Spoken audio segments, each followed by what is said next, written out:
Alright, hello and welcome back, ladies and gentlemen. We've got another day here with the CCTs, and I'm going to be taking you guys through our first couple of days here. We're taking a look at the final matchups for the play-in groups here.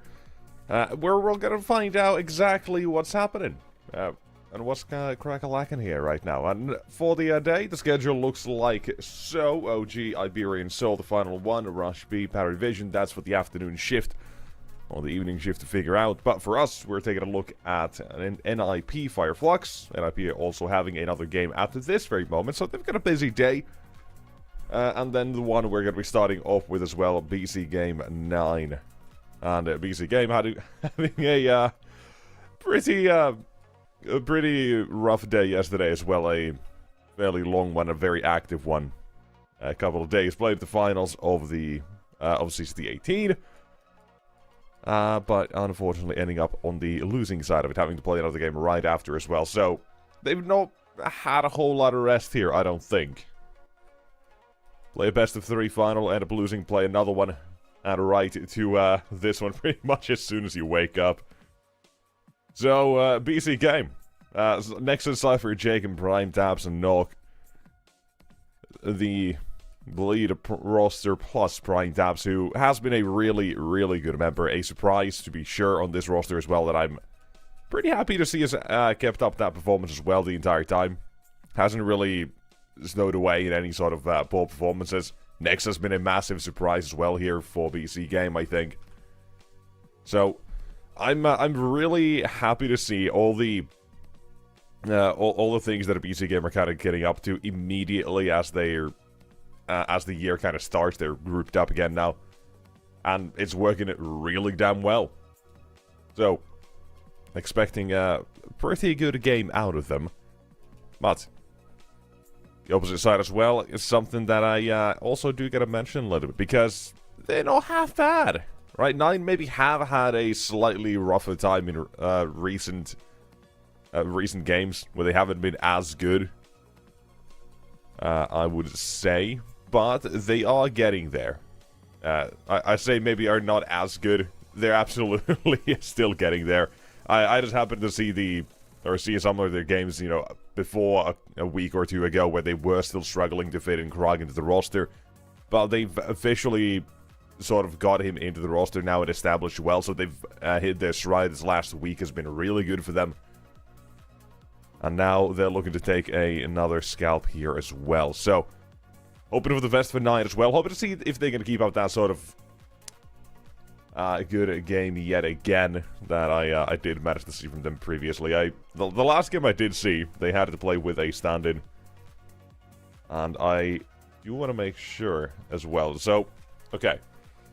For 9, yeah, all should be good, all should be well, and you can see as well, right, Mantu, Bob, I think those are the couple that you do need to look out for the most in terms of sleeper hits, almost, because Bob XD has some really, really good impact.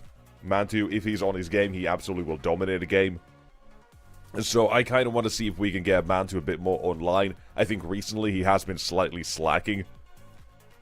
In terms of putting that out there, right? It's still like a decent 1.1 around there, Orper, but I think a bit more can be expected from him, and I want to see that as well. So, and knowing he's capable of it, I really do think we can still get it. But there has to be some room made on this team for the numbers that Valvin, for example, puts up, and then Bob XD as well, kind of just supporting, taking those similar situations. And there can be some overlap in situations and how you want to play these things.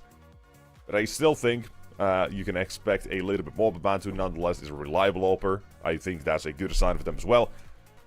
So, both teams have a lot going for them. I think that's one thing to say. But there's a couple other things that we need to figure out, and one of them is called a veto. So we know which maps we're going to be playing, and all that. Now, here's the thing. No, we should not be seeing Nuke. That's a fairly decent map for 9. And, yeah, immediately goes out. Here should be a Mirage Band coming out. And this is where things get a little interesting. And a little sad for me, I'm assuming, because 9, they have a weak map in their pool. It's called Dust 2. They've not really been good on it. It's been one where they've been struggling a lot, and it just makes sense that it gets punish pick for BC game. And on the other side as well, though, BC Game, they have a lot of maps that they do play. And every single one of them is really good, except for one which they've only played once, leaving that as an unknown, that being Train. It's a question mark for sure. For 9, it's a good map. For BC Game, we quite literally don't know anything about it, besides one game they played, I think, yeah, yesterday, against Aurora, 16-14, they ended up winning it, but still, we really just don't know anything about it. And that now then leads us to map number 3, which probably gonna be Anubis. Just feels like it. Yeah, okay, cool. Oh, okay, I was very happy with that one. If BC Game kind of let that go, if they don't ban Anubis there, it just makes sense that 9 want to go for that instead of perhaps an Ancient. They've got a couple more reps on it, but both maps pretty much the same for 9, so it just makes a bit more sense to me, at least, to see Anubis. Again, that being one of the maps that BC Game haven't had as many games on, as many reps. So maybe you're going to want to try to abuse that in a way. But we, at the end of this, are left with a map pool that does not really favor anyone at the moment. Just because we don't know enough. We don't have all the information. We're lacking critical information. So for that regard, we just need to figure out exactly what it is that we're going to be getting out of both these teams. For BC Game, like I say, I have my expectations fairly high. I think they're really good so far. For 9, last week has been really good for them as well. Because they did struggle for that 1 or 2 weeks when they initially go Krog and in. Yeah, didn't really manage to close out games. But they have managed to find themselves in the sort of situation where they're now getting things going, and fantastic thing for them. I'm hoping we get to see the best out of both teams, but for that degree, I still have issues with 9's Dust 2, because unless they suddenly start to play like one of the best teams on it, it just doesn't feel like they're gonna start winning here. Their CT sides have been an issue. And even in the game against the Partisan they played, they're 13-11. That one goes from a 10-2 scoreline, or 9-3, whatever that was, I think. So, it definitely feels like they're not going to be putting up a massive fight here. But a couple of games in recent times have at least gotten closer. So, you can have a little bit of hope, I think. But I'm not seeing a world where 9 actually end up winning this first map. Unless all of BC Game seems to be offline, maybe in that case, but nonetheless, that's something we'll have to figure out in a little bit. Now, I'm not sure about the actual game. I hope that people, I think, most would be on the server at this point, and if not, I think we are actually going to be headed off to a little bit of a break. So, during this break, get yourself some water, coffee, whatever else you might need. I'm waiting on my coffee, about to get it into my system, so we should be good and ready for the game itself. But nonetheless, don't go too far. We'll be right back with map number 1. It's got to be Dust 2. It's going to be 9 at BC Game. Start off the day. Don't go anywhere.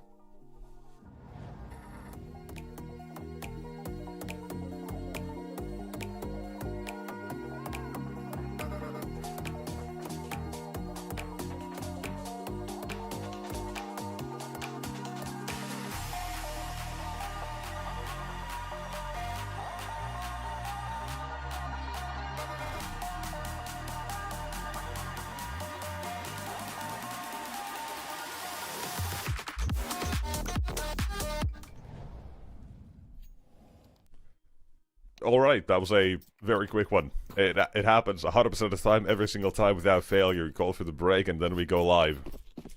Except for the times when it doesn't, we just don't count those, so 100% of 100%. And now, onto the T side of Dust 2 for BC Game.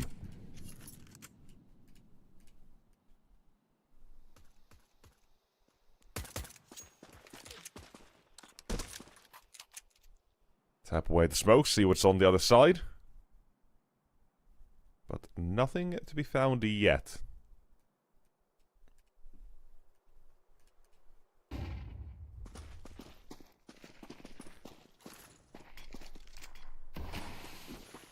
BT smoke. Flash for the CTs as well, and fighting for this. They got a good idea. Making their way toward the bomb site is still going to be fairly easy in all regard, as soon as Bob XC gets taken down to the site. I say it's easy, but quick attention from CT Spawn and quick legs. Ralls just runs up to the site. 1, 2, the headshots are there. Round goes to 9. A lot of pressure on this.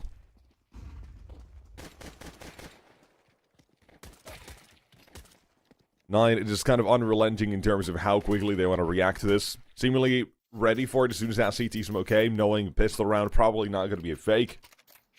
If it is, oh well, you're still going to have players in CT spawn ready to assist over toward the A side if need be. I probably would have heard something about it, but nonetheless.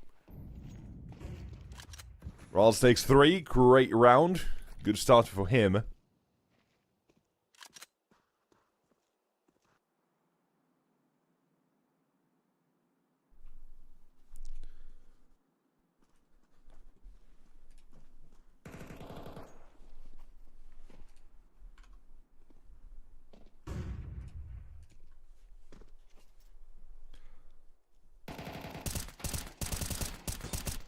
Low range.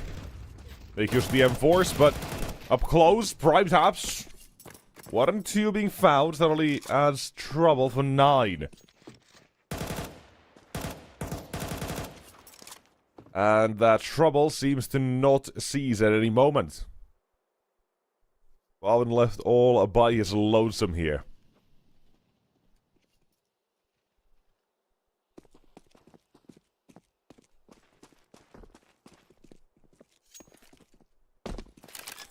Somehow. Some way. BC game, all take damage here, plenty of it. No one above 50 HP, bar for prime tabs.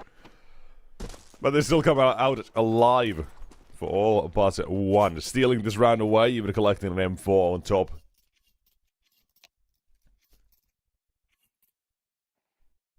And sure. That's just it.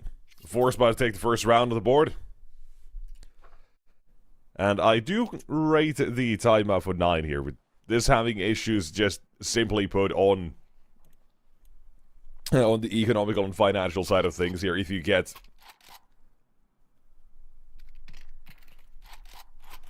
if you get control of the game on the T side, it's oftentimes this does end up looking like a save simulator, and that's an issue I will continue to talk about on Dust 2 until it's completely fixed, but probably not.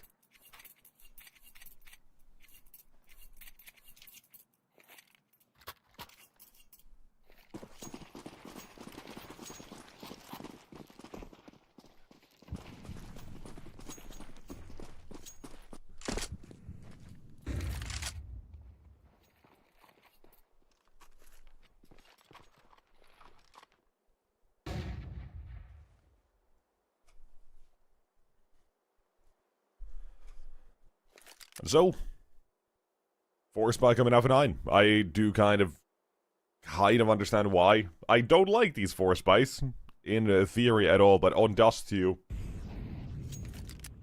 I can see why. Consider what I just mentioned as the possible issues on this map of the CT side economy. Makes sense to me. But they've gambled incorrectly here as well. Might still make rotations and mass toward that A side. They're looking for any lurks toward the B tunnels. BC game. They've gone for a very simple approach here, which is pack tactics, trade each other out if absolutely need be. Just don't get picked apart one by one by any pistols.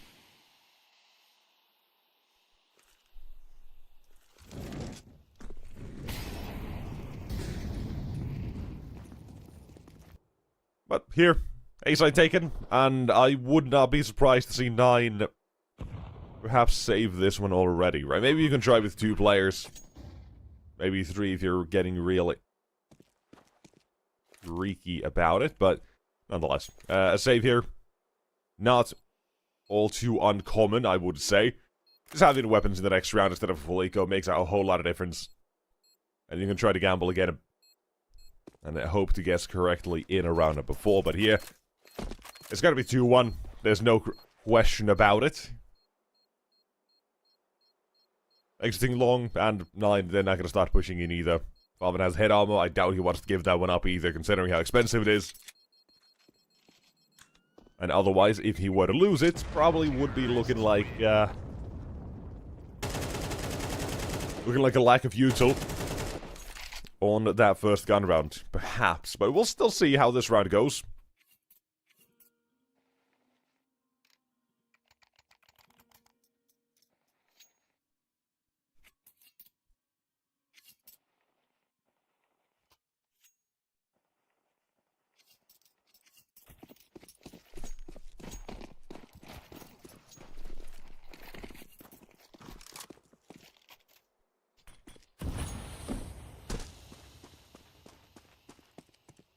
Again, similar approach for the side of BC game. Out through long, though. Prime times, I like the adjustment made here again for him. Not deep in the B tunnels, just outside of them. All the way back in T spawn pretty much. Kind of see if 9 have similar ideas again. Because both teams pretty much just knew exactly what happened that last round. Once BC game went long, 9 probably pushed the B side, stacked it as well. But no one wanted to give anything up, and thus, seeing if there was going to be a change made, a faster sort of play for information for 9 here. It's not. It's pretty much the same tempo as that last round again, which honestly fair enough. And the exact same call to be made here eventually toward that A site. 9 kind of recognizing this, they've walked through the B tunnels. Now there is going to be a fight on A.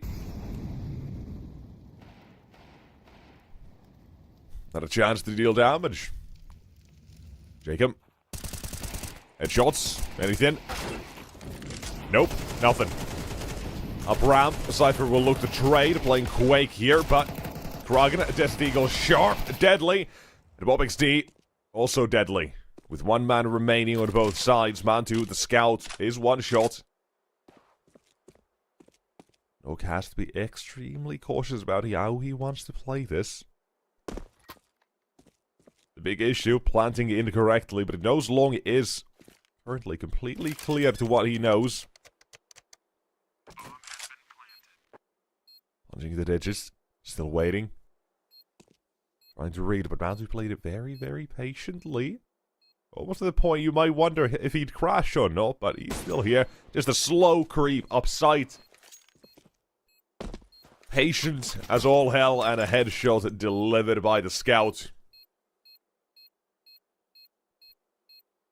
Save from the last round, and now you save this round instead.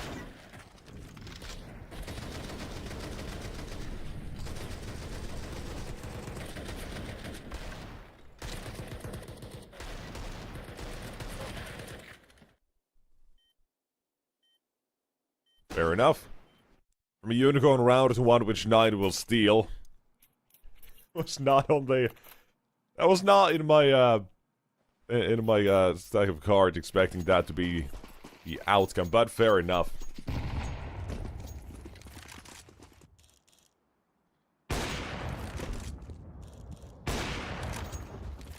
First shot taken, not finding it. Just toyed with the idea as well. Keep in mind, that round was supposed to be the prelude to this gun round for 9, but now they take it instead. They've got better weaponry than otherwise imagined, or better utility, let's put it that way. Weaponry would be mostly the same, but at least now everyone fully equipped. You even got an AK on Rals to be picked up from the previous. And that extra $1,000 or so for winning the round instead of saving it gives man to the AWP, so everything looks good here. 9 to want to keep things competitive, because so far they have not really done anything to change anyone's perception of their Dust 2. It is still a weakling in their pool.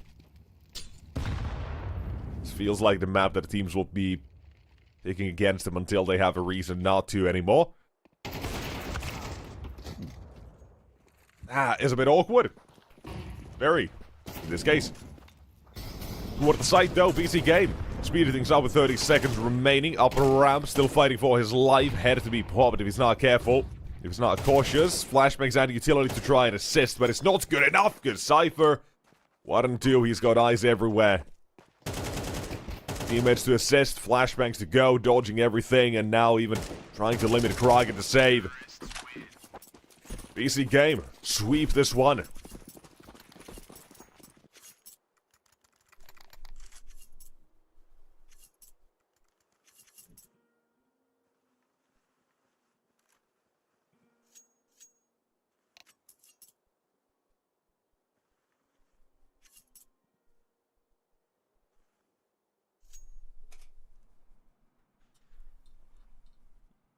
This is a very interesting timeout as well for 9. Not really having any money, but still going for it.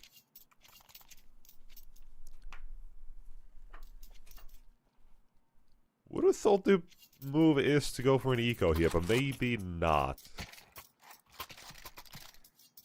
Oh, seemingly not.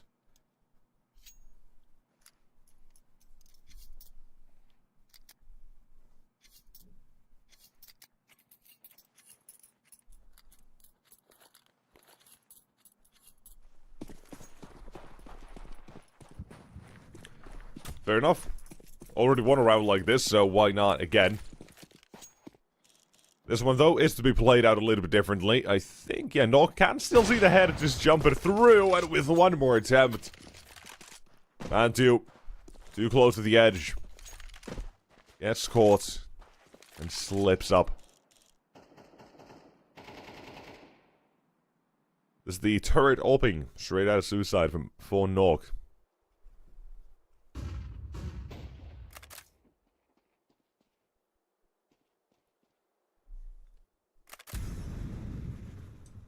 Now I got a fun little read as well in this situation. It's not the correct one, but it's a fun one. I do appreciate it. Right, Bantu at the mid doors gets caught. You assume that's going to be a rotation, then slow down.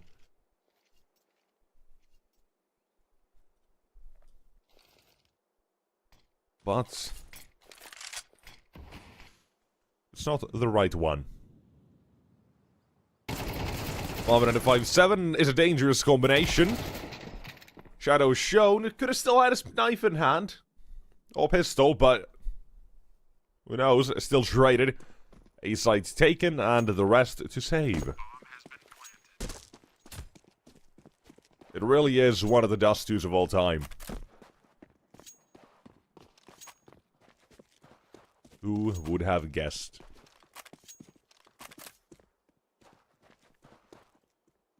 So, BC game, taking 4 here.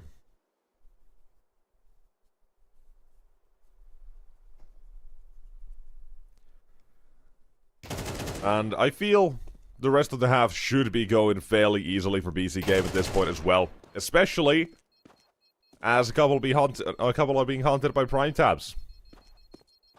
I say hunted, he's just standing his ground, but tomato in this case.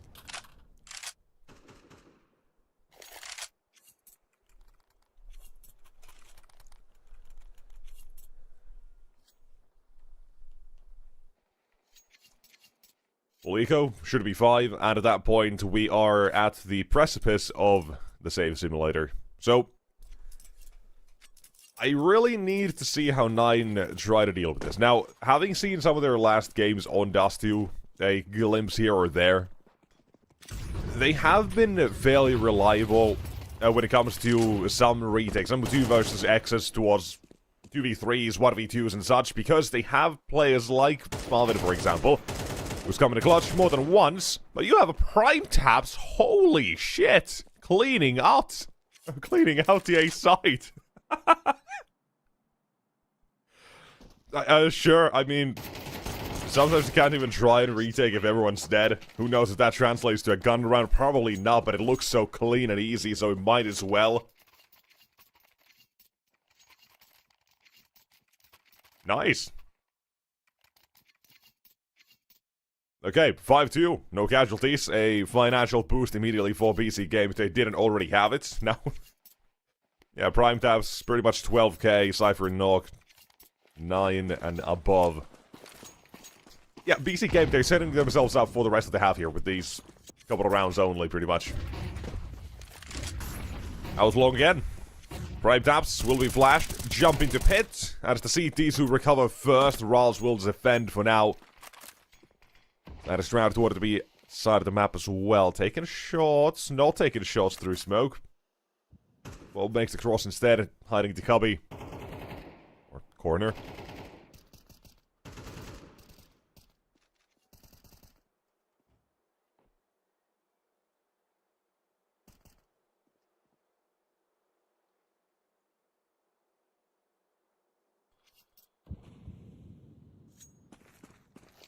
Mid routing this to a mid play.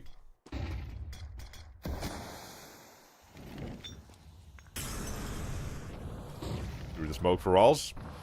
Slow and steady the creep into the corner. Gotta be cautious over the trade. Cypher will find him. Again, the advantage limited right now for 9. The PC game at a 3 versus 5 is still gotta be a threat here. 3v4 still.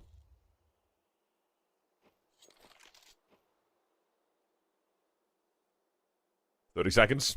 The mid rounds like this have just been very much short and short for BC game in the last couple of rounds.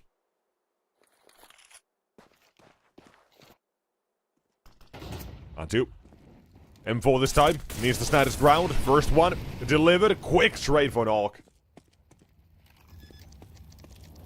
Continuing toward the site will be another one for Nog. Turning this round on its head almost with 1 man remaining. Nexa, I said he'd been good in recent times. A fragger and a caller, but for a 1v2 won't be good enough. You can maybe say as well, that's a little overambitious when it comes to Nog. Jumping up for something else.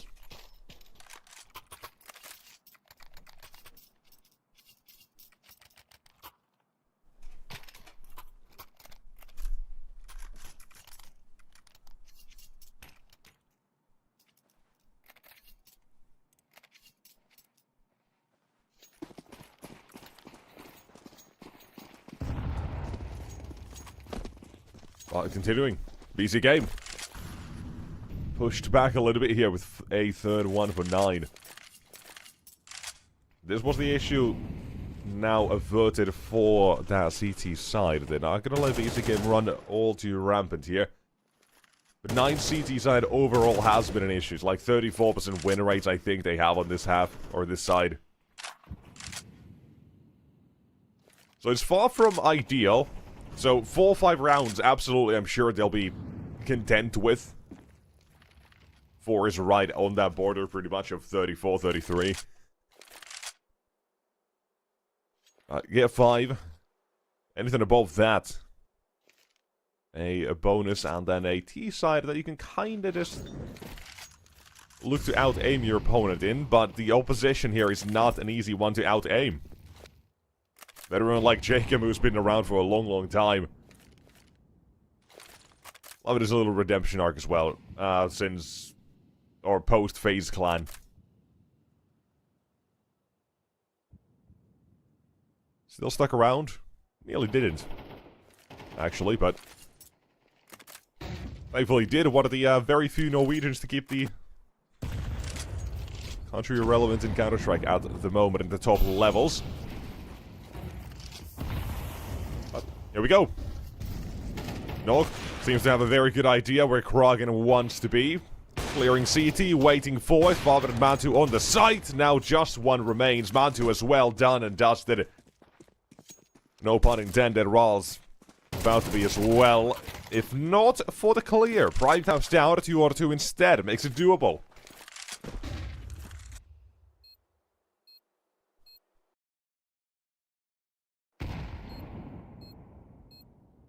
No utility. Across that needs to be held as well. Next up, first one. Headshot taken. The problem is Nog is the AWP. He won't miss.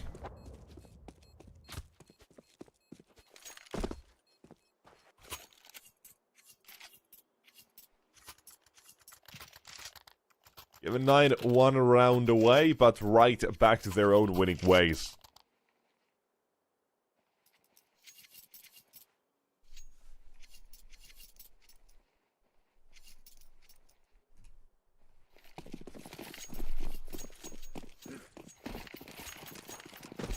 That's that. 6-3. Should be 7 as well with full eco here. And again, what's leading to a bit of a full half one. I gotta say, like, no matter how this half now ends, I'd say 9 is reliant on winning that pistol. Despite them, you know, having an insanely crazy game just a few days ago. Coming back from, I think it was 9-3, 10-3 on this map. 11-4, something like that.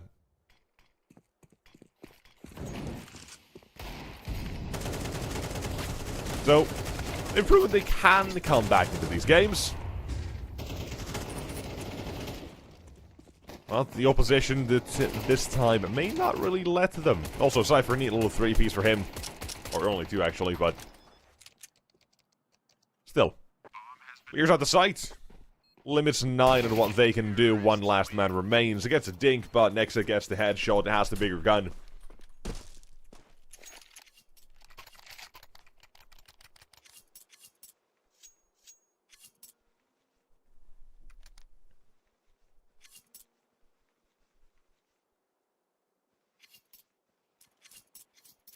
And continuing, round 11, 9. I really need to see these last couple of rounds go their way.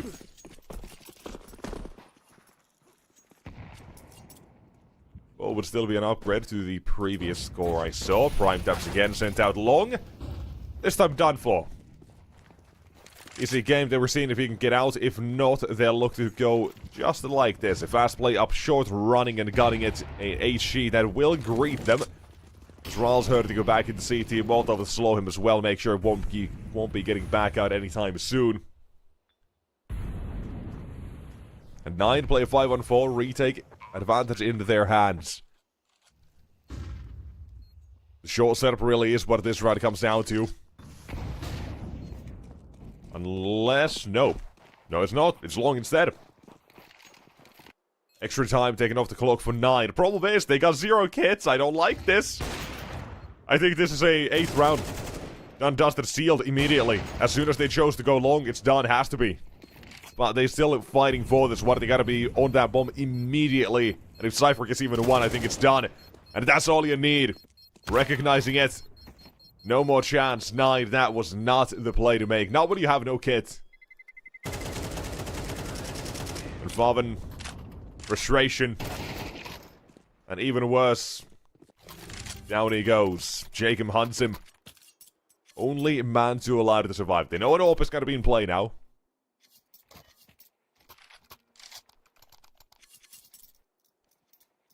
That's round of 12. 9-3, very realistic at this point. And this is when we see game call for the change.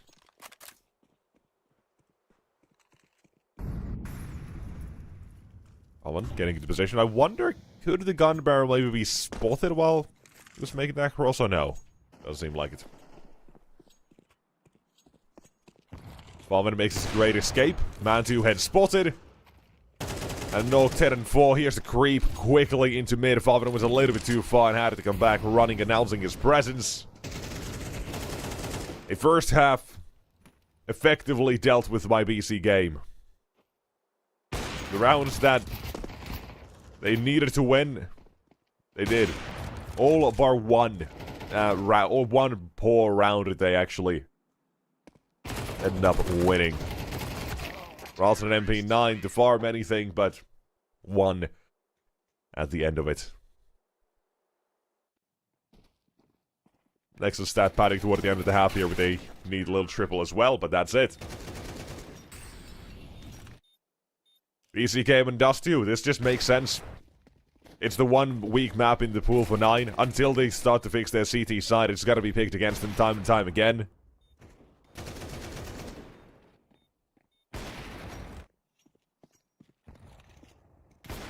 And something about...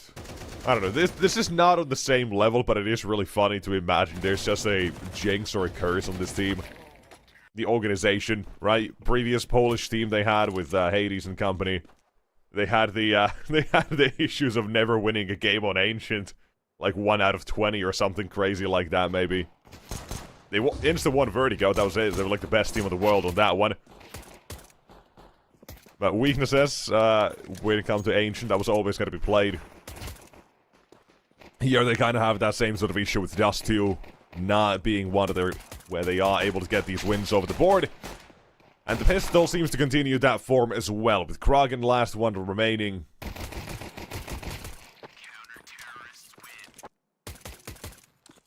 Down he goes.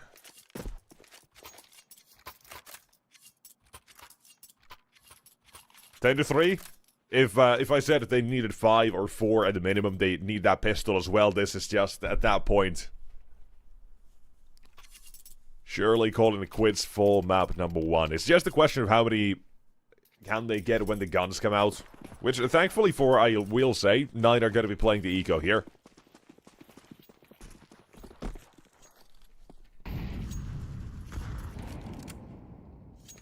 So, 11 to 3. That is going to be the scoreline after this one. Unless somehow, say, Cypher starts to push in an MP9 insta headshots, double dinks, primed out on site.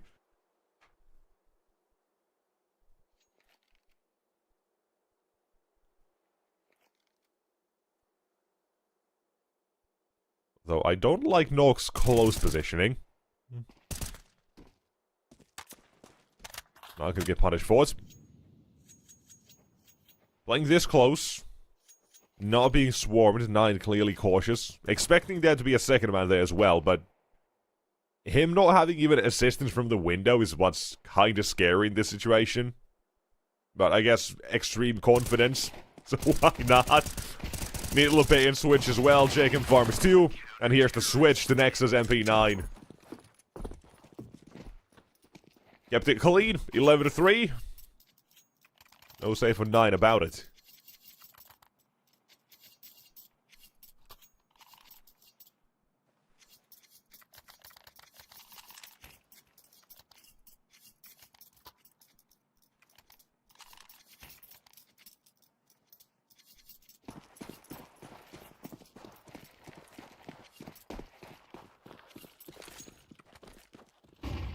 It's time to pick up some confidence for 9. That's what they need from this one.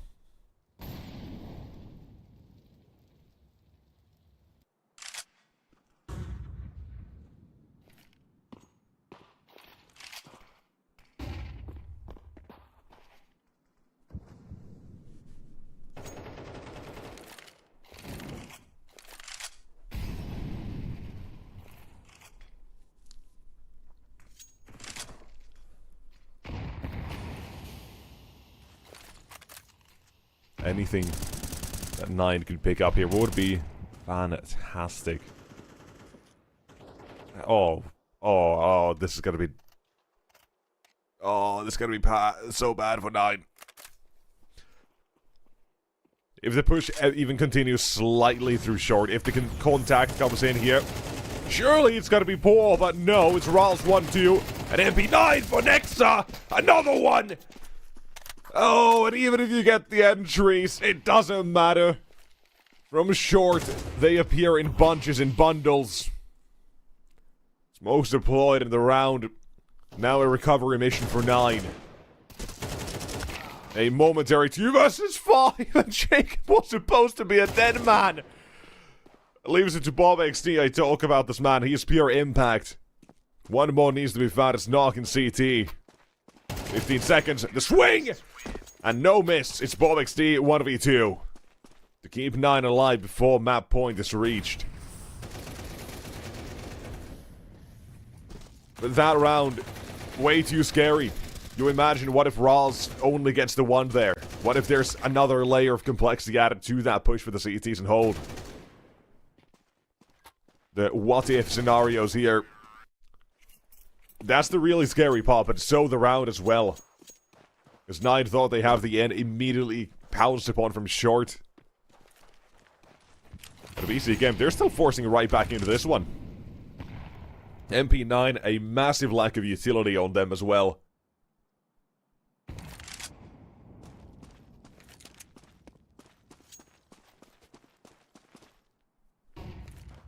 It's not the greatest round, but honestly, with the way BC is playing right now, I don't think there's any real reason to say don't go for this. Literally knock 15 and 6.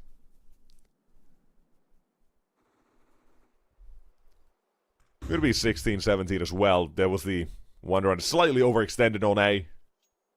2 versus 4 brought to a 2v2. Next up, unable to finish off the last one. But here, in being caught on A, quick reaction for BC game, clear shot one last time. I love that as well. Nexus starts running, Jacob shifting back to the fight. But on side, Farman, don't be looking like that. Trying to take weapons, Nexus still fighting, surviving. 2 kills for him. His name. Fell to the kill feed now as well as he's been taken down. 2-on-2 this one. One last man remains. Jacob looking for jumping shots. But Kragan gives up the fight. To the ledge he goes into the crosshairs of 2. Despite the opening given here as well, still the round for BC game because Nexa just decides to pop off on the side here. Utilities in his face. Father to that first. You gotta clear sight first. You really have to. That is a massive mistake. And in this situation, one that absolutely would have made the difference. But the situation, 12-4, you could say it's looking dire, and I think most people would agree.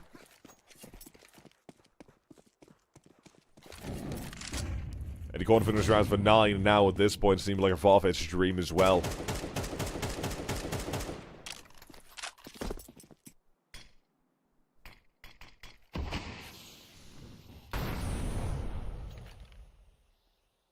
Weekly shot for Kragan. No challenge this time for BC game.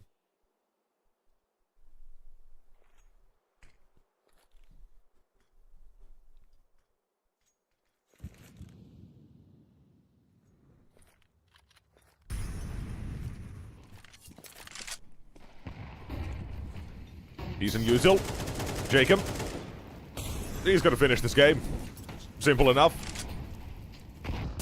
Been in Nork's shadow until these last few rounds with the fragging department, but everyone being red. Spam the smoke, another one. One last one from short emerging Rals. Down he as well goes. One hell of a first map here. BC game, they say we're not going to entertain any ideas of comebacks that 9 might otherwise have. And they just keep that game out of control the entire time. Simply put, better on dust in every single way. And here's the scary part. BC game, despite them only playing Train once, that was yesterday, 16-14 win against Aurora, a, fairly decent-ish team, maybe kind of in that sort of odd position at the moment where it's hard to judge them with some changes being made. But still a team that's name carries a little bit of weight. They won that game, they played fairly well, from just the result alone, gotta looking at it. But here's the issue that I have. 9 is picking into it. They don't know. They have the unknown factor of what is the opposing team. What are BC game all about on that train? You're going into a random situation almost. So I really hope that we have something of a plan, a really good one for that on 9 side. Because they have put a little bit of time and effort already into train. They played it 6 times. But the thing is, no one knows what the hell they're doing on train at the moment. And no one knows how how every team wants to play the exact style. Because it is still such a new map, there's so many different things you can look to do. You can have, like, one gimmick that you can center, let's say, like, 4 or 5 rounds around as well. So, it's gonna be a really, really tough one, I do think, for 9, if they want to make it. But they have picked off a couple of wins on it as well. The only losses they have was a overtime against Paravision, a 16-13, and a 13-11 against Astralis, who, apparently, from yesterday, looked pretty damn decent. So, I do wonder what we can kind of see now on that second map, but that's one that 9 and BC will have to come up with the answers to. Again, BC game, 1 official, who knows how many practice games on it. We'll have to find out after this break how it looks, so don't go too far. We'll be right back with more.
a track, can I let it go?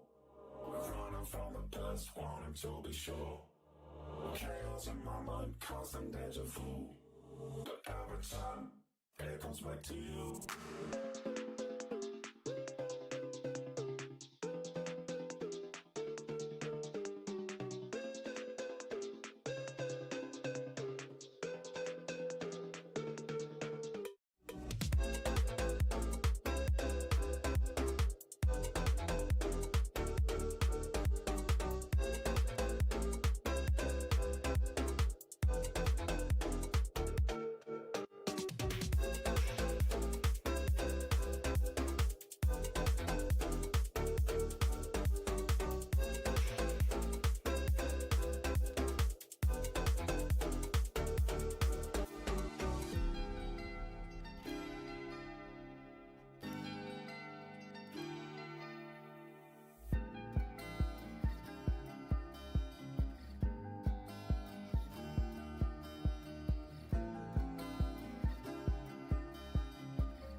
Alright, welcome back, ladies and gents. We're gonna be ready for our next map here. 9 BC game. Fast, done, and dusted. Dust 2. No pun intended there. Maybe it was just a little bit, because it's such an easy one to make. But we're gonna be headed toward a train. One where we're gonna see who's got the right tricks up their sleeve and who does not. And that's the question mark. It just is that. BC game with only one game played. We have questions: how many practices have they had and one not? One have they really done on this map? It's time for them to kind of show that, because right now it's an unproven part of their map pool. Because every other map they have above a 64% win rate, or at least a 64% win rate. So, they've got some really strong maps. Like, Nuke is their Instabat as well, which I find to be an extremely weird one, but hey, you go, you do you. And everything so far in their map pool is working. They have no weaknesses, so if Train it proves to be another strong map, it's just gotta be a team that no one really wants to go up against on any easy map until someone, you know, maybe let's say at Dallas. I think that's where BC Game are headed to at some point as well shortly. Maybe that's where they get bullied a little bit. There's some weaknesses are gonna be shown on that map, or any map that maybe comes out there. At that point, the team's like, okay, maybe there's some things we can do on this map, but the thing is, even if that happens, BC Game, they have plenty of just tier 1 talent on this team. You have Nok, you have Nexa, and Jacob, who've played for ages in tier 1 teams. Everyone knows how they want to recover from this. Everyone knows what to do and how to fix these things, so it just really does nothing in the long term, unless you can actually prove that, or prove to be a better team, which is going to be very difficult.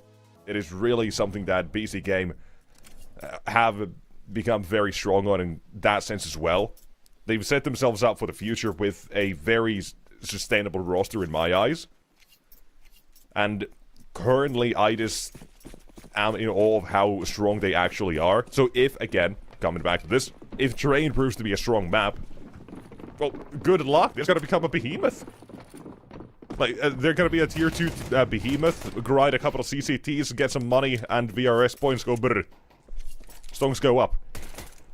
And then tier 1.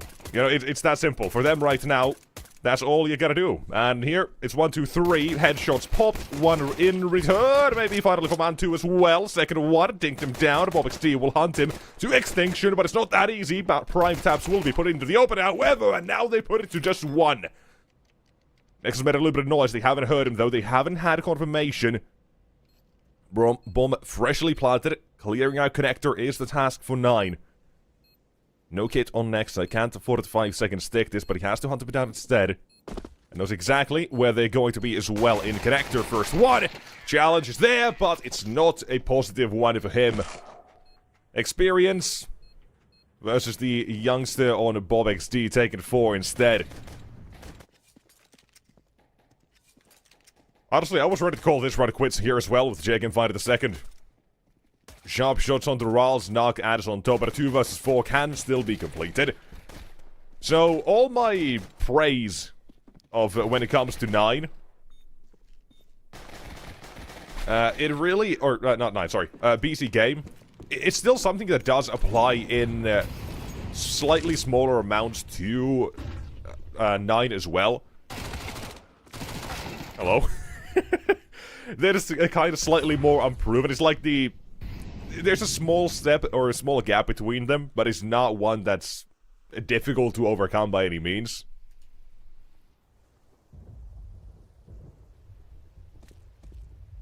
Well, let's see what happens for this round, because we've already had the first one fall on both sides. Grogan, he got the 1, he's done. Now through long, you've got contact. Walking up, shifting up, and that's going to bait in 1 for Nok. Next up, could perhaps add another one on top as well, but a little bit too far to actually make it a quick trade, and now they know where he's at. With Rals in the back 10 just maneuvering around. A hard target to hit. Does lead 9 to that second.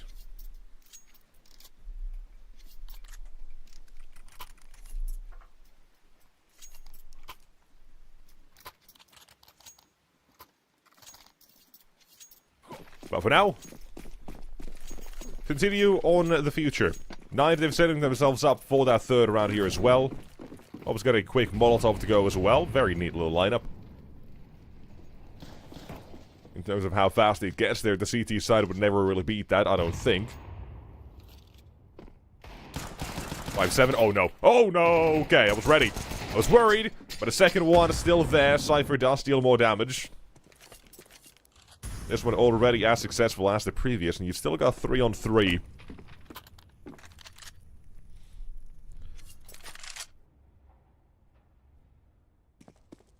Acting at a little dropped. Though I don't think we're going to see the CT side really go for either of those weapons.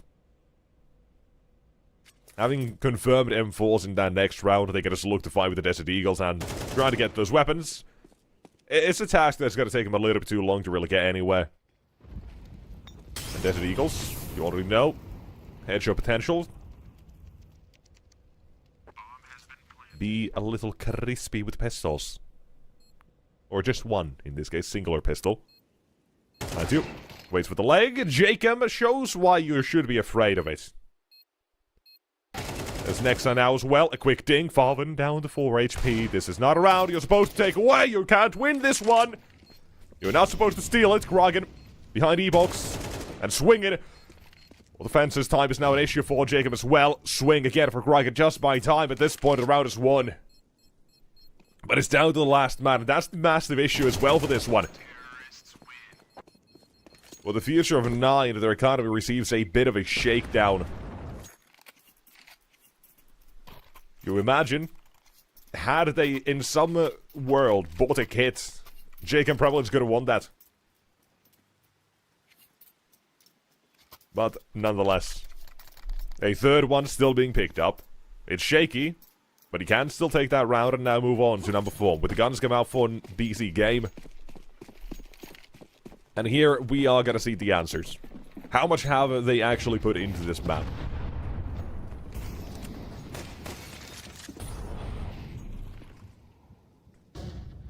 There's the courtesy outside smoke as well coming through.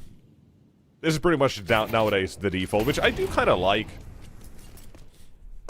In the old edition of Train, you couldn't really do much. If you wanted to do anything of the sort towards A, you had to kind of commit multiple flashbangs and probably a couple of smokes just to get a person out somewhat safely, unless they just go towards Olaf, and likely chance someone's going to be watching for that even then, with as claustrophobic as it was. It's a bit of an odd one, but still adjustments to be made to this train, I'm sure, as Valve has already shown in the previous couple of years we've had this discussion with every single map. And Vertigo until the very end. But for this round, B entries denied. Was a full commitment. Bomb does not get dropped. That still lets 9 play this round however they want in this mid-round. 2-on-3. Prime Daps is not going to be watching for this. Knock from CT. Expected by Mantu. Massive find. Bomb to be denied. Mantu does not make the jump. Falls down instead. And Prime Daps knows. Laying this one together in the smoke. You can try to spam it still. Look for some damage. Wary of oil. I love the way Cypher and Prime Daps play this now as well. Very much together, but Prime Daps has still stuck around toward the top just to make that noise. There's one.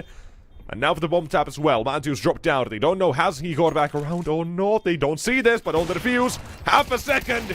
You can't recover in time with Prime Daps shown. A stick from a Cypher and the magic stick collected.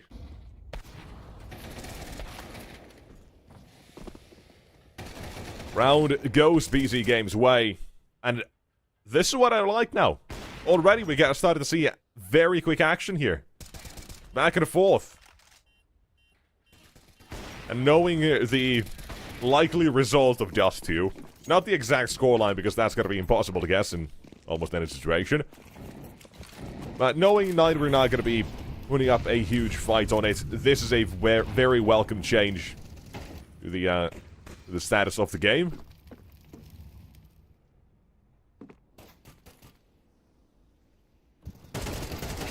In main, make the push. Cypher down. That's 2 T-side players at least revealed to be here.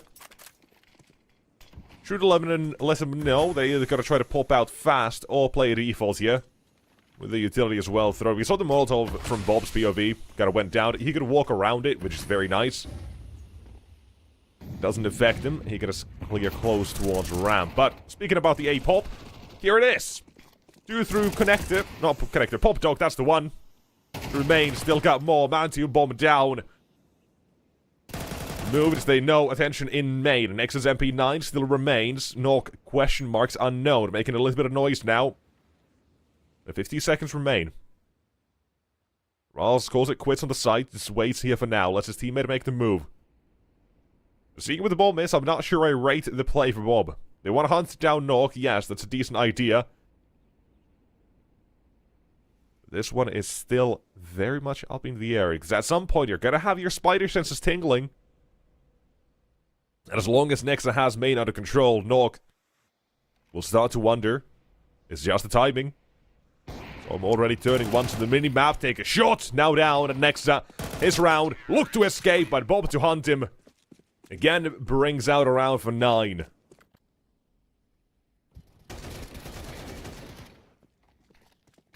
Triple X is on the kill feed for the man.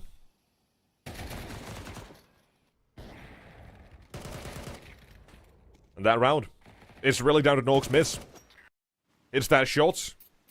Nexa has no troubles anymore. Knows that one's going to be coming in from all the way Ivy. It's going to take him a couple of seconds to run, and Nexa plays time. Maybe escapes as well.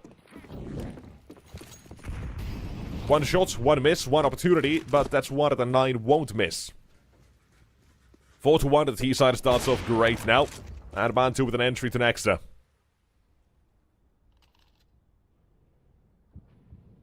Talk about Shrine as well. The unknown quantity of it, if no one knows what they're going to be actually doing here still. And what the other side is going to be bringing to the table in terms of a game. So many varied approaches. It's got to be hard to kind of fall into one line and everyone understand each other immediately. Obviously, you're going to have defaults that are kind of universal and such, but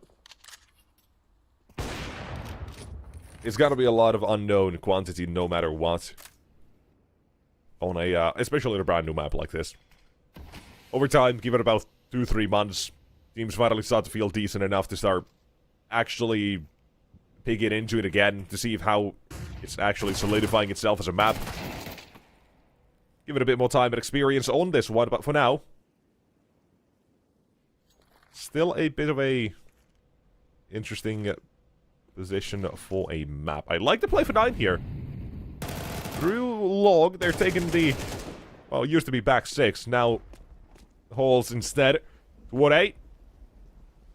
Fully cleared out, and that is all that remains. Is one man, prime taps, and MP9, down he goes.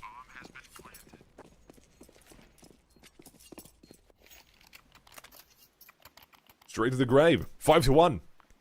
Wonderful start, officially confirmed right now for 9.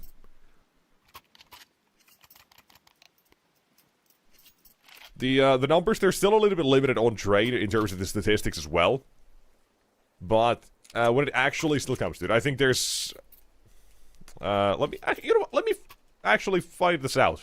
Let's go on HLTV. Go to train. This feels very low, but honestly, it might just be right. About 151 times this has been played now. It seems, train. Since it's come back. And, yeah. CT win rate's about 54%, T-side 46. Makes sense.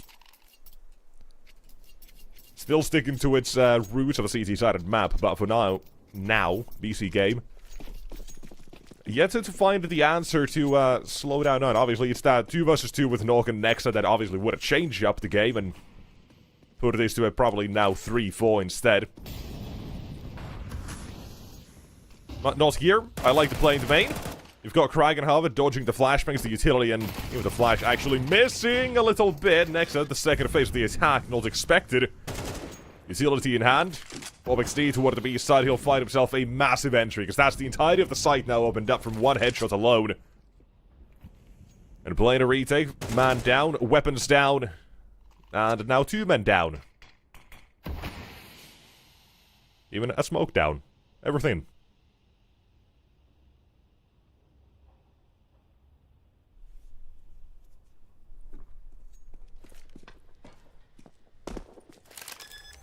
I don't know if it is really just me, but the 151 times that Train has been played since it's come back, it feels very, very low.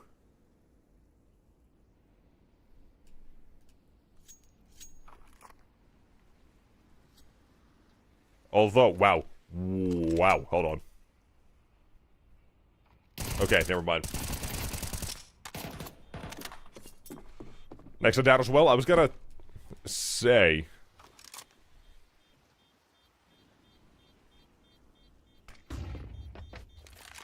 Yeah, no, it is very much a low amount. Mantu finding Nog. For 2025, Drain has been brought back 151 times it's been played. The next least played map is Inferno at 305. So it's less than half so far. Teams really are afraid of it, and Ancient, believe it or not, by the way, it's proved to be the most popular map, because it's just that new Inferno that Inferno used to be. Back in pre-2020, I guess, and kind of toward 2020. That's when I feel like people just got very bored of it.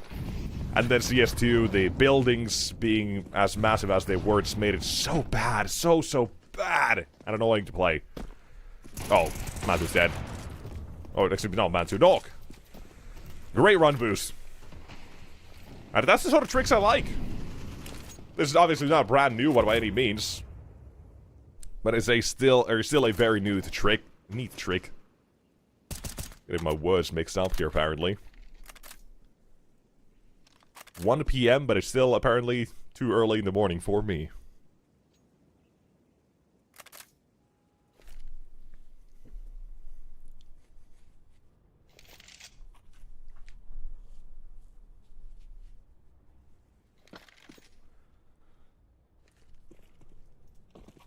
Also, the Cypher view model. Did mention it last map. I was just trying to get used to it. I think this is a fairly new one for him. Mentioned it one of the last few games I saw from a BC game, I think just a couple of days ago. But I don't think he had that, like, a couple of weeks ago. Before I'd last seen him. Here toward the B site, though, the attack comes in. Cypher. Quake Live, 3D, whatever it might be. Many of them will have himself just the one. It's gotta be mostly from Prime Tabs this round. A triple deliver to Rawls, spotting Nexa. Like seen, bomb picked up, 15 seconds now, it's down to 10, can't afford to run away and spray the smoke. It's an easy shot. Last vision of Nexa towards oil, but he quickly repositioned. Lines up the shot and gets BC game. Round number 2. A massive one for the game itself here to keep it actually interesting. To make it a closer affair, right? You can still come out with a 5 or 5-6 here and you'll probably be somewhat alright with it if you're a BC game. Of course, obviously that still depends on when you're asking this. That's the sort of question that is just annoying. What it's like, oh, are you happy with a 10-2 half? I mean, we were 10-0 down, we got 2, we're happy with it. It's like, if you ask before the game, they're gonna say no. It's just a bit of a dumb one, but nonetheless. From this point on, recover the half, start getting stable here, and find consistent answers to what 9 are doing.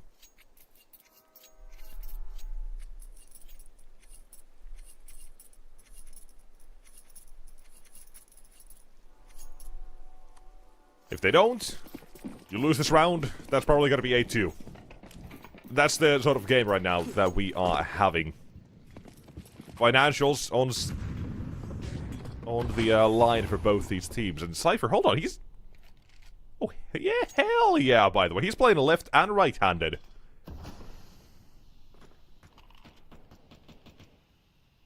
Got that bind ready to swap hands whenever. Smoke upper. Quickly fades. That as well. That's one of those sorts of tricks that I do want to see here as well. It was ecstatic that I saw a connector that went through connector to the top of the Pop Dog stairs. Or not the Pop Dog side, but the other side for the T side entrance to it. that let them keep contesting it every single time. It was a really nice little gimmick that I saw, but I haven't seen anyone else actually do it.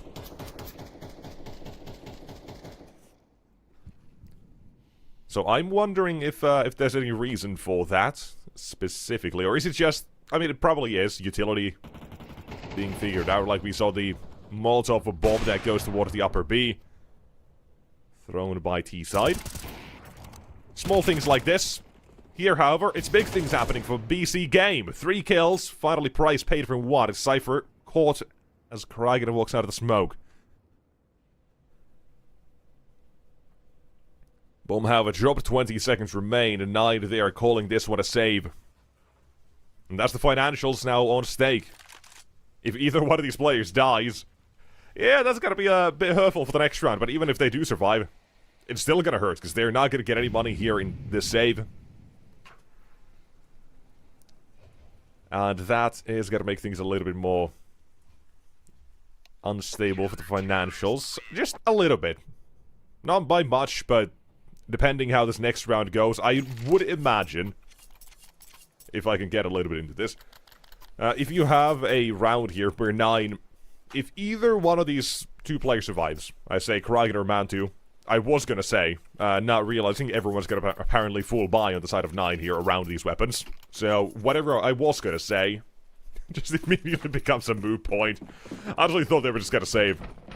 But fair enough, this makes sense. That's how you don't have to worry about those issues.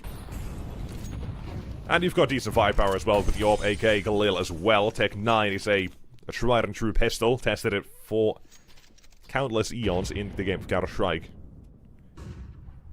Otherwise known as run and gun with the headshots.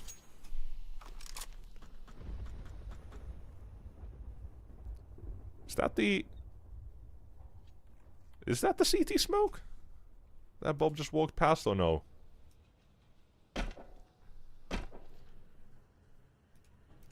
Can't tell. Doesn't matter. Setting up the play toward the B side, this is pretty much how you get a bomb plant down.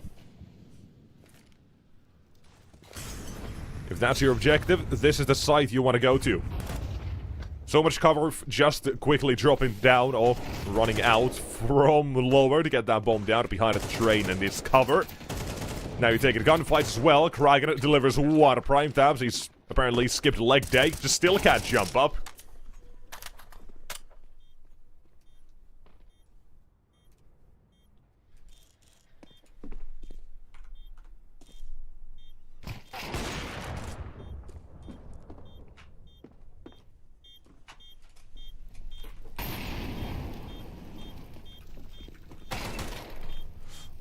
Rounds on Tech 9. There you go.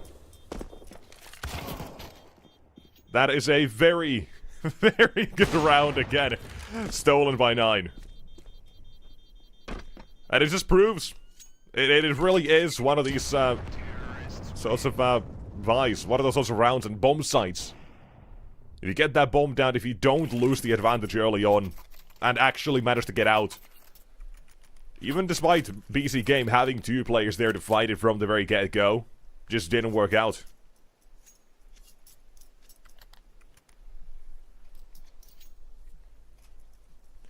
Which is, well, I'll say one more thing about the map here. I really like that you can now play 2 on B. And it's more focused towards B, Pop Dog. Or if you're a complete freak, call it Long Dog. And if you do, I hate you. But it's the map nowadays, right? With A not being as claustrophobic, with a CT side fighting for A main control in so many rounds, and Pop Dog, such as Nog kind of here is. It's opened up the possibilities of you take main control, you smoke it off even, and have just one man watching from like red or something. You can make that second man to rotate B. It's so nice nowadays. But it also makes it a little bit more difficult for the C side. But it's not really made it any more CT side than it was previously, which is insane. Speaking of insane, holy Bob, nice.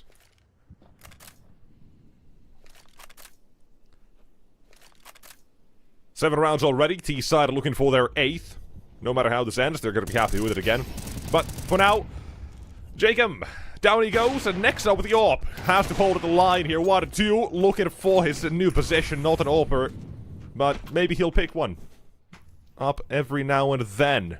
From Nox's corpse at least, find himself a chance, and suddenly turned over the round as well on its head. Back in CT though, Bobbin finds Nexa. AWP gone. And the CT side now left between A and B in limbo. Through connector. Prime taps with a missed opportunity. Mantu might have given up a little bit too much here as well. He has the idea, maybe he is close. Spotting for it, very neat jumps. But a 2-on-3 here. Still from connector as well. Cypher, up from above. 1, 2, round for another as well. And Krogan, last man. Problem is, can't stop the defuse. Prime taps 10 seconds, no kit. But he's thought he's baited him in closer, but he gets off of it, and that could be enough. Is there even time? I think just barely.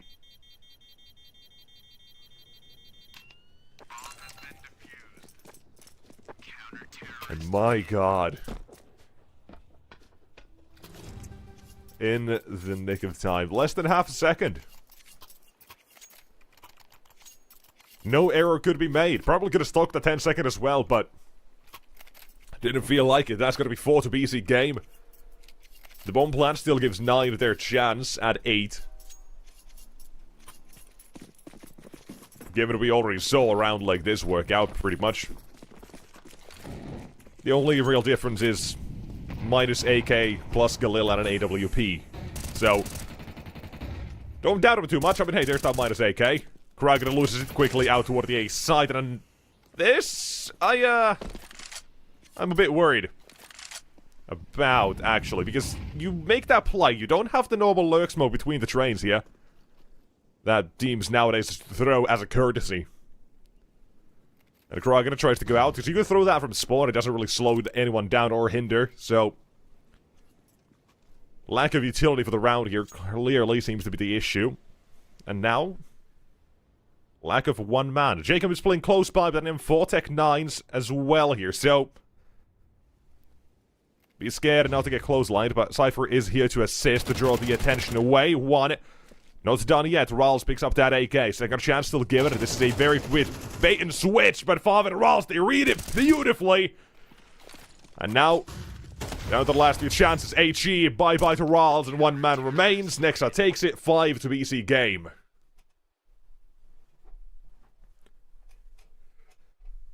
And this is a good, interesting train.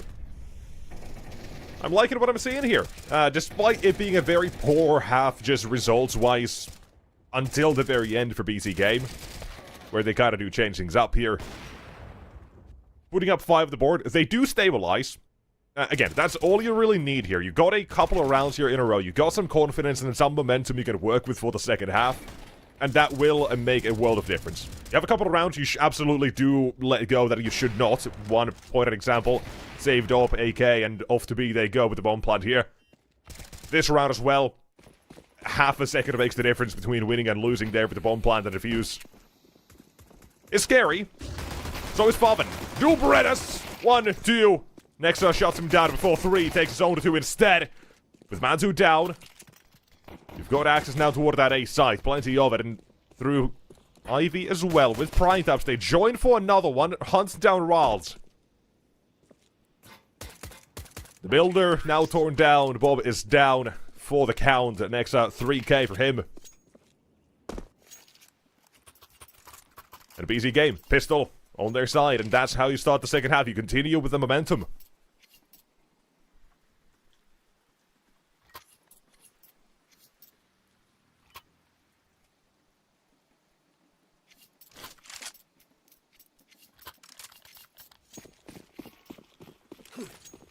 There's that fast smoke. There it is.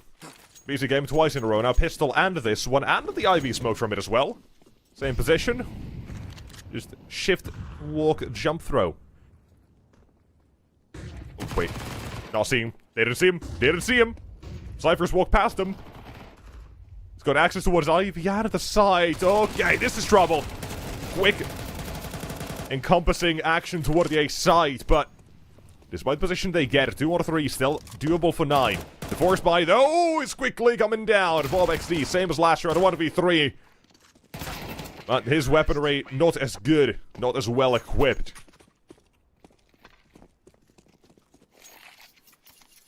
And BC game.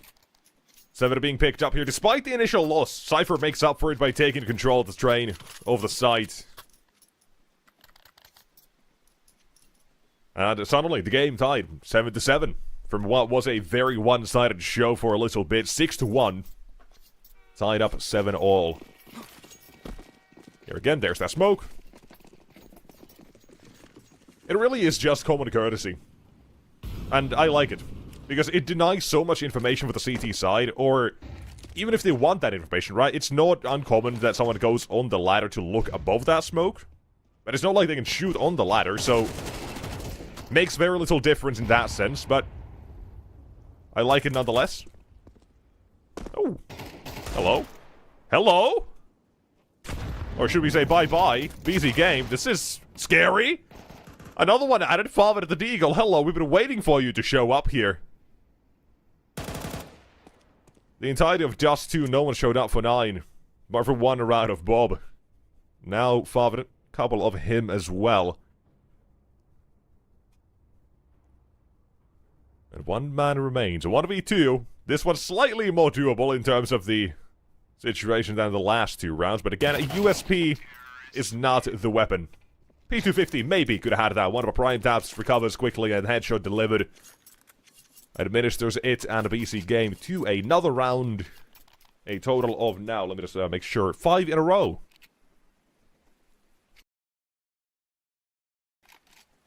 Nice. This was the whole question as well of what do BC game have on this map? Only having played 1 official, that was yesterday. Until then, they never played Train. At least not in official games, keep it in mind. Practice games, scrims, that's a whole different. So, an unknown quantity, 9 picking into this because there is simply put no weakness in the map pool for BC game. Train could prove to be one, given a couple of weeks, maybe, if teams try to start picking it against them. Though that's few and far in between if anyone actually picks Train or not. It's at least played a map by, well, half compared to Inferno's 300 and 151 of Train. So people still uncomfortable with the map.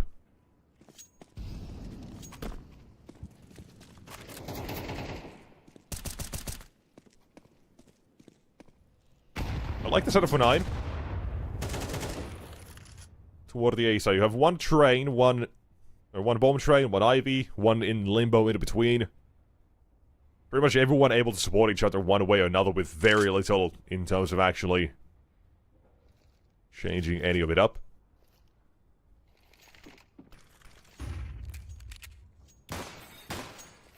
Window's broken. Connector smoke? Maybe? No, Ivy.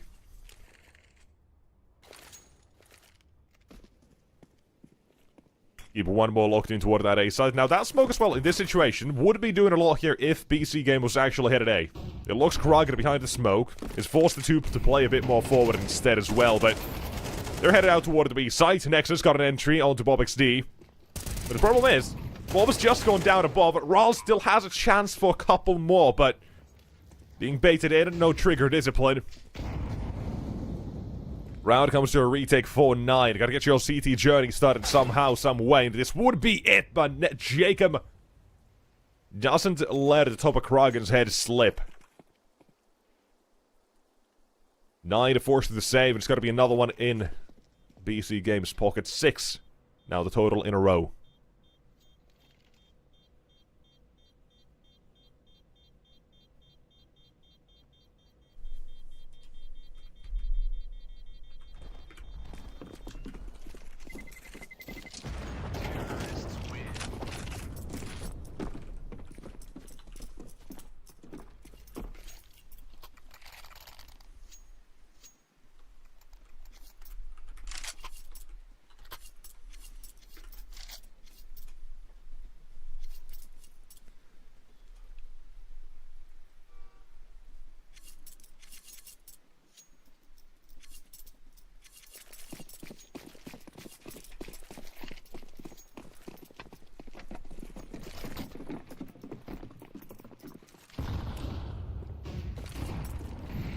Interesting smoke.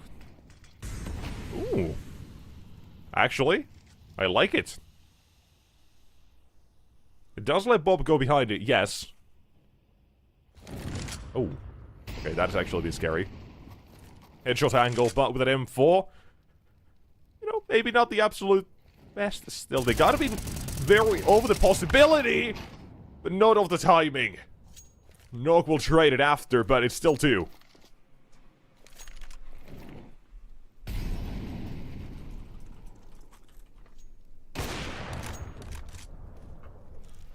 Mantu on A as well, having found another one. 9. I think we're welcoming them back to the game finally.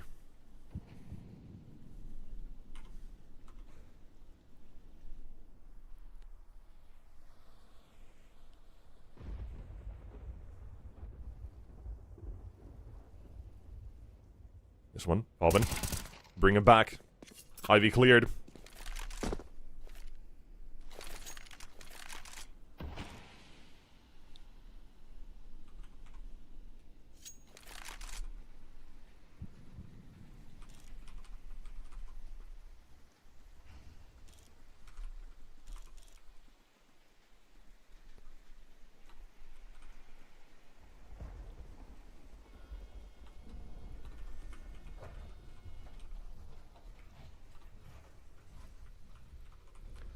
Ten seconds to save, and I think Nog will be fine.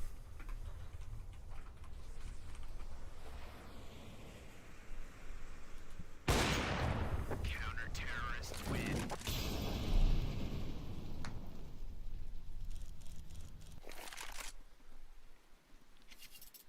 Keeps it alive, and we are continuing. 9. Officially back into the game, and now the CT side journey as well can continue. Or, let's say start. You can start.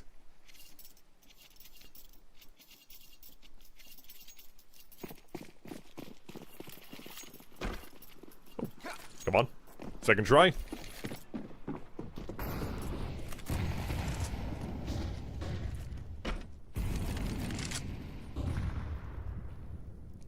I like that both teams gotta throw the same Molotov as well towards B.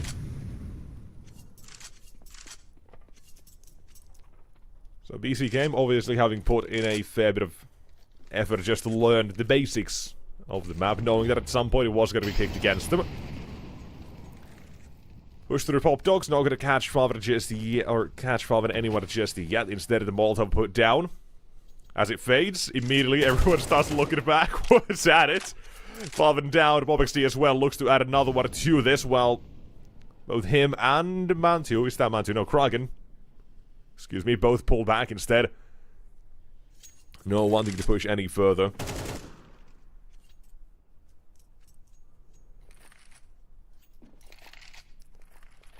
But a PC game as well. They're saying bye-bye to B. A group of them was spotted toward the upper side, and they've got the time to play with as well as that entry.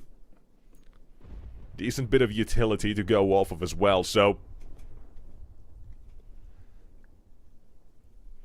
a chance, a mid-round to be called here. Just 2 as well. It was one where BC game were fairly comfortable going down below that sub-30 mark.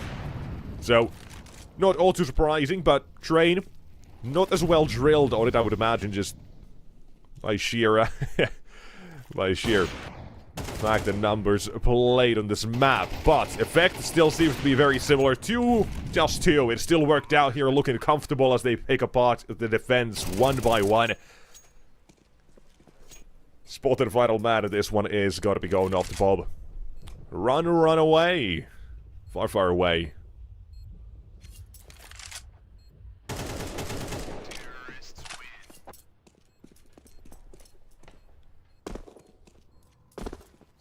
Haunted. Not allowed to save even a singular weapon. It doesn't matter too much, right? It's just an AK or an M4 that would have been the difference.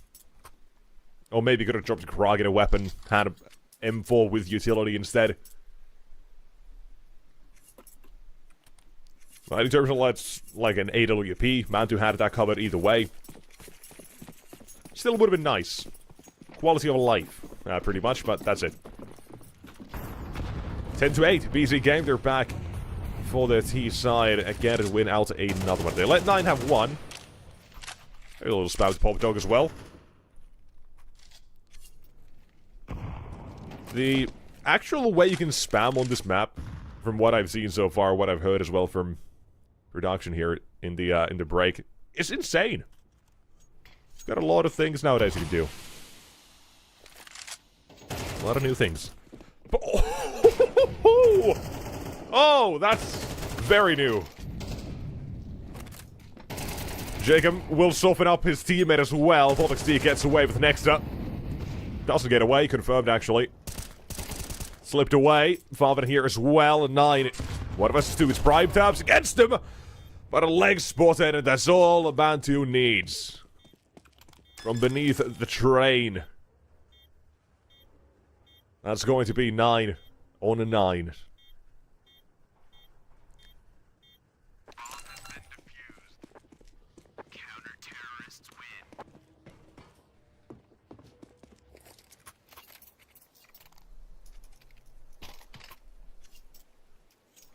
Quick way to deny the clutch. But again, the bomb blank goes down there, meaning BC Game, they're gonna have money. But I want to see how willing and BC Game are. Okay, first time they'll take a time out as well on 9. Let's BC Game again to figure things out. They've already used all theirs. But I want to see how BC Game want to try to change things up now for the T side. Or do they even not change things up again? That's another option completely. As in, are we going to see slightly faster plays that actually commit to these? On Dust 2, because at the start of it, right, we had the examples of the first couple of T rounds BC Game played. It was the call, all 5 go long. Next round, it was prime tabs, wait the first 40 seconds outside B, then come back and all 5 go long. And so the pack tactics that they're going for here, they're very simple, they're very effective. And there as well, you kind of had that same idea with in that previous gun round with the push toward B for CTs and Ts alike toward upper. A BC Game, they were spotted, down to 30 seconds and on to A, so... Okay, there is a change. Fast out to A, it's 1 to 2 CTs. Finding themselves the impact they'll need. Next on 19 frags. IGL and a fragger always has had that sort of moniker attached to him. But for maybe a couple of rougher times back on G2 toward the tail end of it, maybe. But he's always been solid. Nog will find himself a quick, small adjustment, not calling that a flick entirely. But it's back to a 3-on-3. Bobxd, his position here now as well, cements that they cannot go away from A. A minute left remaining, he'll find himself, 1, that's 2, the barrel of Nog spotted. And next up, if they remember, he's the one man that was still here towards main and will turn around, but not quick enough. Wolves round. The one to match Nexa in terms of frags, both on 20. And both on 10. Anyone's game at this point.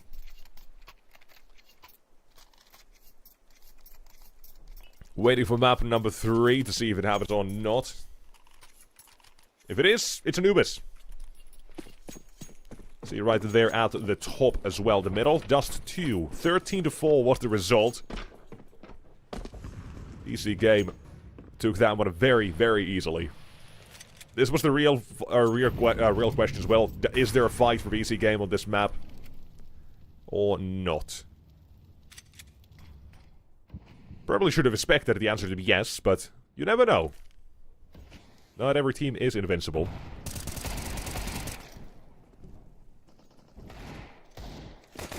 As, well, currently BC Game are kind of showing.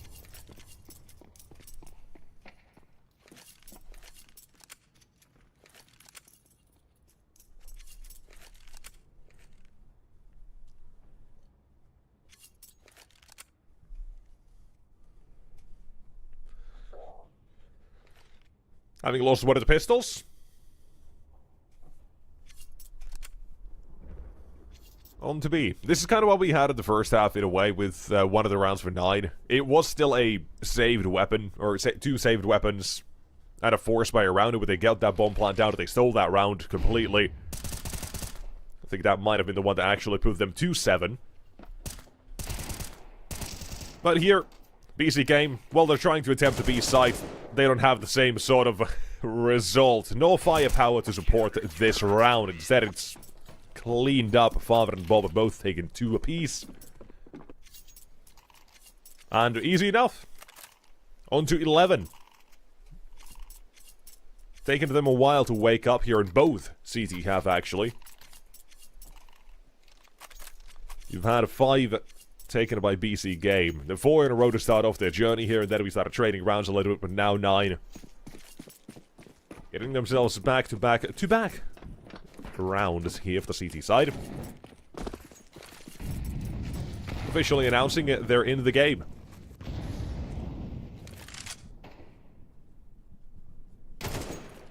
Prime taps, deleted. Cypher yeeted. And 1 more to go. Nothing to rhyme for that one, unfortunately. Jacob down.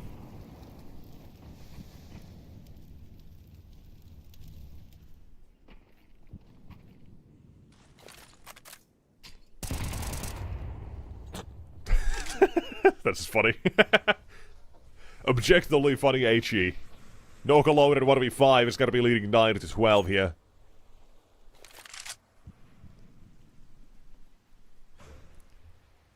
Sure, some Swedish magic might be a thing every now and then, but 1 versus 5's Nog not really been online in this map either.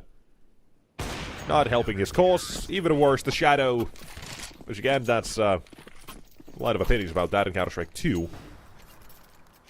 Not so much in Go, but in 2.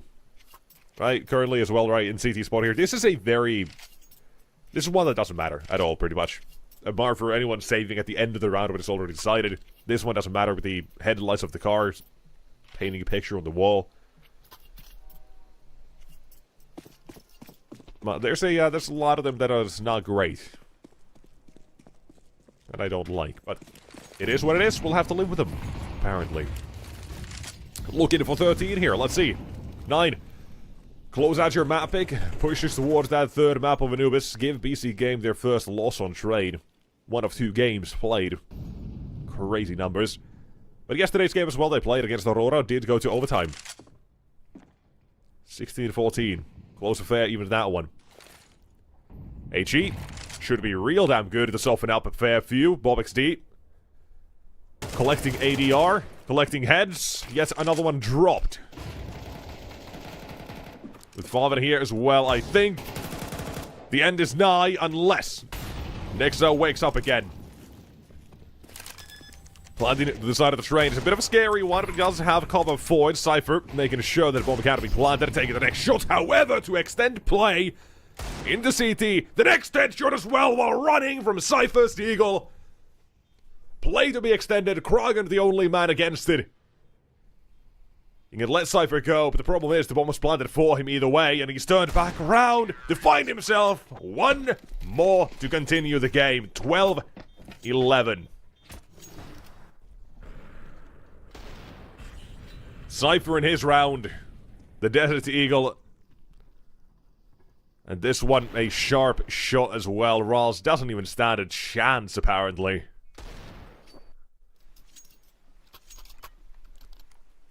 They want another overtime here.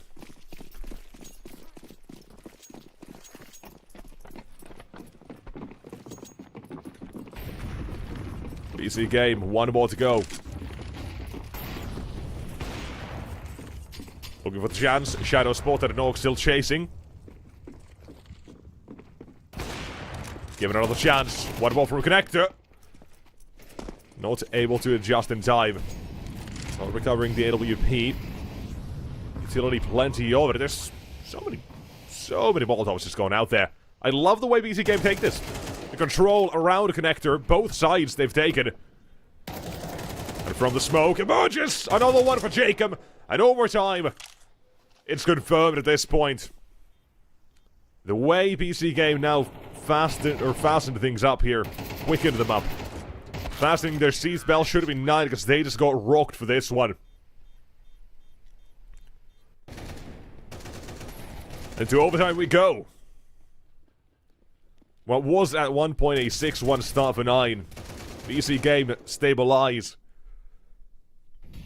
And toward the end, Another slow return to it. Overtime it is to decide if we even see map number 3.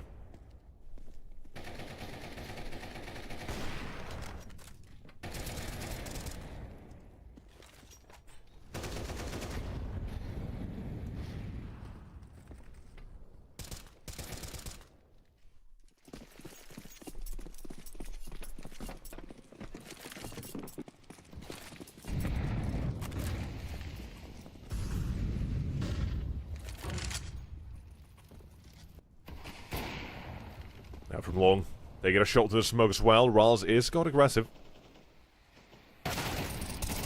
Ooh. Quick shot still delivered by Next Up. Next one with knock and toe. They should have known there's 2 here.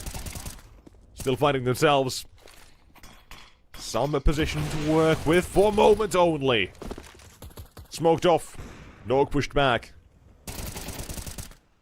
But that's given more opportunity as well to walk out to A, where Jacob, however, does get taken down through CT spawn. Bob just playing wonky, funky angles.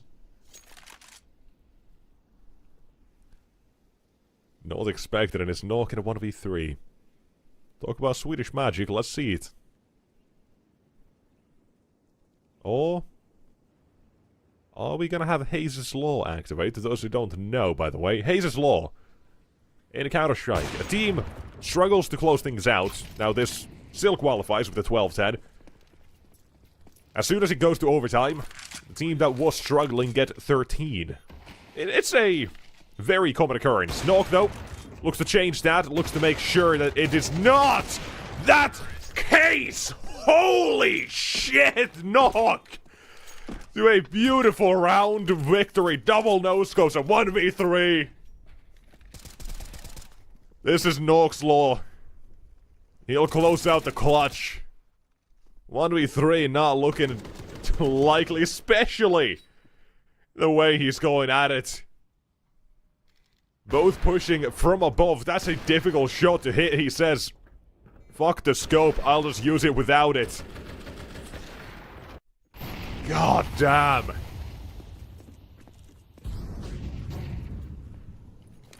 Alright. They'll lose Cypher at the start of this round, however. It slows down that momentum a little bit for BC Game. Wanted to play off of it here for this one. OVXD. Back spotted to take him down. That's 5-on-3 now. Again, after the last round, I don't think anyone's going to say anything about how these rounds are going to be played out. Especially with Prime Taps active. Not expecting a second. Great swing and trade for 9. If you're going for a peek, make sure you can trade in this situation. Farman might be the outlier. With smoke in his way. Nexus creeping through it, and Farman's hiding in it. This one should be decided by this alone. Noak's still thinking about it as well, being cautious, just in case, but 18 seconds is the smoke timer. Has to wait a long, long while. And Nexa could be in a little bit of trouble. Outside of red, E-box. Farman adjusting Nexa. Sharp shooting.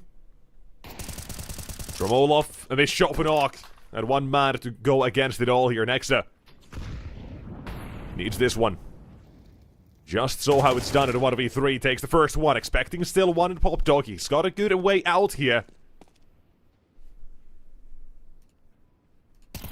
He's going back to site. Bob waits. Clears the connector and will deny the clutch this time.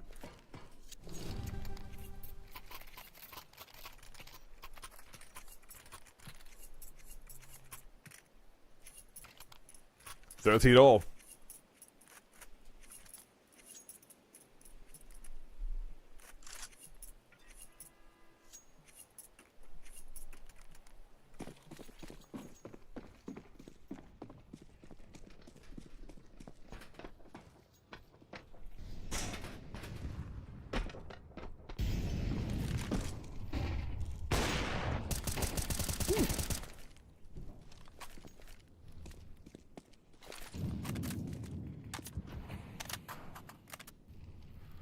Openings found yet again.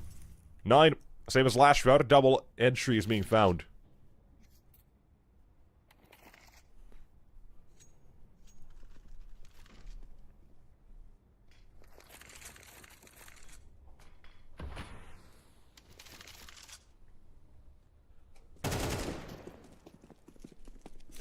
Prime taps.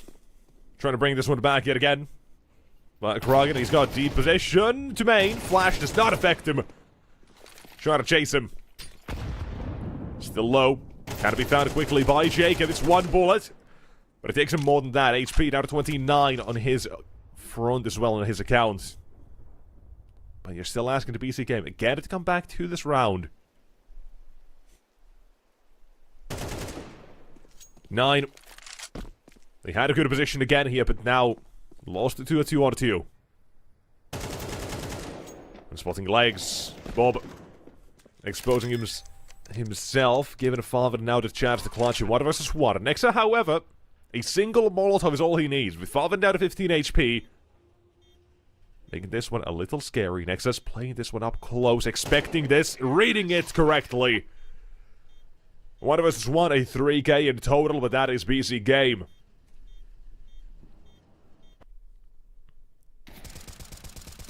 Round taken. To 14 they go. From a 5-on-3, mind you. This one and the previous round, both they had it. The advantage on 9. So BC game had to work harder just to get here, but they find these little timings, these little gaps in the defense where they slip through, and that for Nexa was enough.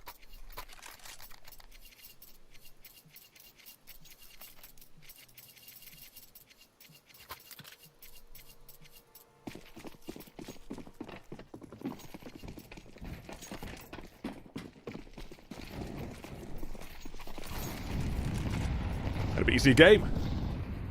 From looking a little bit out for the count at the early parts of the game to now having a chance to close it out here with 16 needed. Lead is there, but that could very quickly diminish.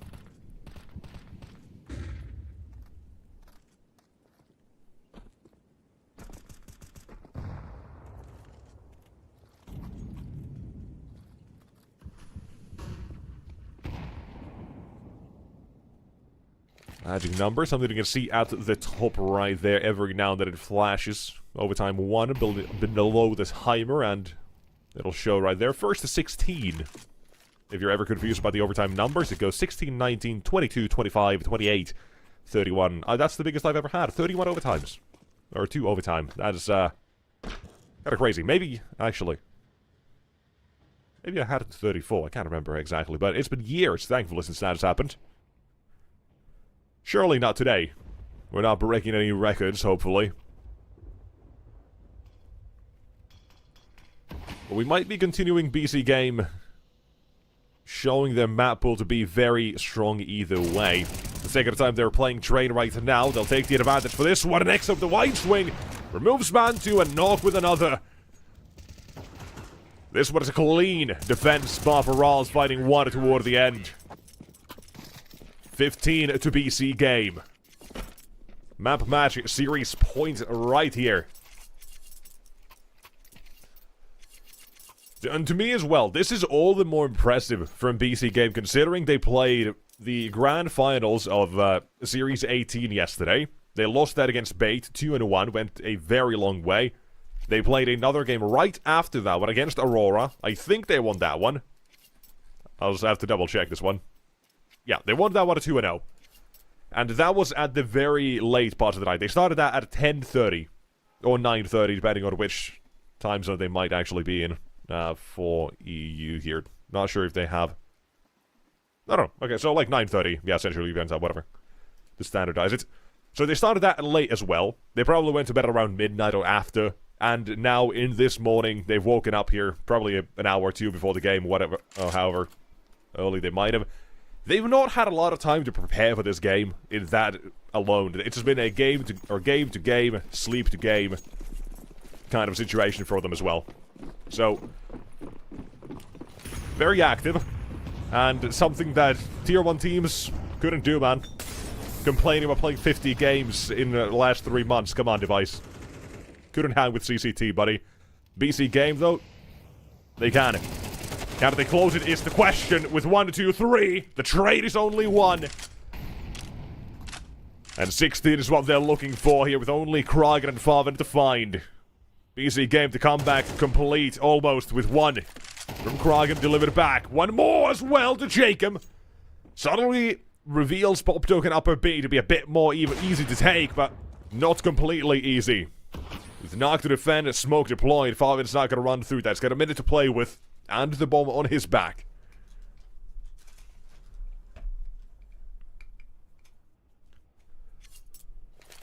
Taking time, walking through the smoke eventually, having expected Farvin.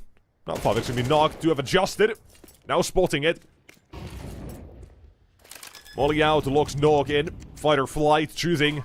Play this one with the steam head instead. 2-on-1 is what they go for. Retake is what they'll have to come up with. But Farvin is known for the clutches.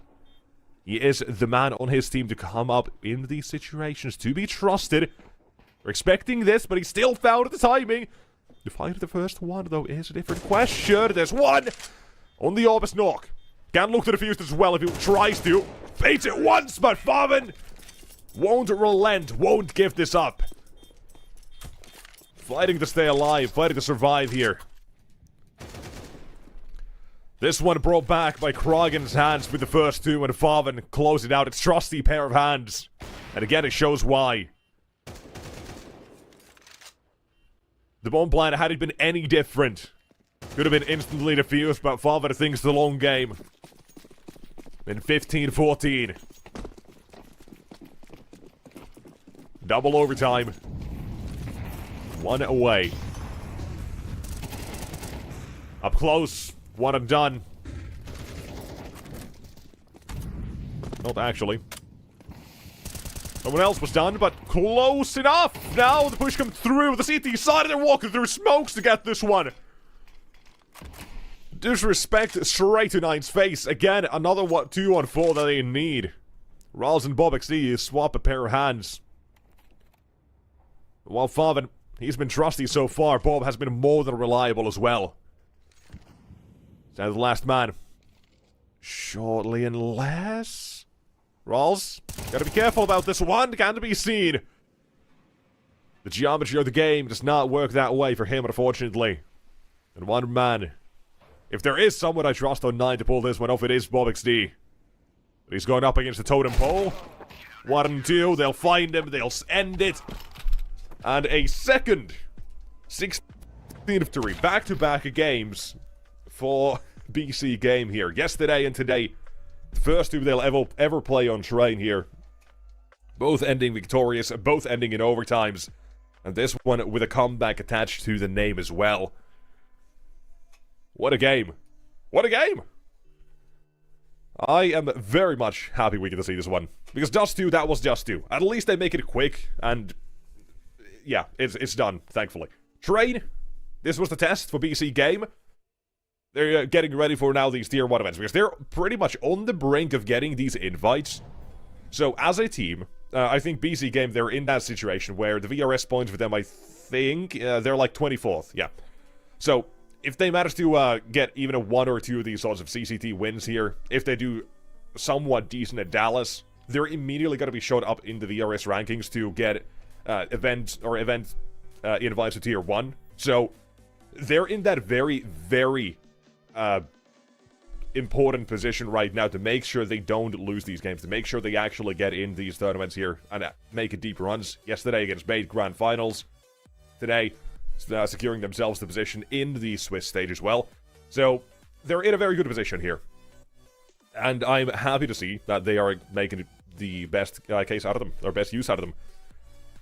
I think BC Game as well. I don't actually, I don't know for certain, but I know they had the Bucharest qualifiers, I think. I'm not sure where they actually ended on that one, if they went out or not, but nonetheless, they've looked to get themselves into these events, and they're doing very damn well. They're a very strong team, and now with the addition of Prime Tabs from the Bleed Core, the only change is, well, well, pretty much Farvin, who was now on 9, swapped with Prime Tabs. So that was that as well. It's looking really damn good, and I'm happy to see PC Game playing so damn well. They've qualified it, they've gotten themselves the position in the Swiss stage as mentioned. But it's not the only game we have for the day, because we got more. We've got Fireflux and NIP, or Ninjas In, apparently. No pyjamas there. There we go. Get them clothed, the Ninjas in the Pyjamas, up next. But that will be coming up after a little bit of a break, right? Dust 2 was very quick. This one goes to overtime, it kind of makes up for it, but it's still about an hour's time until that next game. NIP as well, they're only going to have less than an hour, by the way. They're currently finishing up their series against ESC. They're in map number 3, the game is 10-10. So, it's a bit of a iffy situation for them as well, right from another game to another one right after, so they'll have to get that as well done and dusted. Just make sure they got enough of a break, hopefully, for when they finish off that series. It's now 11-10, actually. But, in about an hour's time, 45, 50 minutes, whatever, you can take a look at the timer every now on the screen and the stream if you want to stick around for that as well. But if not, in about an hour's time, Fireflux, NIP, another decider match to see who go to the Swiss stage and who does not. So, we'll see you guys then. Hopefully you have enjoyed, but until then, we'll see you guys in a little bit.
Do I wanna try? Can I let it go?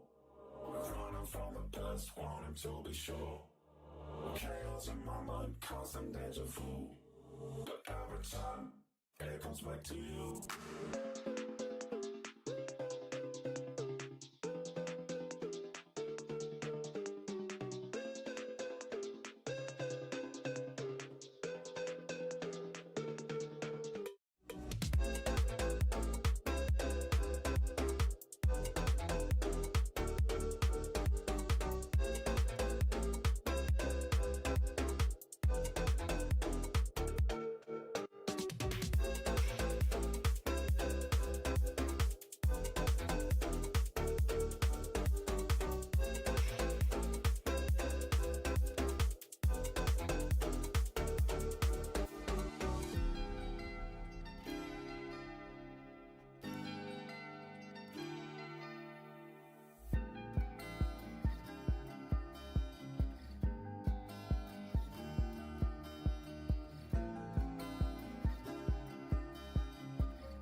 Alright, welcome back, ladies and gentlemen, to another day here in the CCT, another game here in the CCT. We already had at the start of the day, and it was a quick-ish 2-0.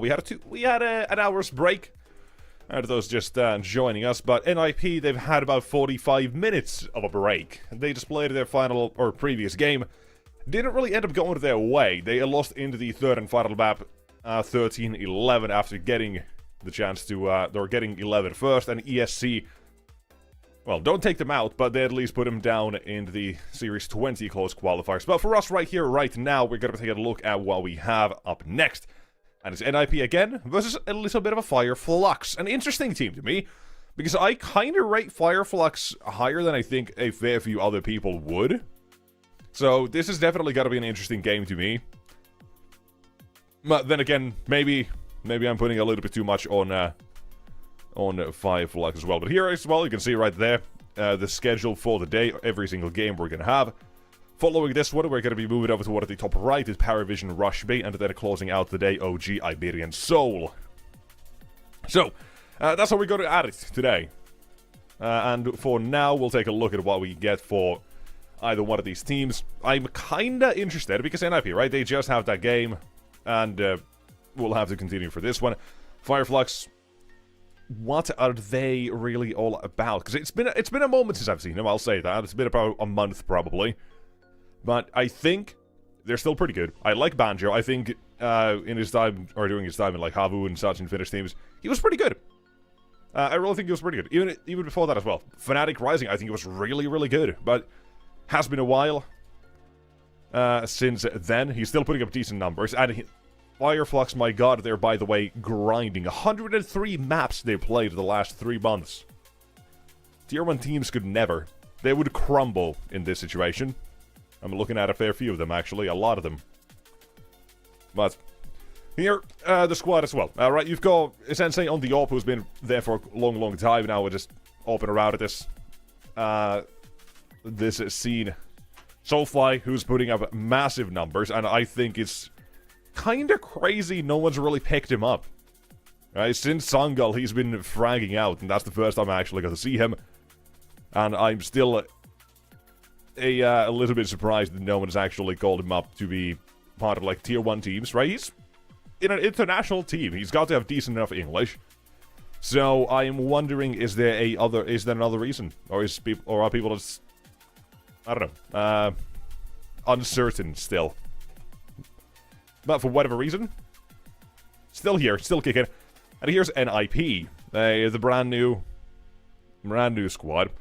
And still with Jax to stand in. Now, assuming, and if I'm not completely mistaken here, I don't think I am, but this would be the final tournament that he will be standing in. Then they'll be headed back to Aras Dos as the official 5th matchup. And the swap as well for them, Jax, Aras Dos, is fairly simple. They play very similar roles and positions. It's just the individual decisions that sometimes might be different.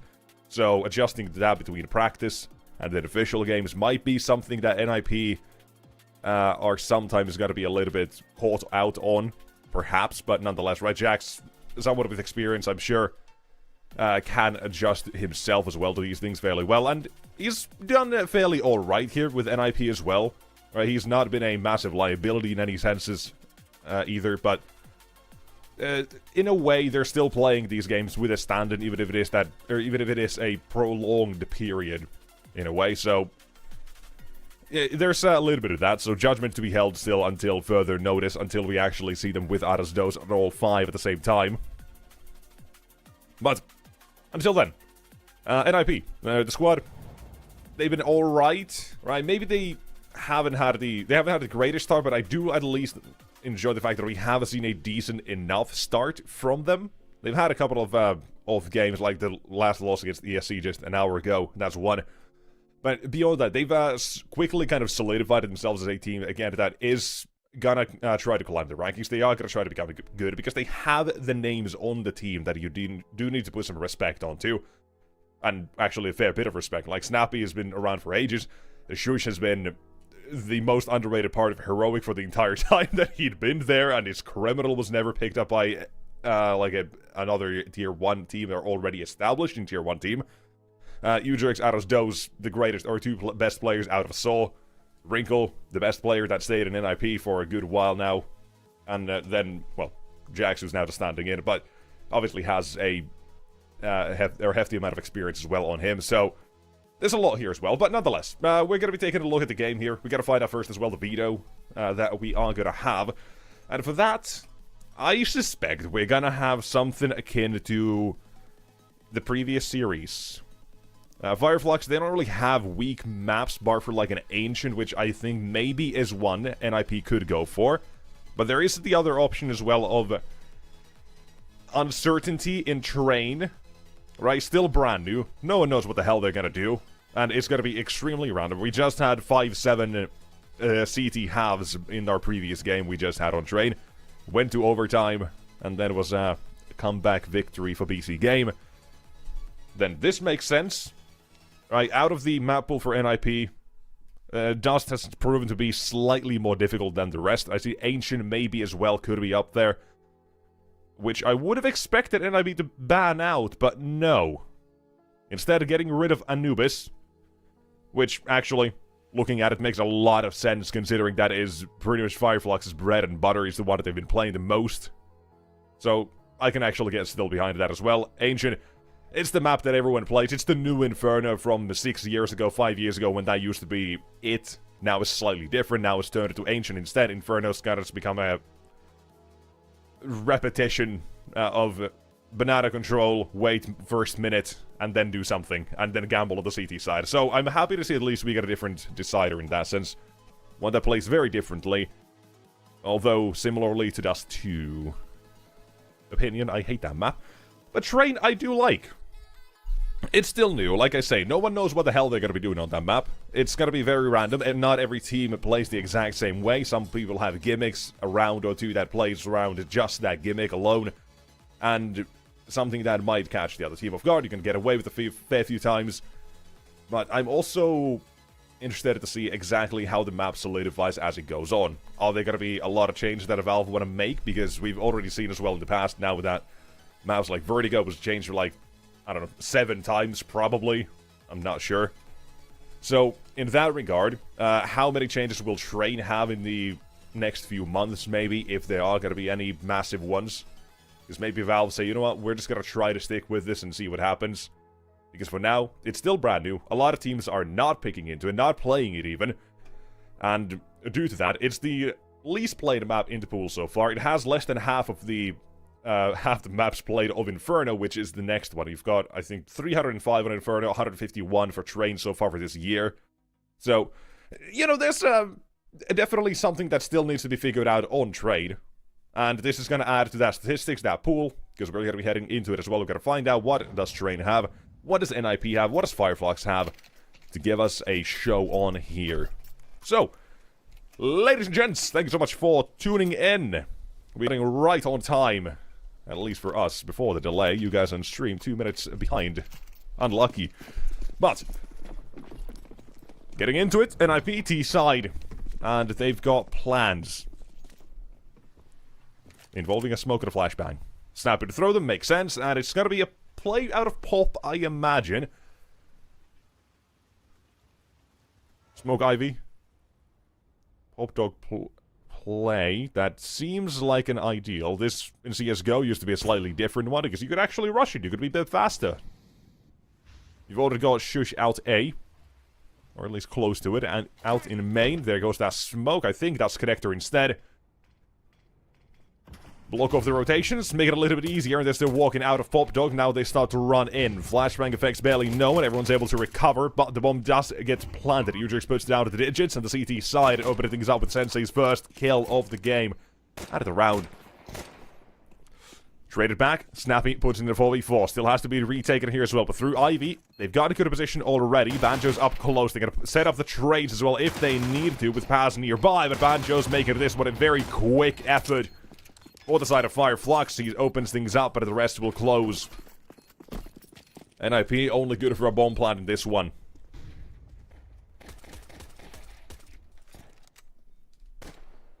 And a very nice round coming out for Fireflux for the retake.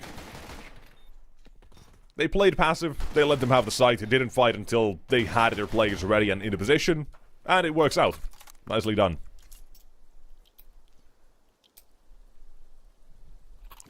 For round number 2, NIP decided to force bind yesterday, actually. These force binds worked out really well for them. Incredibly well, actually. I think they lost 3 pistol rounds out of the 4 they played against Apogee. Every single time they force bought, they won that round afterward.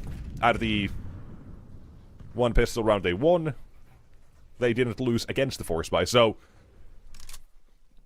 if my memory serves me right, I think NIP in that regard have a pretty damn good chance to bring some of that energy back to today. Though, one big difference. The opposition, a little bit different. Maybe, the some as well could say stronger.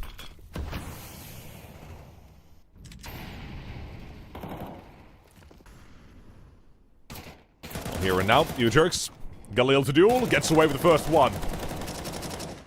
Tries to create a gap with the CT defenses. Sensei now turns his tail towards main instead, assisting Soulfly.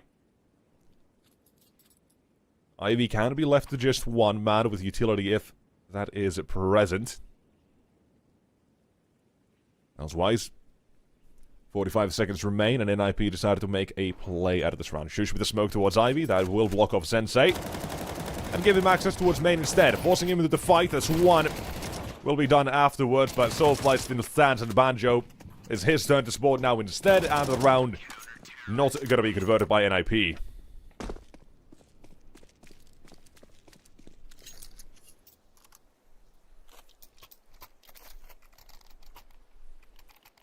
So, very nicely done for Fireflux. Again, I kind of set it up NIP yesterday. Very strong for the second round, but not this time. Letting us know Fireflux are in to give a fight. And also one of the rare teams that actually have been forced to play trade a few times. They've got 4 games. 2 wins, 2 losses so far. Both wins looking, you know, fairly decent. 13-9, 13-10. And the losses being a 13-3 and a 13-7.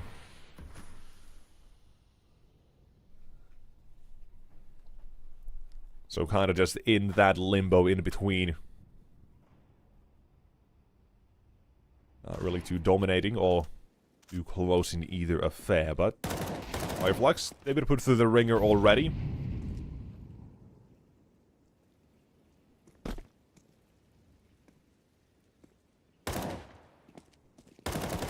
Soulfly. Take your shots.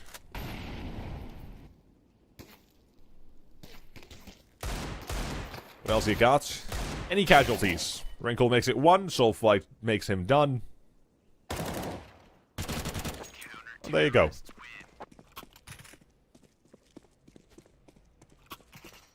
Nicely packed up there.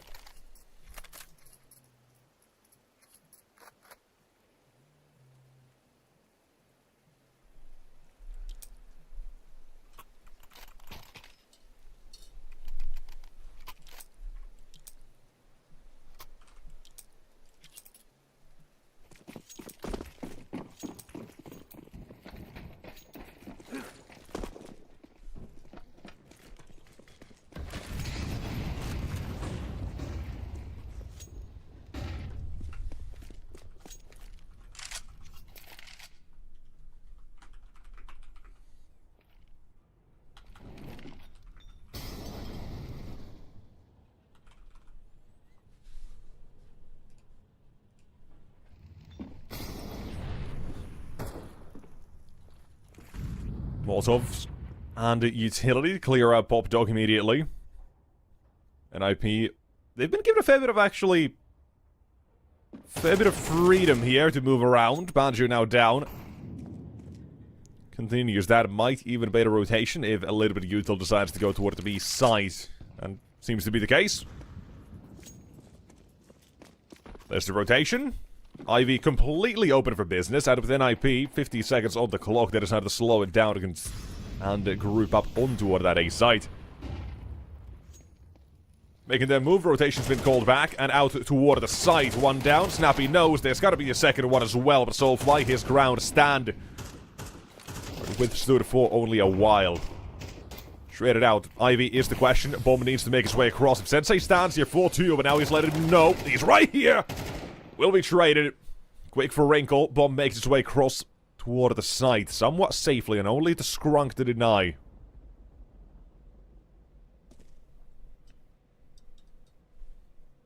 Bomb has been planted.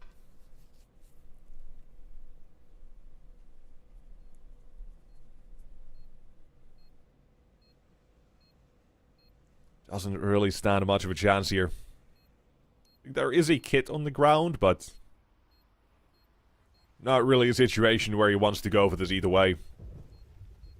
Much of the time ticked away, no entrance given. And no smoke, that would be the big issue as well. Even if he picks up that kit, still 3, still the entire A side to try to maneuver through. And NIP, victorious in the first gun round they get. Starting off the mission for the CT side. Or T side.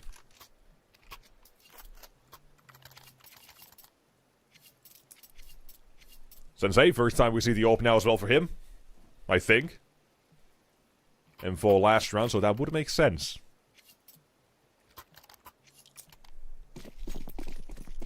Him and Soulfly, at least for now, they're having decent starts to the game, so I think big factors in terms of Fireflux getting active and into the game are absolutely there now. As usual B, Molotov to block off ramp. We saw plenty of this in their previous game as well. Between BC game and Night. This is a fast Molotov that blocks the CT side from rushing up. Sometimes you'll swap that out with the smoke as well, apparently, but fast utility.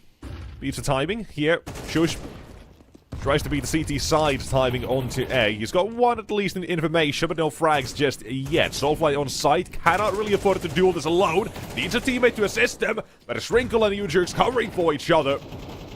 Boosting connector, Paz will take one back for free. The bomb to be planted can still be denied, but not finding the spam right. Plenty of damage onto NIP, most of it unconfirmed. There's a reason still for Fireflux to go for this if they get a quick enough entry. If not, the 3-on-4 looks daunting, especially combined with the lack of economy the CT side will have. Don't give them a way in here. Snappy should be taking this round away. 1 kill is all you need, though Banjo slipped to sight. Again, same as last round, an issue, no kit. They'll be walking away, NIP will take their second.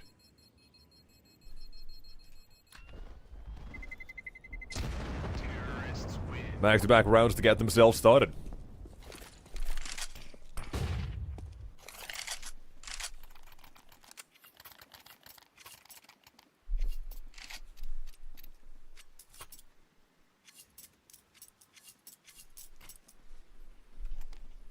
Officially in the game for the Swedish organization. I was gonna say Swedish side. That's Freudian slips right there. Still thinking about past NIPs. You know, organizations definitely do get influenced sometimes about or with how the teams are made. I know a lot of people think Nine is a Polish organization. Actually Swedish, believe it or not. NIP. Swedish organization and a team previously, so that's that as well here. Badger Soul Flight, beautiful setup as well. Nets them 1 and 2. Putting this one to the hands of one last remaining wrinkle.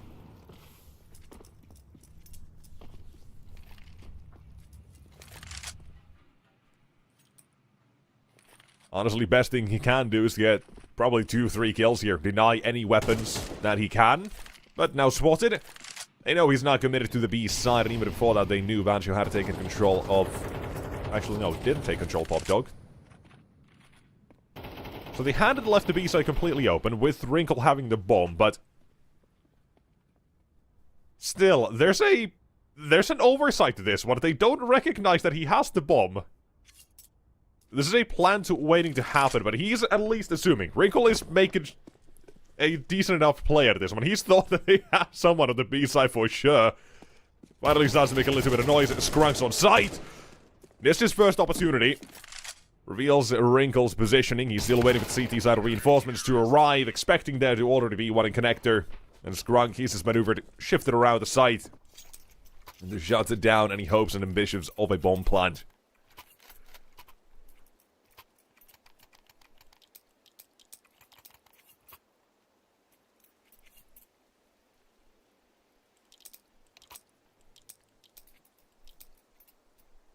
Time over NIP.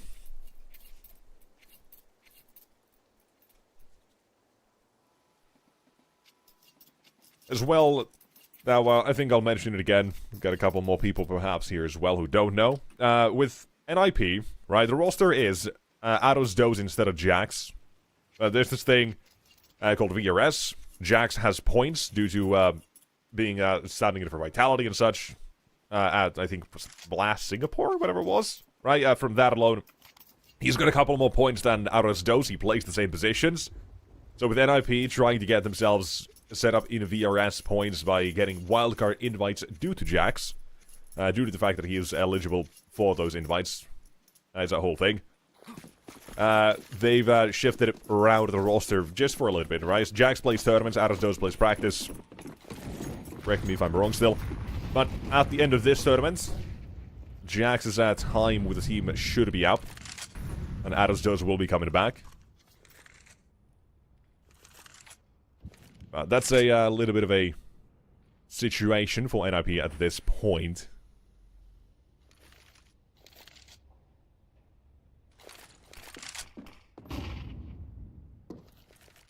Decent flashbang, actually. I like it.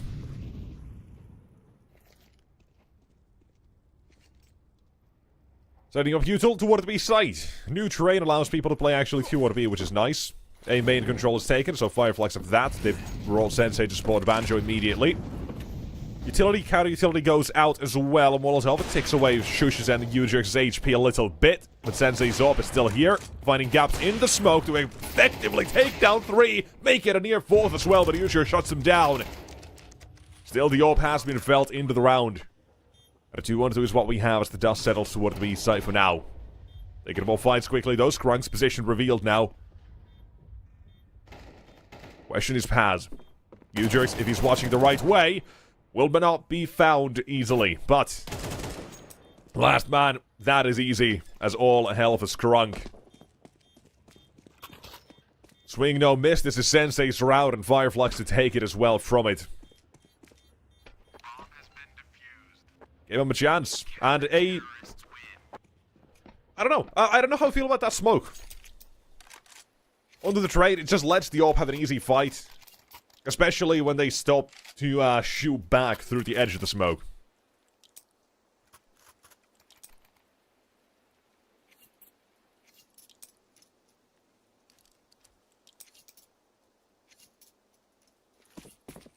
But it is what it is, and it's Fireflux at 2-5. And Jack's hit the frag. That was a bit of an issue. You talk about how easy it is to just slot it in. Slotting Jack's pretty much a veteran at this point. Plenty of experience into the very same roles he normally just kind of plays. But for the moment, no impact. Continues as Banjo will find himself 1, 2, 3, and the round commenced and ended in seconds. Time to avoid going James Bond, at least. Let's see. Maybe he's looking to make a career change. They are still casting the new Bond, from what I know. He would throw his hat into the ring, but let's see if there's timing he'll find here or not. Now spotted, and suddenly he's going to find 3 people looking at him and pushing him right out.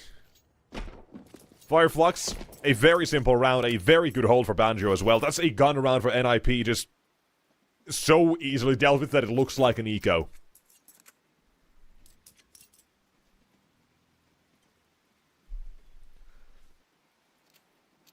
But my question, by the way, I don't know if I even saw flashbang. If there was one, it went right over Banjo's head. So that's a bit concerning, perhaps, with the round. But he also just hits some very nasty headshots immediately, so, you know, potato potato, sometimes the opponent just has a good day. And right now, Soulfly, Banjo, and Sensei, they're proven to have good days.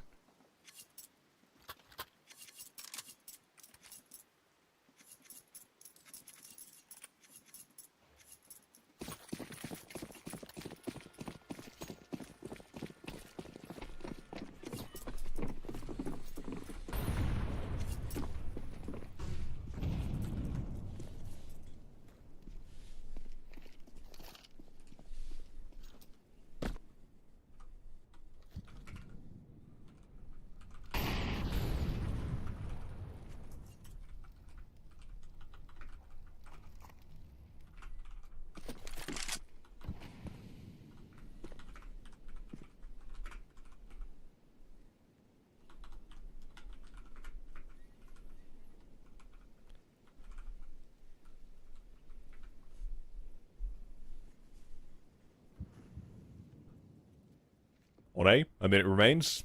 Pretty much like the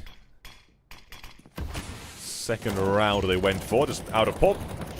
Smoke and a flashbang, and in they go. I like the setup here for the CTs as well. Fireflux, 2 on site. Just try to stop them from scaling too easily, with assistance coming through. The bomb can still be planted. It's a bit of a struggle.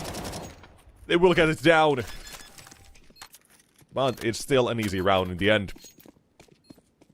Very quick reaction from Fireflux as well.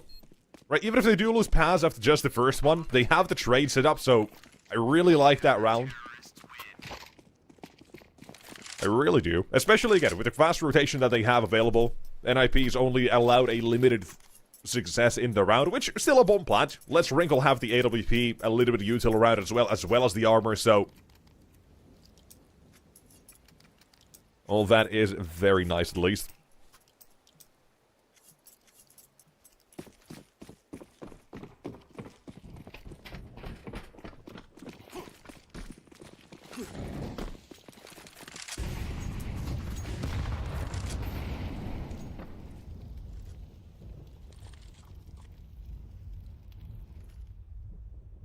Push the pop dog. Shush will wait.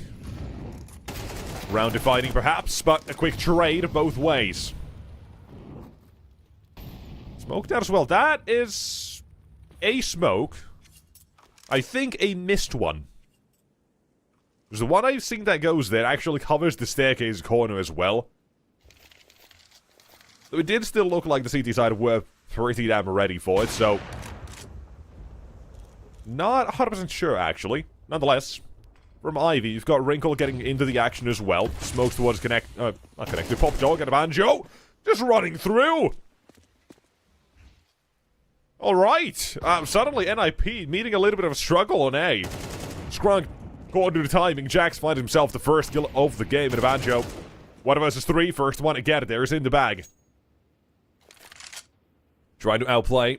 They still have Wrinkle holding the position as well. They know that Banjo's not pushed out even further, but around the bomb train, maybe Ivy, maybe into connector as well.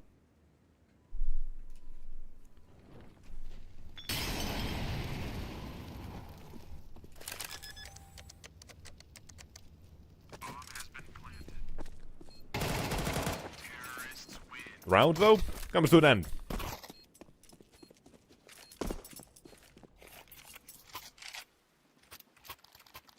So Fireflux, they're having a good time here. Said they were already put through the ringer once or twice. Total 4 times on this map, so they've got their basics down and everything. And now they're making the CT half look good. Still needing NIP. Probably get to like a 4. That's a decent enough result from how things do go here. Obviously, ideal would still be 5, but that's just a nonsensical question either way. Are you happy with 3 or 4 or 5 here? This situational. Very dumb. You'd be happy with 12. Can't get there. Snappy in main. Push knows another one is going to be up close as well. Will take himself 1 and 2. Banjo on the site again. He's delivering a masterclass of a defense. Shush will stop that, but the cost is still heavy. It's down to 1, however, on the CT side. Slightly more costly for them. Another chance to clutch things out here.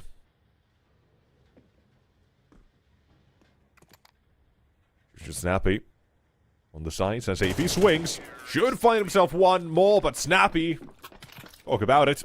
Aim exactly that. Snappy, crispy. And an IP to a 4th. They've got something going on now here as well. They've got a chance.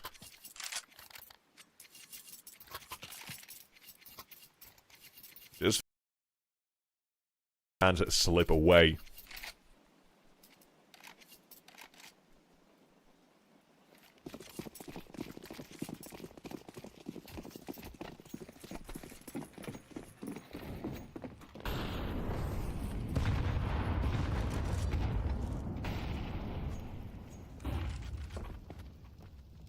Gonna work with 4.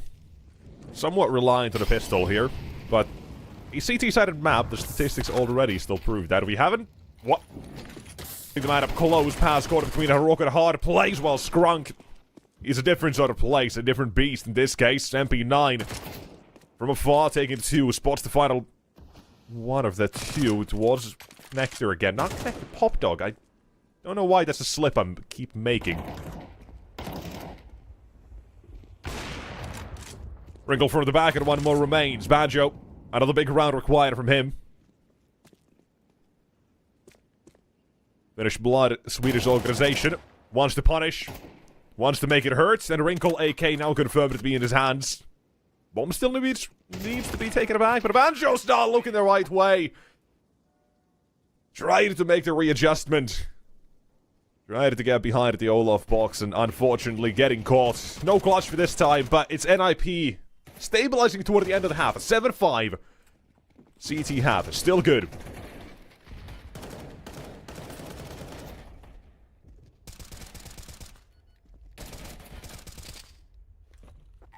And a 7-5 halves in our last game here as well.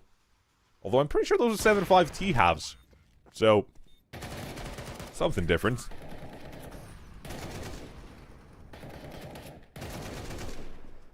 Though, I do like NIP coming back to this one as well. We saw a lot of good rounds from Fireflux. Very well played on the CT side, and now the T side is the question. Or, honestly, is NIP CT? That's my question. I want to see what they can come up with here. How sharp is the shooting? Wrinkle good for 1. On the side, flashbangs are fantastic, as Josh unable to shoot back properly.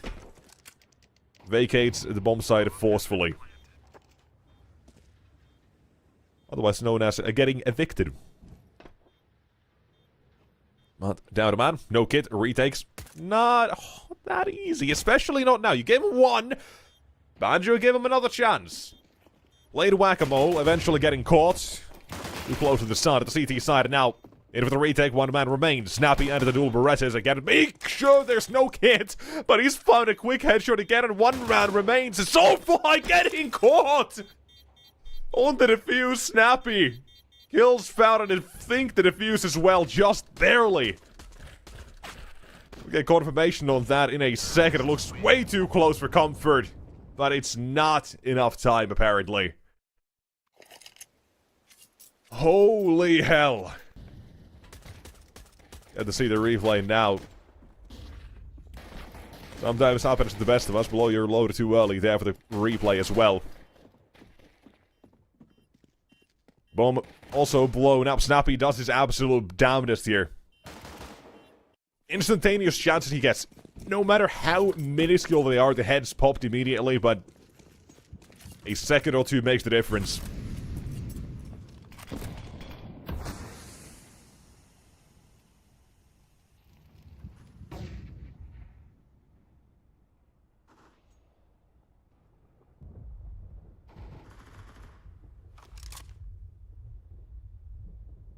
And I ping again. Lose the pistol, forced by right after. Barely common occurrence for the team now, it seems.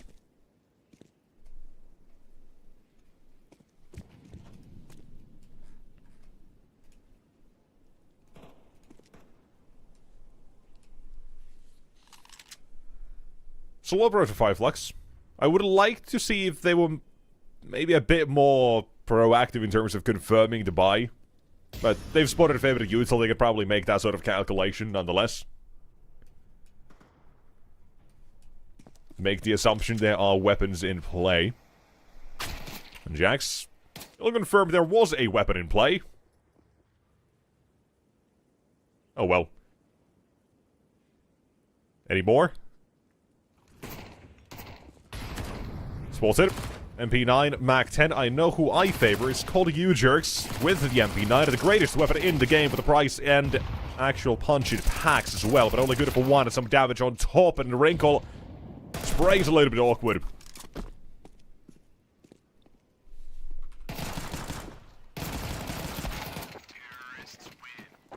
And the round getting close. 21 or 30 HP. You're definitely giving NLP a little bit of respect there as well for how it is played, but the round is gonna be done one there.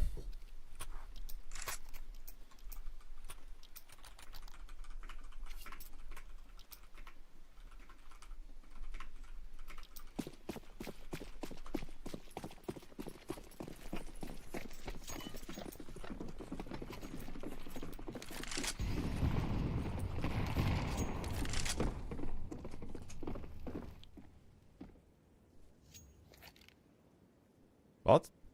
3 kills. A little bit of a investment back to this one.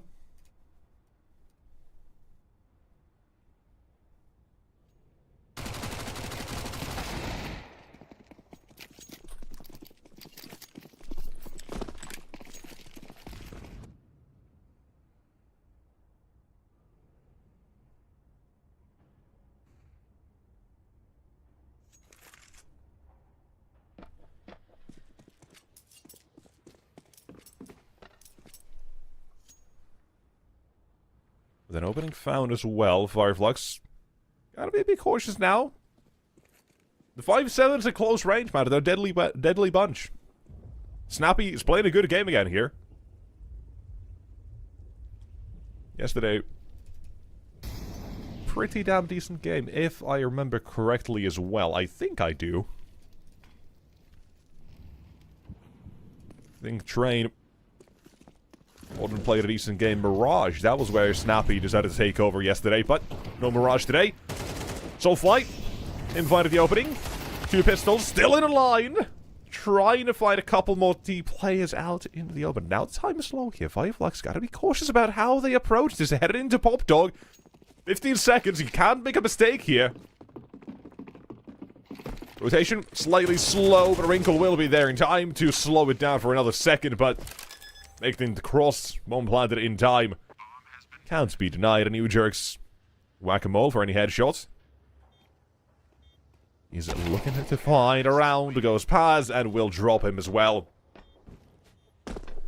But in terms of NIP in these rounds now, 2 in a row, it's just been the 2 surviving for Fireflux. Absolutely makes the difference for NIP at a potential comeback here.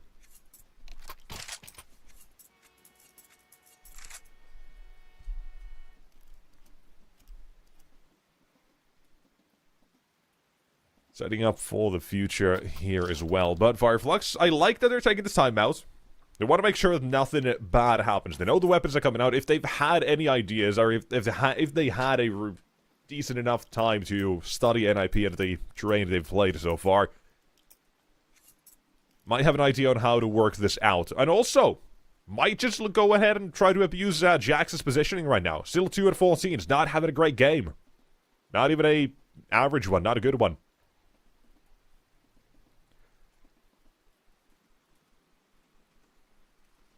Just getting his second on the board as well, so sometimes you want to try to add on top of that as well, but we'll see if they can, or what they come up with.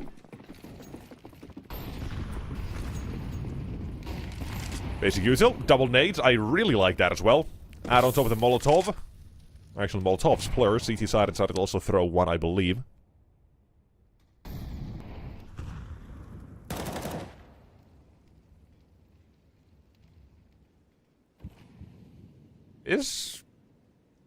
Is Jax normally here? I don't think he is normally here. He's supposed to be the IV player, but they've swapped that out with Wrinkle instead.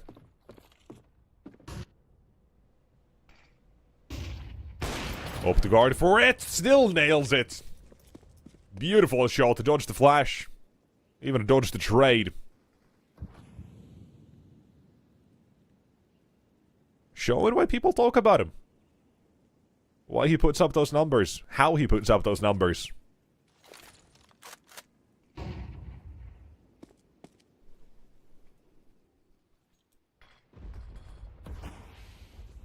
Through Ivy, attention still goes to NIP via the smoke alone. Walking behind it as well, Joaquin, how I believe that is has to make his move. Udrix between a couple of positions, thankfully though, able to adjust however he wants to. Wall offers him a lot of cover, but in Molotov, not so much. Force him into the open pass at the second, and a beautiful 2-piece as well.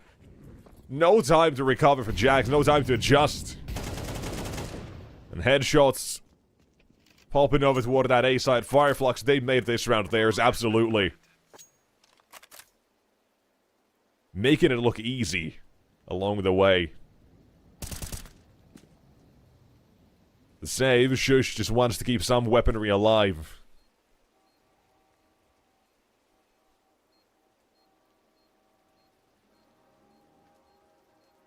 That is such a clean round for Fireflux. Despite the opening Wrinkle gets as well, they played the 4 versus 5 near perfectly, actually. I think that makes the biggest difference is, I think it was U-Jerks and Ivy. Or 1-6 with the train. Snuck into corner, Molotov. Couldn't put it out.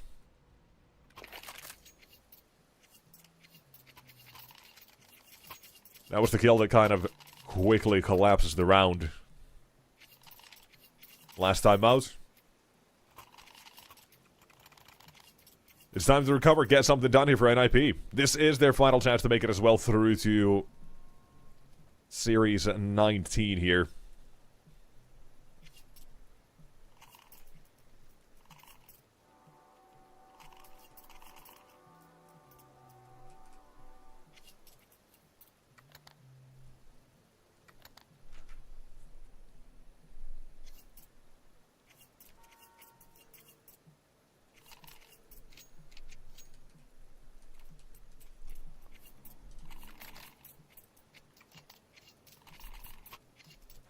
So, time to fuel up and time to get things going for NIP. I just want to see a competitive map from this. I want to see them actually put up these rounds because so far this is their map pick and Fireflux is schooling them. No stranger to comebacks when we are in CCT here, especially not recently. This last week has been a roller coaster of games. Even an hour ago, another one goes to OT 16-14 or 13, whatever it was. Already forgot, but doesn't matter too much. Someone go out on top. Sensei spotted the shoulders. Jackson's now going to give him any more opportunities. Let's smoke it off. My time here.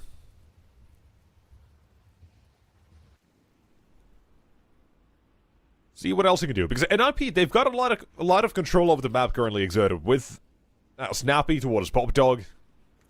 Ujerix watching for main. He's got a Molotov ready as well. If any noise is made, smoke goes out. Molotov should be next. He's still going to be holding for that as well, I think.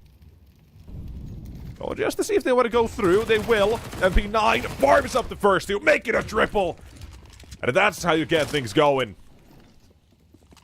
Stop them dead in their tracks. The control of the site of the map, it works out for their favor. Try to go through the smoke as well. Flash to play is good, but now when your opponent can hear the flash being pulled.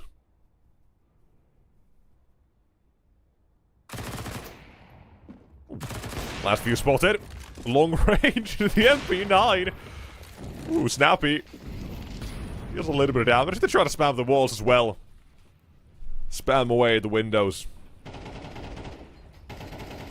But, oh, should be kept alive. They're still going at it. I think Jax is close to connecting something as well.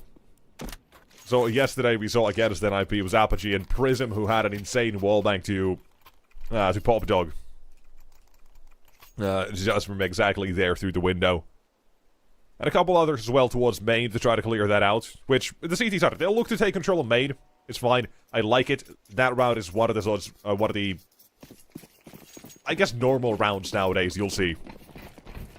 When it comes to taking a main control as well. I don't want to... I'm hesitating to call it normal just because it is still brand new to the... Well, and there's so much still subject to change in terms of the meta and everything, so...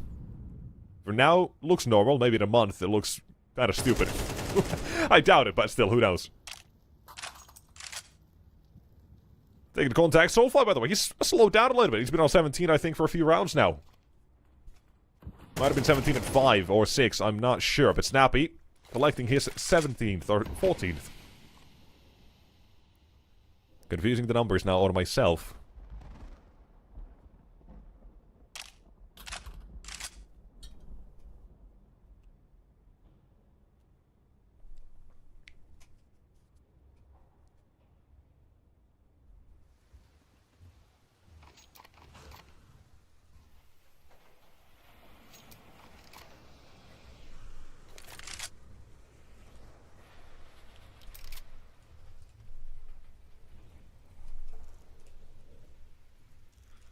Through Ivy. 40 seconds remain. The play for Fireflux so far. Considering the round they had here just... Well, two ago. Has with the double headshot entries. Definitely feels like a good place to go. Flashbang is great! And Jax finally activates. Assistance couldn't be any better. Sets him up beautifully. This is one of those rounds you'll finally get a little bit of confidence. A clean shutdown by Jax. Snappy with the second full house between the two of them as well. They're in NIP. I'd say now, officially, we're gonna get a game on our hands. Unless, you know, you fumble against the pistols and such, but hopefully not. Hopefully not. Probably not. I've seen some shit. I've seen a lot of bad rounds, I'll say, but... This should not be one of those ever.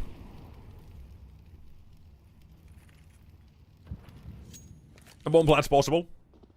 The B side, you can very quickly overwhelm it, or at least just get that bomb toward the side if CTs are playing a bit more passive. So they've got pretty much zero utility. They have zero utility, so to make that cross any easier, it's not that doable. Or completely impossible in this case. Out from A main, they are going to group toward the B-bomb site here, it seems. Unless my eyes completely deceive me, and I don't think they are.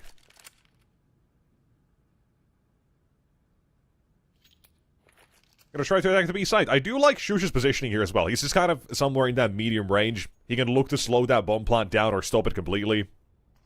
He's gonna have Wrinkle as well to probably watch for the main or lower push as well, I imagine, depending how Shush's first contact goes.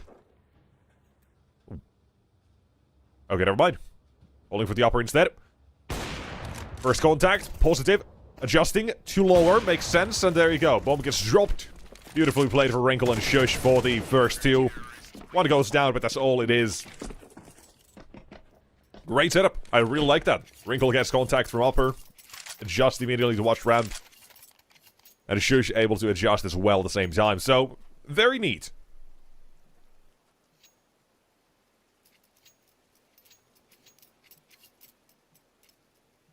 NIP, making this game now a little bit closer. Again, every single round they deny Fireflux 11 here. Keeps that economy low and brittle. It's got to be a half buy and a buy. Sort of a cyclone and tornado they're going to be entering on the Fireflux side.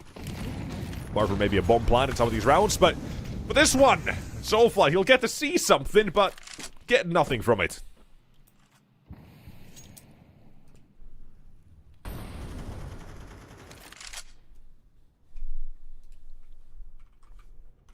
You jerks.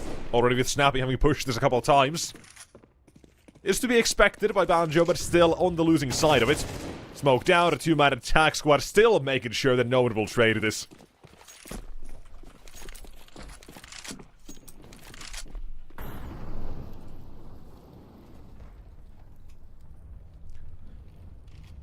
And Fireflux, the worst news of their life has just come through. They are going to be forced to half by next round. Maybe they'll look to force buy if they save these weapons still, but currently ain't looking good because Snappy's on the prowl. Sensei did sense it.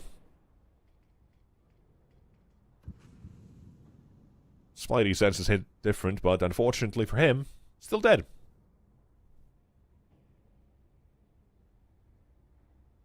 And a 2, still watching. Free fire. Looks for it. Hey! Not bad. Almost finds both of them as well.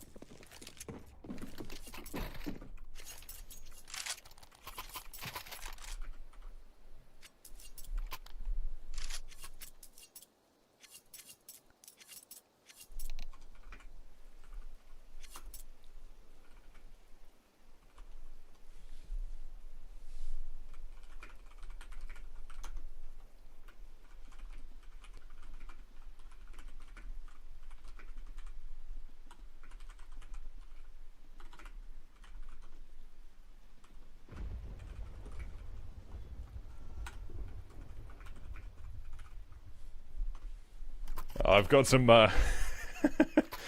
yeah, so there's a little thing. I had to swap games with Hayes, who's doing the stream right now for the Series 20 qualifiers, opening that up on Group A. Apparently he might have some electricity issues later on in the day. So, asked me to swap the game so he could start earlier, so he could hopefully end earlier. But I just got word from him. His game has got to double overtime. And that's just the map 1. So, despite starting an hour earlier, we're almost caught up to that stream. Somehow. He's not having a great time. But, hey, NIP finally is. Coming alive here in the late portions of the game. Second half, they've gotten things up and running and started scrugging at 1v5. Deal some damage. Taking 1, that's him now done. Snappy will trade. Collecting a 3k as well. He's really had a couple of good games now. But for the last map they just played against the ESC, that was apparently not great from what I saw. But he's coming alive here on train. Got plenty of years on him as well, plenty of experience. He's played a train through and through when it was previously in the pool. Feels probably kind of like a brand new home. Almost, kind of. Old new. Something's different, but not exactly sure what. But nonetheless, he's feeling it. Right in his element.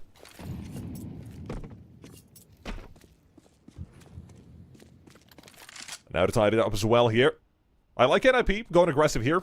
Wrinkle assisting and escorting Jax up Ivy. He's gotten a little bit aggressive there. Ujurg's watching above the smoke. This is pretty much the basic how things are going to be done now. You're going to watch both sides. That smoke is going to be mostly just thrown as courtesy overall in every single round. Or most rounds at least. The way to counter it is go on the ladder, but for the CT side, you can get that information, but you can't really shoot back on the ladder, so... A little bit of give, a little bit of take in that regard. Very common.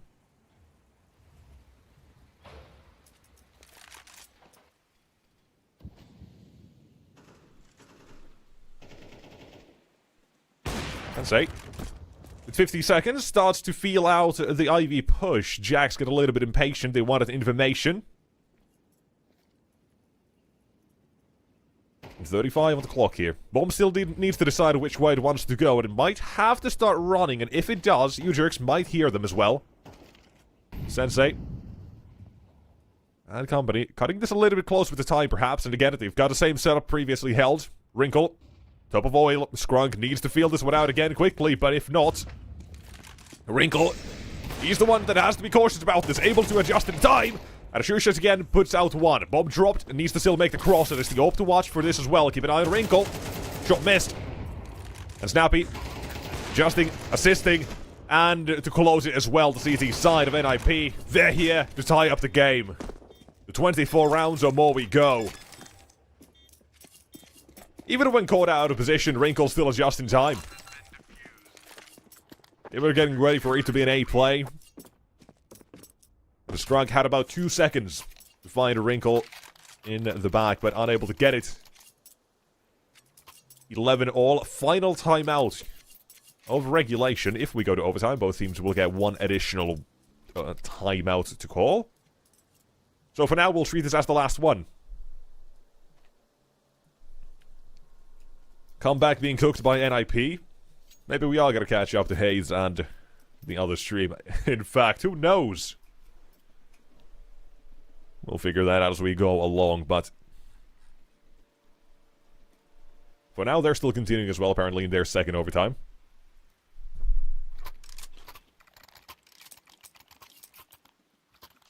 Well, for us, round 23 is a go. Smoke lined up immediately by Skrunk. This should be for the strained gap as well. Still not sure what to call it. But... red smoke, probably. Teams will figure it out. People will figure it out. Just a smoke toward A nonetheless. Jax will play it up close. This is the other option. You saw Ujurg's on the ladder. This is the other option if you want to play a bit more aggressive, more trade toward, or trade potential towards Pop Dog and Maid with 2. You play there alone, a bit dangerous, but... NIP, no. He's an HE. Suddenly his headshots applicable to all of Banjo and Soulfly as they go out toward the site. Molotovs are great, but Fireflux added their plan, wants to scale up the sidewalk nonetheless, and to take down 1 and 2. The entries are there to make it 3 as well. Spotting even more, and that's going to be an immediate save call, surely. Or not, actually. Dozens of buckaroos in the bank for NIP out of the crew. In and out of the smokes, knives being pulled. Jax alone. Then he has the backstab to confirm the 12. I love that round. Fireflux, they decided to change things up here. They knew the setup that was the one that NIP had been playing so far. It was NIP also changing it as well. They wanted to make sure that they don't run toward that side immediately. They had the Molotov towards that Thomas Blue Train, whatever you want to call it. I just feel like Thomas is fun. They had that Molotov down. It should have immediately alerted as well the man on side. I think it was Shush. That they were going to rush him down, but not adjusting. Not able to have the time after dropping the utility and such, getting caught. Wrinkle as well. Not much of a point in the round. And Sensei opening up toward Ivy. Shush goes aggressive, changing up his playstyle for now, and leaves Wrinkle to deal with all of this alone. This is going to make him in. The op has not gone yet aggressive, but has been spotted, has been capped. And the round looking like a 13-11. Fireflux, 2 more to go, and now it's just 1. Ujurgs all alone. NIP, they'll have to forfeit their map pick. It's not clean, but it does get to be one hell of an entertaining one at the end here.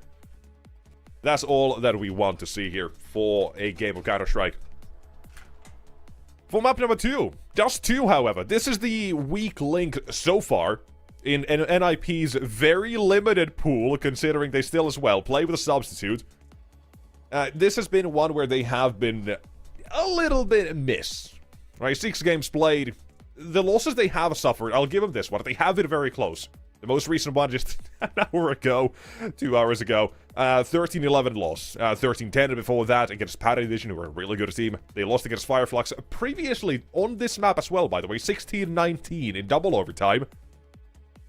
So, they have played a fair bit of this. They've played against Fireflux as well. So if you, again, you kind of work out the law that you replay a team, you'll come back better, next time stronger, knowing what to change. But for us right now, we'll see what happens during the break or after the break for NIP to potentially come back into this series, force it to an Ancient. Don't go too far, we'll be right back with Dust 2.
Alright, hello and welcome back, ladies and gents. We're going to be ready for our second map here in the series.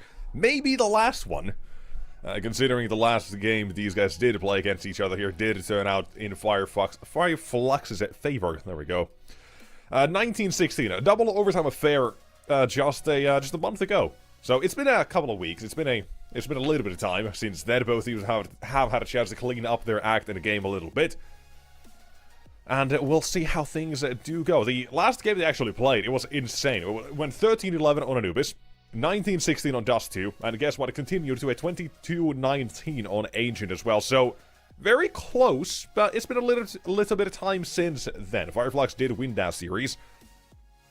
But since then, NIP, they've grown already as a team. They've kind of figured things out a little bit more, advancing themselves to become a little bit more stable and better as a team as a whole. So we'll see how things now look, right? What are we kind of coming back to with Dust 2? Is NIP gonna start cooking something? Because they get to choose which side of the start on and all of that. So let's hover towards it, and let's find out who might go into the playoffs. Not the playoffs. God damn, the Swiss stage. That's the one. I really am just full of, well, slip-ups here today, apparently. But oh well. It is what it is. And that is the greatest saying anyone's ever gonna make. Skrunk, oh my god. Wow. Down to 17. Sharp shot, but not enough to take him down. Utility does get blocked a bit, means they can still watch above the smoke slightly easier. Not having anyone to pressure it before then allows them to keep guarding for it. Lower tunnels to be cleared completely out by Fireflux. They've got this now. Step one of their plan in motion and continuing to set themselves up for the second as well. Jax now Tags back a bit forth. Spams back. Falls back. On to B. Utility goes out. Fireflies, they're still, I would imagine, finishing toward the B side here. Because Badger has the utility to make this into a B cross through CT. And for whatever reason, that's been something I've been seeing a lot recently, in pistol rounds specifically, is to take this toward that B side. Maybe it is Glock's close range. You kind of want to add them into this sort of hectic scenario where the CTs might start emerging from these smokes. You can look to do that and make something happen from it. Jackson's got a good defense initially, and a Shush now has to hold the B side all by his lonesome. 14 HP eventually taken down. But damage already dealt. Banjo with the bomb makes the cross, but now to put the bomb down, a different sort of problem altogether, with Snappy and U-Jerks both nailing one, a quick headshot. And NIP, game starts in their favor.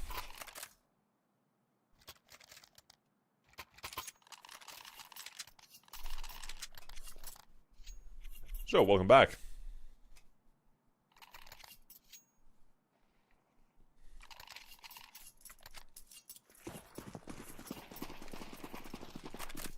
Hoping for a decent game here as well. Now, I'll say this.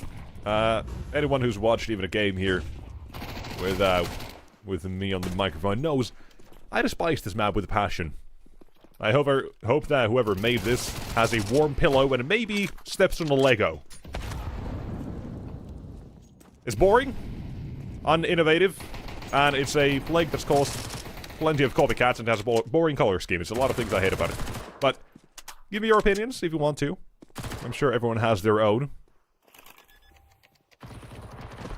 Here, Jush fails to jump. Bomb still goes down.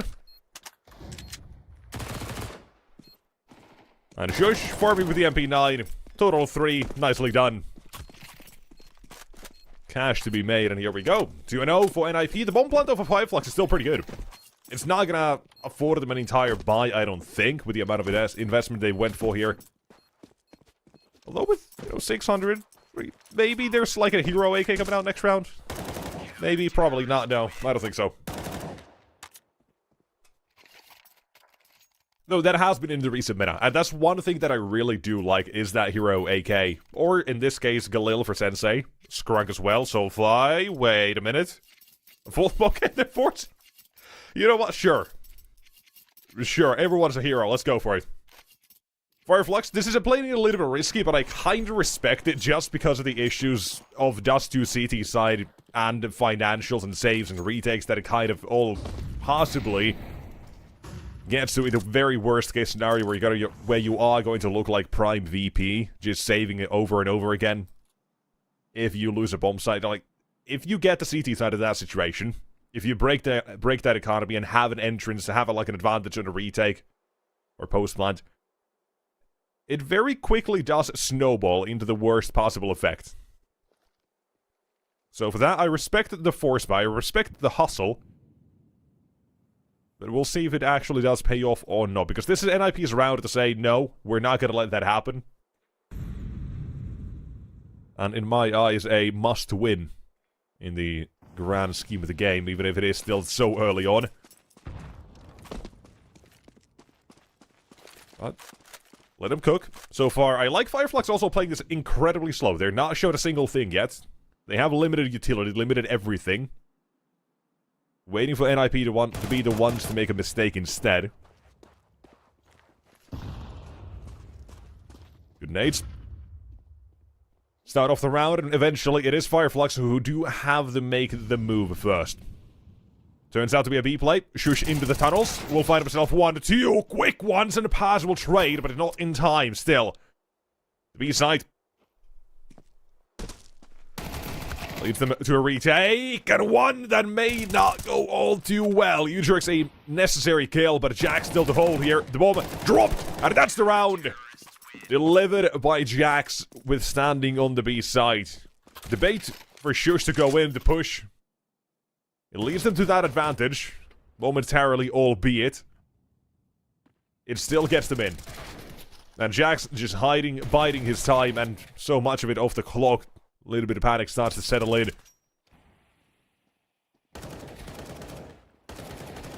delivers, stands at the back of the side until he has to make a move. And 3-0 for NIP. Not respecting the hustle. And not respecting them in this round either. Just a snappy, aggressive they go to find the first one. But just the one. MP9 still to be dropped as an M4 is recovered for you jerks. Oh, snappy.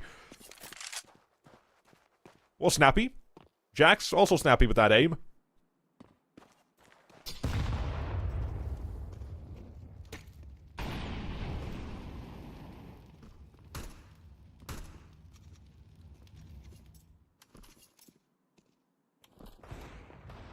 A little bit of damage would be nice here for Fireflux. But I don't really see that coming. Jax, an easy kill. Skrunk not expecting Jax to have pushed even further. And same with Sensei, not expecting him to push even further. And guess what happens for the third? You're not gonna guess. Jax continues to push. 9-1! He was warming up train, apparently. He was sleeping to be awoken on Dust 2. Oh, seeing how close it goes, absolutely would have been a difference maker in the grand scheme of it as well, but that's the way the cookie crumbles for the start. The hand you're dealt. We're Dust 2, Fireflux. First gun round, first real gun round out in the open now. Wrinkle down. Neatly done. This is just an aim map. It really is. Strategies are there only as a very loose framework. The most exciting round of this one, it looks like a cat dropped the CT, I think. Hello, headshots again. One more. Spray the smoke away at Jax. Him removed, snappy, all alone. Fireflux, welcome to the game. It takes him 5 rounds to be here. But the first real gun round. First on the board. Snappy. They're not going to let him save either. They know that economy can and should be limited here. So, they'll make sure he can't save. Takes one with him, but that's still the round done. Soulflight. Good couple of rounds for him. The openings as well from Skrunk. The first instant shot he finds. Takes out the open Wrinkle. Doesn't even let him get away. That's the biggest part of it as well. Mid it becomes completely open for business for Fireflux, and then they continue to CT. A very quick one. Smokes again. Same for Sensei as previously. Skrunk again, exact same thing. They're just repeating this. And Strain immediately put on NIP.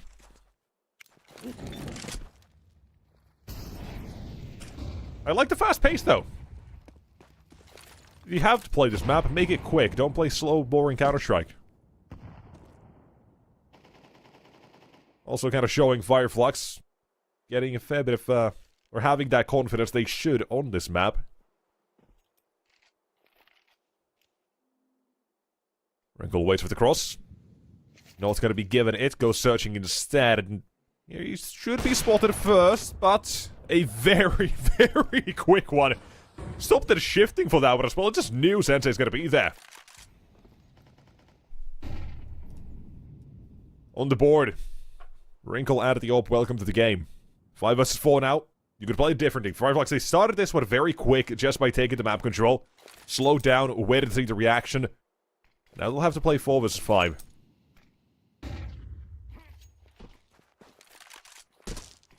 Out of CT. Skrunk with the op. Picked it up. One is up close in the smoke. Snappy's not gonna push through that.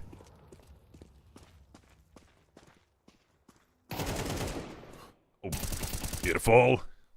Shush, needs to stand. My time perhaps for the rotation, or make a statement! From the back of the side. Badger with 3 HP will survive. And Skrunk. AWP to be traded out. Now, speak of that HP. Can't afford a single miss. Thankfully for him, no utility, no HE or Molotov. There's the first one, jumping up as well. Wrinkle nearly down 1 to make the difference. But this one is still to NIP's pockets. Even gonna have time to run away, get that AWP. Yeah, the back on the defuse in a couple of seconds. So, this one, it's really Shush who makes the difference. A fantastic anchor for so many years. So damn consistent. Knows the ins and outs of his own game.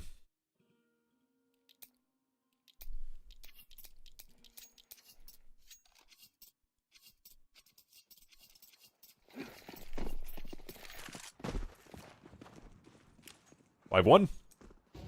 NIP, their change-up is to go along. I don't think we've seen this yet. I don't think we've seen much of this one. We have not been much in terms of payoff. Jackson wanted to push against the pistols. That was it. That was the most they'd gone aggressive so far.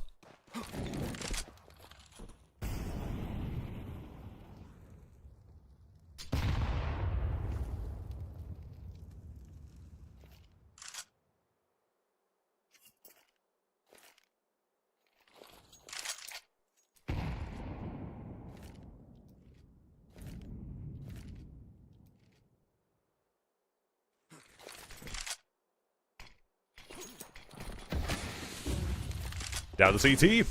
I said it's one of the most exciting rounds you'll see in Dust 2. Flashing, in for the swing, down for the count. This one, a trade from Wrinkle is still decent, but Fireflux very quickly have recognized exactly how NIP is playing this one. Oh, brother. Not like this. Not like this. Up from above, though. So fly from the smoke. One Banjo spots the heads of you jerks. And one remains, and actually, no, 2 and 1, then 0 and none. Fireflux quickly to this one. Displayed a bit of a fumble nearly there. Clearly passes, tried to give him a chance. That kill baits them in, only to wipe them out. That's clearly 400 IQ moves right there. It's meant to be. All part of the plan, and now NIP, they're planning to force my right back into this one. It's a bit risky, but 5-1 or 5-2 up, I can kind of see why they still go for this. Out of the economy as well being maybe a bit mixed up all over the place. Though this play, I don't like it. No support behind it. None at all. It's very quickly turned to a, let's just try to tag him up and soften him up scenario, just from that one. You had 1 M4. Why do you not just try to set it up in a different way? I really would like to know what people think, or why people think to buy a hero rifle and just go alone and do nothing with it. It happens way too much. This one I'm wondering, thinking, did I miss the flashbang? Did I miss something? For whatever reason, we find ourselves with the 5 versus 4.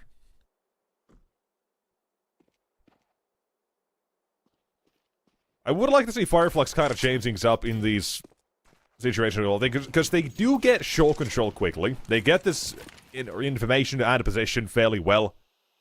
But what I would like to see is them to still... Ooh, this falls up. To kind of speed things up in these rounds, because we had a couple of these now that did go a little bit slow, maybe. After getting down map control, they wanted to see NIP's reaction. So I want to see what they kind of start doing when we get deeper into this. Now that the first basic greetings are pretty much out, you can start to do whatever you want. Gets you a completely different sort of thing.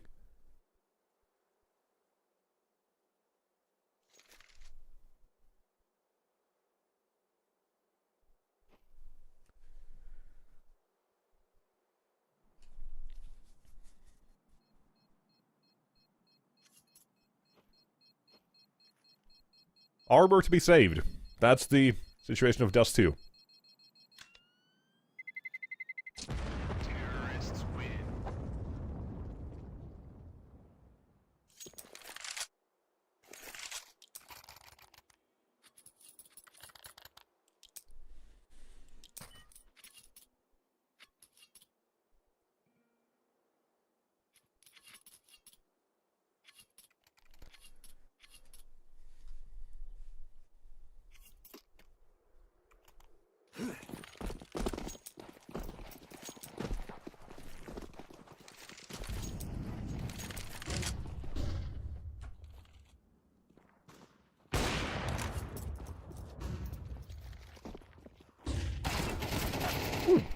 Good flash.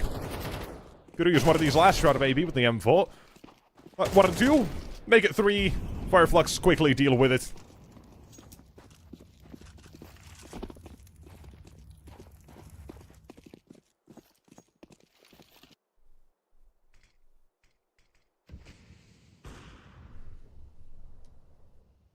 Bomb has been planted.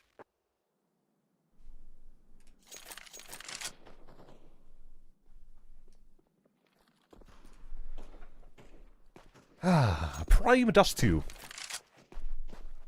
Terrorists win. There you go.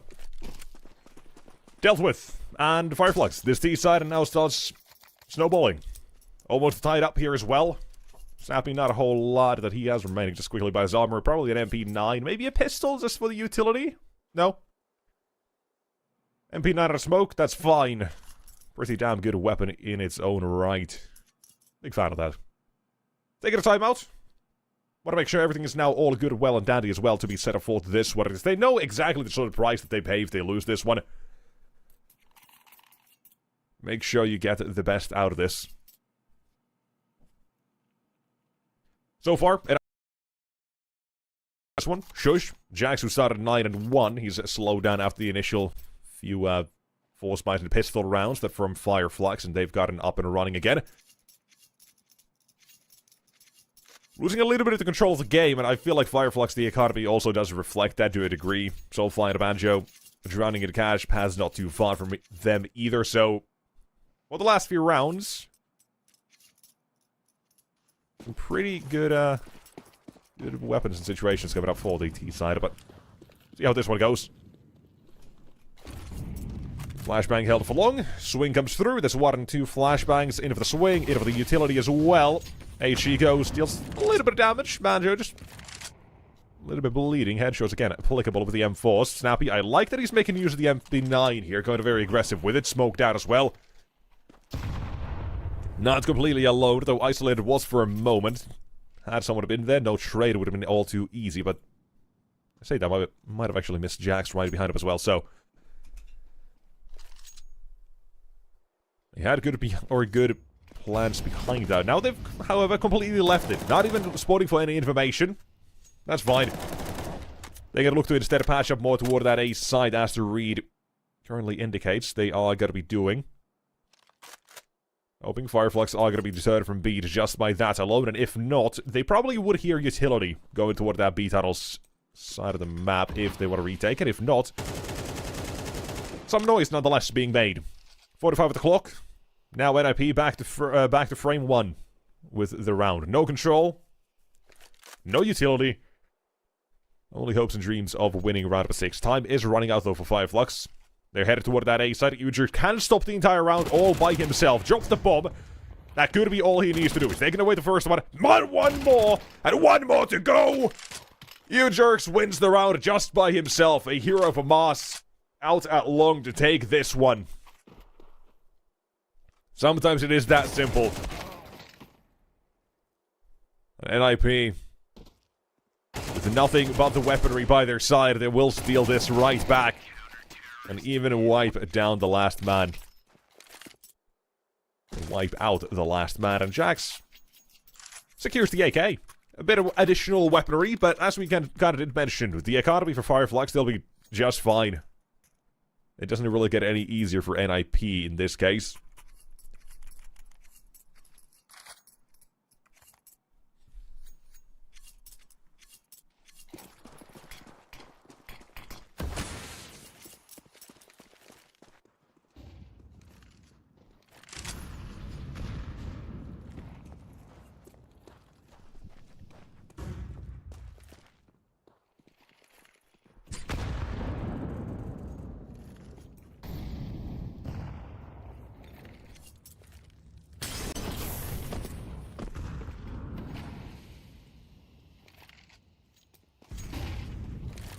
Intimated, good flashbang. Forcing NIP to react to this. You see Wrinkle take position and space as well, but Uterus quickly just clears it out, making sure no one is going to be up close. He's backed off. He's got a minute remaining as well. I said I wanted to see Fireflux be a little bit faster paced in their approach here from the default. This kind of works, but they do go just back into that slower pace now, waiting to see if NIP give them the openings, waiting to see if there are mistakes to be made. Openings to be created, perhaps.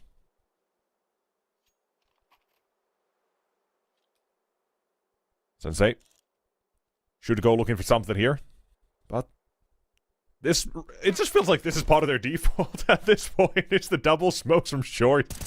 So often we get to see it already at this point. Snappy in a funky position, only good for one. It still deals the damage to Banjo as well. You soften him up for your teammates to finish off the job.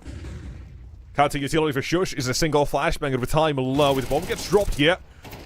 Could be again an issue for the T side. This time approaching in bunches from short. Jax will find himself wide, and the bomb is going to be dropped as well. With it, the ball. It's NIP's court. And Paz just wants that AK. Counter-terrorists win. Hold on.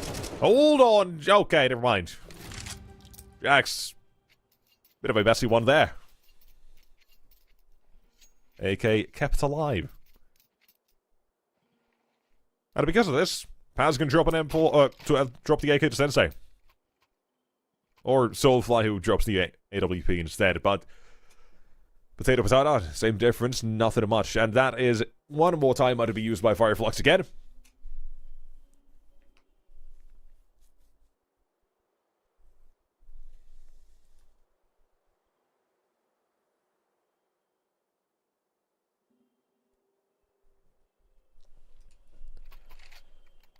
Prepare for the final one. But NIP, this is a very surprising CT side, I think. Very good one. From, at least from recent memory, it's not been great for the CTs in any Dust 2 I've watched recently, so... you know, I'll take the slightly different game every now and then here. Get a bit of excitement in it. Although, wait, what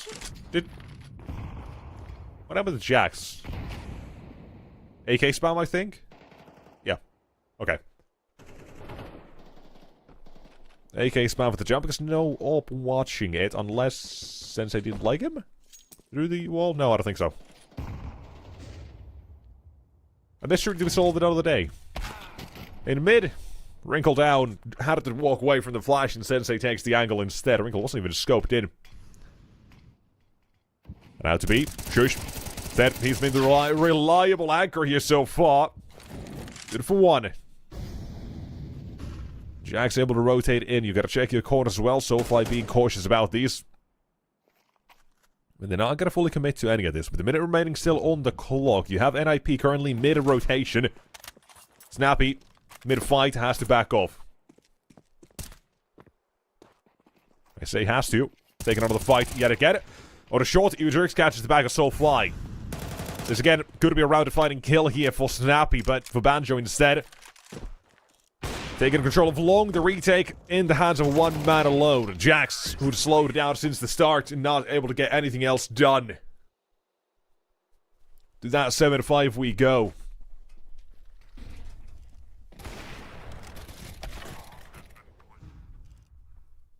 A bit of a back and forth half here. I like it. Fireflux had to fight for their 5 rounds here. And, well, you see right here a massive round for you jerks.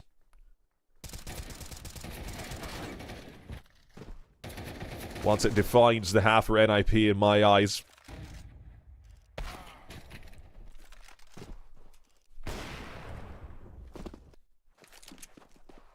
On for the second half now.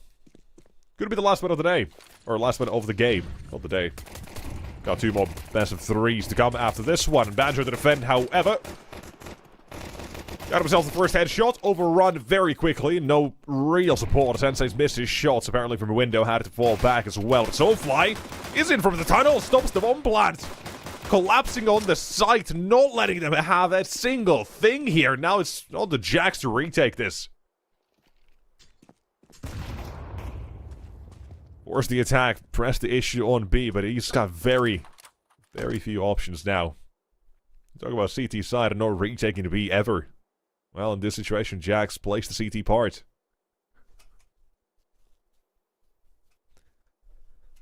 Recovery mission.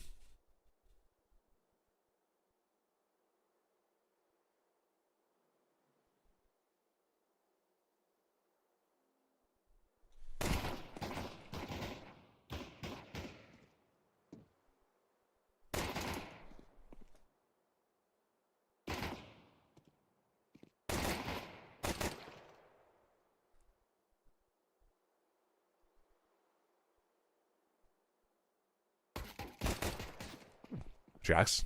2 more, spots them both as well. Give him some respect. Sensei still challenging. Pass with him now, and 2 waiting for him. They'll end him there, and Sensei... Alright, buddy. Hey, let's keep this a... let's not go X-rated content here. Let's keep it at least somewhat family-friendly, I say. Not necessarily. I had a quick time as well, apparently.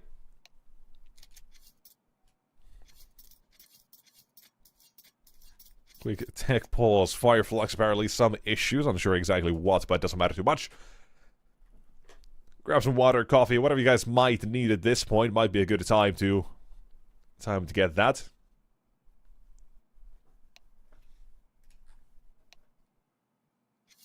Ooh. Apparently, might actually throw this to a break here. Unsure on the actual ETA, so, you know, it could be 30 seconds, it could be the classic. It could be a couple of minutes, but nonetheless, don't stray too far. We'll be right back. We'll be back as soon as we can. Hopefully. Shouldn't be more than a couple of minutes, but nonetheless, we'll be right back.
Alright, what's up? We're back. Funnily enough, NIP is not the only team that have to play back-to-back best of threes here. Fireflux, they had a veto to do in their next game because they're playing right after this one as well.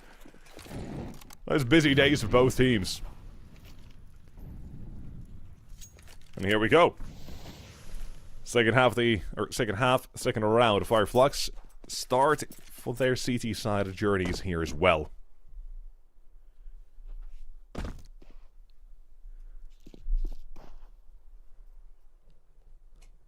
NIP apparently breaking their own rules, not actually force mine completely here. a little interesting middle of the pack by Wrinkle with the Scout. That's completely fine, right? Dusty, you can play even a gun round with a Scout if you absolutely have to. The rest, however, you get something going on here. Wrinkle, hello. Oh my god! The second as well! Disgusting! Oh, that's why the partial buys come through. Holy hell, you can't do that. Not every day you'll even see that either. Objective more than complete at this point. Couple of kills, a bomb plant, everything is done here for the NIP side, and HE to get rid of you jerks and Snappy alone. No, he's not going to be on site, could be still on a ramp, but that's why the smoke is here. Paz looks to go through it as well. Badger's cleared most of the site. The bait and switch is good. Off the defuse, HP low, but Banjo survives. This round one hell of a turbulent ride. On the defuse, the round will be complete for Fireflux, but not without a little bit of a scare. Holy hell. Wow. Good retake here for Banjo and Paz, but insane. Overshadowed by Wrinkle's quick achievements here for the Scout.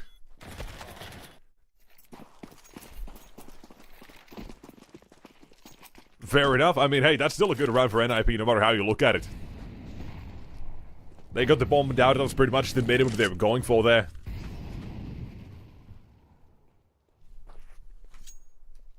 And now, fighting for round 15.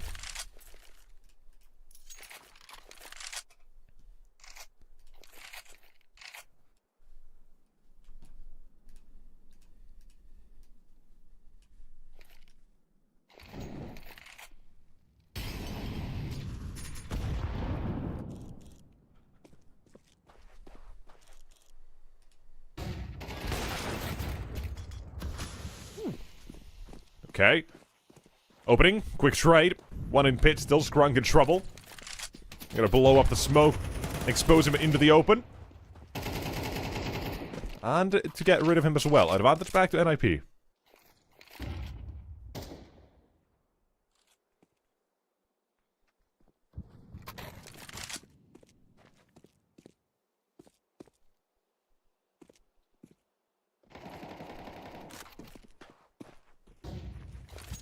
We go to defend as well, Sensei.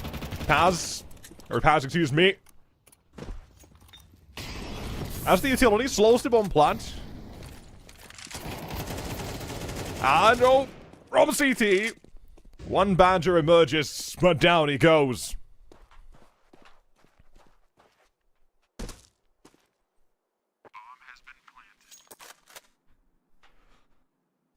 Unconfirmed damage and just chasing this one. Fireflux, they've called this quits. NIP. Last round's damage, it's more than good enough to actually put the pressure for Fireflux.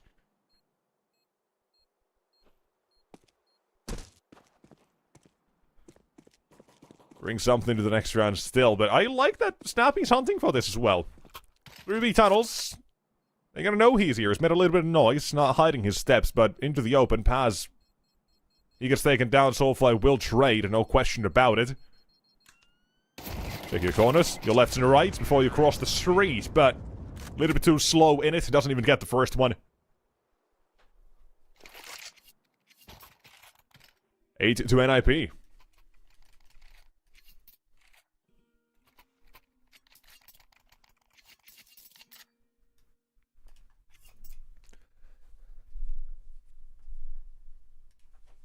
And so, alright. Sensei, let's start a Scout. Is it enough? I just don't know. Okay, the NIP force buy, that's fine. Here, this is an alright one. I'm at least happy they're not doing this. It's, what is like 11 or 10 rounds on the board, but definitely trying to fight for this. Paz tries to make the play happen himself, but losing his life again. I'm not a massive fan of these, but it is what it is. Would just like to see a bit more support around these. Yes, it's resources you're putting, but it is still odds increasing in these fights. Sensei at the mid doors. Gets the Scout tag. You jerks down to half. Fall through the door. Still to deal it.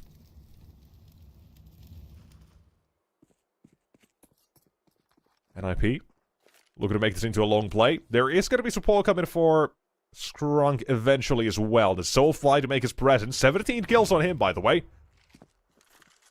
Had a pretty good map. Wanted to slow it down toward the end, but still, they were able to win that out. And here he's continued 4 dust to a map only.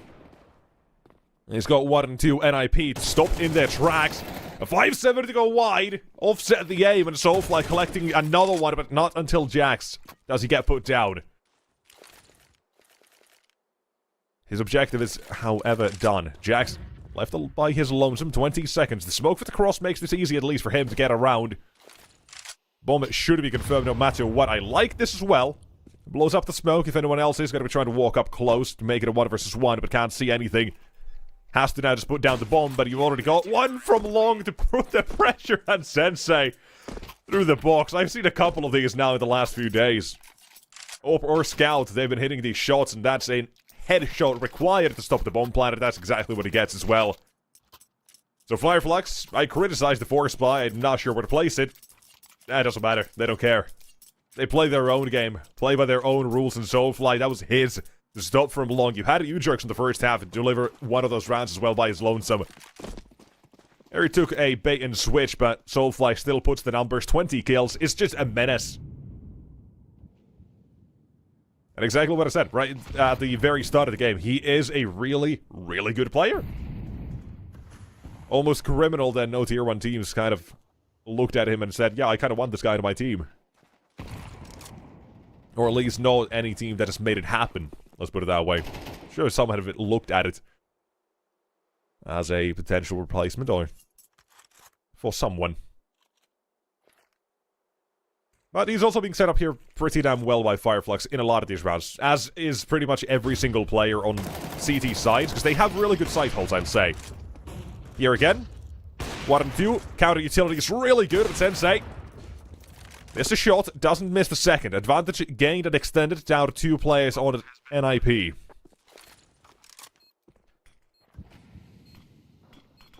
Smoke the CT. Buys even further time as well. Does side smoke on top of that. I love Snappy going aggressive on this. He made a little bit of noise. They know he's here. And I look for him as well. They're shush for the first one. Snappy, however, stuck between a couple of different plays, angles. Taking 2 is damage. But it's the round for Fireflux still here. And Sensei has a good round as well here. Triple for the AWP. Haven't had all too much to talk about him here. He had a bit of a slower map 1, I think. But he's making his presence now felt. I say he had a slower map 1. He had 19 kills. Him and Soulfly, top of the server, only behind Snappy at 23. By the way. But I don't think he was, weirdly enough, as impactful on Train. Which is completely fine. You can have frags not be completely impactful. Shout out one time for the 1 bait F every now and then. Although he's changed. On current Fnatic Flame F, I'll just say this, a bit of a tangent. He's very much more aggressive than he's ever been in the last couple of years that people would put on him as well. And this coming from one that, you know, not a fan. Not a massive fan. I think the playstyle he had was not great. Not bad. Or was there very bad. But he's kind of changing that up. Just to put that out there. You know, give him a chance. Maybe he'll get something going again. Ride his way back to the top. But for now, round 18. NIP down around, and again, kind of in this weird limbo, but Lost Murders 2900, they can still buy the next round, they'll be fine. Here, they're looking for the round win, no matter what, as well. Utility is decent. Flashbangs, however, for the T side, plentiful. Nades to break the smoke twice, and that does catch Wrinkle. This is kind of goes to my point of Fireflux having a really nice CT side setups here. Here as well, everyone knew the objective. Dodge the flashbangs. HE's coming through. And now they can fall back on this. Knowing that long presence is NIP's current prerogative. They're going to keep waiting. Ahead to be spotted. Sensei will find him. Snappy down. Scout to be collected. And again, they're going to try to give Sensei a couple more. Just keep feeding him. And if not, It'll be Skrunk with an MP9 up close. And Gap in the smoke. It's a very convincing round here until the very end as well. But Sensei losing the AWP for now. Doubt that's going to stick. They will collect it as the fighter will want to take it down by Soulfly. And Fireflux, they're proving to be a difficult opponent right now for NIP. And those actually still not entirely sure. This is the final chance to qualify for the group stage here. CCT-19. Or EU Series 19. So, 3 rounds, and NIP's story here ends in the play-ins.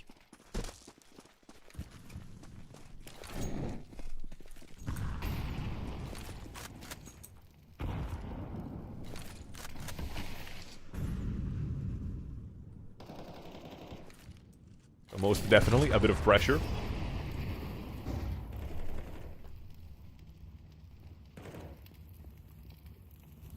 And as mentioned previously, you can play these rounds with a scout if you have to, and that's what Wrinkle's gone for. A slight, you know, slight hit for sure, but it's not a massive one. Especially if he's not good at the contact point, or even if he is, he can soften up people or finish off those who are already tagged up. Completely fine. On a map like Dusty, you have a lot of these long-range duels. More than fine. Show control for NIP in comparison to Fireflux. This one a bit slower. Just respecting the utility that was there. The presence Fireflux showed at the very start here. Check towards long. Flash, smoke, and Skrunk will just keep playing that Sensei with the AWP from long. Figuring out what he has. A small gap, while Soulfly, he's found a bigger one. And it's called show control. 1 free in the back, and that's gonna let him know, the CT side. Yeah, boys, this looks like the A play. It smells like one. It looks like one. It probably is one. But Sensei down. Short pressure coming through from the back lines as well, and Snappy taken down. Bomb still put down, but the pressure now on NIP to quickly spread for the post. Splattered dodge the flashbangs, wrinkled down to 39. More utility coming through as well, and they gotta try to pressure him even further. Jumping up from CT, up next, and Skrunk. Him and Paz to finish off one Jax. They make it 1-on-1. The Frenchman wants to keep it alive here for another one to extend the game, to extend the play. Spots the jump, but Paz still takes the better of him. With Fireflux, continue even further beyond. That might be all it takes. 11-8. Again, the bomb plant's there. The lost bonus is there. NIP not out of chances yet, but Fireflux, they are still proving to be one hell of a team. And I just am impressed every single time I see them.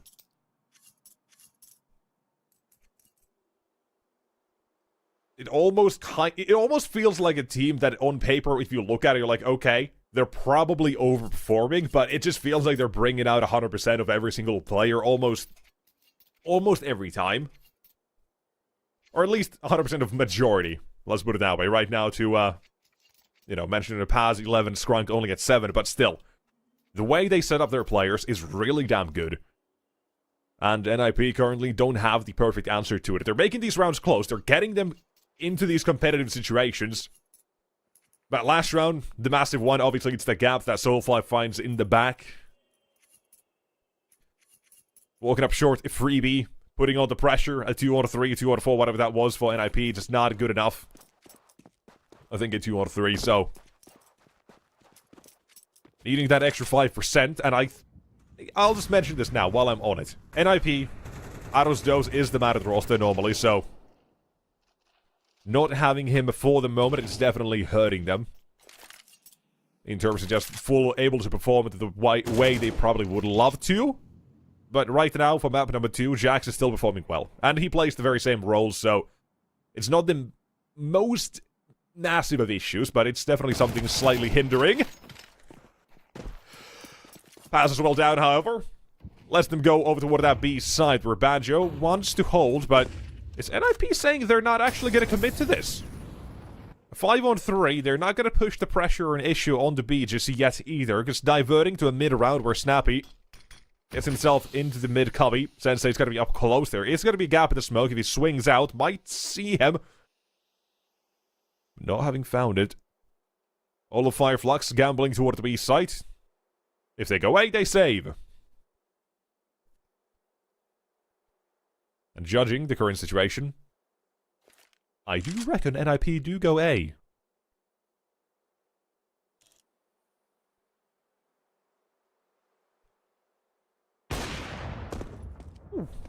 Quick. Fully deployed, but the end of the round is here. There's a little bit of money on Fireflux, right? Everyone saves here. Even if the loss bonus is at 0, I think Banjo and Sensei both should be able to drop weapons if they need to. As can still buy, so... Another chance to get to 12 in the next round, but NIP right now, they've got something to work with. It comes from the B push of Paz, right? Him being taken down and Fireflux rotating to make up for that hole in the defense, the gap left. Well called for Snappy to slow things down as well, not having to go off this. And that's something that he will have. It's experience in how to call and when to speed things up, when to slow things down. Not wanting to pressure. And not wanting the pace to be completely got. Not tunnel visioning. I think that's a good way to put it. Slow it down, you have the time, and a minute round back toward the A site. NIP still denying Fireflux 12. And for NIP as well, this is a game that is very impactful, very important.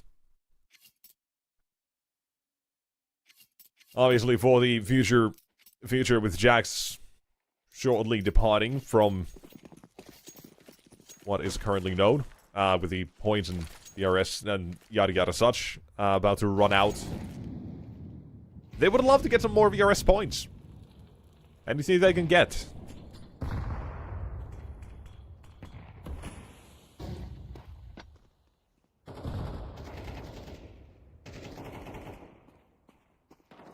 So going out here would quite heavily impact that.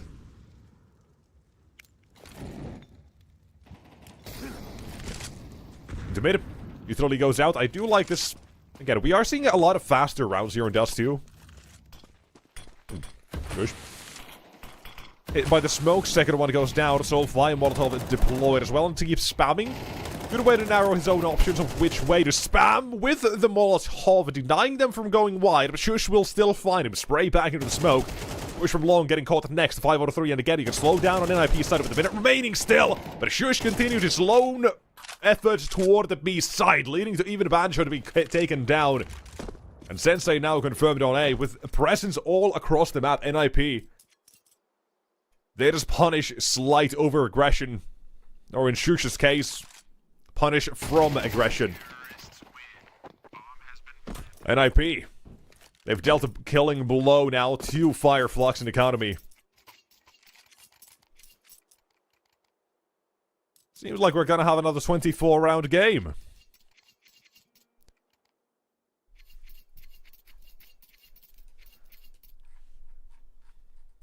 Map number 3, if we go to it, if NIP are able to push this one back. It's gotta be Ancient. It's gotta be one where Fireflux have consistently been weak. They played it 21 times, and that is the biggest weakness in their pool, with only 7 of those 21 games having been victories. It's a little bit difficult, perhaps, but the way they're playing right now, I think an individual can absolutely just carry them through that. Soulfly and Sensei both active. So if we go to map number 3, I'm still figuring that out.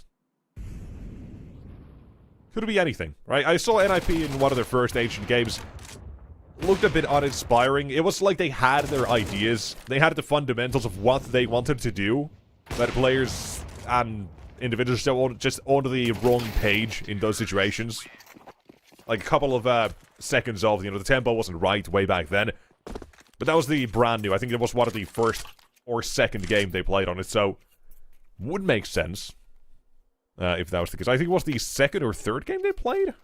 Cybershock or Aurora. I can't remember which one it was, but it's been a while since then, right? Over a month, nonetheless. So, if we go toward Ancient, I'm kind of still leaning, I think, towards Fireflux just for the individual power alone, and the way the CT side rounds have been played out. I think they're really good still. even with NIP coming back to this. But it's a lot of unknown factors. Really is. A brand new team, no one knows exactly. And Fireflux not being the most convincing either in just the statistics department, so... 1-1. I'm sure. Maybe Scrappy. But to get there, you gotta get through this one. Might be we never actually get there. Double setup on short NIP. They've put a little bit of pressure on this mid so far, so I think it is a very good adjustment for Fireflux here again. Change it up. NIP, they slow mid around into this. They might walk into it as well here, and seeing Sensei's waiting for it. Will be paying off for the first one. Smoke deployed. They might want to try to punish through that, and Soulfly, he's the next trap to be sprung here. Wrinkle will trade for the first. A big kill to be found, and struggling. Oh, Snappy, not like this. Will be trading it out, and his teammate down with the count as well with Shush 1. HP remains. This round might have been given away with that team kill. Not like this is an appropriate reaction. 25 seconds. This round is done. Taken to Fireflux 12. On the board. My god. Oh, that's gonna hurt. You want to assist, you get the kill, and extra bullets into the back of Wrinkle. Gonna hurt, but is NIP out for the count? Do they hear the bell yet?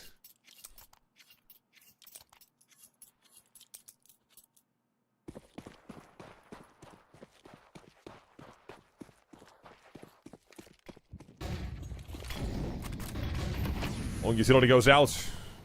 NIP. Focus toward B. Haven't seen them searching for the entry much here. I like the change in that regard as well, to start figuring out the other side of the map more. Clearly, last round, anti-shrouded, or just adapted to. Not anti-strutted, that's not the exact wording, but... further proving the point of Fireflux, not a team to be underestimated. NIP. There's got to be a full change approach toward the B side. Utilities flying out to the mid.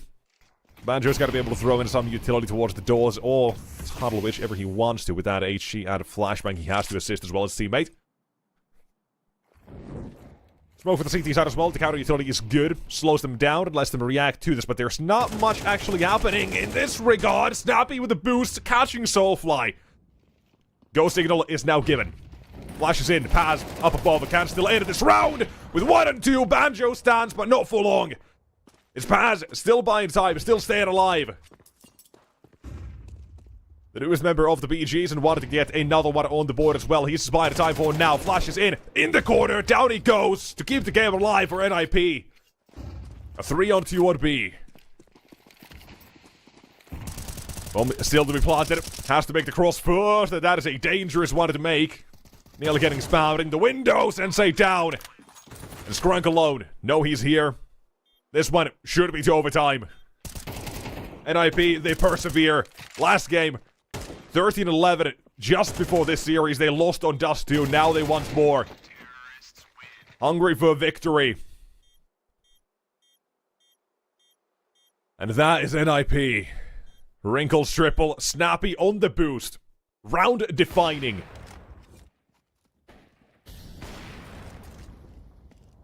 Good call to get them back to this. They had a trick they knew they wanted to use.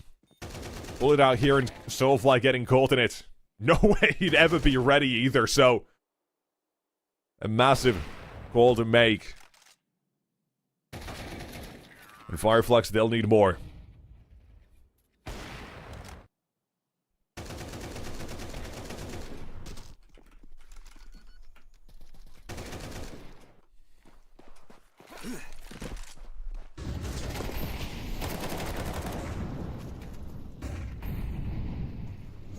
Opening time for Paz.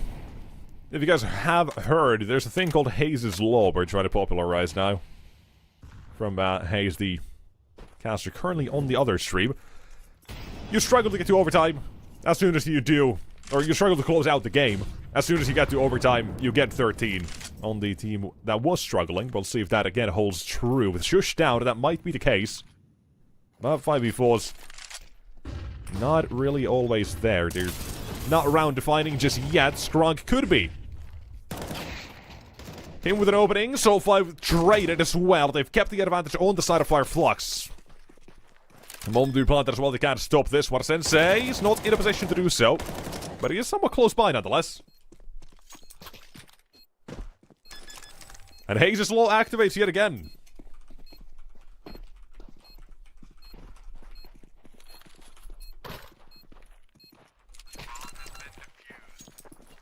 Counter-terrorist. 13 to Fireflux. But that's not the game over. If you don't know about overtime, maybe there are people brand new who don't just know much. First to 16. It'll flash every now and then below the timer right there. It shows overtime number 1, 2, however many we might go to, and then what is the magic number to get to end the map.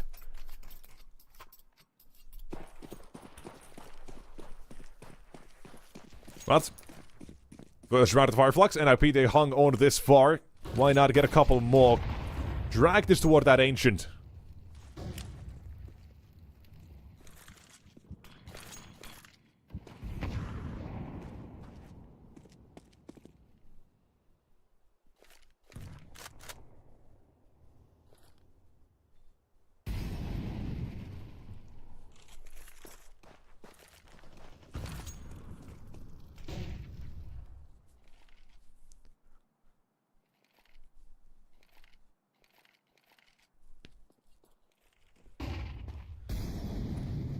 Again, we're back to NIP and the basic default here, pretty much. I say basic, not completely. Got a bit more pressure towards long. Usually it's just the one. As seeing the CT side have gone aggressive, now they instead want to be the ones to be proactive for this one. Continuation from short, Soulfly with only one. He's limited, and so seems to be the round. Bomb has been planted. And saying a Banjo, don't really have a way in. Well, it's overtime. You can try it. You've got money. Especially after winning that first round. So. Find the opening. Can't find it. Sensei as well. He's dipped himself towards CT. I mean, he's got the money. He can absolutely just run it in if he wants to try to trade out his teammate. But looking for a different opening. Shush to shut him down and say no thank you. Neat headshot. And a Banjo also chopped in half. A solid game for Shush here. It really is. CT side was great for the start of the game. He's kept that up. Slow and steady climb to 22.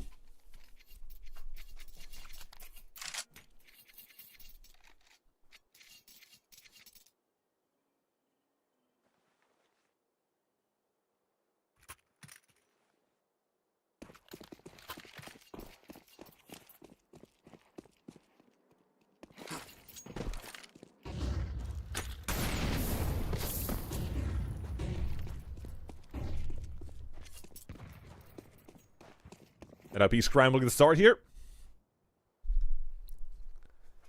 Figuring out their plan as we go along. Only Utrix are really in any position at the moment. Kind of funny. But eventually we'll get somewhere. Sensei on the boost as well. I really like the boost. I'm very happy that we've not forgotten about it. Would be really hard to. It's such a meta boost.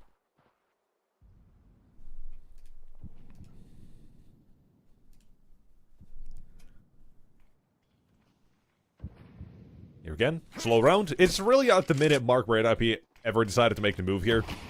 It's easy enough, I think, for Fireflux as well to adapt to. You can now as well, before the smoke initially bounced, I think Soulfly did throw his own smoke, so they kind of know already. Catching up with NIP at their timings. Into the corner he goes. It's not want to be called out by another boost again.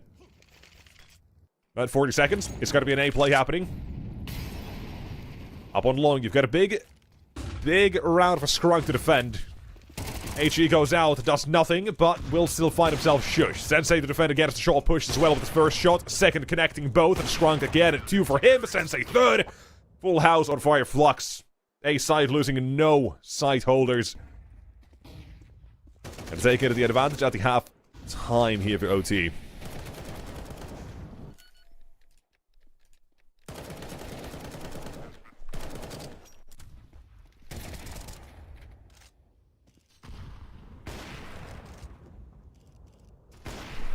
Great hold, again. I really do like how I see the Fireflux CT side rounds play out. I can't just understate it. It's very simple, and even as well as we keep going into this one, I think we do start to see this, see them now, that smoke as well, the timing of it. I think it is a really good indication they've had figured out what NIP really were doing with that default. To which I really wish we would have seen a couple more rounds toward the overtime here, where NIP were exploring again, say, that B site. It worked out so well to get overtime. Focus more on the early long control as well. It'll look a little bit one note, perhaps, but moving on from it, you still at least got one on the half.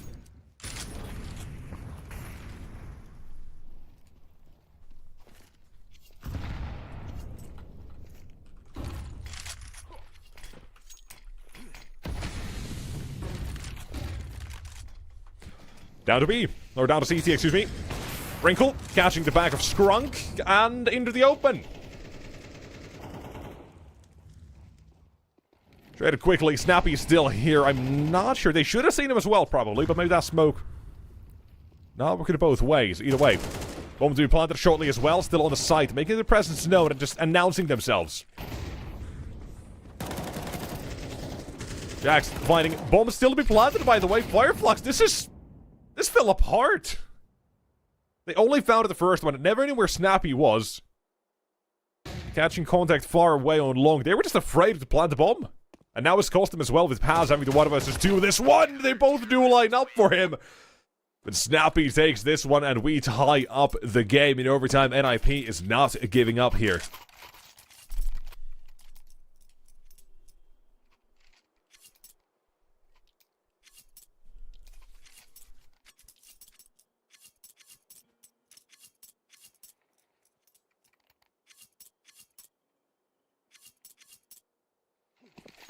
(14-14).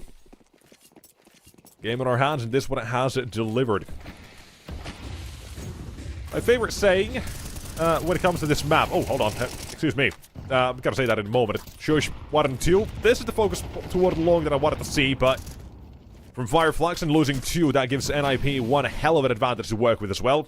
Wrinkle gets away with the advantage. Soulflame does chase him, at least with the steps, but taking a position. Snappy goes back in. At a 15, is 2 kills away. The Fireflux quickly quelled in this round. Extinguished.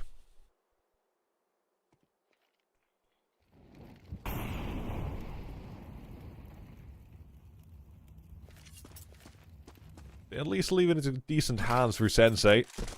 Skrunk could obviously ask for more. 11 at the moment. And Miss Smoke doesn't do them any favors either.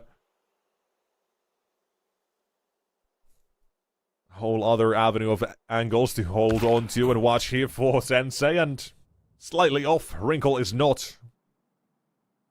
1v5 has the bomb, but has no hope in winning this one. NIP getting to 15. Map point and Ancient 5 kills away.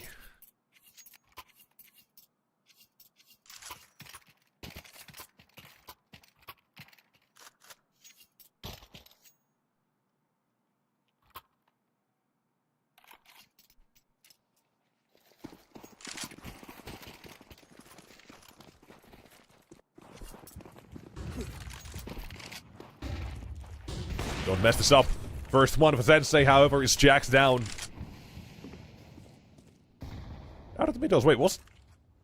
Did Jax have a second orb? Maybe. I'm not actually even sure anymore at this point, but it doesn't matter. Down so quickly, barely matters.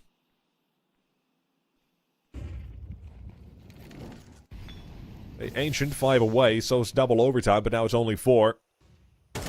Choose to go a little bit aggressive. I really like the changes he's making here in terms of the timing. When to play passive, when to not. Adding one more to his repertoire, but this round looking like the ending. Double overtime to be confirmed here as well with the perishing disappearance of Shush. With 15 on both. Fireflux. They're not ready to give this one up either. Soulfly's in 30 kills, Sensei's to 27. The game, even further beyond. Need 19 on either one of these right now, or we go again with 18-18.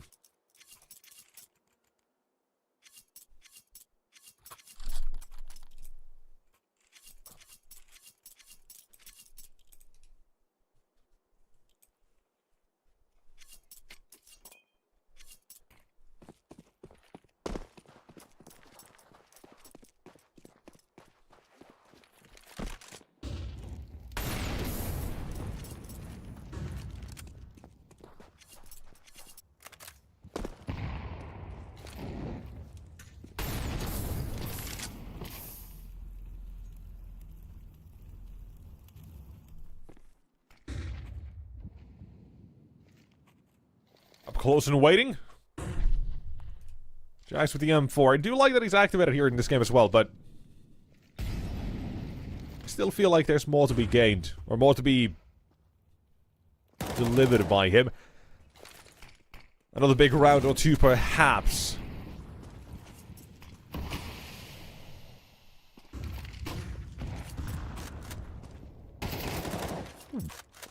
Into two. Soulfight getting caught in between the sandwich of two angry CTs. Well, the play toward the B side is just one matter to look out. Paz is going to have the drop on the Jax, but the problem is you still got Shush at the back here. Again, he keeps changing up his positioning. Harder to actually clear and get out of the site. Not that easy to evict. It's going to take him a couple of players. A couple of more remain, and now just one of the Sensei. This is one shot, one opportunity, and Jax will take himself a third. And there you go. You want the Frenchman to get a couple of rounds or a couple of kills in the round? All you gotta do is ask, apparently. Very polite, he'll deliver.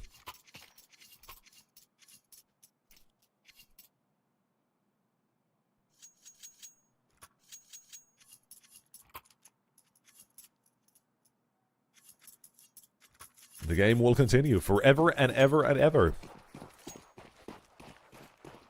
Just to, it's a thing. Either it's gotta be the fastest 13-0 of your life, maybe a 13-1 if you get unlucky. Or the longest overtime known to man. There really is no in between. Every goddamn time. Here though, we start off, I do like as well, NIP, they've been changing up this as well, but they've been very good at getting out of it, is when they've gone aggressive with Wrinkle in mid. I don't think he's actually got called out too many times. With the AWP. Mind you.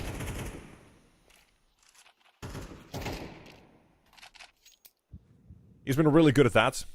Mitigating his own loss in the early parts of the round. When he has gone to the extra step.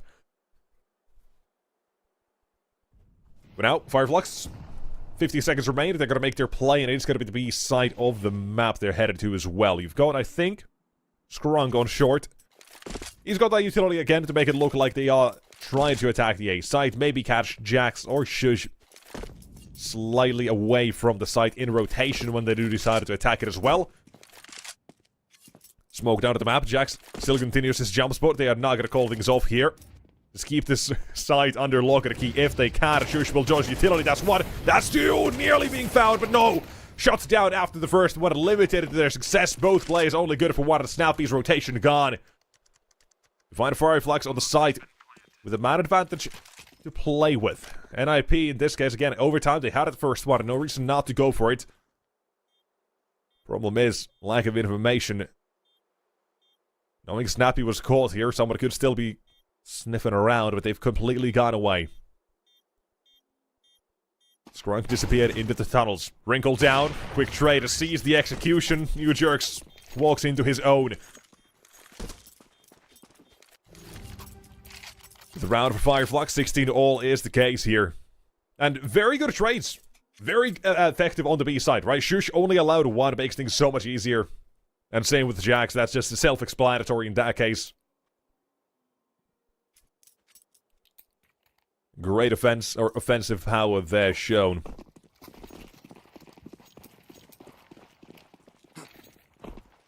Oh, I said this before as well, but NIP, they really need these points. Ooh, Shush, he really needs them as well, and he's on long. That should be some sort of alarm bells for Fireflux. Been talking about how good Shush has been playing so far, and often toward that CT side, he had a fair few good rounds. The B anchor now gone long. Base off spawn makes sense on Dust 2. That is how you do play every now and then a fair few of these rounds, especially with double ops if you have those. He's got an M4, went aggressive at NIP. They've got themselves a 2-man advantage. New Jersey looks to make it 3. And Fireflux falling behind for overtime number 2.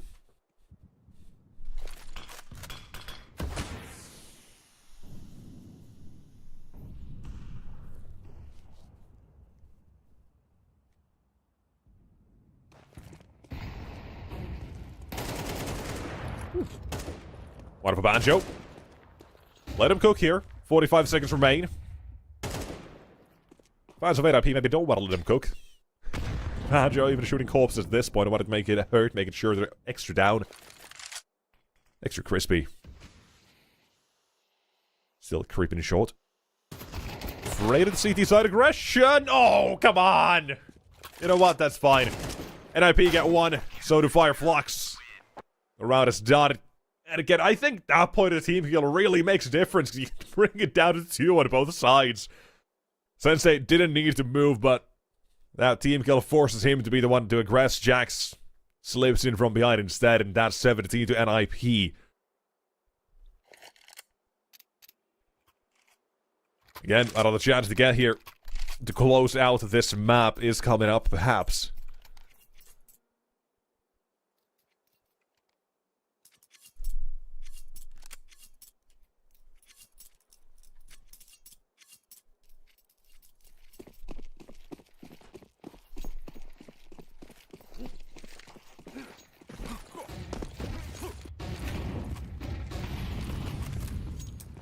Let me util. Out towards long. I like this. Hey, finally we see NIP with it. One of these. Maybe actually the second one. This might have been the second time they've actually gone fully commit to long. A rarity. The last time as well they did this, I think it was with like a scout and pistols only. And look at that, they've taken control. They've had issues when it actually comes to crossing toward the site with Sensei playing long so often, and Skrunk at the doors as well. 13 kills, but a couple of very important rounds that he has helped to deliver. Well, here, he'll trade out his teammate. Sensei's AWP is now down to the side, but Skrunk has been picking that one up every now and then. Adding to the and again pile here, taking it.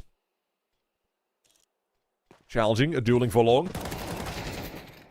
Well, towards B, Banjo got aggressive and gone down, and no one else is going to be nearby, but you've got the flank for this tunnels to watch out for. Snappy nowhere close, and they're gonna look for this. Jax comes back around, dinks down, and 13 remains. 10 and now on you jerks as well. They are very much glass houses on the B side. Moment to be planted. Thankfully, no nades on Soulfly to make this hurt even further. The one they had now deployed from tunnels gets nothing from Paz. And a position just revealed. Snappy flank over the flank. And now you display this as a quick trade on the site. One car, one back site. Both low, keep in mind. And Jax, the whack-a-mole, it just depends on this. When does he want it to swing? That's 1 second, doesn't spot him. 4x3 moments, hello. And 1 more to go, but it's a quick trade for you jerks. With Soulfly making it spicy. But NIP withstanding, it is now 1 away to get to that third map here.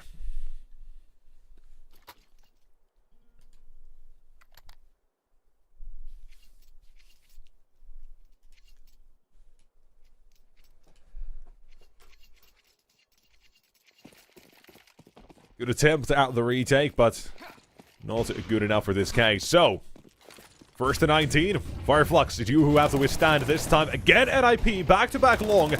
Shush will be shot down here immediately. No one else goes beyond it either, despite the pressure being there.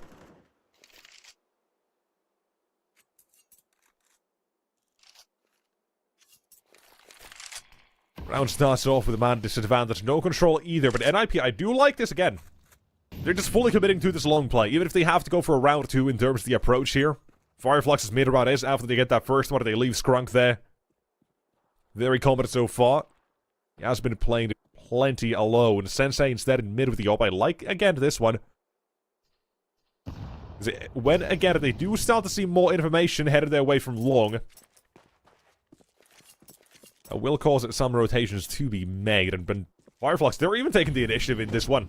They've got to clear out the B tunnel. Sensei's got to be assisting Scrunk as much as he can. Smoke is going to be landing in his face, but it needs to put up a number before that one burns to death. Having to enter through the smoke is going to be a bit hectic, but they will find no one else there. Man advantage, that's maintained for Fireflux. And even further beyond, Wrinkle gives it up here. One trade, one flash coming through as well. So Fly, it's his time! And Snappy, time to shine. 1v2. Start of the game had a chance like this. Slightly different situation. Now he's got a ticket clock as well. In from behind, you will have a pass to approach. Gandalf needs to be cleared. Doesn't see them immediately and will not get a chance to react. No clutch for Snappy. Not this time either. And overtime number 3, baby. 1 away. There's a 13-1 or it's not ever gonna end. That's Dust 2. And the only good Dust 2 is one that's never played. The second best one is one that is gone in an instant. And this one, yeah, it's not a good one. But it is entertaining for the game itself here. Soulfly is playing his heart out. Sensei not too far behind either. Jax is having a good one. He stepped up again here toward Sensei.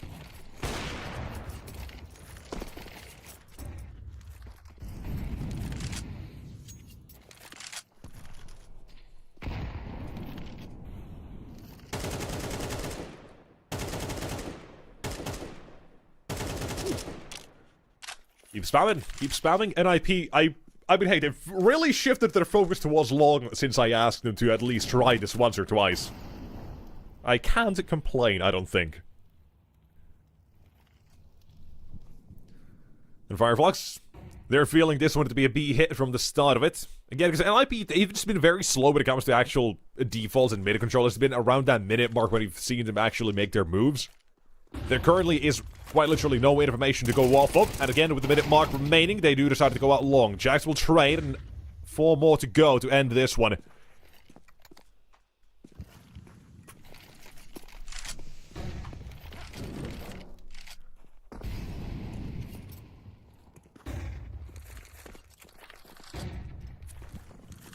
Out along. Utility goes out to clear car. Hasn't been an issue so far, but Sensei has. From short to defend, however, it's going to be a slightly different story. Blow up the smoke. Users will wait for it, expecting it to be there, and now they're going to make that cross as well. Toward the site, Molly goes. And from above, Sensei with a small gap finds 1. 3 more to go. With double, triple overtime. I don't even know how many more. Third one is coming up here, unless NIP have what it takes with the man down. They've got a decent setup here as well to deal with this, but the pressure is, it's more from short than anything with the CT sider coming in from Wrinkle from CT, gets her to 1. 3 more to go. Give us some magic. NIP magic right here. Don't go giving it up to Sensei. Not like this. Snappy with the trade. We're looking for him as well. Spam the smokes. Keep trying. He's right there to find him, and triple overtime. Oh, to be delivered even more. Magic's not real. Fireflux. Mind-free Chris Angel this one. Sensei, again, he'll step up. He'll continue to be a problem in every single situation for NIP when A-site is concerned.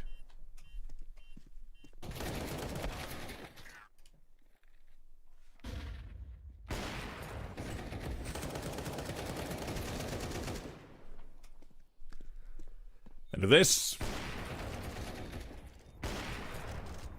Ah, it's never gonna end. I wish it wasn't the case. I really wish it wasn't the case. But Dust 2 and the prophecy of overtimes. When you're in it, you're in it. You can't escape it. Quick time out. Now, here's the thing as well. I think right now, Fireflux are a little bit afraid, considering they do have that next game. Well, it should have started, I think, a little bit ago already. But they're still waiting as well for OG and Tricked to finish, so it's not immediately, but If this game drags on to map number 3, Fireflux, looking at the future game they have, which will be starting pretty much right after this one, no matter what, they might have to forfeit their first map in that series. Depends how this one goes, right? If they close things out here, if they get to 22 first, they probably won't have to. Or 25, who knows?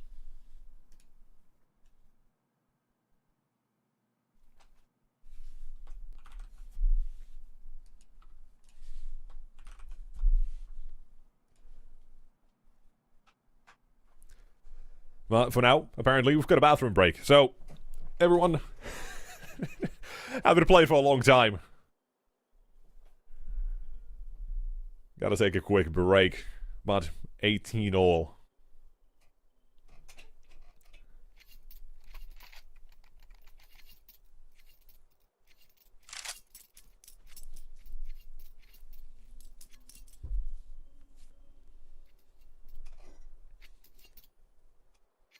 Maybe gives both teams a chance to collect their thoughts. And also, in overtime, I don't actually think we used any additional timeouts in overtime.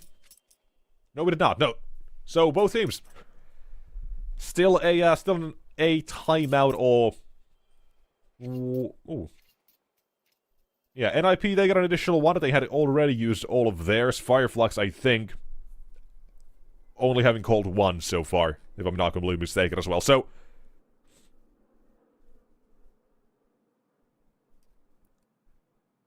there's a little bit there in terms of the time still.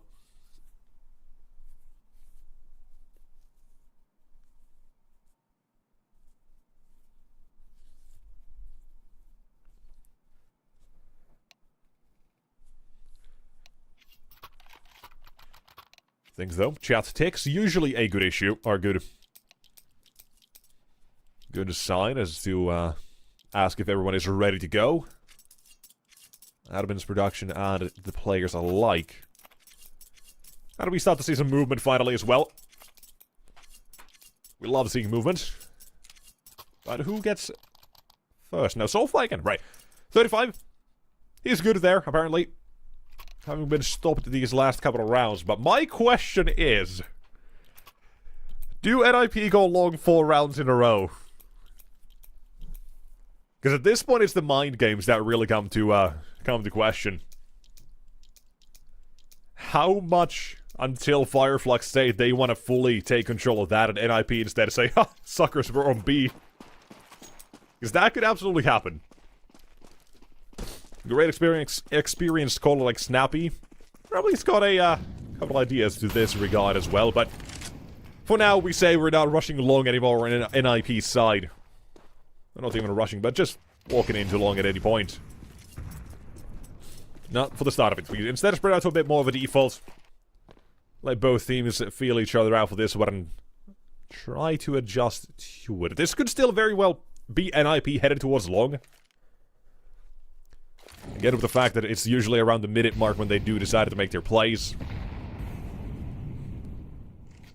But they've called back to the default here, it seems. Probably a CT smoke from Snappy any moment now. Yep, there's the Scrouch. Lines it up. And Fireflux, they're gonna have a couple plays already here. Counter utility coming out via the Molotov immediately. Paz still has a smoke if he wants to, but they're kind of just baiting them in instead of the Soulfly up on the little ledge.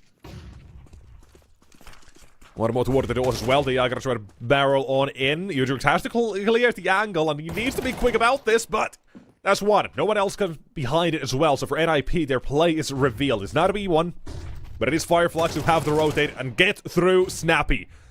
One taken down. Sensei, again a problem. You find him, you'll take the A site, but... yeah, a slippery one. So he shush. Apparently coded in something to dodge those all bullets, but no for Wrinkle. And one last matter of 15 seconds. Surely this is all it takes, but the bomb is on site. Hold on, there's a chance here. 10 seconds. Molotov goes out on toward a default. Shush, can he pick it up in time? However, is the question. 5 seconds. 4. And try to plant the bomb. I don't think he has it. He certainly does not. The round to Fireflux with a second. A singular second to make the difference. That and the Molotov. Fireflux They'll take themselves the advantage here. Again, that has barely meant anything so far, and thus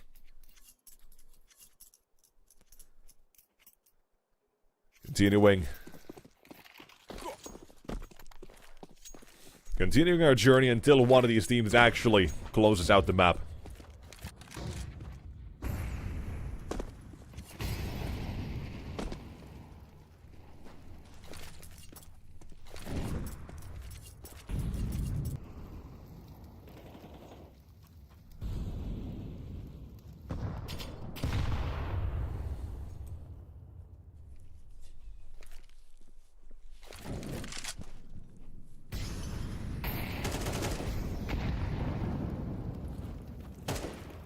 Seconds faster. Show control to be taken. This actually could turn out to be a fake. Jax, he gets a kill here. Might tempt NIP back to B. Buzz, bye-bye. Banjo wasn't even spamming close, just to see what was afar, but now NIP still making the play and into what B side they go. Same bait and switch as last round. Fireflux calling it twice. The jump is there again to make them further closer by, and Soulfly. Soulfly indeed, 1-2. Banjo no more. 2-2 is what we have. Problem is the utility. No mollies, nothing to clear out car, no smoke for tunnels. Might be one thing to pick up there. It's something on the ground at least, but Fireflux gotta move.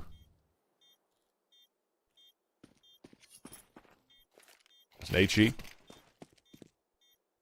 Goes to the big box.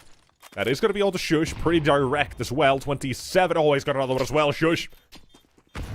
Ooh, real unlucky. Doesn't hit him, but Sensei clears him. And on sight, Wrinkle down. Fireflux with the next retake as well. Get themselves to 20. Counter-terrorists win.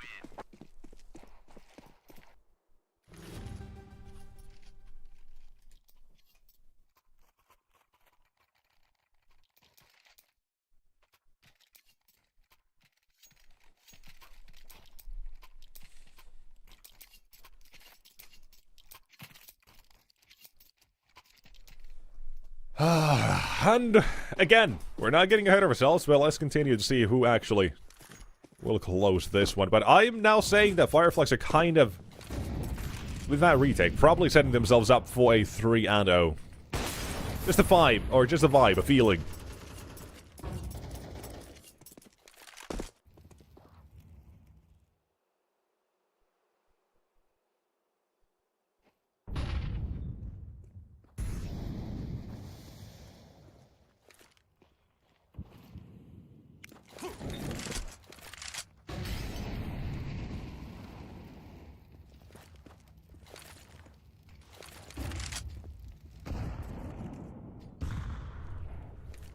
Barrage Util goes to short.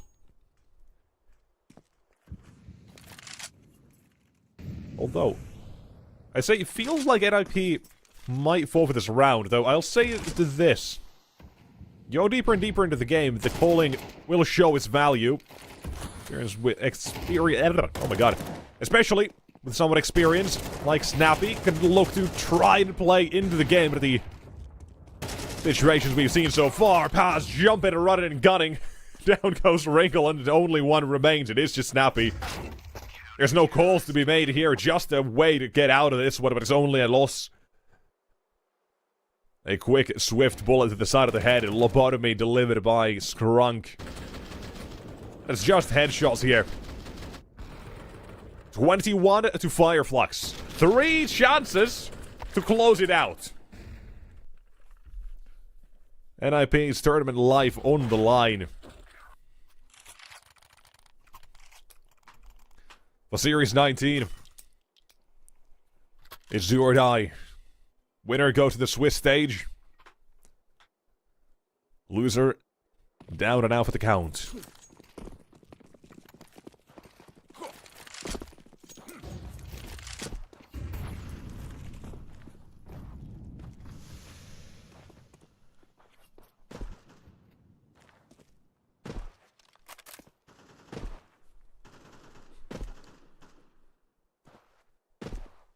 NIP with long control. Focusing more towards mid now as well for the rest of them. It's a risk as well to be sure that a user is going so aggressive on long, but seeing nothing there from Fireflux, let him hang on to it for the rest of the round, so NIP going to play around it. Short control, the objective right now for Fireflux. We've seen Skrunk pretty much here in every single T side round, whether it has been an A or B play. If he's here, it doesn't really tell you much, but if you clear it out, that will tell you a couple more things. Snappy 1 traded from Soulfly. Nearing 40 bomb at this point, and why not? We've played 40 rounds. See if he can match that and maybe go beyond.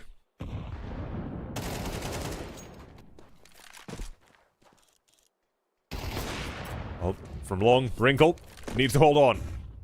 Makes the retake easier right now, but this as well, this timing, spawning it. Push down. And the round with 20 seconds, bomb to be planted as well towards A. It's Jax. Miracle needed for him. And Wrinkle 22 to bring it something back as well. There's one. Keep it doable, NIP. Tournament life on the line from behind. Wrinkle with the one to find. And Soulfly. It is 40 and above he needs.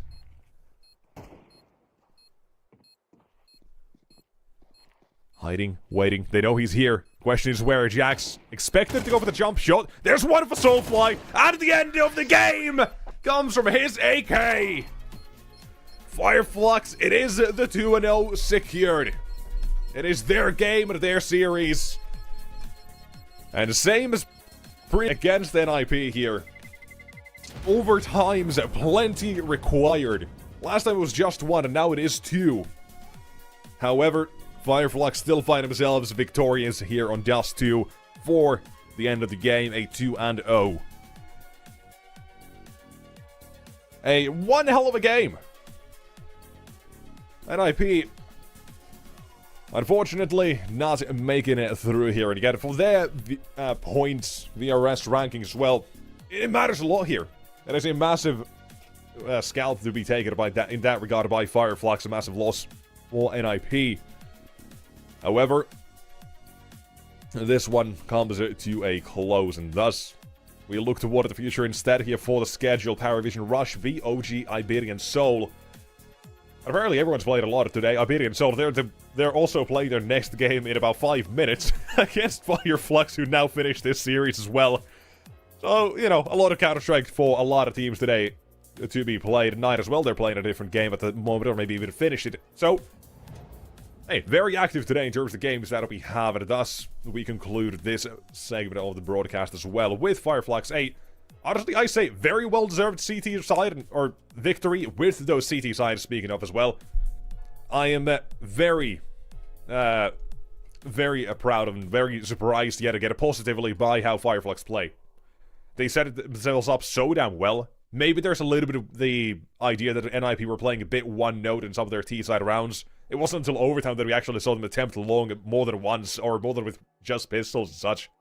So in that regard, I think there's still more to be worked on when it comes to Just 2 for NIP. They had some good tricks, they pushed into overtime, that's very nicely done. But for this one, we are saying GG's and calling it quits. Because that next game, in about 15 minutes or so, Paddy Vision and Rush B, neither team has to wait. We close this out in time, and I think just before the other stream as well. So, ladies and gents, that's the game. Thank you so much for watching. I hope you guys have enjoyed. We'll be back in about, like I say, 15 minutes or so. Changing Faces coming back with a new game, and we'll continue there for the second shift of the day. So, hope you guys have enjoyed. We'll see you guys in a bit, and see you then.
Hello and welcome back. That was a very exciting game of Counter-Strike. I only caught the latter end of it. You know, I was doing the food shop as someone would do on a Monday. But wow, NIP, they really cannot just, nothing's going well for them. What, a triple overtime loss to Fireflux? Yikes. NIP, they're struggling, not really making it out of any, like, they're not really doing much right now. Sure, they have their VRS rank, but having still to use Jax. Great result for Fireflux, though. That for Fireflux in isolation, that is a honestly really fantastic result for them, and I think they're going to be extraordinarily happy because they have had a great close qualifier so far. They've qualified obviously for the main Swiss without dropping a single map. BC game doing what they do best. They are equally having a fantastic run of form right now. They've beat 9 out, second place in the last CCT. They've qualified for Dallas. They've qualified once again for the main Swiss. Yeah, really, really fantastic from them. And now we've got another set of teams. We've got Paravision versus Rush B, and then OG versus Iberian Soul to close out the day. This first game is quite interesting because it's almost like the older brothers versus the younger siblings. And ironically enough, the younger siblings are currently higher on the VRS rank. But Paravision, let's go take a look at them first, because they're definitely some of the probably better known names. As mentioned, I think they've actually just finalized their VRS ranked core right now, which is a great step in the future. they've made much better managerial decisions than NIP, and there's a lot to get into there about that topic. But basically, they didn't they were able to filter through having basically they abused the VRS system to get their core ranked as soon as possible, and it worked very well for them because now they can just go full steam ahead. And Jame not IGLing. I feel like kind of everyone knows this by now. It's Kika on the IGL, and this is a Paravision roster that I think has been doing very well from what I've seen of them. They've been getting really good results in numerous tournaments. Unfortunately, the one kind of main, I guess, staple for them was winning the CCT Series 16. They were on boot camp for that. Unfortunately, beating Monty in the finals, well, it was an unranked event, so they actually they weren't able to receive and reap the benefits of that. But this is a team where we've picked up Nota, and he's the interesting factor because this is his old team, and I think he's been showing an excellent line of form on this roster. James really stepped up individually, and then even Travis, who I think in the first few games when I watched them, I wasn't too kind of convinced of him on this roster. He's really stepped up. Belchnock is a hard entry. This team has an abundant amount of firepower, and they've got a lot of games going on in many different tournaments. But ultimately, this is a team that should be making like top 4 of CCT. So let's see if they can make through the main Swiss, and their opponents will be Rush B. As I mentioned, kind of like the younger brothers. Obviously, I think like Kinky's like 33, so he's not necessarily the one that we're talking about in this context. It's some of the other guys who are kind of around the 20 years marks. Texty's 17, but it's not necessarily the age. I think apart from Kinky, a lot of these guys have not as much experience, and they're starting to break through the scene here. Zinni came in to replace Nota, or kind of not directly. Gospodov came in, but this is like the final replacement, the roster they starting to work with. And we didn't see much of this team last year. They were playing in Challenger, and apart from that, there weren't a whole amount of events, so we're only starting to really see them in the CCT circuit with the new VRS ranking. And I think I'm honestly pretty impressed. You've had Texy step up massively since Nota's departure, and Zinni as well, who's been adding an abundance of firepower that I think is really impressive. This is a team that have held their own, going like 2 and 3 in main Swisses, getting wins in Challenger, taking maps of Spirit Academy. I think ultimately it's a team that you would expect them to go to main Swiss, go like 2 and 3. Issue is, this is such a hard opponent now first, Paravision. So let's see what the maps will be. I think this is going to be a very difficult game for them. Paravision are the kind of big outright favorites in this matchup. And ultimately, I think they're going to show that. Nuke being banned first is quite good for Paravision, as that's their insta ban naturally, because it's kind of like the first pick of, it's the map pick of Rush B, so that worked really well in Paravision's favor. But then on the other side of it, Paravision love to pick into Dust 2. It's kind of become their like mainstay map. So both teams banning out their kind of favored maps right now is a really cool thing to start off this series. Ancient is an intriguing map pick, because I think this is definitely not a bad map for Rush B, but Rush B are playing against like Adventurers, Kono, Rebels, whereas Paravision are beating Gamer Legion, losing to Bait and Astralis, and beating Monty. So there's definitely a polarizing, both teams are good, but I think Paravision will definitely take that. Inferno, ooh, this is going to be a hard map pick for Rush B, because Paravision are currently sitting on a 6-win streak with Gigi Hao, Sashi, Sinners, Namiga, Bait, Astralis. Just the list kept on getting bigger, and some of these victories are insane. So, I think a lot of signs right now are pointing towards this being a 2-0 in favor of Paravision. Map 3 Decider, Anubis. I don't think we're going to get there. But if there is the unlikely chance we do get there, Paravision, again, 6-win streak, heroic, NIP, Bait, Namiga, very, very serious opposition. Paravision, I think, have been having a great run of form. They're a team that you would assume would contend for Tier 1, and they're already not only contending against the better teams, not going toe-for-toe, but actually surpassing them. I think this should be quite a trivial game, all in all, for them. Realistically, like, if we're just kind of being quite harsh, they have already played NIP in groups, beat them 2-0. And I don't think any of the maps are actually similar, apart from Anubis, I guess, third map, but it is then showing the depth of Paravision's map pool, where it's like Dust 2, Ancient, Inferno, Anubis, all pretty good maps for them. They've been able to showcase against a multitude of very decent opposition. And I think for Rush B, I'm just looking to see a silver lining. Like, I'm kind of excited to watch Rush B and be like, okay, what's the like, are we gonna be impressed, or is this gonna be a Paravision straight 2-0? We have a player missing, and look, I'm by myself. Let's be honest. I've just come back from LAN. Just saved my voice. So with that in mind, I think we're gonna send it to a little break, and when we're back, we should be all live with all 10 players. Never mind, we're not saving my voice. We're going live soon. Ooh, baby. I like the Paravision roster. I really like the addition of Nota. James stepped up individually a lot recently.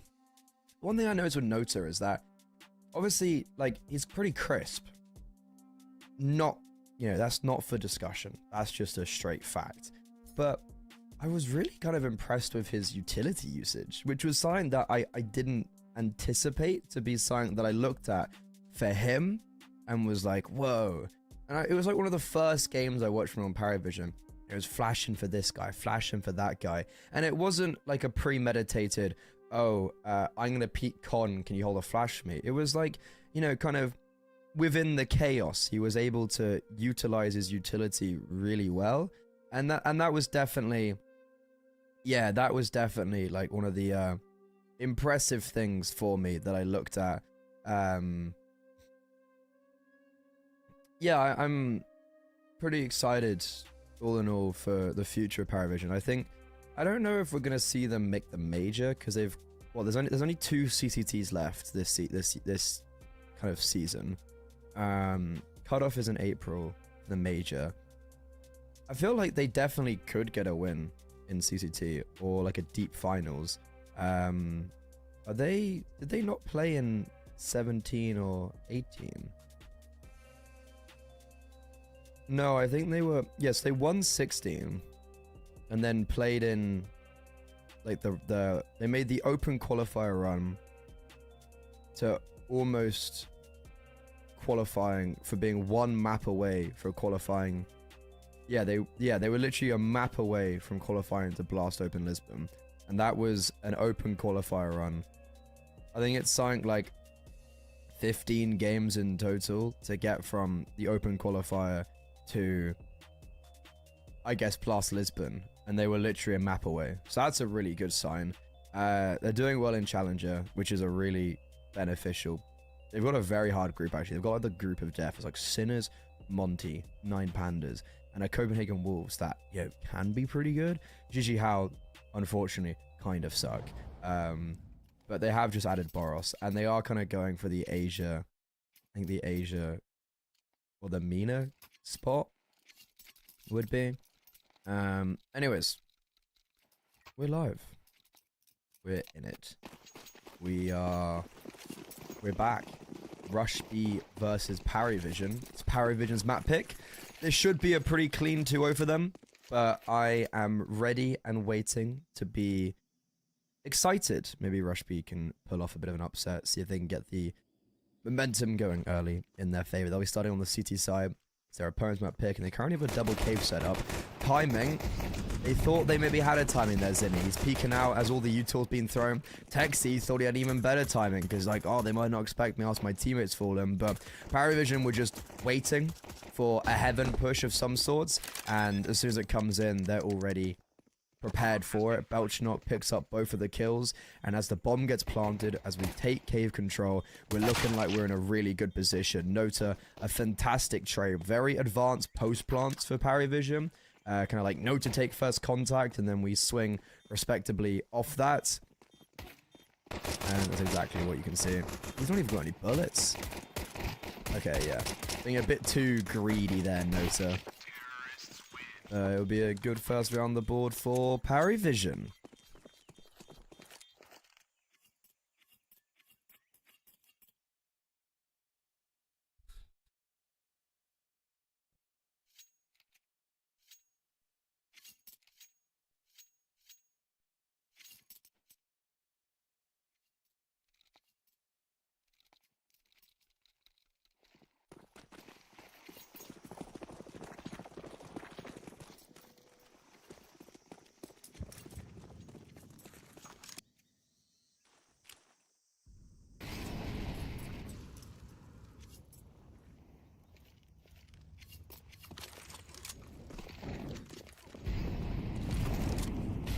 Full eco for Rush B.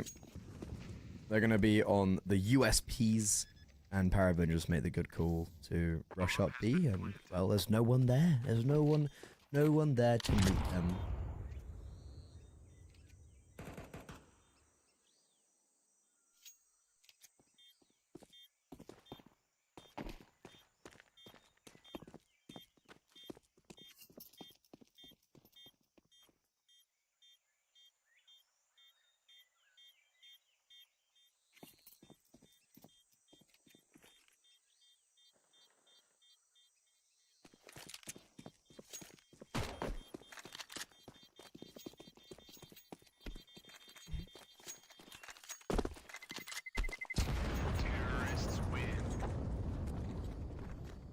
No hunting from either side. It's a kind of a gentleman's agreement. Shake of the hands. Paravision, they save all their weapons. Rush B, don't give the Mac 10s any more kills. Kuro's gone for the glass cannon.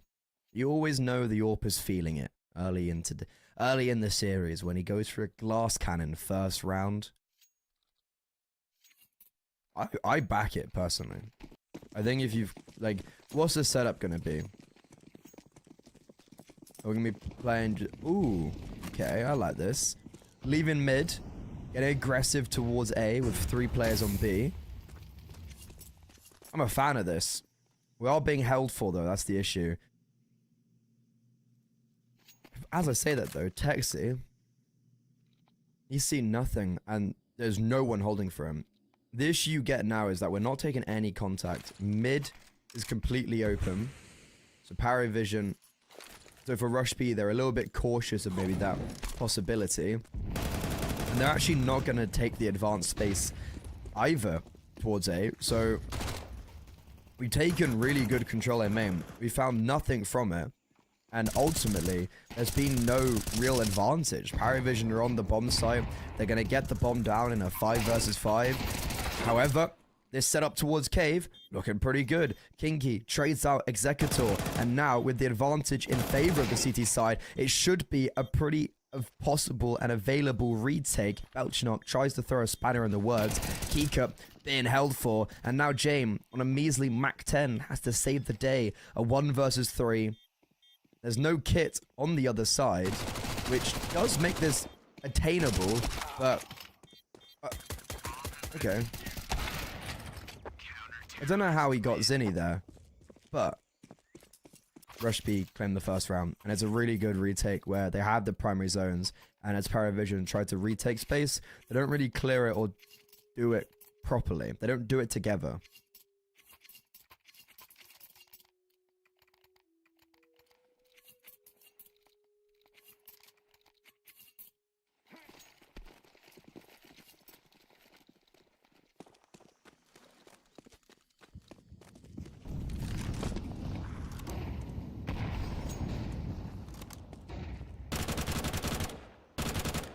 That's a pretty rough start for Nota. Don't know what you can do about that. It's just the default, and you've been spammed through a smoke. Great, though, from Zinni. That's a fist bump moment. Coach pump in the air. Like, yeah, baby, we did it.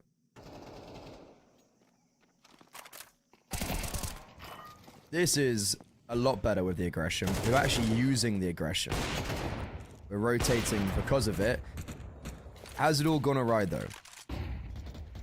It was a great piece of aggression from Texi to push deep A. Drops the bomb, allows for everyone to circulate around the B bomb site, but trades have not been too favorable for Rush B, as they currently sit in a 2 versus 3. Kiro should put a stop to everything, though, as he's AWPing on A. Belchnox caught a crazy timing. Sorry, Travis. And yeah, I think he just accidentally killed Kiro as he was fighting Zinni. Jame now, as he recollects the bomb, it's in a 1 versus 2. He's got the confirmation of at least Zinni towards CT. Executors over towards Donut. Zinni just gives him the kill. Never anticipates that Jame could be coming towards Temple. And, oh, unfortunately, Jame plants for the wrong... Well, doesn't even need to plant, but plants for Donut and Executor. That's where he's coming. So, a round for Rush B, that was a perfect opening stage. You know, we're getting the opening kills. We've got the stack. We've got the rotation because of the advanced position through A. And then it goes into the 1 versus 1. But it's all good. No bomb down. No party.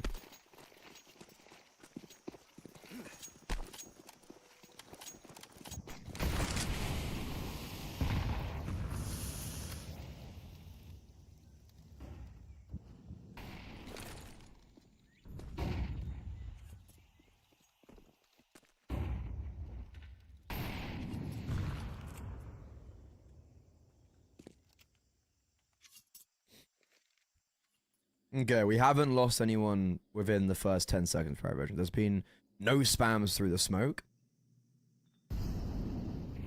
And Rush B playing a very conservative style on CT side with Donut, A, Red Room, 2B, but as we start to clear out middle, we don't need a Donut player anymore. We don't need a Red Room player anymore, so 3B, 2A, and Paravision are prepping for an A pop where they've got a flash and a smoke. I would assume we smoke CT and try fight Donuts. This is gonna be hard. Nota's got the hero AK. It's all about, can he hit the instant first headshot on Tekti? Can he hit the headshot onto Zinni? You know, these things are going to be possible, and because we have just got a lack of utility, we're going to try and contact our way in, and it's perfect. There's the instant headshot I was talking about. Smoke CT, fighting towards Donut. Zinni's been flashed off, and now, subsequently, run down. This is all falling apart. Kinky looks to save the day, but unfortunately only gets 1 kill before he's dropped bomb. Sure, it gets denied, but it's just recollected and replanted. Rush B, it's all falling apart. I think they have to save. They have no money because it's somehow going into the 1 versus 1 in the previous. Paravision, it shows how last round where it was all dire and it all looked like it was going wrong, the fact that they're able to claw it and make it a close affair has such great repercussions in favor of them, because now, as we win a low buy and we get the last 2 kills on the outskirts and the AWP gets saved over and we save over 2 primary rifles, Rush B have no money. So those rounds where you're able to make it expensive, even if you're in like the 3 versus 5, just getting a kill or 2 or even 4 apparently, it's actually so valuable. And Paravision, a very simple play, to be honest. Like, there was just super simple. Rush B are playing passive and Paravision just get the opening kills and overrun and split the defense. Ooh, this is precarious. James getting aggressive A main against pistols. I don't know about that one. I don't know about this one. Make sure they don't find the AWP.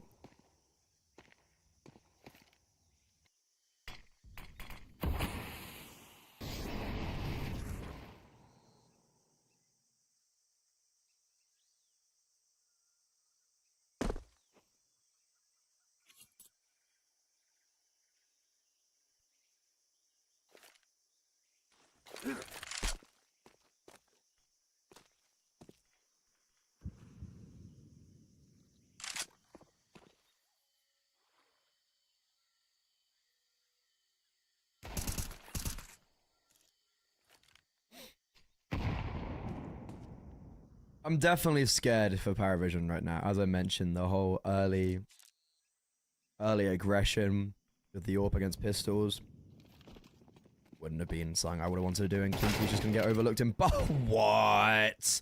I was gonna say he's gonna get overlooked in bucket. Apparently not.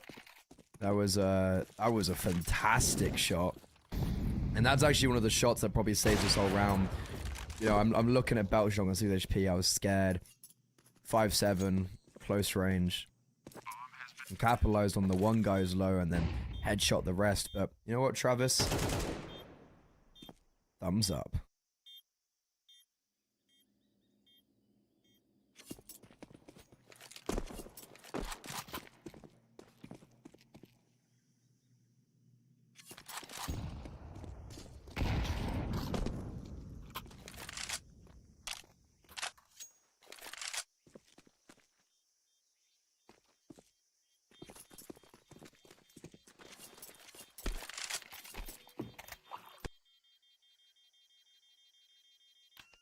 Okay, we got the AK. Boom. I actually missed that production. Can we get a replay? Sorry, I actually just missed that.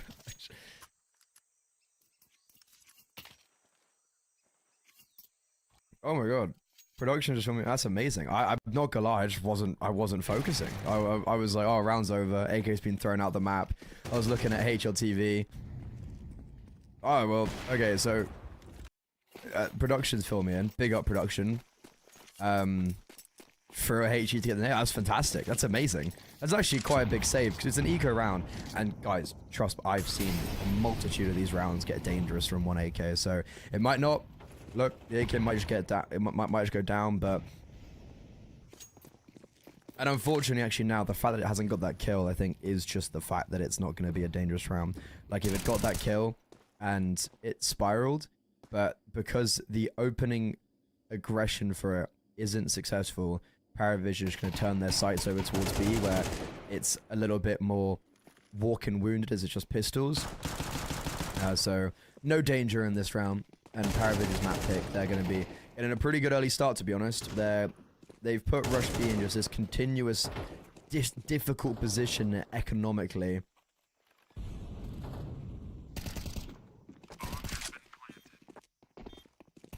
What are those stickers on that AK? I think it's spelling out a word.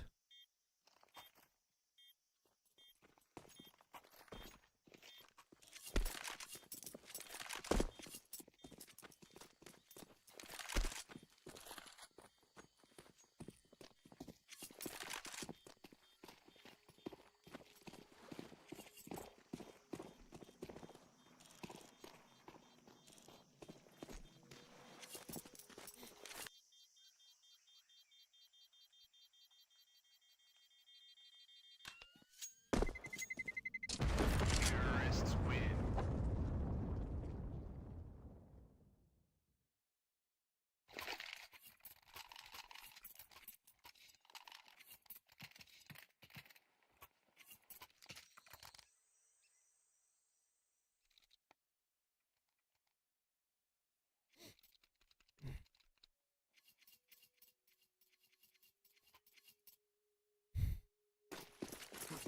Okay. Christ, those odds are... I mean, yeah, I came into this being like, this should be a Paravision win, but, you know, I wasn't sure how... I didn't think it'd be this odds-wise. This is a cool play. We've got the half buy for Rush B. Somehow they just don't have any money, and they've put a lot of pressure towards a mid and lane, so Paravision just react by popping out on A. This is a really cool round from both sides, but ultimately I think this kind of favors Rush B because they've got so much map control, they can instantly pivot towards A. AK that's been saved over, doesn't get a kill, but then it gets picked up. Zinni, the man of the hour, fast flank, he's being flanked, the flank's being flanked, but he's done enough damage, or has he? Rush B, stem the bleeding. They pick up 2 AKs, issue is Kiro has no armor, and Parry Vision are able to reset in this 2 versus 2. A very chaotic round where Zinni makes this heroic play, gets a great timing on the back lines. But now as Parry Vision reset up towards B, Rush B, both these individuals are currently pushing towards Elbow, and they're trying to re-clear the A bomb site. So the T side, we just got to get a move on. We just got to not take too much time. The quicker they get onto the site, the more time they're going to have to reposition. And Kika, he's just leading this spearhead. They're not going to meet anyone. So it's one of those really awkward moments where I'm looking, I'm like, he's clearing every angle and he's being really smart and methodical, but when's he going to realize there's no one here? He finally does. Not much time left on the clock, actually, as well. Bomb gets planted. Executor, the player with armor, alone in cave. Rush B have split up. This I'm not a fan of. And yeah, they just get isolated. Not sure why we're splitting up there. They did well to group and play as a unit, play the buddy system, but then on the retake, they just completely split up. And so Paravision isolate, and a dangerous round ends up being all good.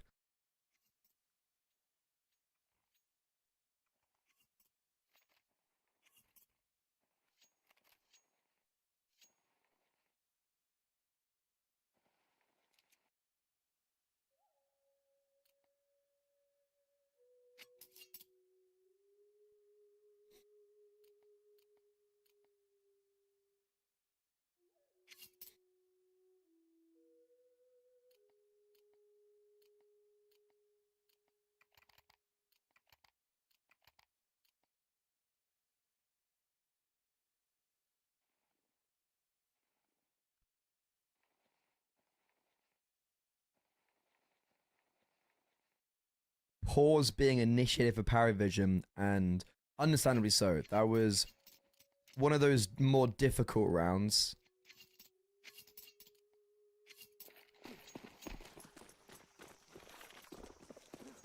Where maybe just over playing things a bit too rushed at times. Maybe just like calm down the comms a bit, guys. Big nade into elbow there for Rush B. They throw a deeper nade, and I think Paravision were actually wanting to pop through that smoke. But instead, they choose to fall back after the nade came in. Popping through that smoke would have actually been perfect because, yeah, like the players, the Rush B they were kind of just out in the open. So there was a double flash over from elbow. If like James threw a double flash over elbow, I think they would have got both those kills, and it would have just been like a quick little onto the A-bomb site. But in classic James team fashion, we're taking it slow. And Kiro, he saved quite aggressively for the AWP, so he does have that out. He's going to be holding Donut, and alongside that, Paravision have an advantage. Sorry, Rush P have an advantage as they kill off Kika on the lurk. All's been spotted. And we're wrapping around A. Ooh, this is probably perfect for Paravision. Smoke in A main does hinder the progression of Belchnock, and we're going B? This is some 40 chess right now. And Rush B have no information of CT at all. People could have crossed and they wouldn't know. Are they going to clear Executor? Yes, they are, but Travis, ineffective. Player close towards cave entrance. Texi, not cleared. They just overlook him completely. Nice quick scope from Jane, but there's another player right here to support. Kinky can deny the bomb, and there's no time for it to be planted. Jane, 1 versus 2. Trying to save, hold on to his AWP. Survives on 2 HP. A round where Paravision feel like we've overcomplicated that a lot. And to be honest, it was, I think, actually a really then good rotation from Rush B. I think they've played that round equally really well, alongside the kind of overthinking of Paravision, just trying to do a little bit too much.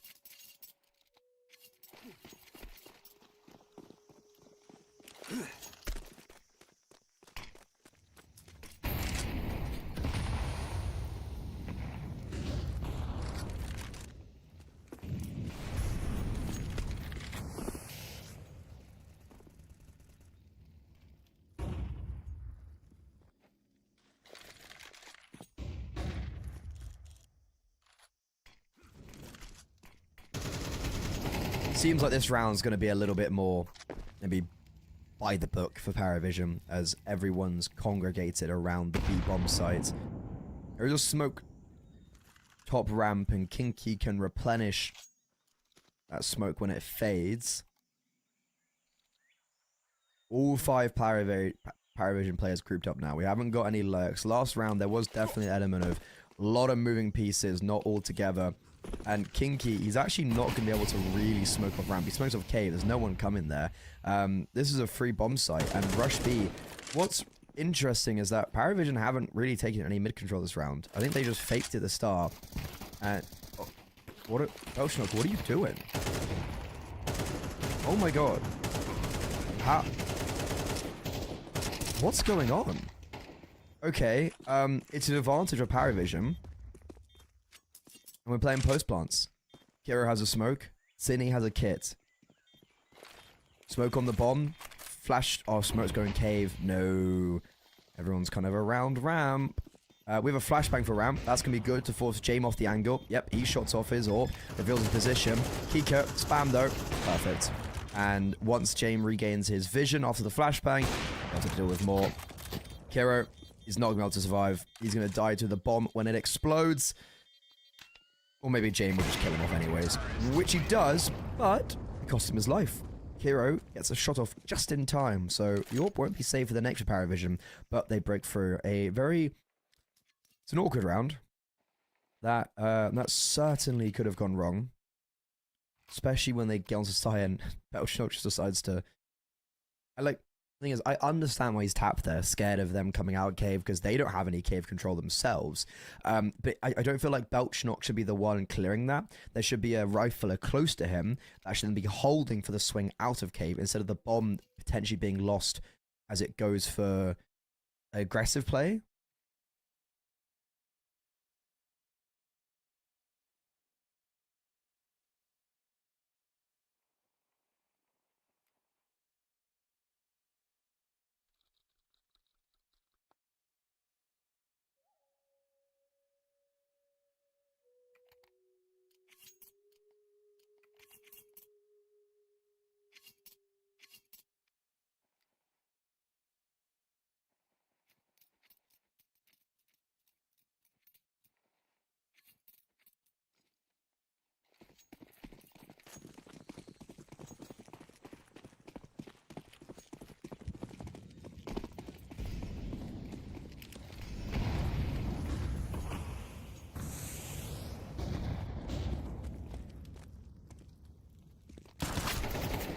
Low buy for Rush B. It feels like they've had such an awkward CT half where they've broken through, they've got around, but they've never been able to then continuously pull rounds together, and then therefore their money has never been good. Their lost bonus has never really got to a good position. So Paravision, it only feels like they've played against like 4 rifle rounds, to be honest.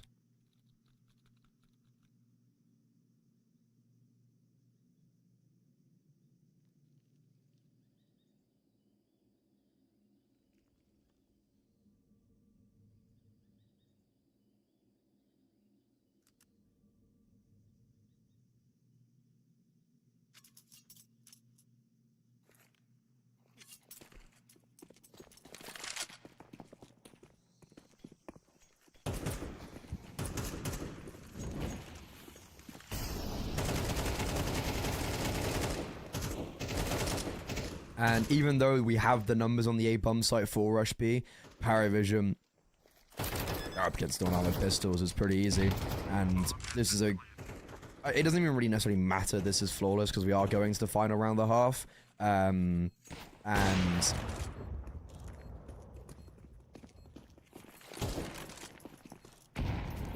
yeah, so...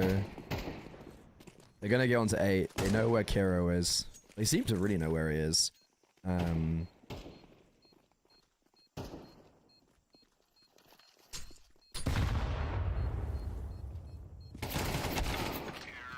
win.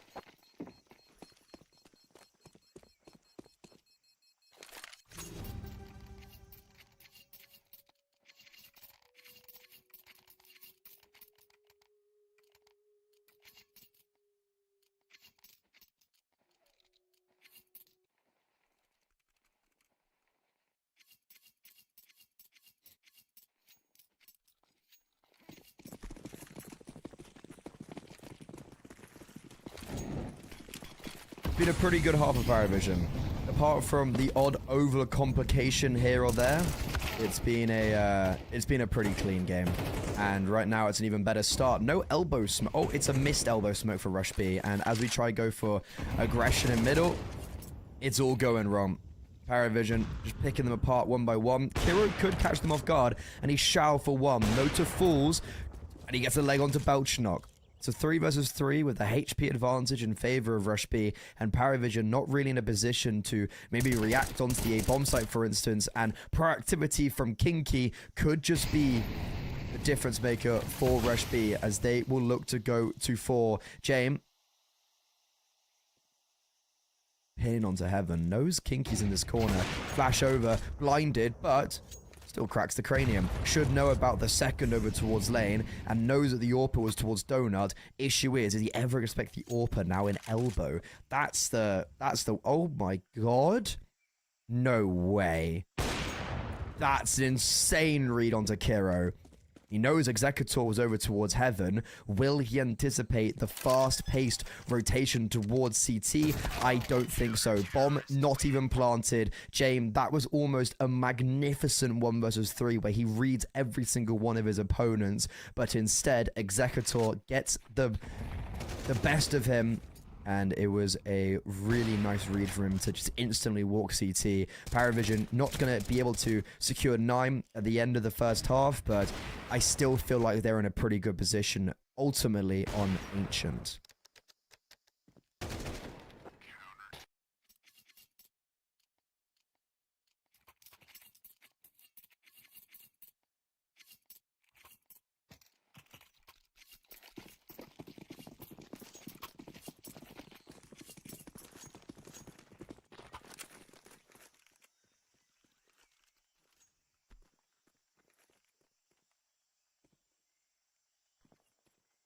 Second pistol round now.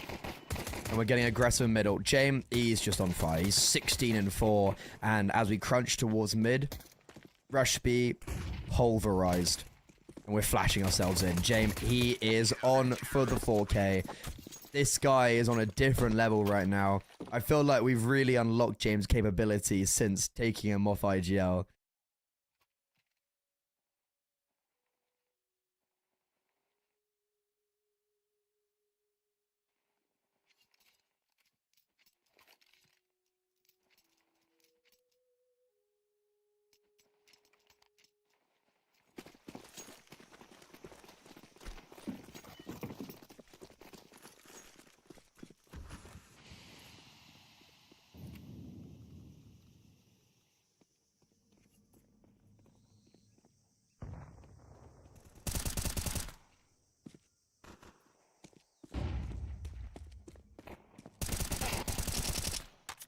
Anti-eco.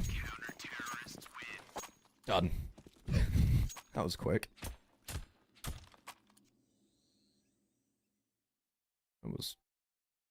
That happened. Yeah, this, I don't know. Sure, we do have another gun round, but feel like we're all done here on Ancient. Obviously don't want to count them out completely just yet, Rush B.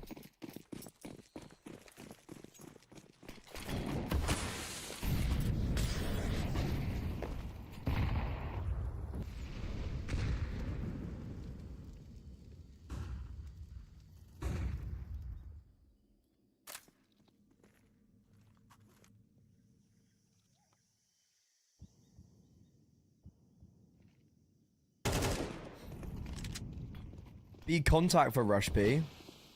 Really playing into their name. And they're just running up very dry. Crossfire. That couldn't have gone any worse. Travis kills his teammate on long. Crossfire was a little bit too conjoined there as they're firing into each other. Bomb's going to get planted in the 3 versus 3. It was a nice nade onto Kiro. He does still get the bomb down, but 2 more come sailing in. He's eliminated, and now with no utility, subjugated towards ramp, Executor and Texi on 9 kills combined. They are in for a very difficult ordeal, yet to be identified, and the smoke's actually gone towards cave instead of ramp. Executor may have just baited in for his teammate, but Paravision, really, really good retake. James almost 20-4. And Paravision is looking flawless. Sure, the B hold isn't great there, truth be told, but rotation is sublime. And for Rush B, there was just, I don't know, it just felt like we didn't throw any util that whole round.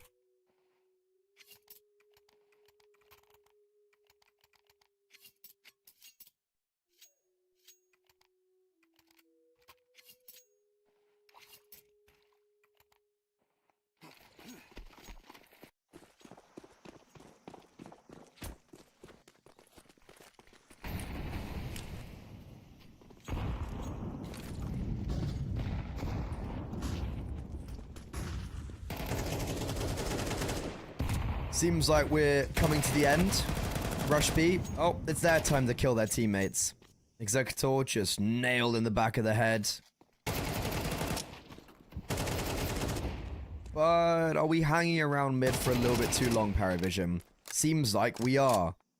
Rush B able to claim the advantage, but it comes at a big cost of their HP. Kinky and Texi, 50 HP combined. And Kiko, sure he's alone on the B bomb site, but if he starts spamming these smokes, just one bullet he needs to connect. I think this is a super attainable retake and just a super attainable round for Paravision on the basis of that HP and the fact that James still alive. No kit is kind of the weird one, but are Paravision even gonna really go for this? Like they've got no. Oh, James picked up a kit. But he's also coming head-to-head with the only player on full HP. And, well, he doesn't even get tagged. And now Keycut. Yeah, it's nothing you can do. And he's probably not going to get a kill either. It's almost one of those rounds where Paravision play that retake by the book, by the textbook of Counter-Strike. Might have just been better to maybe not do that. Maybe Keycut just goes for the individual plays. But ultimately, that was an awkward early round for Paravision as they hang around.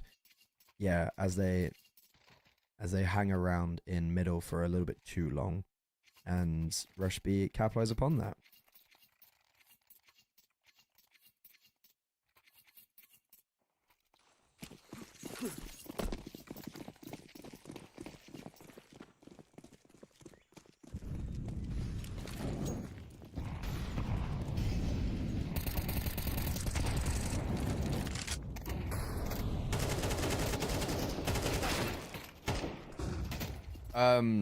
Okay, Texi. Lines up too. That was pretty cool. And that's the round over, basically. Rush B putting a lot of emphasis on their mid control through Heaven and Elbow.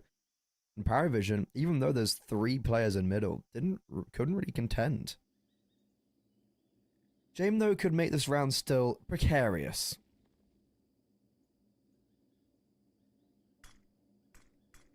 If this AWP starts connecting, you never know, but he probably should just get mollowed. Like, if Rush B actually go up the bomb site, surely we put a mollow default. You know, Kira's got a mollow. Just put it in default. No one's coming towards cave, so James not going to be able to isolate any jewels. The Belchok is here with him, and Rush B are now just going onto the bomb site where both players are currently residing. Out in the open, James doesn't even get a shot off, and Belchok gets traded. Okay, Rush B, they get the utility down, and it forces the seed sides out in the open, so even though they both were there, there's no issues. Now going to be an eco for Paravision.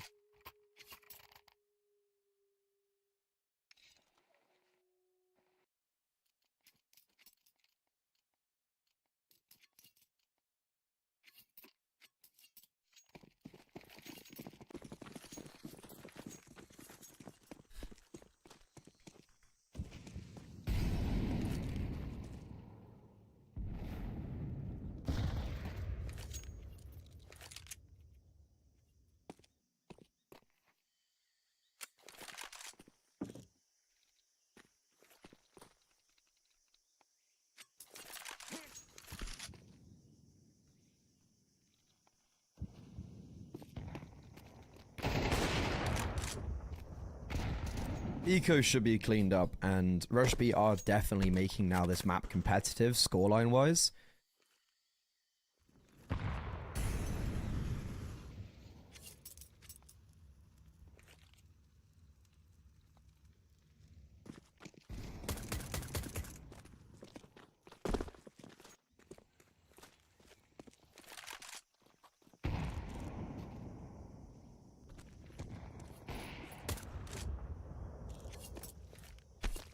Seven to 11.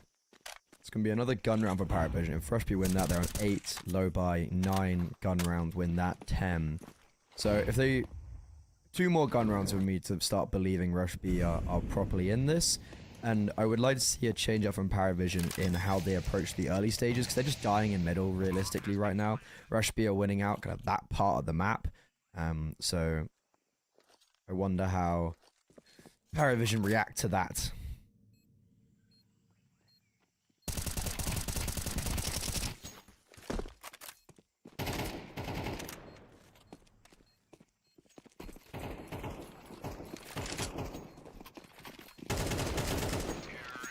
James will have an AWP if he chooses to do so.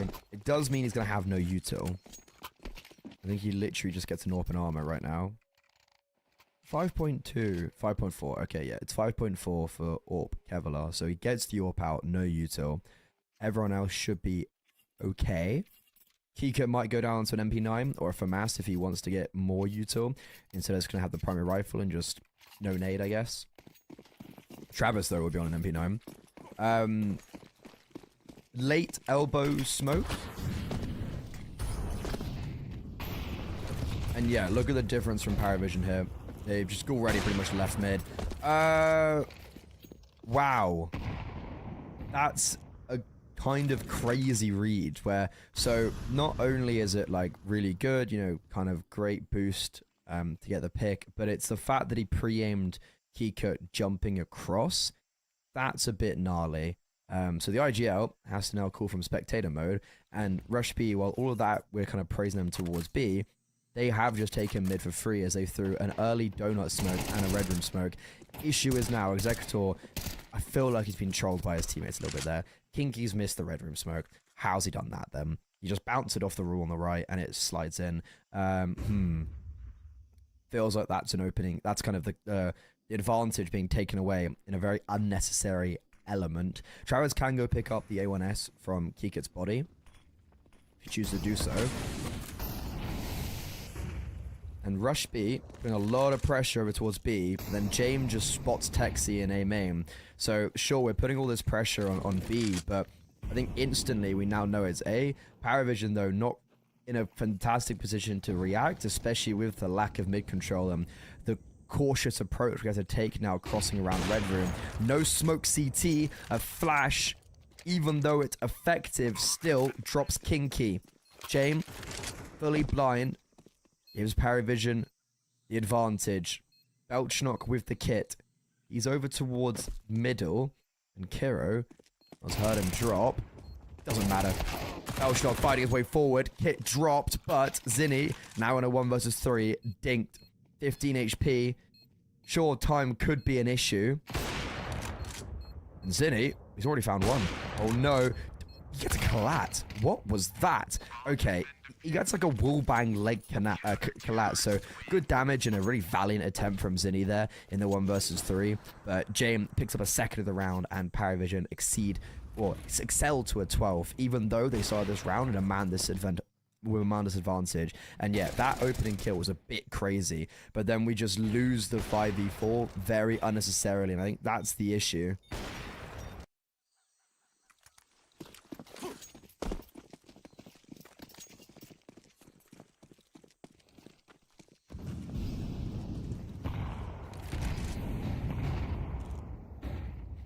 Okay, potentially now the final round of Ancient.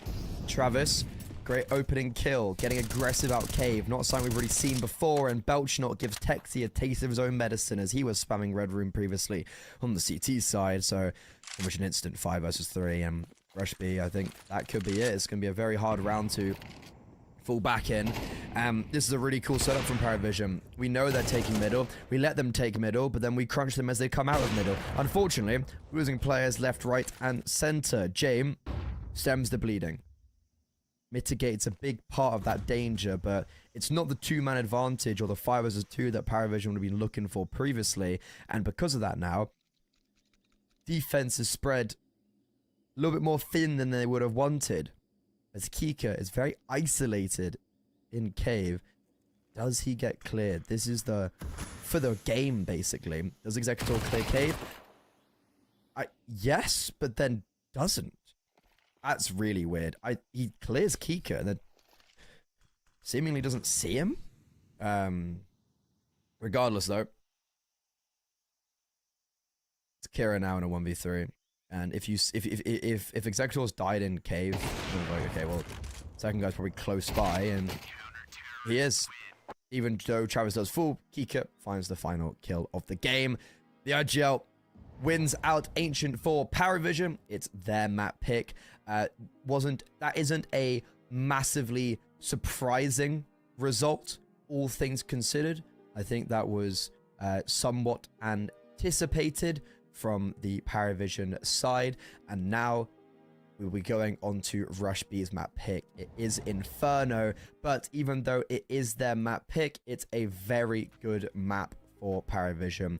They've got a lot of wins. It's arguably a better map than Ancient. And the reason why these vetoes is a bit weird is because both teams insta-ban the other's best map. So we're kind of going on to the subsidiary maps. And I think this favors Paravision a lot better because they've got a much deeper map pool.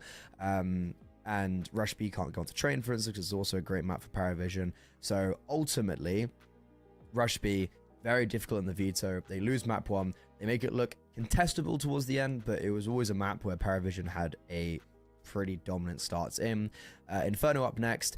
Sure, it's the map pick of Rush B, but I think this is going to be a 2-0. And remember, this is for qualification into the main Swiss. This is the play-ins of the closed qualifier in Series 19. BC game, Fireflugs, they've already qualified, and Paravision now are 1 map away. Find out if they can do it in a 2-0 manner after the break.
Rush B made it a little bit competitive on Ancient.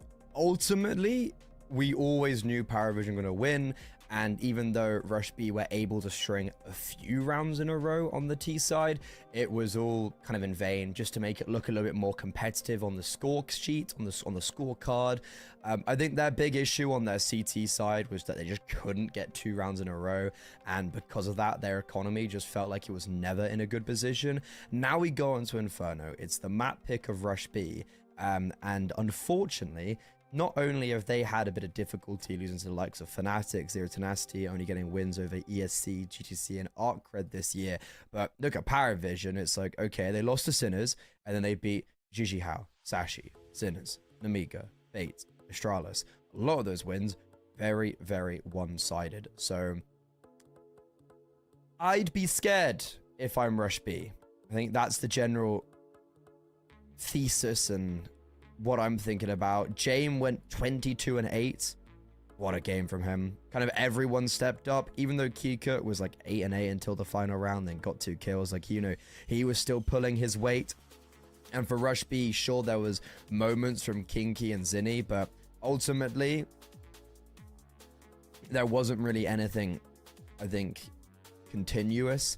Texi, who was one of the guys I was speaking quite highly of, 17 years old, being a part of the Rush B roster while Nota was also there, you know, 6-15, not really anything to write home about, kind of, if anything, very negative. I think for Nota is, you know, maybe looking to, he's looking to prove a point against his old team, and I know he would want to do this in a 2-0 manner. Yeah, I honestly don't think this is going to be a very close game.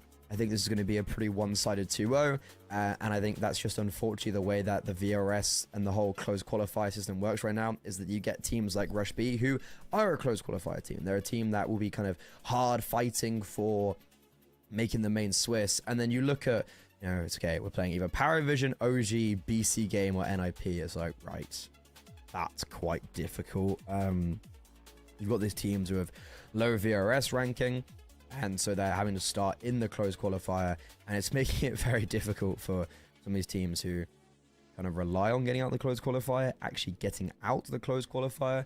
So unfortunate for Rush B that this is, you know, their opponents they have to meet. But for Paravision, they missed Series 17, 18, they're back for 19, they're back for 20. Be looking to make deep runs in both of them after narrowly not qualifying for Lisbon, which was a very unfortunate kind of result for them. Actually, wait, no, sorry. It was a great result for them, 100%. It's just really unfortunate that they happened to be a map away from qualifying. And like they were super, super close. I think they actually would have been 10-9 up against Astralis in the qualification game to Lisbon. So it is one of those things where it's like, it's disappointing, but they still played fantastically to even kind of get to that spot. And also in that series against Astralis, they won Inferno in a 10-2 CT half. You know, kind of trolled a little bit on the T side, but you know, if they're able to beat Astralis on Inferno, I think they're going to start on the CT side again here against Rush B. And then should be probably getting, maybe not a 10-2 half, but something, yeah, something along those lines. And I think the only way is that if we see individuals from Rush B step up, maybe someone can contend James' superiority. But I think my diagnosis of this whole series is that it was always going to be a 2-0. And I think the veto confirmed that. And then the also performance on map 1 reconfirm that. As we go in game, we go on to Inferno. Again, some kind of similar thought process that I brought up on Ancient is Rush B probably not going to win this, but at least make this interesting. Give me something where I go, okay, that guy's had a great game. These are some great rounds. Give me some of that. That's what I'm looking at right now when I look at Rush B. And they start on the T side. It's a daunting measure. Picking into Inferno, they naturally will have something up their sleeves, so I wouldn't completely count them out. This pistol round could be important, and it's already looking, well, done. It's a perfect CT setup for Paravision. They have 4 players in and around the A-bomb site, specifically towards apartments, and guess where Rush B went? Apartments. No one falls. Travis gets 2, Nota gets 2, Belshon with 1, and Paravision setting a precedent.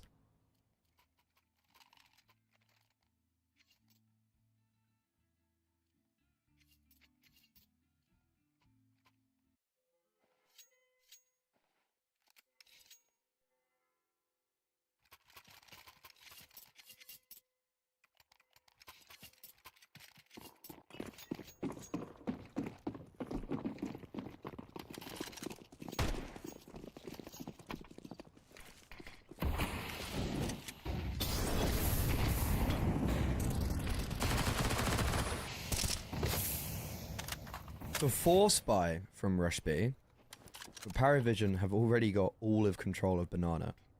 Kikits just run straight down.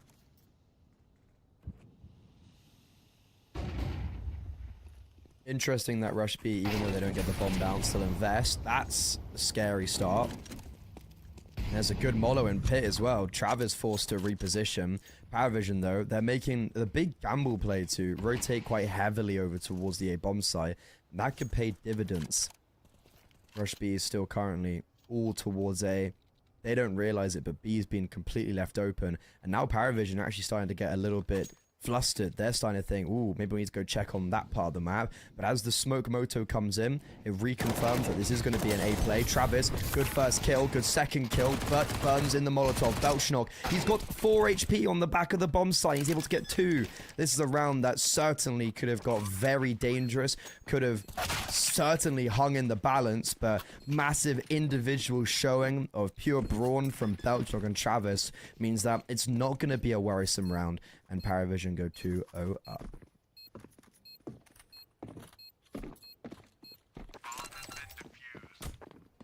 Counter-terrorists win.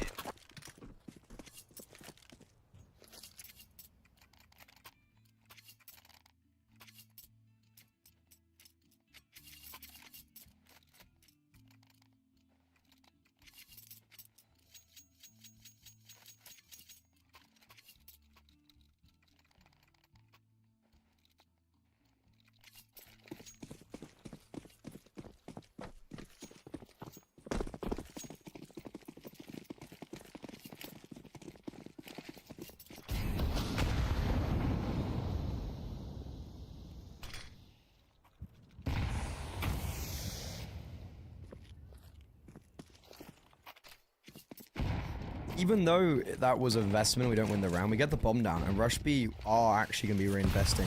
Don't know how James got an ore power, I'll be honest, but he's got one. Has just been naded for a good chunk of his HP, down to 46. He's not deterred.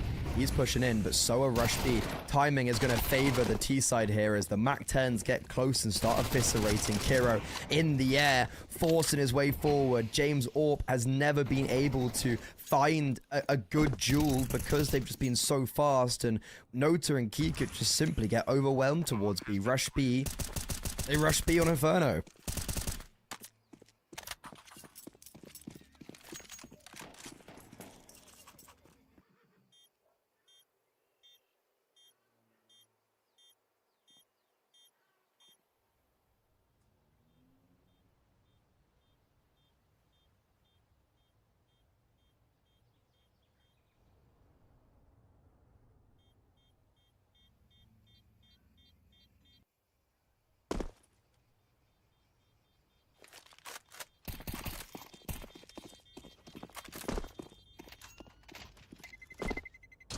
Terrorists win.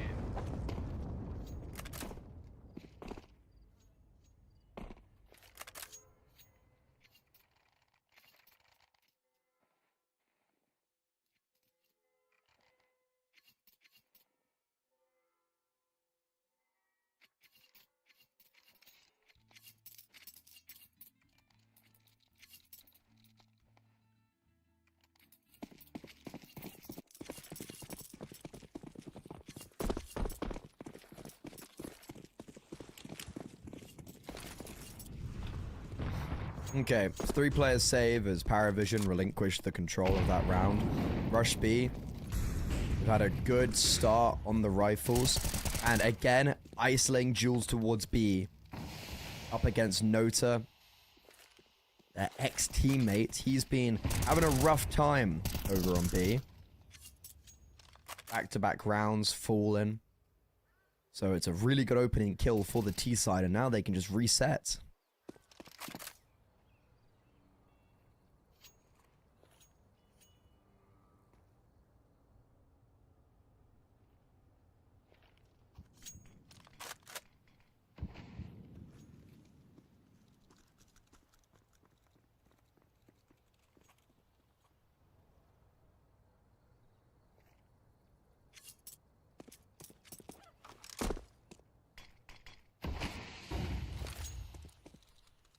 Looks like we're trying to go for an apps pop, but Paravision, they've congregated fully over towards B, where they lost the opening kill.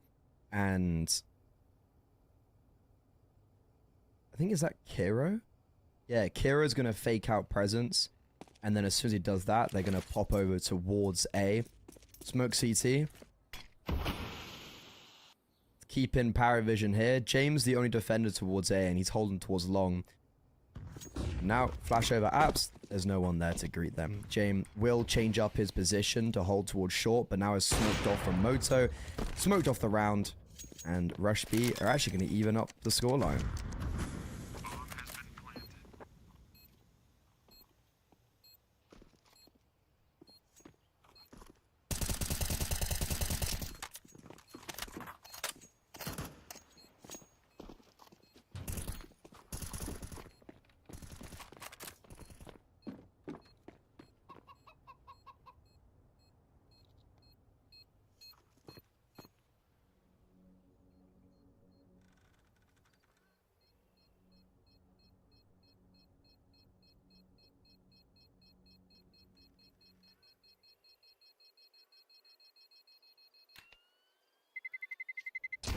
Terrorists win.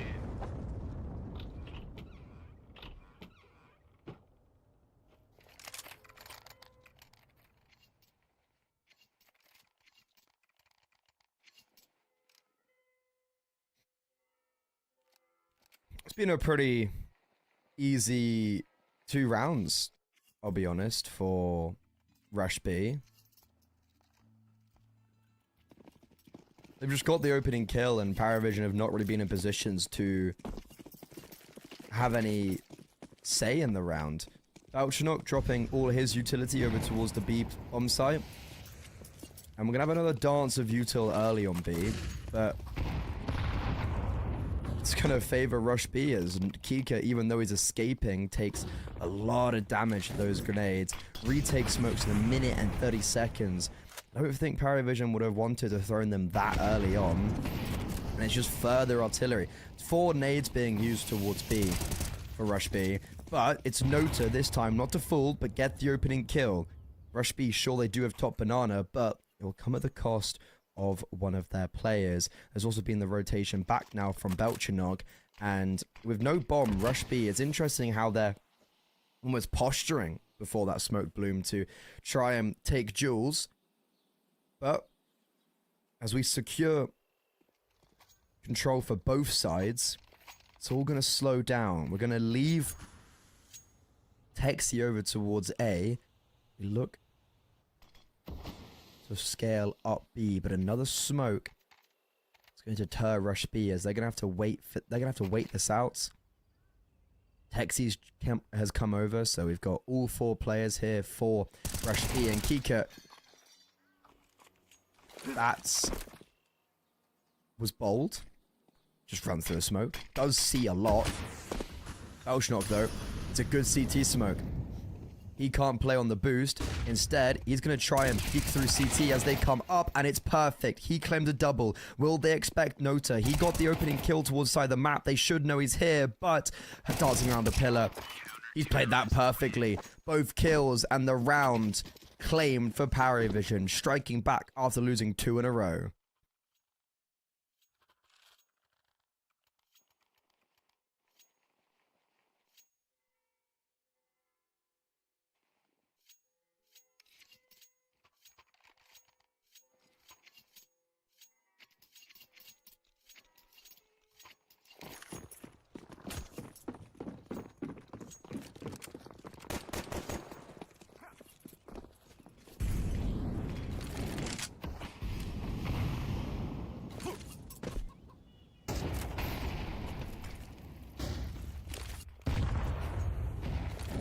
not as heavy towards Banana for Rush B. They had 4 players in the previous, and they have had a considerable amount in pretty much every single round so far, but this time posturing a lot earlier towards the A-bomb site, and will be taking a lot more of that space towards brackets. This time, though, as we see a dance of utility across the map, it's Zinni and Kinky to be on the receiving end of some of those grenades. Jame, unfortunately, his HE is a strike and a miss.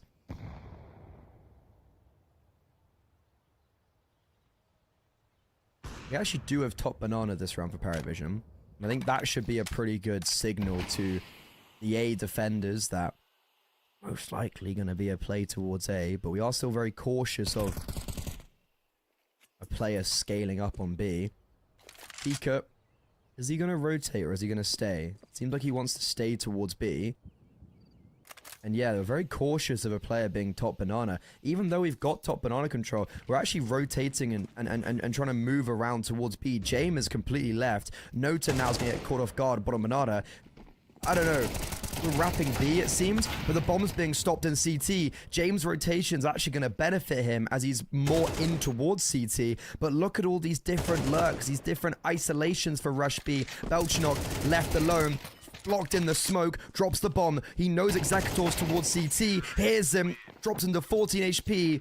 It's close, but no cigar. And Paravision looking very flustered, very all over the place on this CT side, moving so much, and Rush B with so many different players across the map in different angles, are just catching them off guard.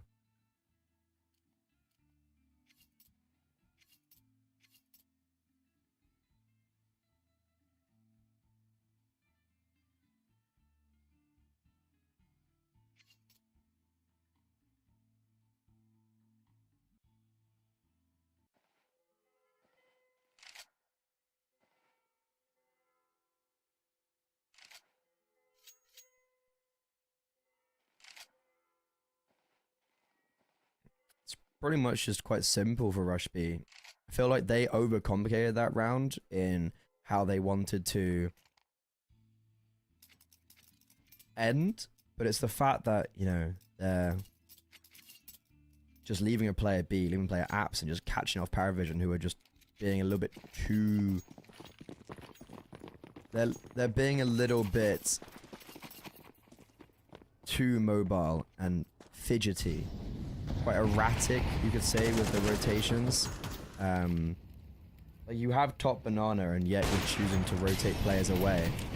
I don't know.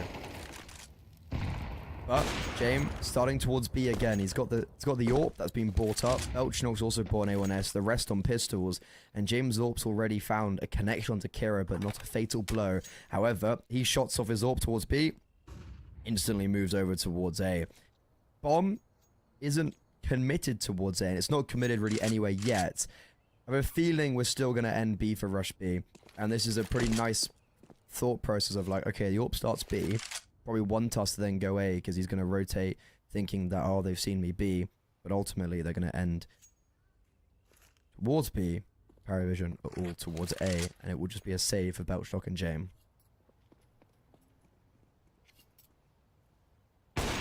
Or is there a possibility of this round being won? Double AWP. Save the AWP in mid.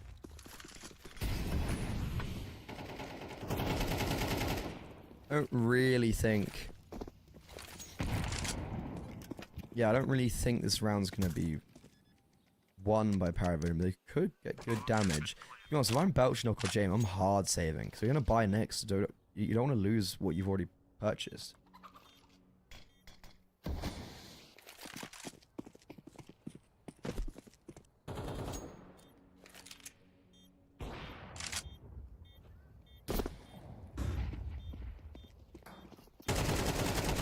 Yeah, so the pistols are just being sent in.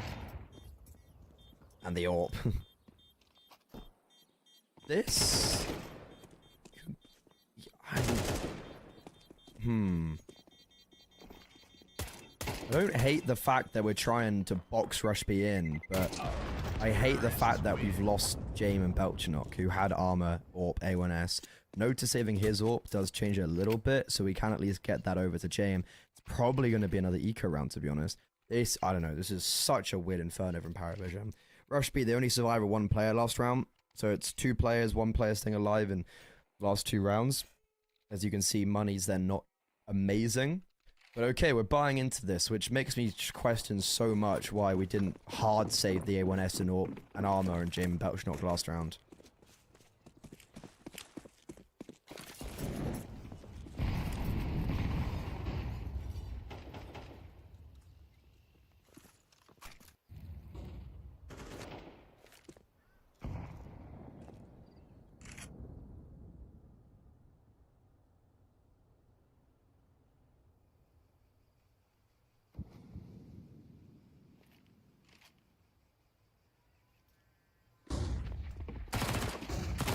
Change of pace.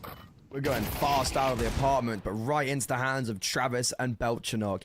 MP9 and Deagles still works amazingly. Bomb dropped in no man's land.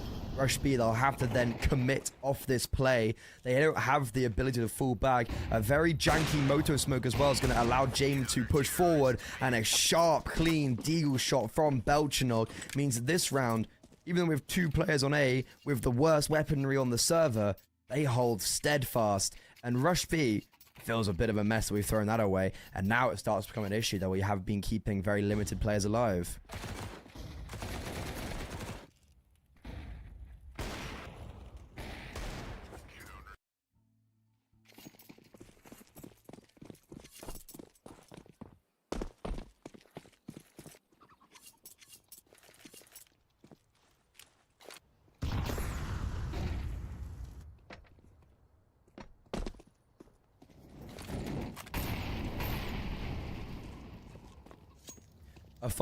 To be fair, if I'm Rush B, I'm probably thinking mentally, it's just like, why don't we continue to maybe hit towards B? Because, not this round because it's an eco, but on the gun rounds, contest for top banana, because that's realistically been what's working the most. This round is a bit different because it is just the eco. Or is it? Zinni's got a double opener. We've scrambled. Yeah, that was a scrambling B defense. Utility being thrown on top of each other, and it's a full eco. It's just been one. Okay, parry vision. I don't know how we're losing that. This B bomb site, this Kika and Nota duo is the main reason why this game is where it is right now.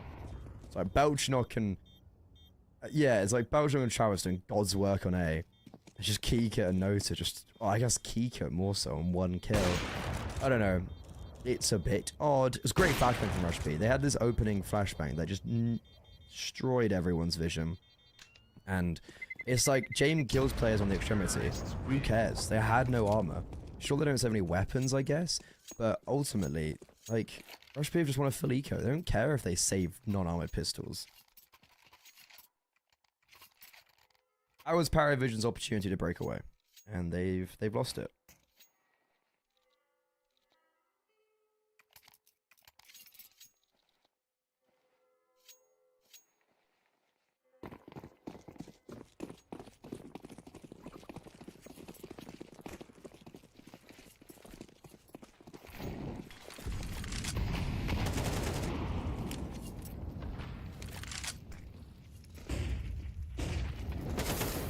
Having a lot of chain time, so we've been saving a fair bit, which means that we still are able to get these purchases in. Ineffective nades. That should have landed on Executor, but doesn't. Flashbang's great, but because he's so low, Kika just holds mouse 1. I am gobsmacked that somehow no one's died for the CT side, and now the bomb's been lost. Yeah. Very astounded that Jules in Banana go in favor of Paravision. Felt like Rush B did everything well. But they did get that really good mollo down to logs. I think James threw it as he was coming in, and that flushes out the second defender. And I don't know, Rush B kind of fall apart there, even though the flashes are good. This game is bizarre.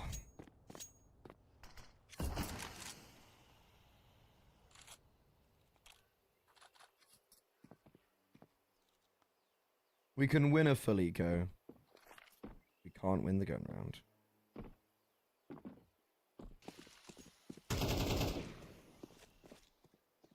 Three players.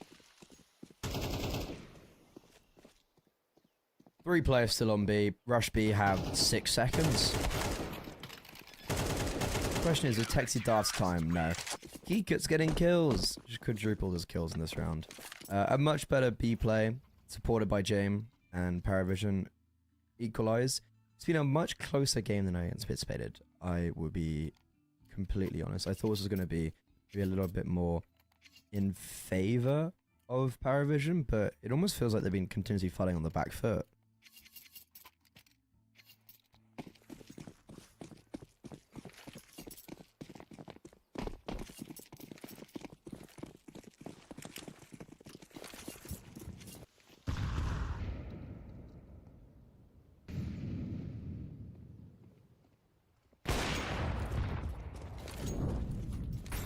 Opening kill from James as Zinni tries to get aggro on the pistols. I don't even want to count this round out because we've seen it succeed previously for Rush B. But they should be 6 for Paravision, and they should be looking to win out the half.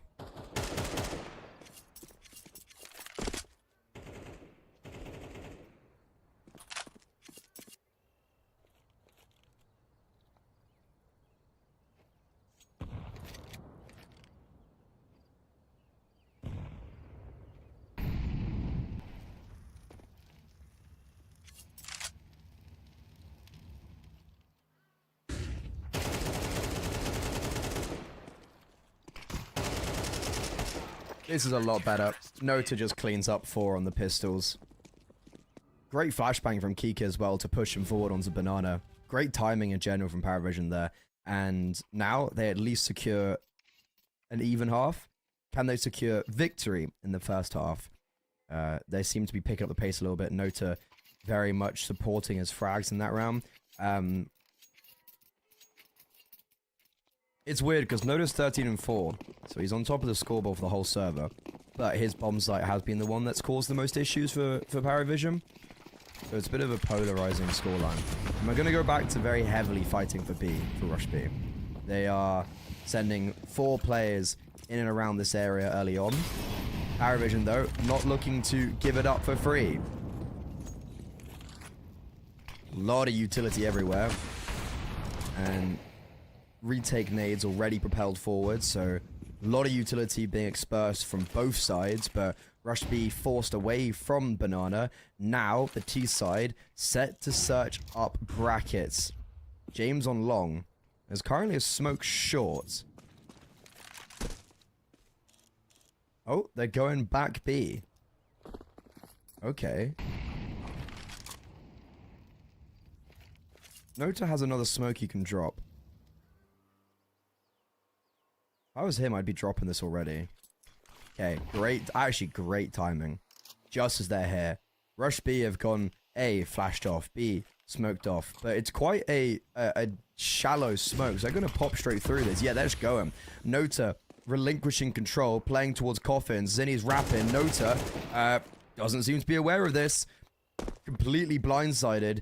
And now there's no saves for Paravision. They have to go and play for this retake. Belchnock succeeds on Banana, only for 1. Somehow survives. 4 vs 4.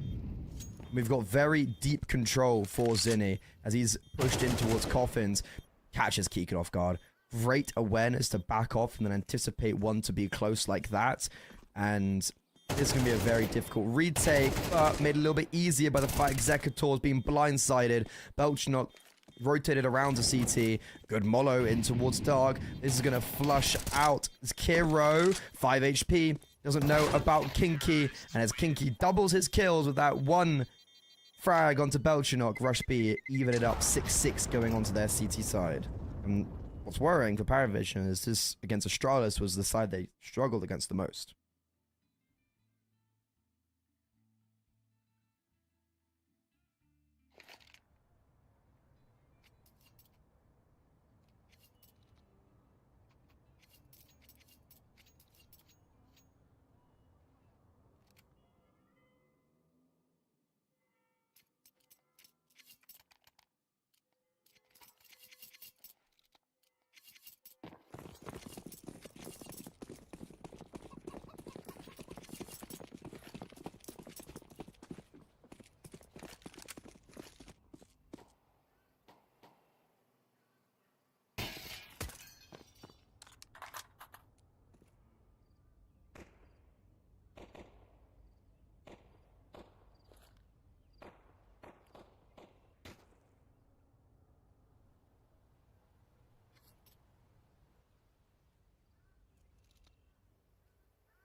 Rush B got annihilated in the first pistol round. And the fact they were able still to get 6-6 with and an eco win is pretty impressive. Now, hop on towards B. Executor burning in this Molotov. Okay. Yep. That's a rough one. Executor just sits for 100 HP in the Molo. Travis is like, oh, gotta kill, guys. And even though there was a good counter smoke, because you die in that Molotov, it just allows Paravision to come in. A great flashbang, Zinni was blinded. And now with the retake, Kinky's got no armor. He's leading the charge out of coffins. Kiro, 3 kills in this game. Bit rough. Kinky does get another. He's got a pretty slow performance as well. And Paravision, both pistols now won on Inferno.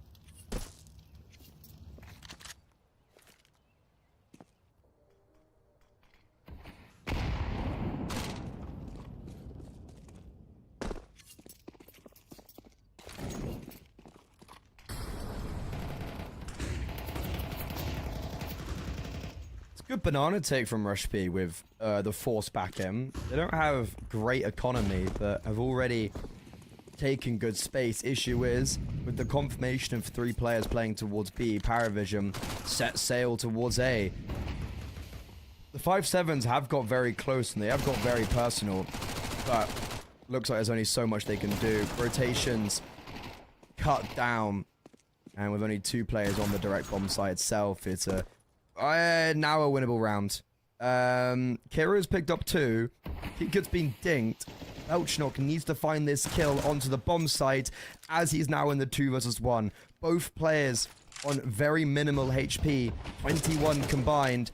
Belchnok at least finds 1 and the bomb now in no man's land. Zinni playing towards short.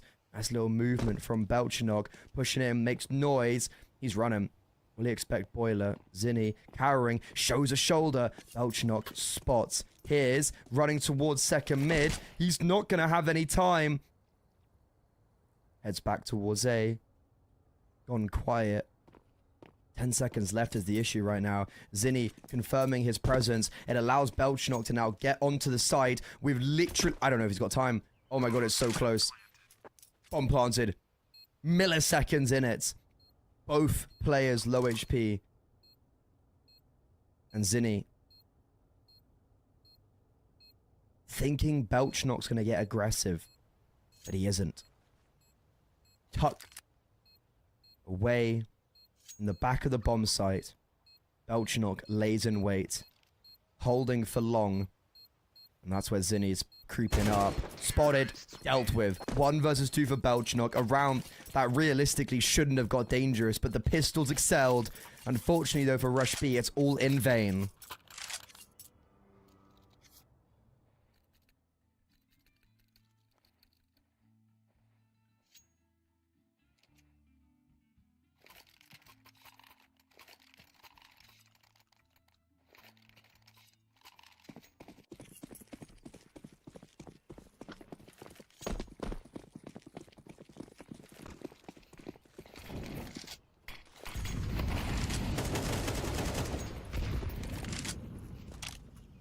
It's actually, interesting enough, another force buy from Rush B. Unfortunately, their B aggression, which did really well in the previous, is now being negated as Zinni's fallen. We still do have banana control, but in the 5 versus 4, things have been made a lot easier for Paravision very early on.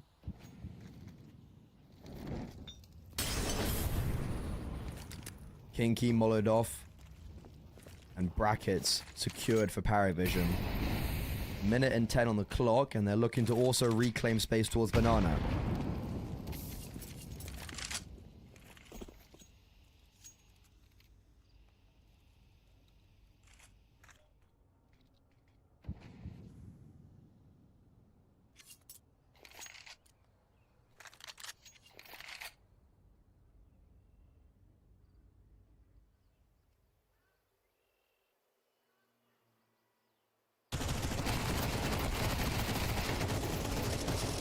Okay.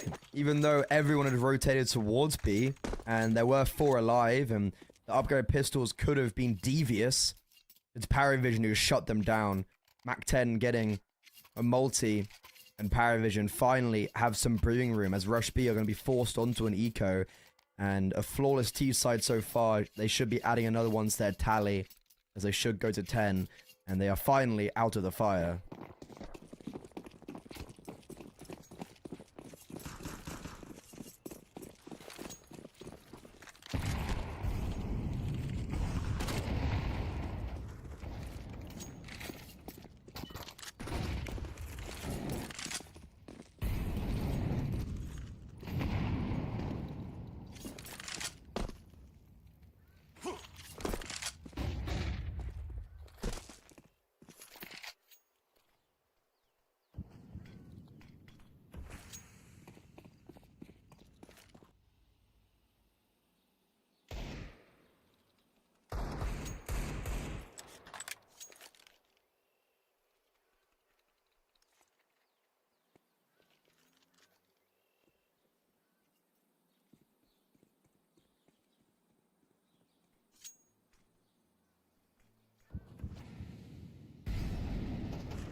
An easy enough round for Paravision. Even if they had walked into the cohort on A, Rush B still were just on a low buy, so Paravision not only... Oh, Zinni crashed. Oh, that's rough. Oh. Well, yeah, even if they had walked towards A, I think it would have been fine. But yeah, this anti-eco has been clean, supported by the fact that someone has crashed.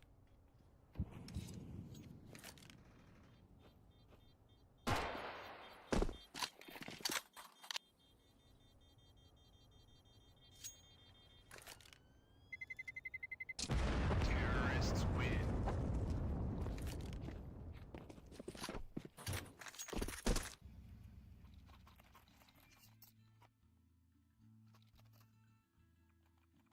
Oh, we're back. That's lovely. Always nice when we have an issue like this that doesn't even need a tech timeout. This is a big round. If Rush B win this, boom, we might have some competition on Inferno. Paravision win this, it means that early first half, whereas 6-6 is all a little bit negated, and it almost doesn't matter. Travis getting aggressive in apartments. He needs to be careful here because there's a lot of people on the other side of that wall. But in the meantime, over towards B, opening kill, Executor, Fallen. Need to be very cautious, Zinni. He is being supported by Kinky.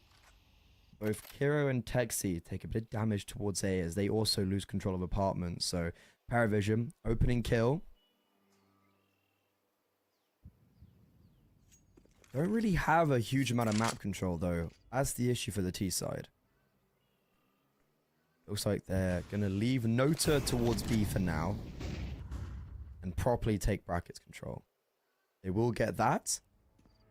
Are they going to come back towards B possibly? Or are they just going to commit over towards A? It looks like we want to commit towards A. As mentioned, Nota being left as a lurk towards B. Kiro is in a difficult position where he's very much by himself. Flashed off, Kiro somehow gets away. Kinky's rotated in at the nick of time, but there is only one player on this bomb site. It is Texi. He's got 3 running at him up short. Kika, a big whiff though, unfortunately, in towards Library, and we haven't cleared Texi. Bomb denied being the plant, but he doesn't get the kill. Belchnok slices Kinky down, and I feel like he saved the day here. Big oversight from Paravision not to clear the bomb site, but ultimately it shall not matter. And now the issue is going to be, can we even save these weapons? Because Nota, he's already on the B bomb side. He's holding for Kiro. Orp denied. Zinni now stuck between a rock and a hard place in towards Arches. Wait, guys, Oh my god, there's no one on the bomb site. Zinni's running around. Zinni's got it. He's got the defuse. They're not there. Oh my god. He gets the defuse.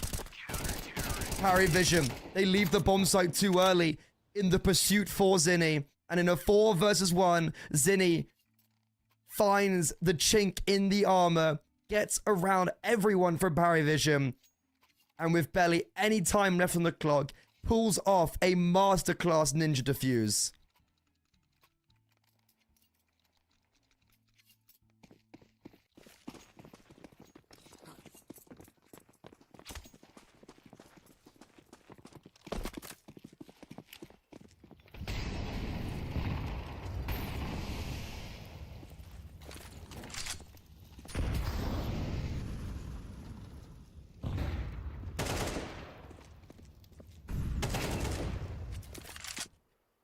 Doesn't matter.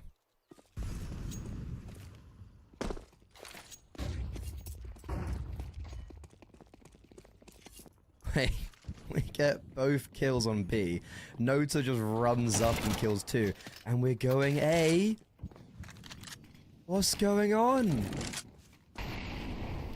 Why aren't we just going B? It's a 3 versus 3. Oh my god, it's all falling apart. Oh, we're overthinking way too much. And now as we go back B, there's 2 defenders here. Kiro jiggling, needs to be careful, doesn't overstep, but he should have the round here. He's gonna push through the smoke. Doesn't get a kill.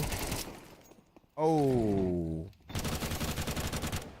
What is going on? Molo's missing, we're pushing smokes. One plants him. 3 versus 2. Any ninja diffusers?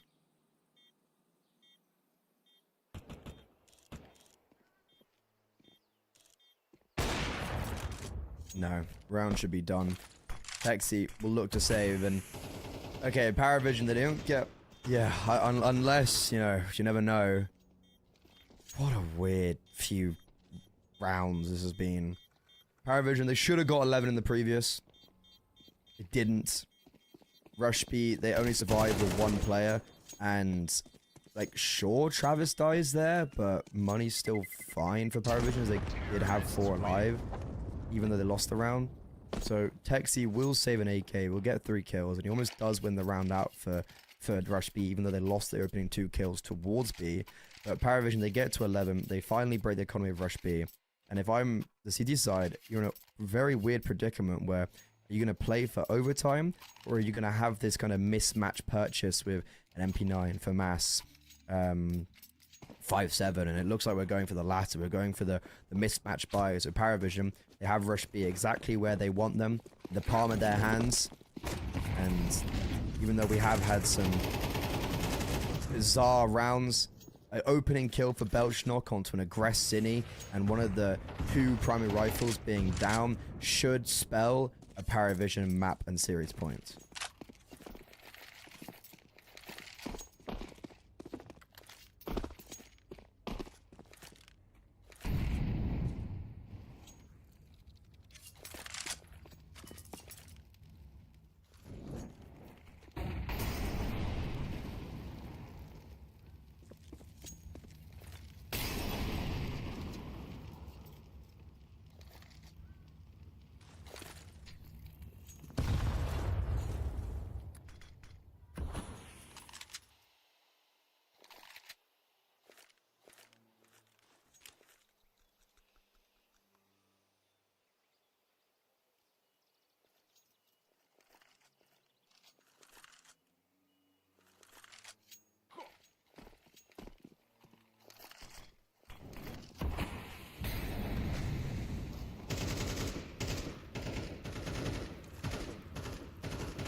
Taking our time, Paravision. X wants to be bomb site. Oh, it's all going wrong. Oh, it's going wrong until Belchnock gets it so right.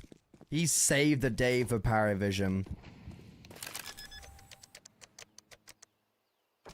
Not only in this round, but in pretty much this whole half. He's 22-8 right now. I feel like Paravision are really making their work hard for them. It's definitely feels way too hard for them in this game, but they will be going to 12, and they also will be breaking the economy of Rush B.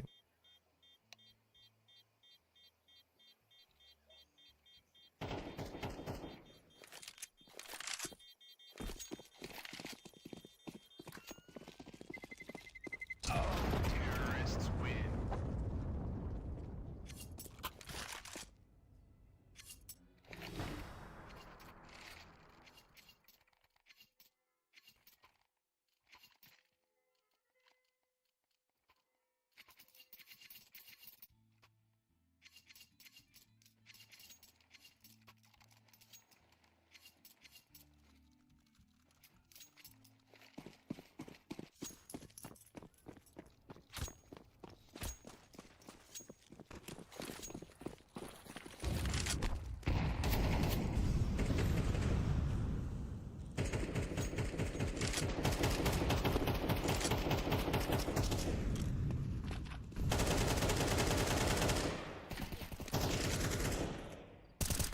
Opening kill. This could be the opening kill to end off this game. Executor just about gets away over towards B. But Kiro, he's also been tagged down towards A. Paravision splitting the defense, and they've just crept up. Kinky, he was holding the cross. Executor thinks that no one was there and he could safely get away, but that unfortunately isn't the case. Nota looking to put the finishing touches to this game. Don't want to over-peak though, doesn't want to overextend. As now in the 4 versus 3. You hit the reset button. And Paravision, they're actually going to group up and go towards B.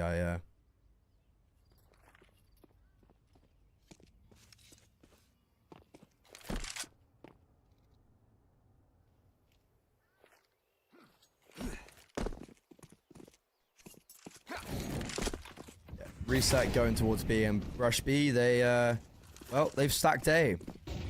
I like how Nota maybe doesn't overextend as well. When Kinky was dueling him from CT, he doesn't take any advanced duels and then just waits for his teammates to come forward.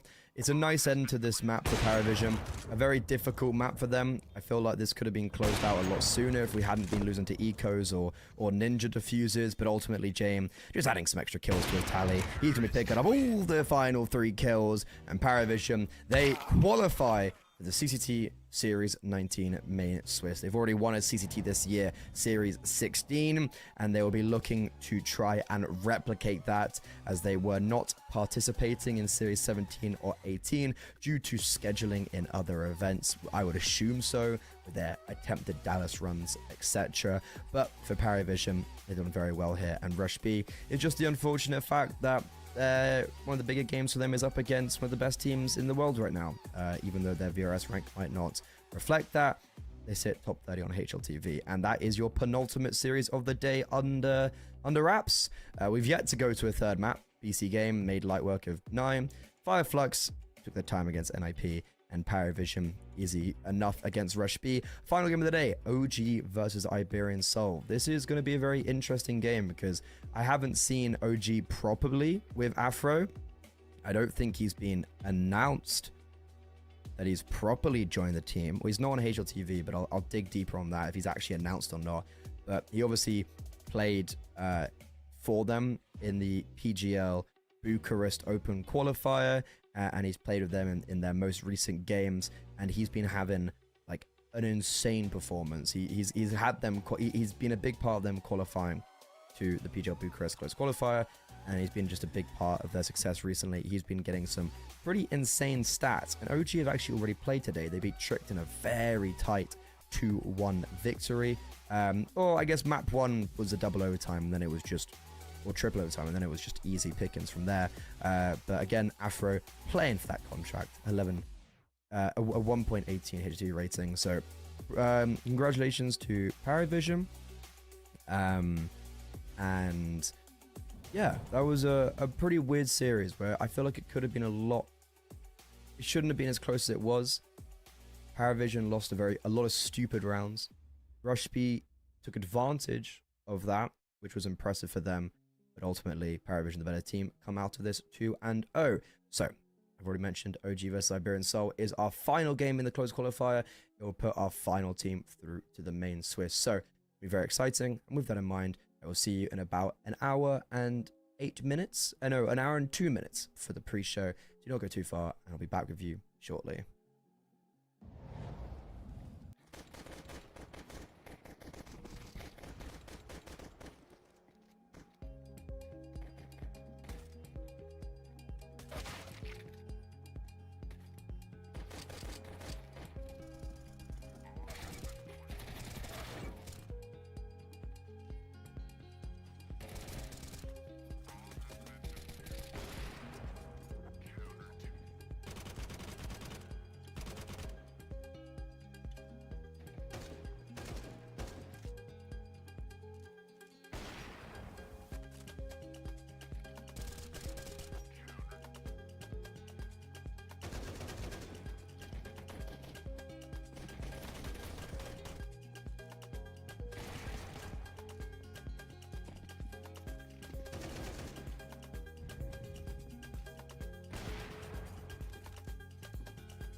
Hello, welcome back. Thank you very much. We had a pretty delayed break there. And now we are back with our final game here in the CCT Closed Qualifier Series 19 play-in stage. We've had 3 out of the 4 teams possible go through to the main Swiss already gone through. I think we can just take a look at well, we can just pull up there's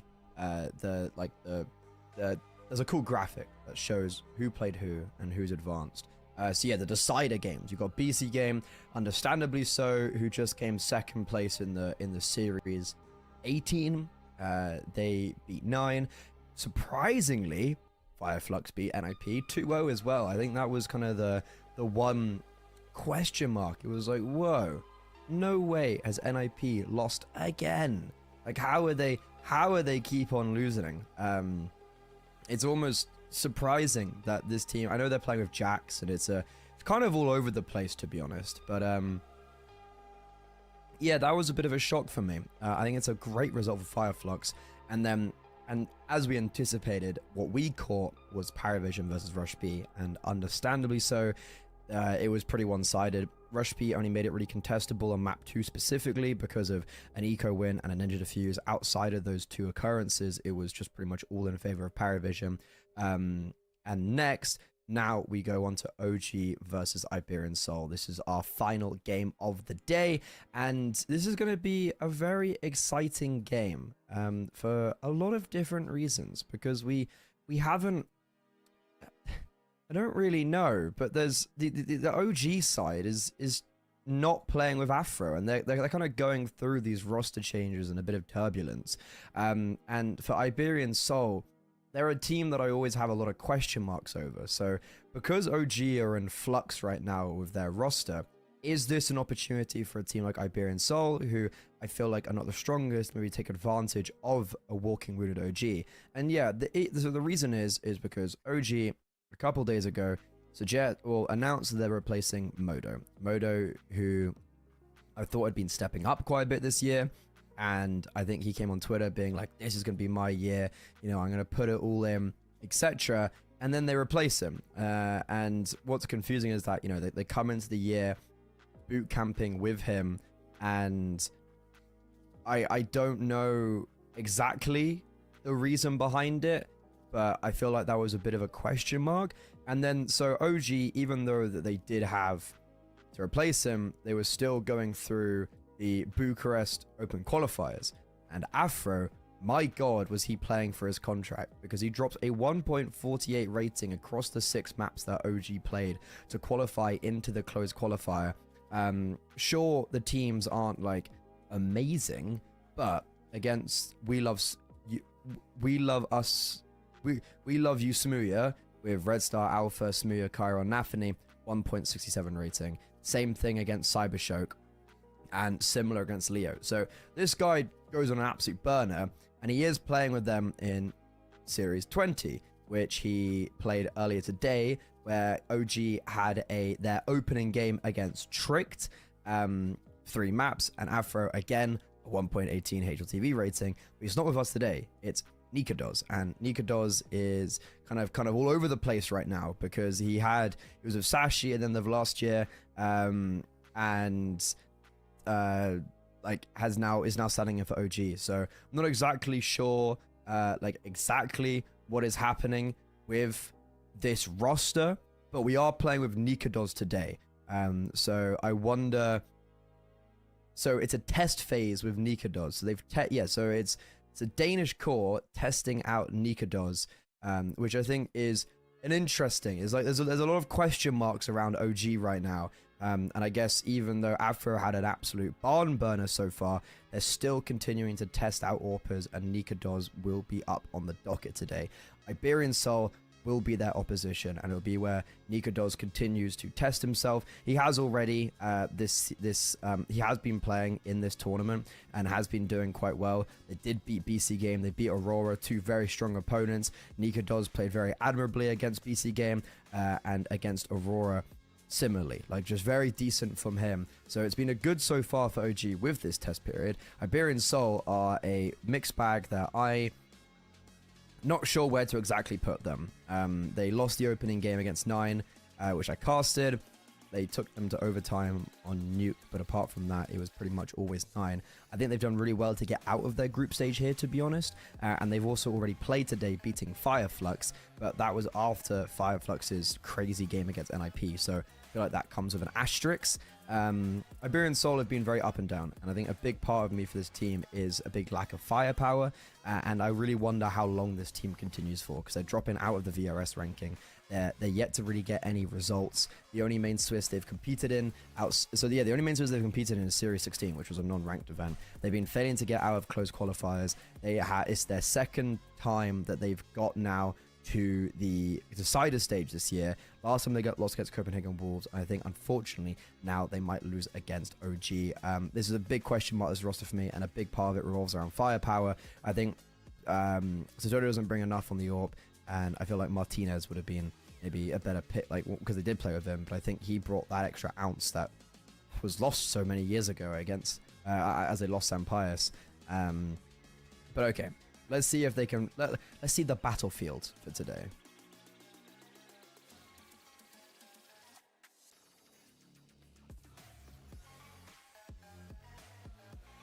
I think Train being the ban for OG works quite nicely into Iberian Soul, because every time I've watched like Train out for Iberian Soul, people keep on picking against them, and they're currently 1-8.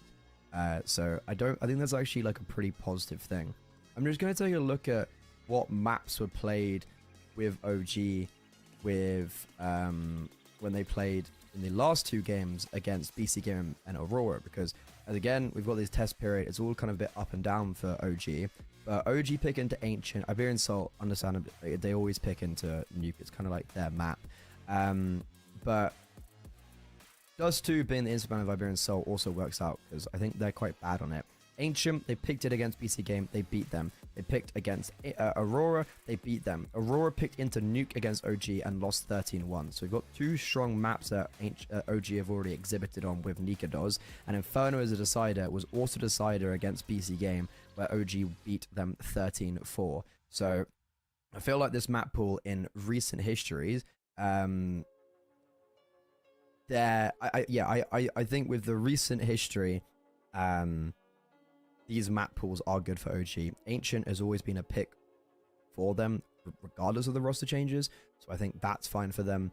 And Iberian Soul, look, their Nuke is kind of their like mainstay map, and it's just always the map they pick into. Like, they're always seeing them on Nuke, and they have had some really good results against Alliance and specifically Bait in Challenger.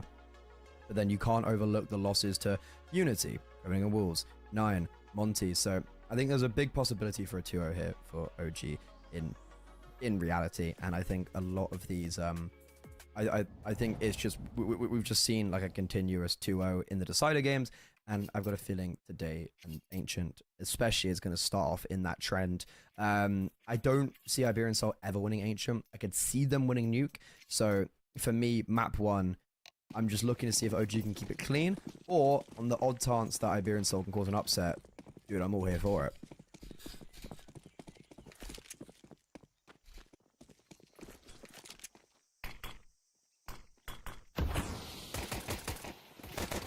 Good start though for Sidodo, as the T side are running out on A. Smoke in towards CT, blocks out every single player. Bomb though denied. Buzz loses head, and as that kill comes in, Flash pops through. Iberian Soul taking advantage of OG maybe being a little bit discombobulated, but Iberian Soul don't necessarily get the result they would have wanted after they create that chaos. As sure, they're in a man advantage, but Mopoz is on 13 HP. So Dodo, who's had a great round so far with 3 kills, is also on 34 HP. So with the time still at large, OG are going to be able to reset, pick up the bomb, and potentially catch off a player who's low HP. Mopoz very lucky there not to fall. And OG, they should start to realize that maybe there has been a reposition towards Donut, because we're just seeing nothing CT. Surely they have to be towards Donut, and Alex shall confirm that. He also gets goosed down. Both players low. We're hunting Alex down, but we're not clearing Sidodo. On for the ace on 34 HP. He claims every single head.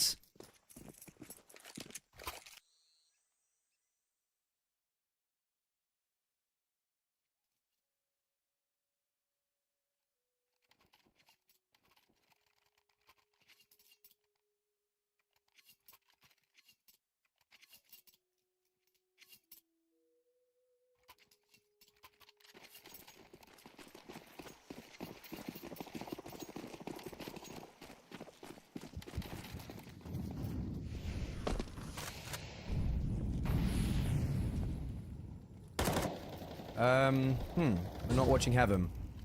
So we've got a full buy for OG, even though we've got no bomb down. And this round is working out. Unbeknownst to me, we're probably going to get the bomb down.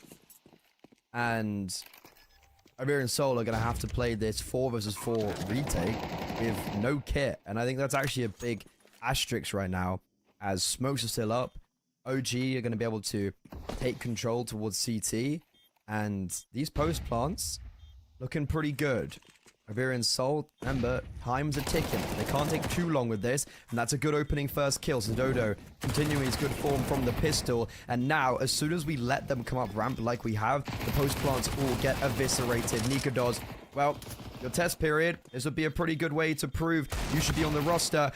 Almost denies the bomb there. A wall bang I legitimately thought was possible, but in a 1 versus 4, it was a very tall ask, and David G sticks the bomb. Iberian Soul, successful retake.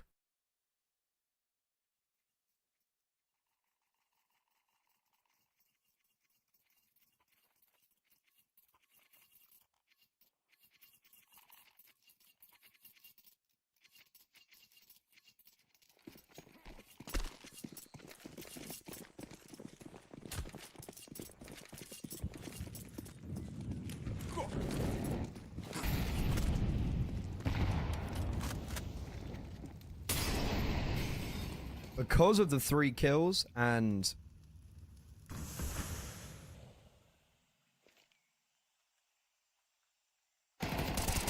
yeah, so because of those 3 kills and the bomb down, we're going to buy back in. It's not going great. David G gets baited in perfectly towards jungle. Issue is, we maybe have a little bit of scare for Sassol as he's alone on the A bomb site, but he deals with the A main prong, and it now means Spook and Crizzen are just left in this very awkward position where they have nowhere to call home. And I don't see them breaking their way into this round. Maybe a bomb down on the B bomb site. But that, even then, when you get the bomb down, it's quite a tall task afterwards to try and get anything going afterwards.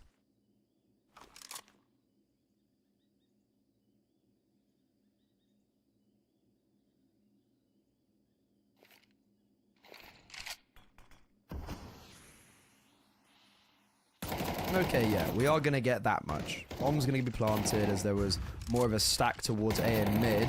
But, as mentioned, what can we get done afterwards? Never mind, we're doing it before it even gets planted. Crizzen creates his own timings through that short smoke, and all of a sudden, this 2 versus 4 that felt unattainable now can be collected. Isolation of Alex secured. Sassol now encroaching completely by himself. Everyone around him has fallen. No kit, starting to make noise. Crizzen caught out in the open. We seem to neglect the possibility of someone coming from CT, and as he's picked up a kid, Spook on 11 HP could be in a world of trouble, and Sassol, ice in the veins, is just sticking the bomb, and Spook thinks he's tapped it. And a round that felt like it couldn't have been lost. Swung in the balance, but ultimately clutched up.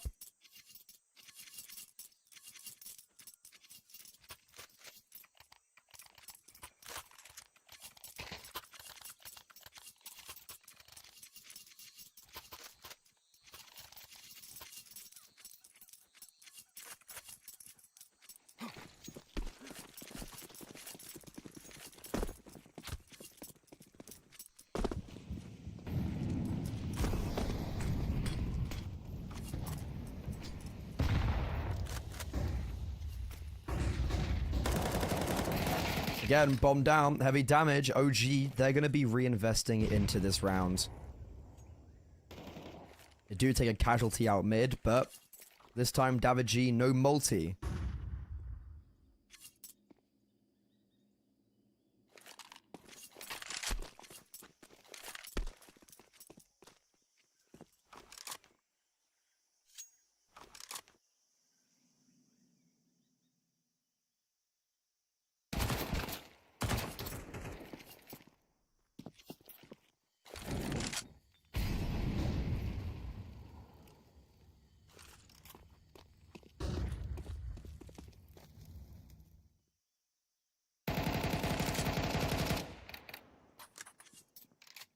slowing it down after the mid control. Sasso has done really well right now to actually get in towards middle, and it's allowed now Dodo to rotate over towards B, because it's like, well, they can't be mid. We're gonna gamble towards B, and it's currently the correct call. We do have a smoke on Fiku, who's gonna smoke towards long.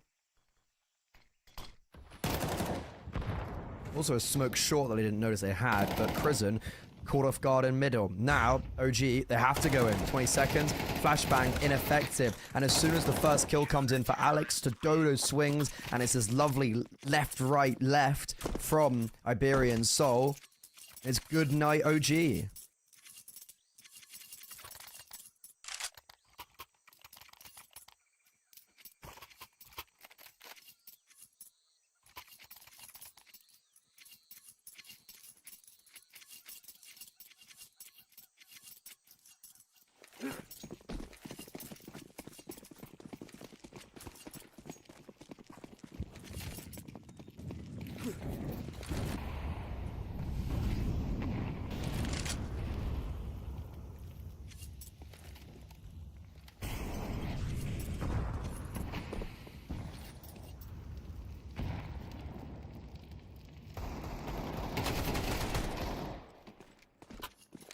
It's not going to be another full buy for OG, but because the loss bonus is racking up, we do have a kind of heavy investment.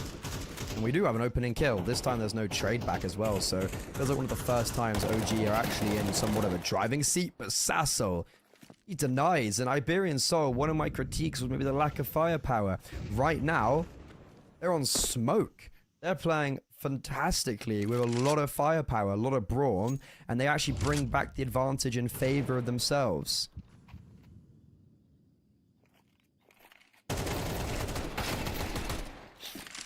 Good trades, though. Somehow, afterwards, with Sasso getting 2, we still get onto the B bomb sign, a 2 versus 2. No short smoke, which means that Buzz actually needs to get out of cave. He's a little bit cautious in doing so, understandably. He will be given that space. Spam, however, denied the bomb to Dodo. Ends up not pulling the trigger. He's taken a lot of now contact. Should be baiting in Davichi, but Nika does. He knows exactly what it is. It's a Dodo. He's seen his teammate clutch. He himself got an ace on the pistol round. But, unfortunately, shot in the back of the head. OG pick up their first round, and it was off the back of the Tech 9s.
Fast A from OG. They've been keeping the pressure quite hot on the press. And again, we've been doing very well at OG to kind of trade out when the anchors get a kill. I feel like that's been a big positive for them of like, we are losing players, but we always trade and we always put ourselves in a better position than we were before.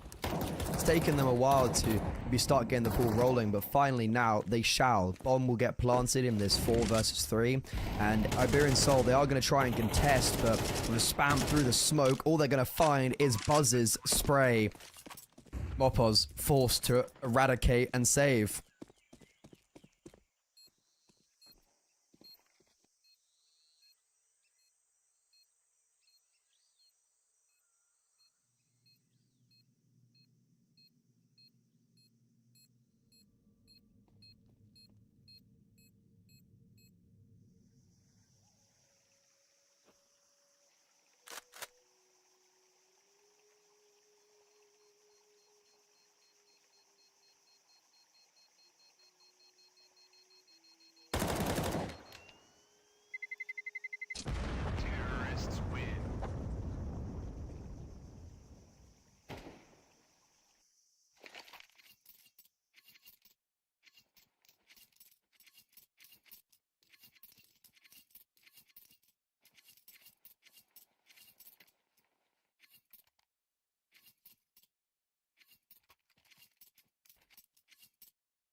It's a good save from Mopoz, but he's surrounded by USPs. He's surrounded by pistols.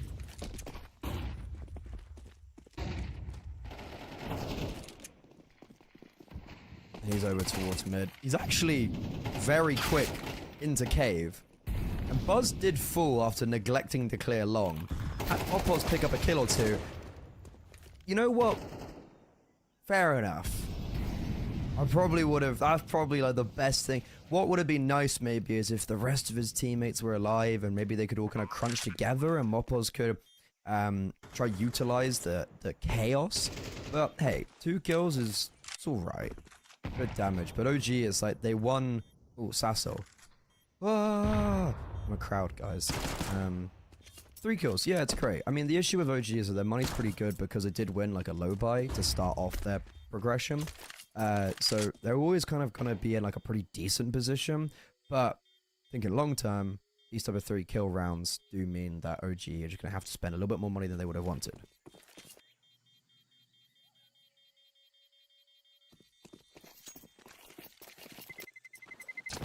Terrorists win.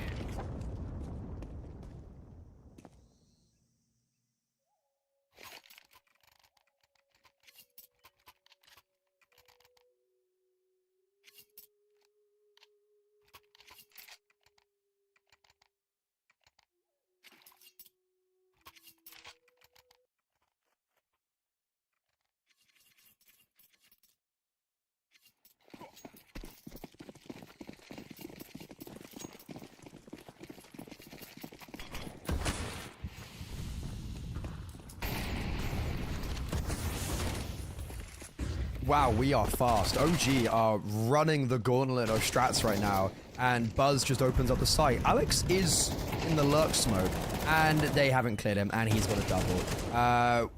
Okay, Mopoz thinks that he has space, but he doesn't, and Spook is killing everybody. Spook! What? 4 kills! A 2 versus 4. A Beyblade on the B-bomb side, hitting absolutely everybody.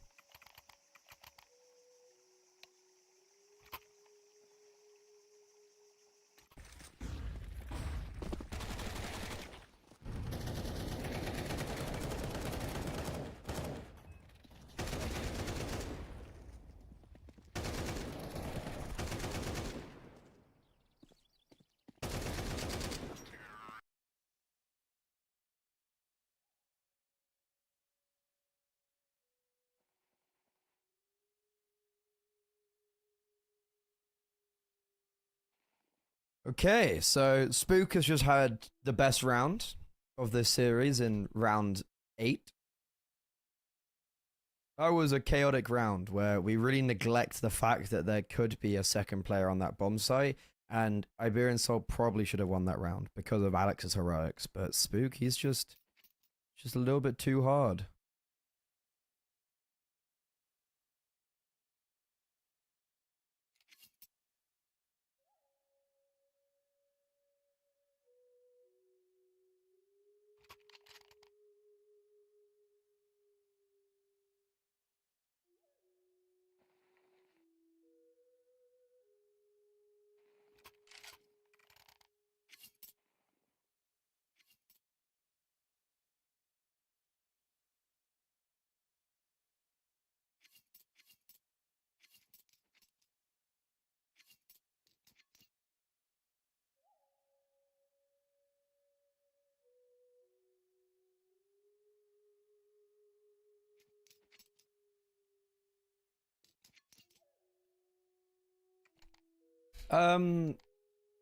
Not sure if we've got any info.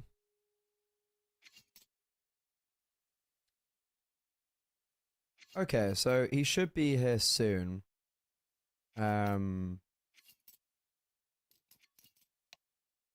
He's just restarting his PC. And we should be here soon. It's back in TeamSpeak. That's what we love to see.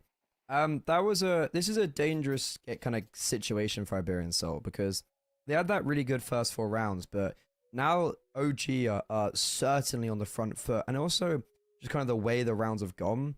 I feel like Crizzen has put the team in a good position where I was Iberian Soul, I'd be pretty scared right now, and I probably wouldn't have a great idea of what's going on because OG have just hit them with like 4 pretty fast rounds in a row, and they've done so towards mid, A, B. So it's like, okay, where are they actually going to go now? I feel like Krizen's set OG up for the next 4 rounds to be in the front seat. Even though it's 4-4, we're going on to a low buy round for Iberian Soul, and OG have the momentum calling wise. So Stodo, he rejoins the server. Feels like Iberian Soul are definitely shooting back a lot harder this game, which is impressive.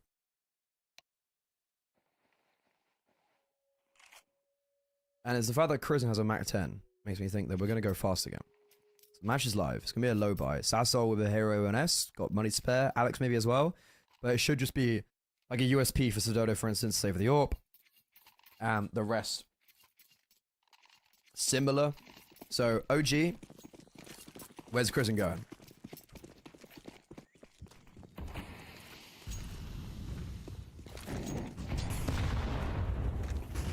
Krizen's actually over towards lane. Alex, right? That feels diabolical. You know what? I rate it. Just run through a mollo. Krizen's probably just like, what's going on? That's an angry moment, and we've cleared out lane. We've got mid control. There's 4 players on the A bomb site. Guess where OG are going? The A bomb site, and also flash being pulled. Oh, it's magnificent. So Dodo sets up Sassol perfectly, and it's all falling apart. You know what? A hero A1S has a pretty nice ring to it because Fiku on 19 HP. Sure, 3 of the 4 CT players are on 23 or lower. Bomb's not in his grasp, and David just raries him. What a breakdown for OG, and they had the time to work with, but they choose not to reposition. They choose not to pivot away from A. They try stick to their original out-of-spawn game plan. It doesn't work.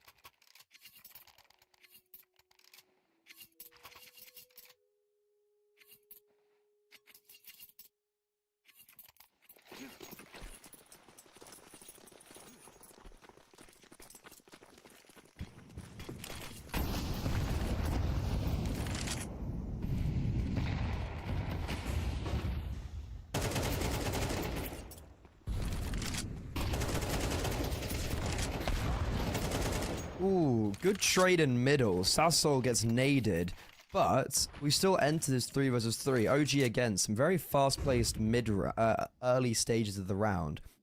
I wonder how they're going to react in kind of the... I wonder how they react in the mid round. And well, it's gonna be very difficult now because Krizen, Molo's cave doesn't spread, and Mopos just swings him with the Mac 10. Bombs down outside T spawn, and Mopos needs to be careful because Spook come around the corner. It's a weird route. What a shot! I don't know what's going on from both sides. Sododo, they knew he was towards red room at the start of the round. And OG, they have time to work with.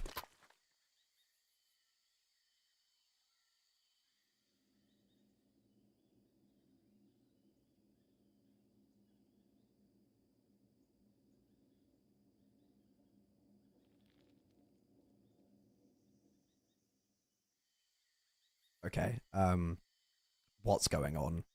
Sododo's like exposed to ramp thinking he's cleared it. Always making noise. He is probably so mad that Nikodos is there.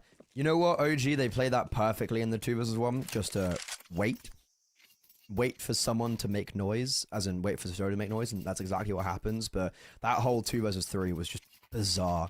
And you know what? Nikodos hits an outrageous shot on the bomb site as well. And yeah, sure. I think there must have been a big lack of communication there for Iberian Soul, because Mopos seemed convinced that they were on the bomb site, and there's a guy long. So, like, I don't know what went wrong there for Iberian Soul, but somewhere in there, evident of breakdown of communication. Krizen's not been having a good time on lane. He seemed to die one way or another. And nade and double Molo, sorry, and Molo double nade is exactly what's gonna Gonna do the job. That's a brazen call from Tododo. You have the man advantage, but he tries to go fishing for some more. And now because of that, we've got a big chasm in this defense being opened up for OG.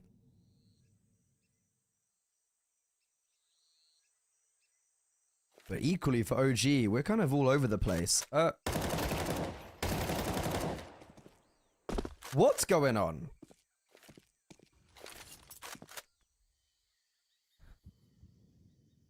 Like, I know you're using Nikados, but like, clear CT. Don't walk back turn to CT. Okay, well, there was 2 on 8. 2 coming up ramp. We've been given all the world. We've been given all the space in the world. And you know what? Nikados is going to kick 2 and we're going to win the round somehow. There's the first. There's the second.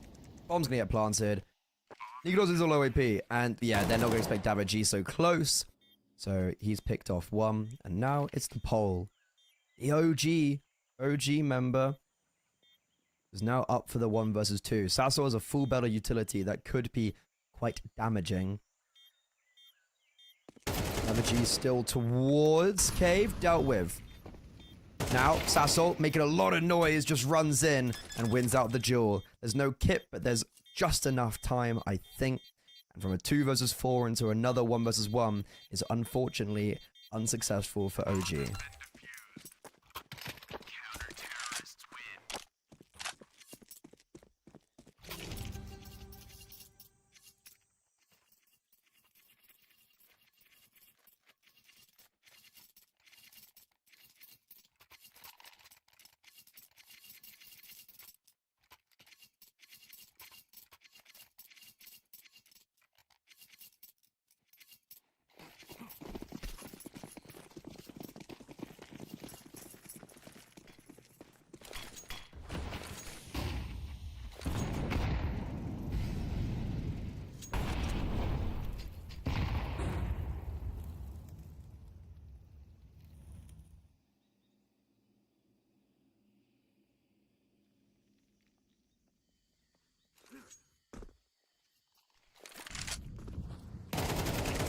Ooh, good clear from Spook.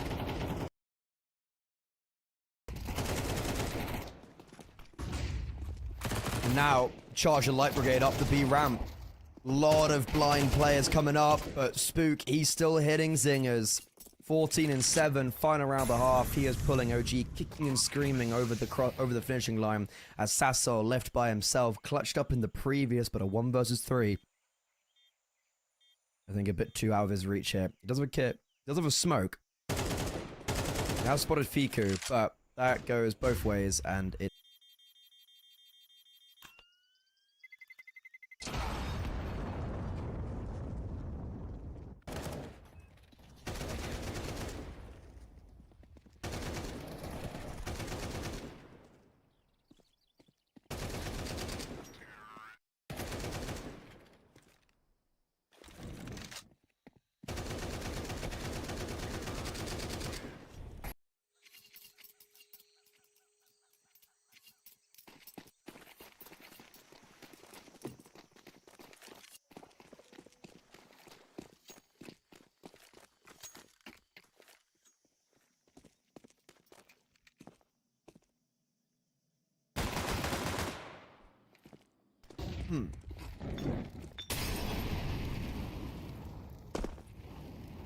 Pistol round.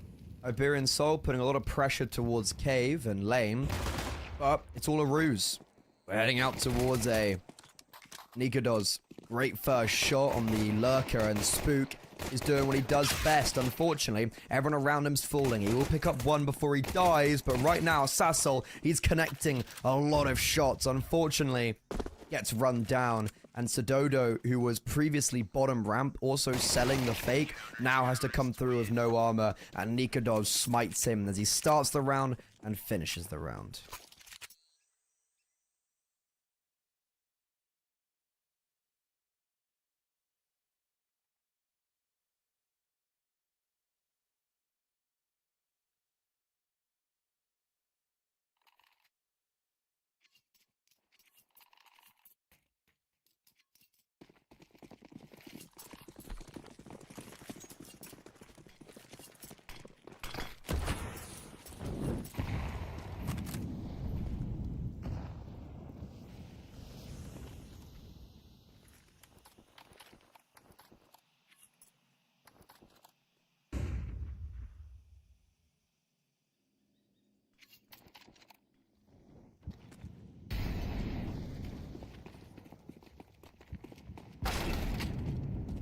Okay, Sassol. They run through the cave smoke and pop onto the B bomb site. Prism kind of had the round in the palm of his hands as they all sprint past him, but Sassol waits for it to fade, waits for that smoke to dissipate. He nails the IGL. They do get Alex through the smoke, so it is a 4 versus 4 retake. There's no kit on the board. It's a good smoke. It's good smoke towards cave, and there's no need to say break it open. Sidodo though, as Buzz comes jumping around the corner, he gets a good opening kill, but Fiku on the spray, 3 in total for him in the round, and a salacious spray transfer at range. Actually makes the round pretty easy, all things considered, for OG after it started very poorly. Counter-terrorists win.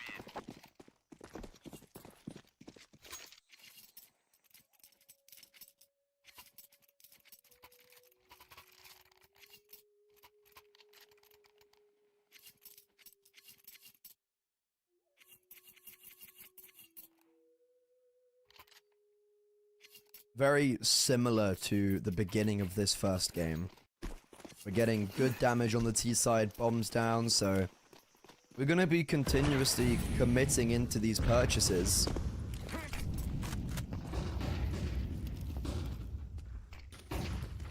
As, you know, OG, they're not really favored in the economy right now. Fiku, yeah, that's a sick shot to Mopoz. And we're just crunching mid, we're crunching lane. Sidodo 10 HP, Alex on a Tech 9, Iberian Soul. They're gonna have to dig deep because even I would be pretty... Even I would have no soul. I'm trying to do something there.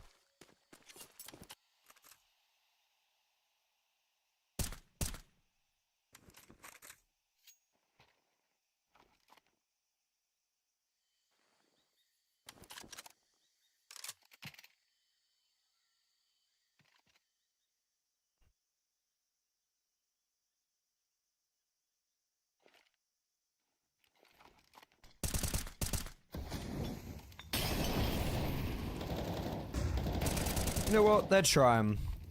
But Alex, who was on high HP, falls, and in due course, Nikodos just picks up his 17th frag. OG. Feels like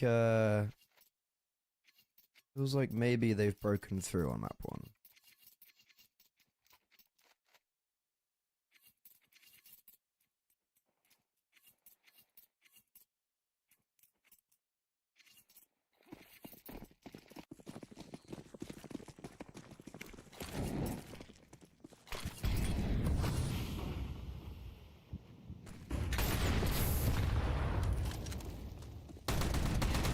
Oh, dude, Prison's been having a rough performance.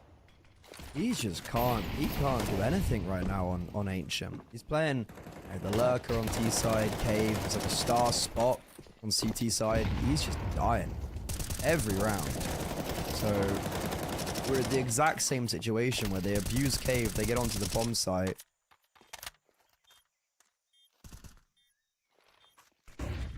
And now OG playing retake, but Iberian Soul, this time, don't sit still. They take the fight to them, and the trades funnel in their favor. Sassol and Davaji collect the round for Iberian Soul. This is actually exactly what happened in the first half of CT side, kind of win the first 3 or 4 rounds, and then finally, when they break 3, might all change up.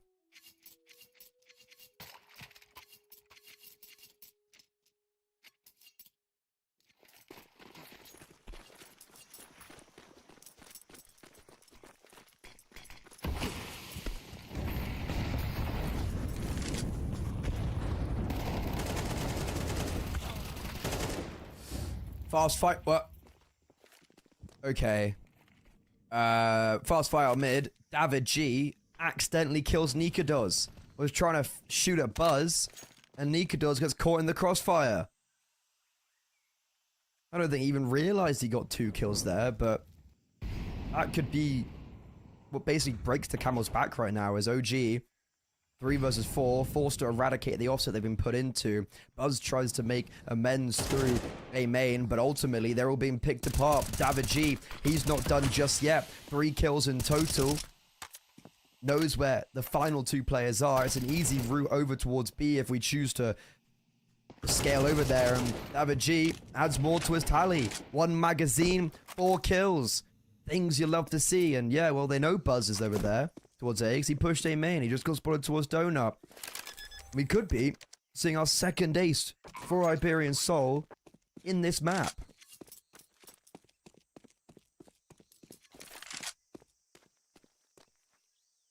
Oh, he's hungry. He's going for it. Oh, he looks away at the worst time as he gets swung. That's a rough one.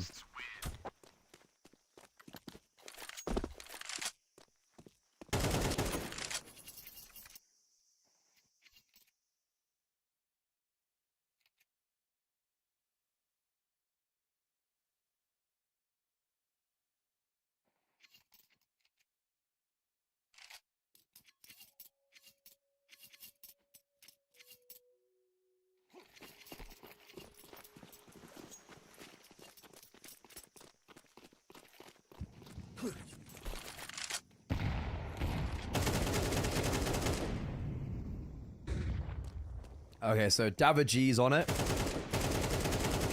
And this anti-eco, as it gets cleaned up, means we go 9 and 9.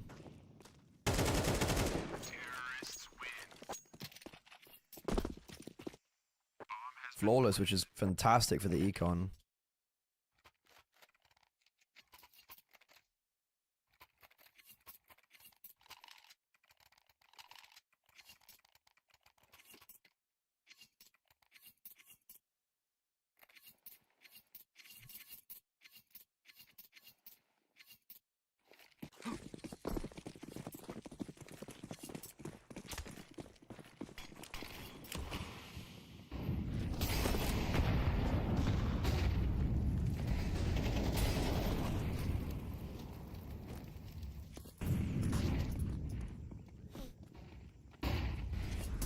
Oh, this is a lovely mid-take from the CT side.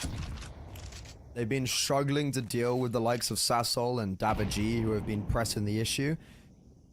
And OG just don't necessarily fight and combat straight away, but they reflash their way through. But unfortunately, don't find any kills because of it, as they're able to retreat past the elbow smoke. And now with mid-control being re-garnered for Iberian Soul, we see OG fall back onto a 4-man B setup. And a crunch towards cave, continuously moving. Proactivity, the name of the game right now. Iberian Soul look to... Oh, that's a bad smoke. That's a missed smoke in cave. But Iberian retaking in mid. They're left with barely any utility. 1 smoke to be exact, but this poor smoke in cave is now being glaived. So Dodo should have the crunch on Crizzen, but somehow the MP9 wins out the duel. And then as Crizzen gets swung, Spook swings in response. This is a lovely bait and switch setup for OG, and with 20 seconds, well, we don't have the time to go back towards A. We have to commit towards the B-bomb site, and Alex just paves a clear way for them. Nikodos, though, might not be expected because they've already seen 3 players on this site, and well, he isn't. Sure, Sassol does get 1, but Nikodos, his heroics, it's exactly what the doctor ordered in Crizzen. He seems to be back on it.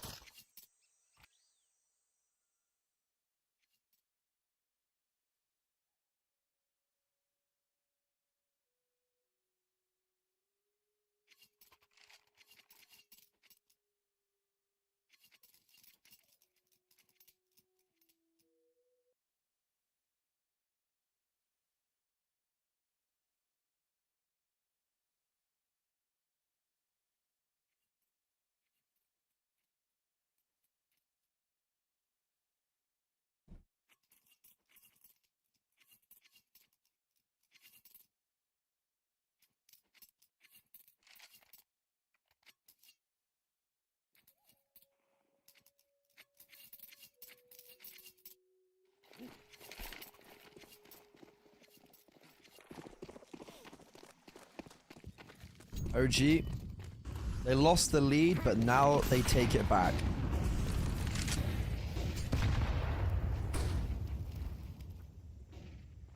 Out mid again we go. OG tried to instill a similar philosophy of flashing in after the early utility, and even though it does blind Davig, Spook gets caught off guard as he gets spotted just as the flash pops. And a good man advantage opening for Iberian Soul. They don't have the mid control, but what they do is it kind of forces Fiku and Krizen to be a little bit uncomfortable. A main aggression to try and eradicate some of the issues they're in, and it's actually going to pay dividends as Alex falls. But as mentioned, Fiku and Krizen in a spot of bother as they have to play retake towards B. Iberian Soul gets so far up, Krizen never anticipates him to being swung on long in that manner. And it's basically just a free round from Iberian Soul, all because of that opening kill from Davig and a great call from Alex.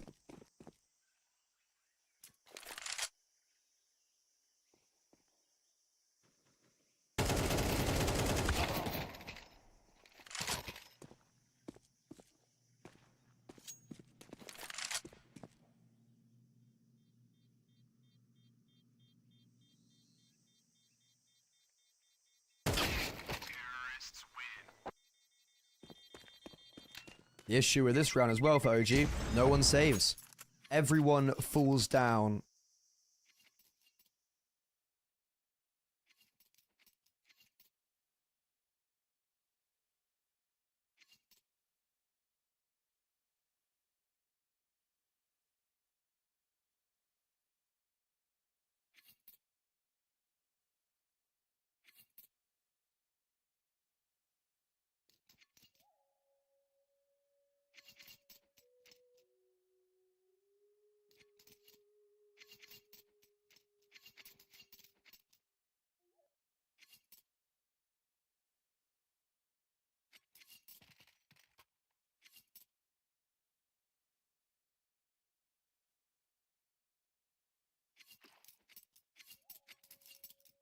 $10-10. This game is a lot closer than I really thought, I guess, beforehand. I really thought OG were going to maybe run away with Ancient in general, but that doesn't seem like it's the case.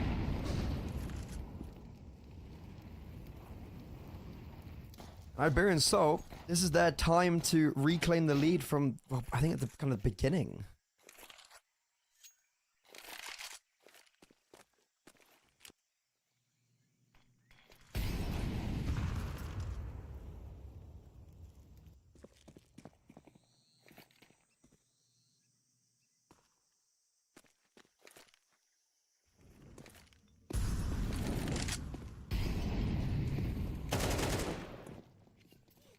Nico that has picked up a kill and has everyone in the right position is getting scary. Buzz has got an AWP. Spook will be dealt with, but the bomb's down in front of Buzz. Flash ineffective. They don't have a smoke to block him off. Alex does have another one. This one's going to be a little bit better and actually fully blinds him. And if I'm Buzz, to be honest, I'm just saving the AWP now.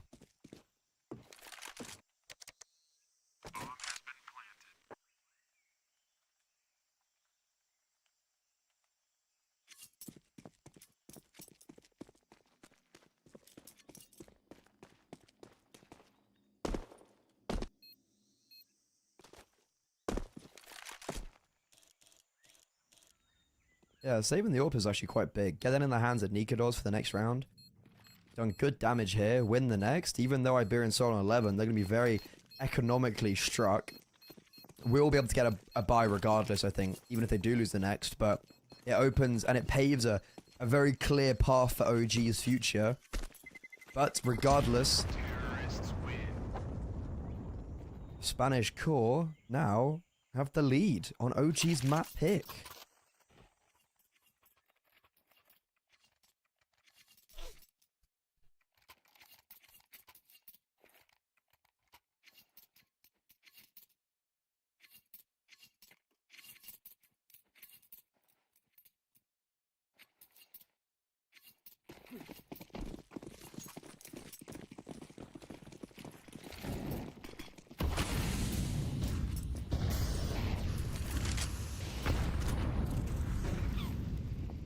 this is lovely from Spook. Change of pace. David almost as a 180. That would have been a ridiculous kill if David had actually claimed Spook's life. But OG, they kind of change up how they take mid. And it's a little bit idiotic, one would say. But he just pushes close. And because there's no Molo, that the T-side throw in front of Elbow, Spook's been allowed to do that. Take a look at Cave right now. Buzz is in there with Sododo in Jaguar. Oh no, Buzz is Heaven. Ah, okay. Buzz is Heaven. And Nikodos, he's just battle AWPing with the AWP. Fair. He's just running in. No scope on the bomb site. You know what? Him and Afro are really fighting for that contract right now.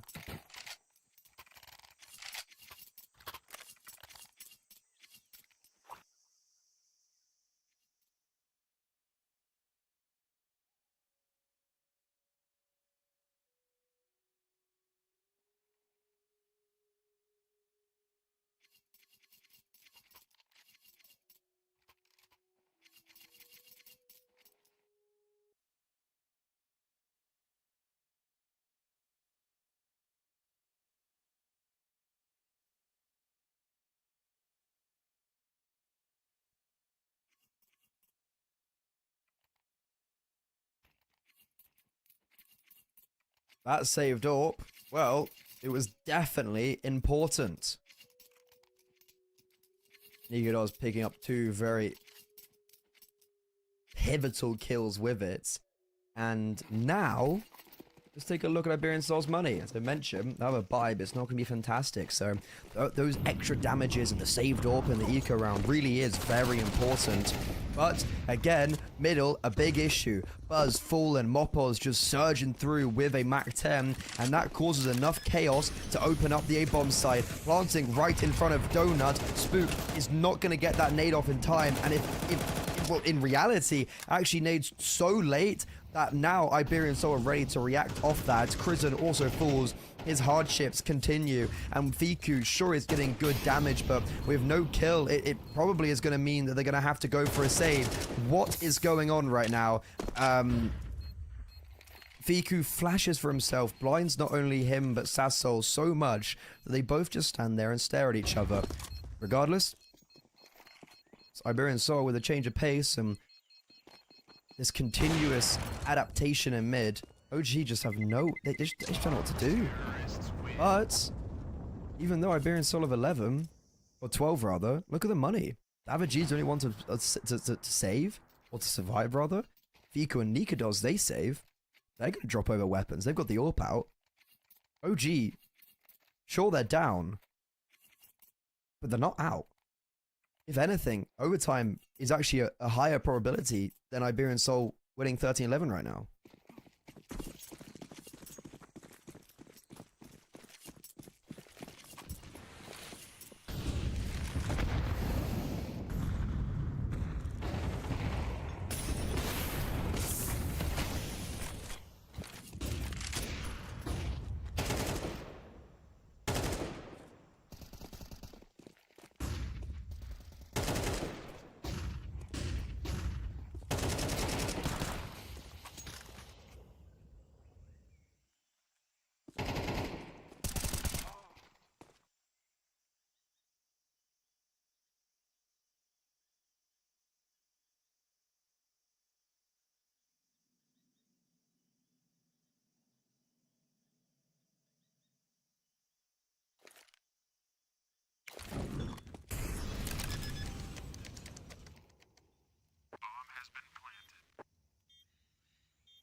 I've been muted, and I don't know for how long.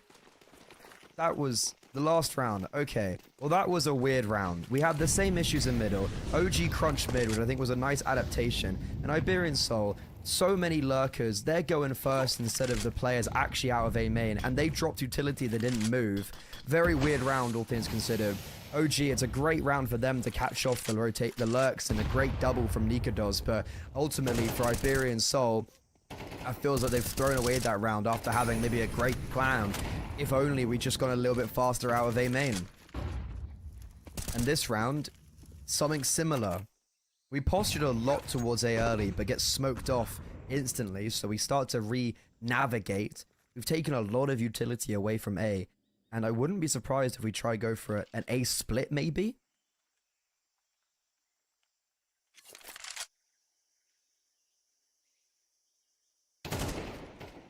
What a shot from Spook. And he's going to be able to survive because of the smoke he's dropped for himself. Sure, a liquid damage has been taken, but he maintains a lot of control towards Donut and the man advantage. Something that's been happening a lot, though, is our capitulation on B. More just relinquishing the control. Not necessarily it falling, but there not being really anyone there. And that theme is similar right now, as Nikados sure will rotate in and support Chrism, but there's only 2 players here. Here's a good mollo in the mouth of Cave. And you know what? If these players can just survive on the B bomb site, it allows Fiku and Spook to creep up behind. Bomb dropped. Now Iberian Soul sent sprawling. They don't expect the second player towards heaven. And OG, this is looking a lot better as Spook teabags his teammate.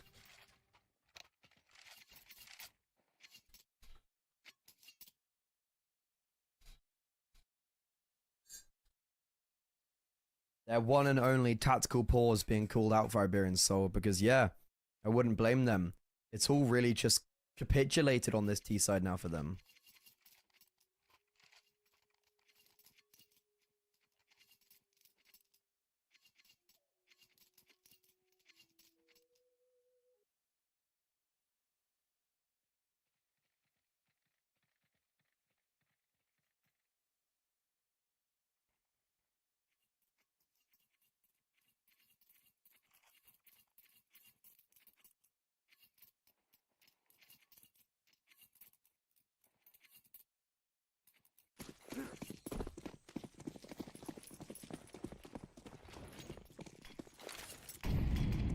Final round of the first half in overtime.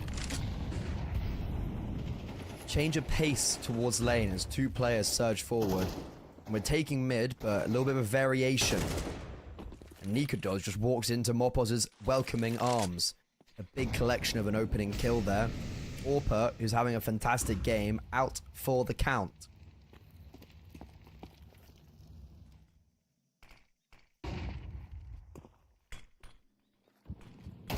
Aggression though in Cave. Mopos caught off guard. Spook is the only player necessarily defending the B bomb site now as we have a double Cave setup. Iberian Soul, are they behind a smoke or have they just frozen?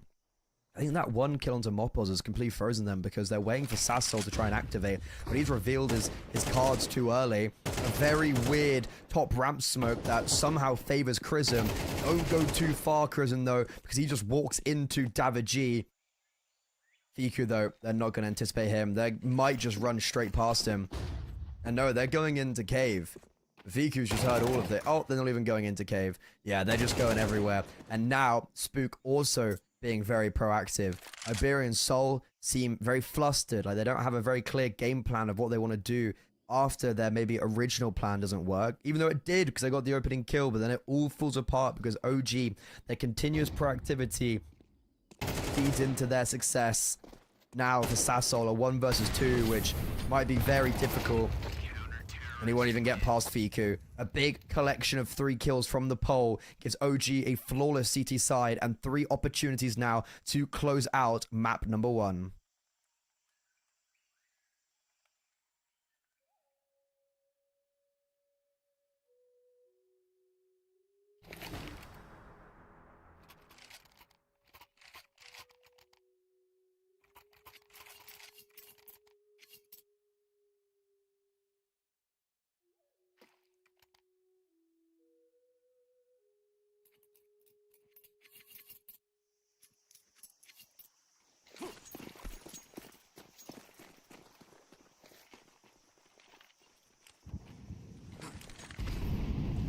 been a very weird map for OG. They've definitely been tested on a map that's supposed to be quite good on, but hey, you know, it's like using Nikados. There's a lot of question marks with how much they're able to put into each map with their different players. Playing with Afro this morning, Nikados this afternoon. I think it shows the level of this team if they're able to be claiming series, even though they're using different players every single time. I think when they do finalize their 5th, is an exciting OG for certain on the cards. And well, this round started off spectacularly as we have all of the controller mid, we have the opening kill, but Sassol is in elbow. And Sassol does claim one. Fiku drops. Issue is, we've still got this presence towards Red Room that David Chi needs to be aware of, and he is. Unfortunately, though, won't expect the second, so as he runs away, he feeds into the hand of Spook, and Nikados takes a timing up ramp, and another miraculous double from him on that B-bomb site seals the deal, it feels like, for OG. Sasso, he has had a very good round pushing through elbow, but the rest of his teammates have faltered. And he will maybe get a freebie on a Spook here as he spots the gun barrel, which he does. But there's no real way this is winnable, and he's just been nicked down a little bit more by the grenade. Molo on long. Sure, okay, Nikados can't swing around. Oh, he can. I think it's actually a bad Molo. But Crizzen denies any further substance from him. A great game from Spook, an even better game from Nikados. He's also playing for the contract. I think if I'm OG, got a very hard decision to be made, because you've got you've got Crizzen right now. Not Crizzen, you've got Nikados playing amazing. You've got Afro playing amazing. It's gonna be difficult. That's gonna be very difficult to I guess figure out who to play with. But OG, they take their map pick. It takes a long time. They do it out in overtime, and it will be Nuke up next. That is the map pick of Iberian Soul. It's kind of like previously in Series 19 against 9 in a double overtime. So look, they're not invincible on this map. And I definitely think OG can give them a run for their money, as they also beat Aurora on this map with Nikados in Series 19. And with Afro, they've beaten the likes of Big. So, you know, they're definitely a good team on this map. But I think there's a lot of question marks over the team in general after Ancient. Let's see if they can close it out 2-0 like every other team in this decider, or will it be forced to a third? Find out after the break.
a very long first map. I don't think I anticipated that. I don't think the fans anticipated that. And I don't think OG anticipated that. This was supposed to be their bread and butter, supposed to be their map pick, and it wasn't. And it's not that it's a bad map for Iberian Soul.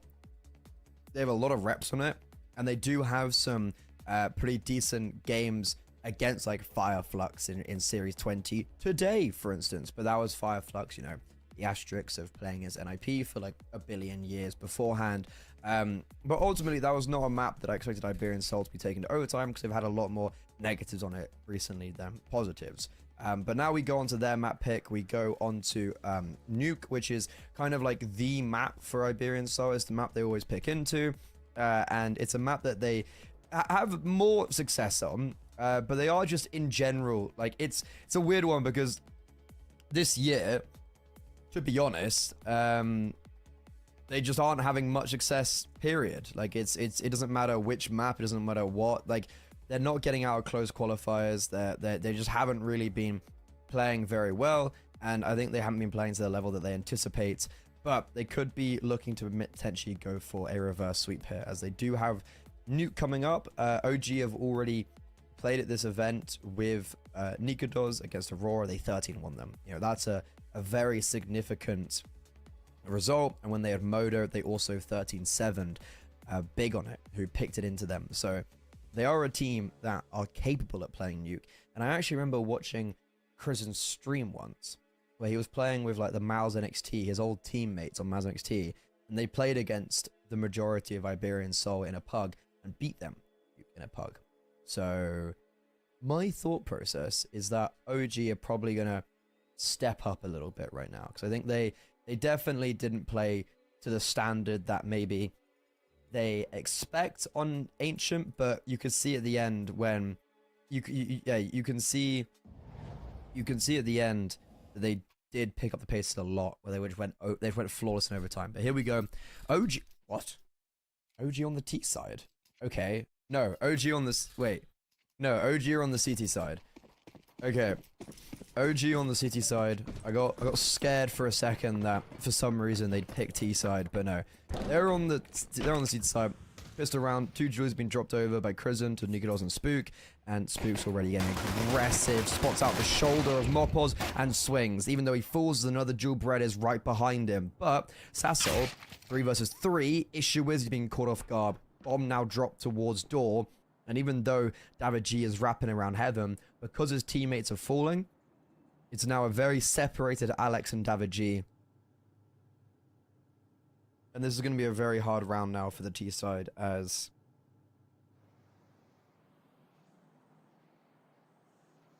yeah, I don't really know what Iberian Soul can do here. Just try to pick off a kill, but Alex just been spotted. Krisen fakes the runaway, then just goes and repeaks him. And yeah, now David G alone.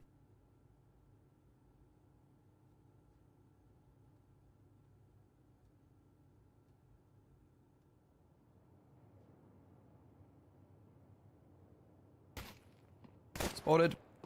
Should be dealt with. Fiku does just fight by himself. Giving up a kill. Flash through. Okay. Starting to miss a few shots there, but ultimately OG, they win the pistol round. Starts off well this map. Let's see how far they can take the success now.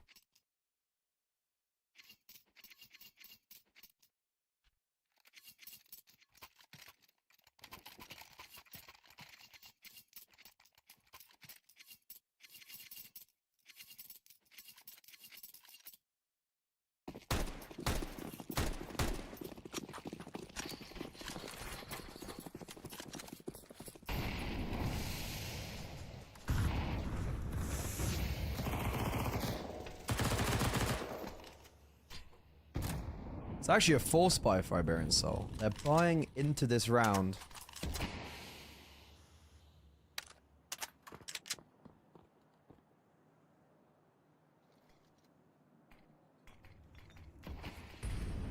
Even though they didn't get the bomb down in the previous.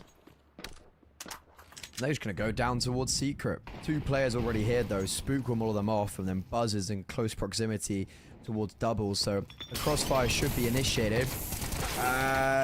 This is awkward. Buzz sits in a Molotov to fight.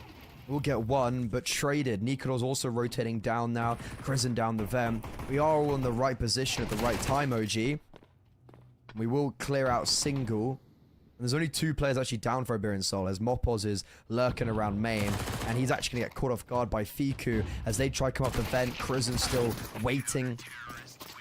And Alex does get a kill with Buzz's drop A1S, but it's overall a really nice proactive round for OG where they react perfectly off Iberian Soul's play down towards Secret.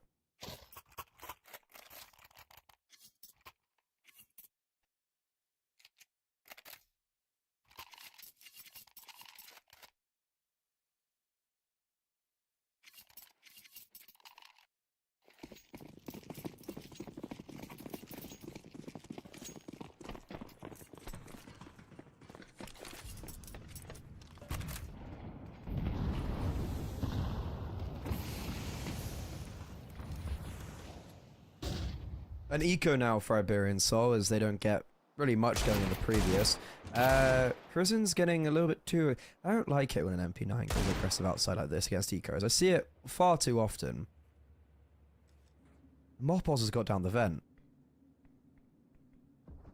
And we're down secret. I'm scared. Fiku's gonna go down straight to Mopoz. Oh no. Oh, it's all falling apart. Buzz against an army. He does well to get 2, but even then it's still a man disadvantage. I think we might just go back up the vent, to be honest. And I think the city side are starting to realize this, as Spook is also now clearing out B. Nikodos is already up heaven.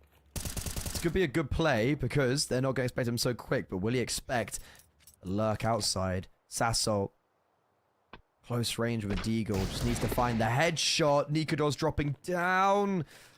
God, this is awkward. And the bomb now being planted. Nikodos been found. Spook, nowhere to be seen. He's going to try to come up the ladder, but he might just walk into Alex's hands. But no one's holding for him.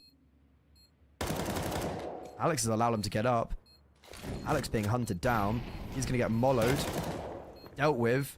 Spook has a kit and knows where Sassol is. Bomb's not really planted for heaven. The Spook just taps it. And yeah, Sassol... No way does Sassol not peek off that. And now Spook thinks that Sassol's gone around towards main. This time sticking it, making noise coming out of heaven. And with a millisecond left, Sassol wins out the full eco for Iberian Soul. 3 kills for him. He hasn't even got any armor.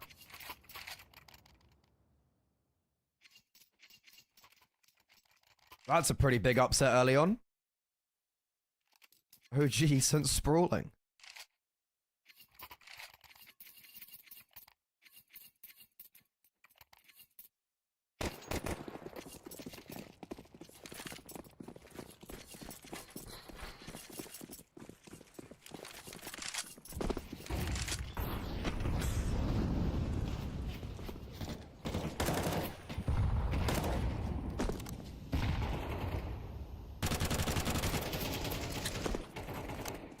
This is a tenuous position for OG as they now are put onto low economy.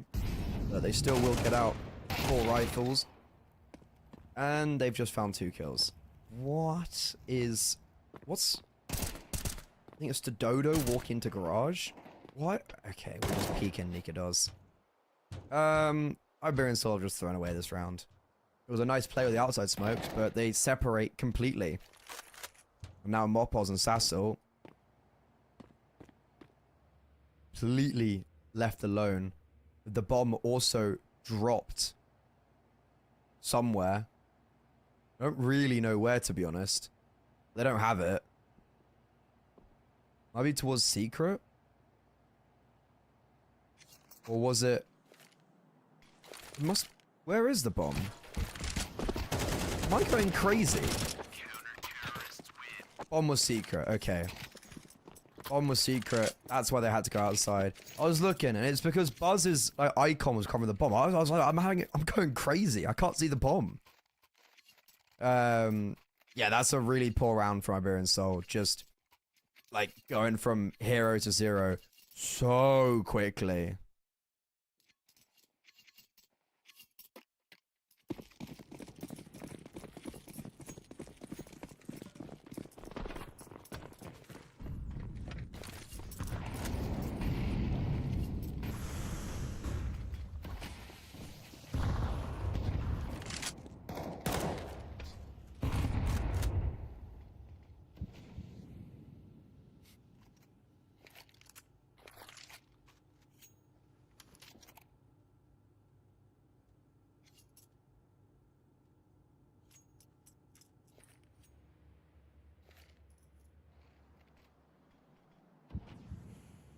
We are still going to buy up Iberian Soul for the next round. AK on Sasso is the main guy you want to be looking at. He's currently outside with the bomb. Buzz taking contact on ramp. Needs to be careful. Mollowed, flashed, but he's all baiting in for Nikados. That works perfectly. Ooh. Ooh. Okay, it works perfectly. But everyone else is down B, apart from Zidodo, who's just caught that guy. He's just caught Crism going down the vent. Issue is, because we're just losing players everywhere, even though we might know where OG are, we just don't have the manpower to deal with it. And Zidodo, who's in heaven, well, his teammates are on B, also doesn't clear Fiku and second Ven, who hasn't moved a muscle because, well, Zidodo hasn't been spotted on B and they've got all the control. OG, they lose against basically a full eco. Then with back-to-back rounds, now break the economy of Iberian Soul and put themselves back on track.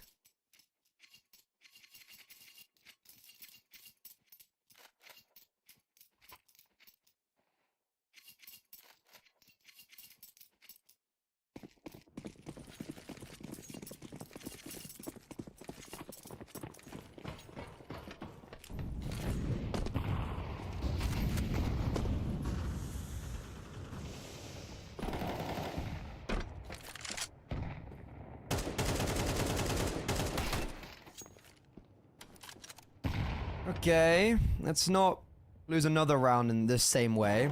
They will do well to deny the gimmick of the bomb going down on B. It's a great nade from Buzz, who's currently 10 and 2.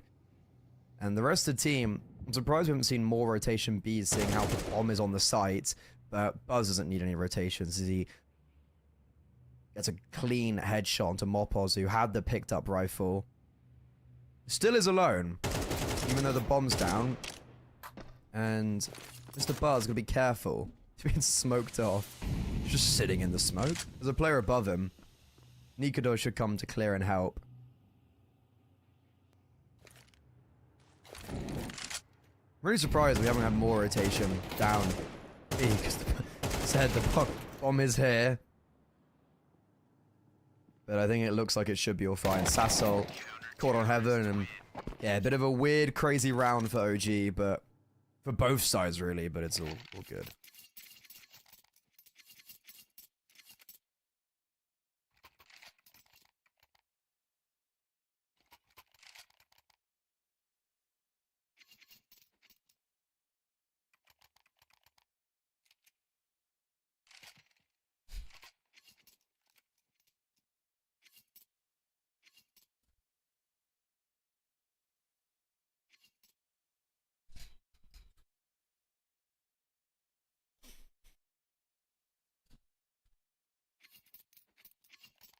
Five and 1 for OG. The only time they've dropped a round was to the eco.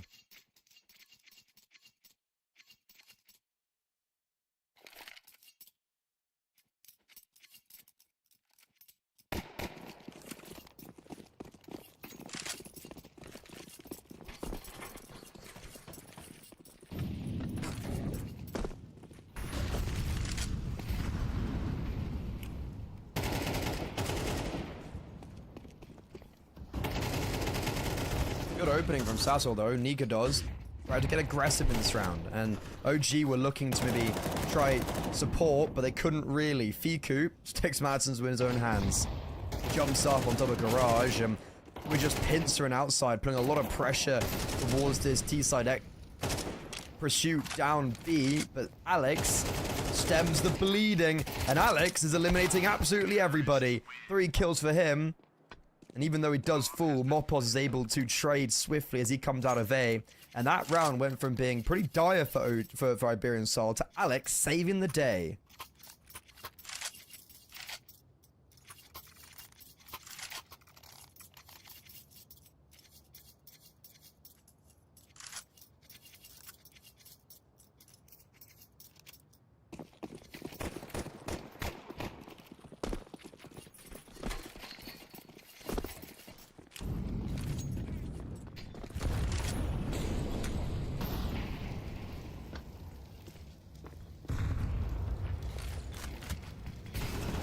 Ooh, Opal's almost just mollowed himself.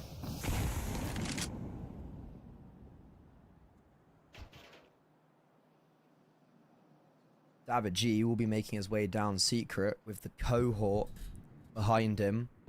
Does get spammed a little bit, but Nikodos is here, ready and waiting. If they don't clear him effectively, he could be getting a multi-kill right now. He has no utility to really save him, so he kind of has to hit this first shot to be able to backtrack. And there it is. First shot connects. Is going to be able to fall back. They're not going to hunt him down. Maybe they could have made more of an effort to track him as he was shifting away. But he's just common that no one else is coming down. And Crizzen, a perfect proactive play in towards Garage. Not only drops the bomb, but deals with the second after David G started to make footsteps.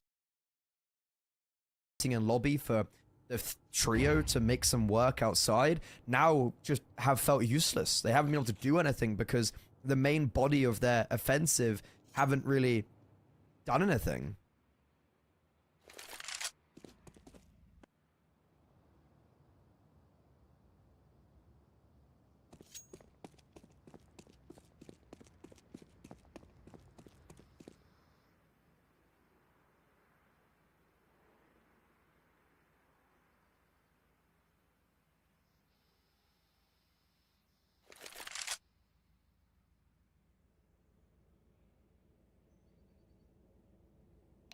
Counter-terrorists win.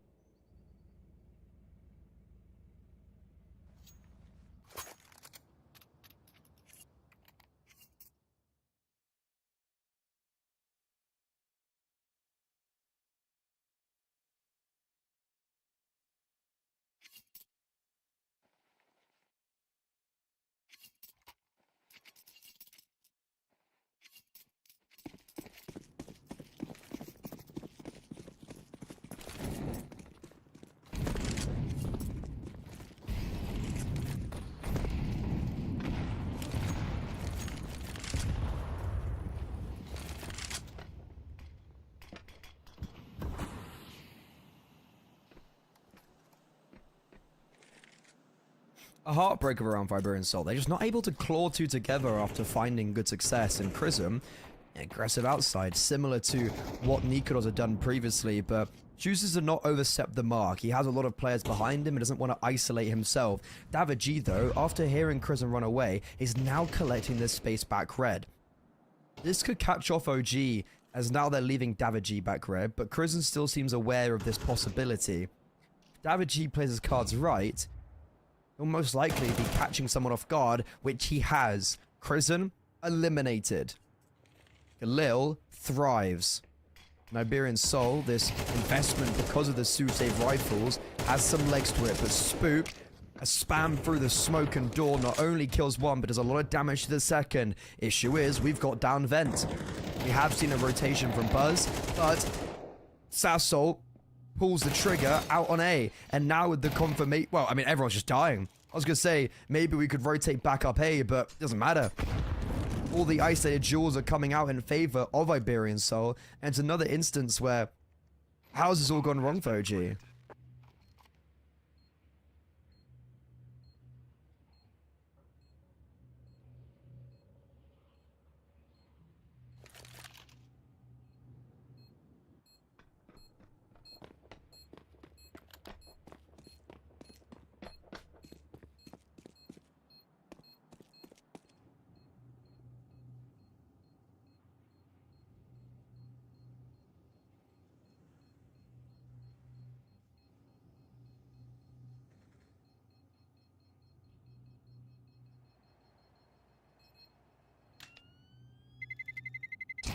Terrorists win.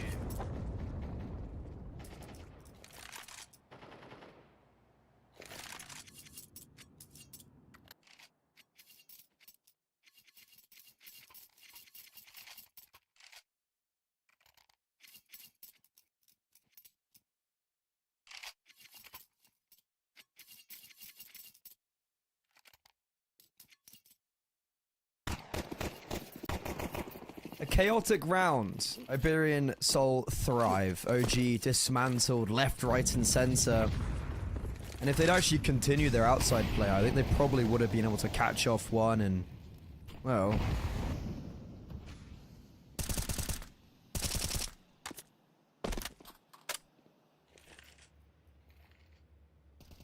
see how they react now. Round 10, OG still with a lead. Getting aggression, pressing towards Ram. Mopos holding. And with this lobby crunch, it's not looking great. A whiffy spray from Zododo. But it's all kind of fallen apart. They don't know about Nikodos towards ramp. I don't think so. I don't think he ever pulled the trigger. So if he continues mobilizing forward, this could be the difference maker as Fiku, it's 9 HP. I don't know what he can do right now towards Tetris. Apparently, quite a lot. G eliminated. They're running into him, and he's got another dink. Crizzen towards the heavens. Mopos all left alone as the IGL soars OG to a 7th.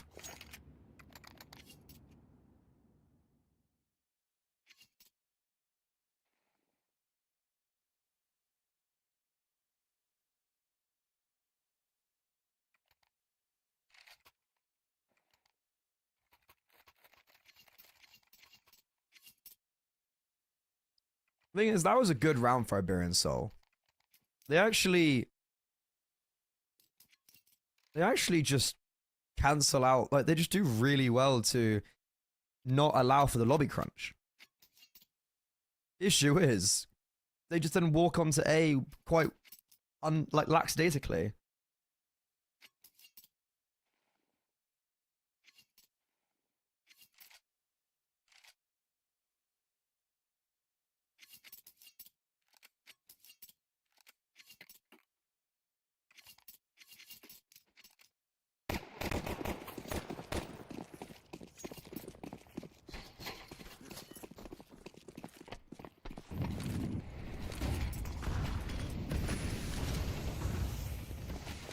Two rounds left in the half, and Iberian Soul are fully investing into the penultimate. They've had a very weird half, like breaking through with a great round, but then no consistency behind any of it.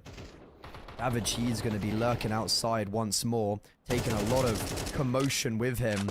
Spam also can almost connects me. Will make his way safely down towards Seeker as now Nikodos is starting to be tested towards ramp. He's quite alone, quite isolated, and is in a position where if he misses a shot, it could spell disaster. He somehow gets away, and I think it's because Crizzen takes contact from Hell at the same time. But this is an opening kill opportunity that's not been really taken.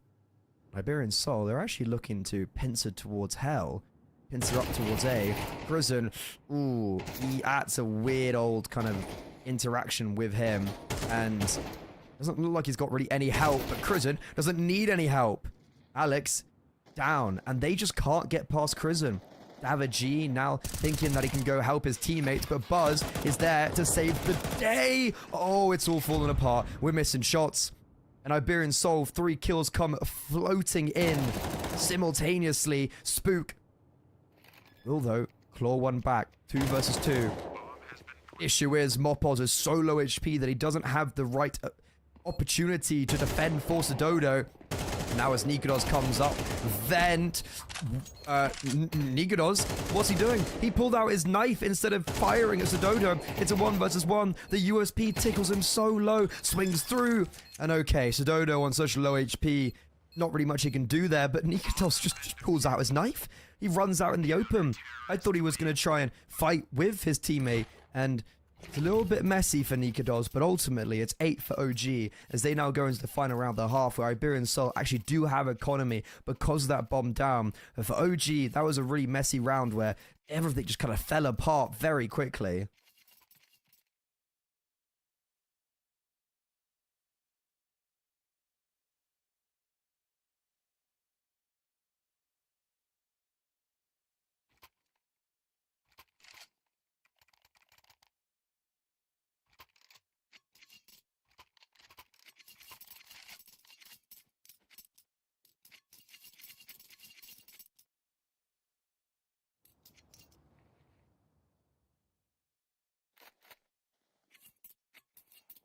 A tactical pause for Iberian Soul.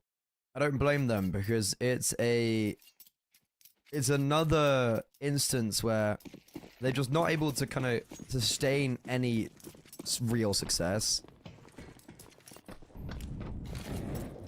And even when they do get in winning positions, they can't Capitalize. Crizant. Okay, he's just cleared all of outside. Right. He's... Might get caught off guard. So he dinks Alex. Okay, Crizant. Feel like it's a bit much. Did we have to push that far when they weren't when they were holding for you? Feel like he could have just held this control instead of going a little bit. He's confident, you know. Come new, let's go. This round is gonna be difficult. Or have we read Iberian Soul like a book? Fiku's dropped secret. And Nikolos is also in garage, who then takes contact. Fiku pops his head up. Buzz, though, dies on it. Bomb is outside. But now it's Nikolos in a 1 versus 4. Being smoked off garage. There's a lot of players coming in each and every direction. Sat in a Molotov, Iberian Soul will claw back 4 on their T side. And to be honest, ultimately, that's not that bad.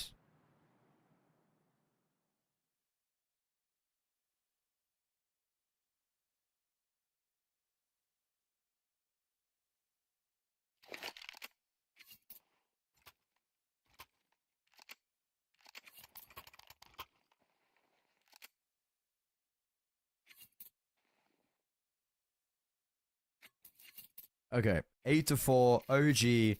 Realistically, this is one of those games where it's like they lost a lot of silly rounds, but it definitely could have been worse than 8. So it could have been a lot more, but it could have been a lot worse. I think they're going to be happy. I think both teams are somewhat happy with how this has ended up.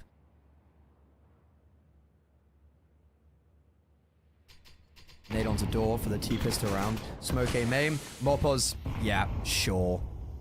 They line up perfectly for him. He holds his guard even though the door had blown open right in front of him. And that's it. That's round over. 5v2. Bombs being dropped in lobby. Spook and Fico separating. Or can Spook maybe make this winnable? Mopos realizes he doesn't want to give up any isolated duels, so he just falls back onto A.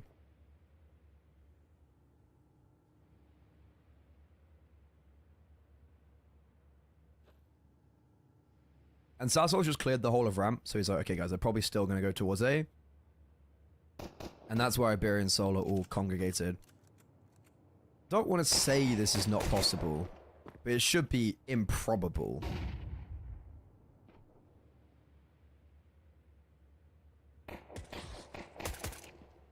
Oh my god, if Sodora hadn't hit that shot, I would actually amuse the fact, because Alex is being goosed in heaven.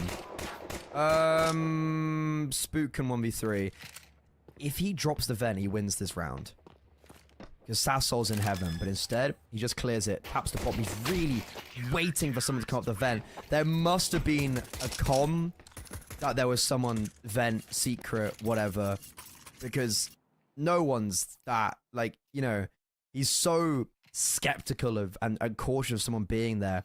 But in the end, it's a double heaven push that catches them off guard.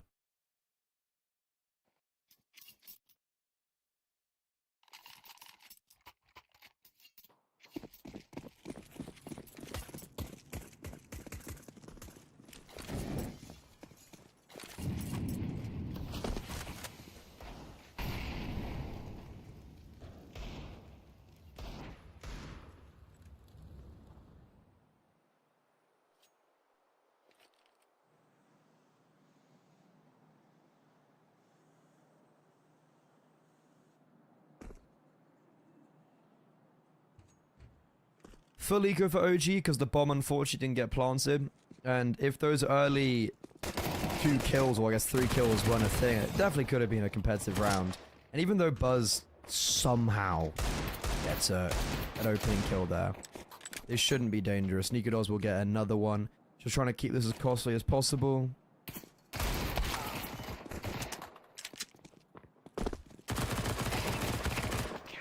And 2 kills is all they'll find. It's now a 2-round game.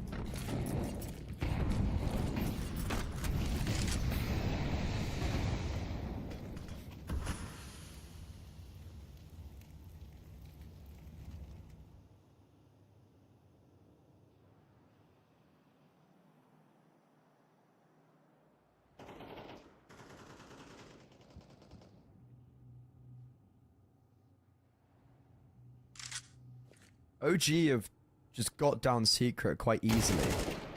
That's a big kill. Sasso had a lot of control in lobby, but Buzz negates all of that. And now we'll keep other Iberian players on kind of check out. They don't maybe want to be as free-flowing around lobby and the rotations because they're cautious of the potentiality of Buzz catching them off guard. Nikos is also in Garage. So we have a lot of possibilities right now for OG, and with players dropping on Iberian Soul, those possibilities enlarge. If I'm Iberian Soul, I'm just going to commit to this ramp play, or this B play with 2 players down. Probably seemed like your best idea. If Buzz can catch off David G, who's on top of her, changes everything. And finally, Iberian Soul pick up a kill. David G, though, falls, so up the vent we come. And yeah, Iberian Soul committed towards B. Probably the best decision for them to make in that situation. The issue is just like everyone else falls around them and the AWP is not going to be saved. Artillery, gunfire, Mopos, they know he's towards B and they should be dealing with him fairly efficiently and effectively as OG find their first T-side round. Terrorists win.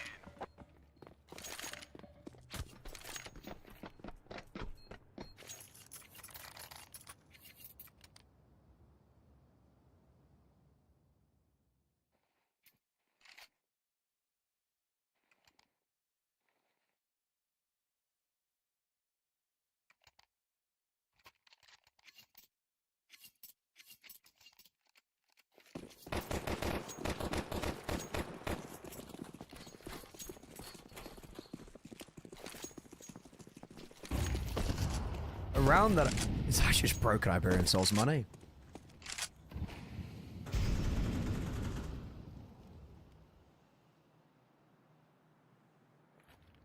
Only 1 primary rifle on the board, and that's on David G. No kits either. It's a similar enough play for OG. Heading down Secret. Nika does, maybe not fully committing as he might want to scour outside, and Buzz in lobby. The difference is here is Chris is still smoking. Is this... so with this, I assume be for Nikados to get down without being spotted? He's making... I'm a little bit confused at the second set of smokes, in all honesty. Chris has got down vent. Wait. Crimson didn't clear vent. And the 2 players who were towards double... Wait. Crimson also doesn't clear his corners. Okay. A perfect round for OG where they allow Crimson to get down vent, but they don't clear anything. And the 2 players... very confusing round, I think, all in all for OG. There was a lot of bodies committed down for Iberian Soul right from the get-go because, well, I guess the read is that that's what OG did last round. They actually went with the outside smoke. So Iberian Soul, even though they've got very bad money, it worked because they just get walked into and people aren't clearing their corners effectively enough. So for OG, it's right back from 0 to 0 again.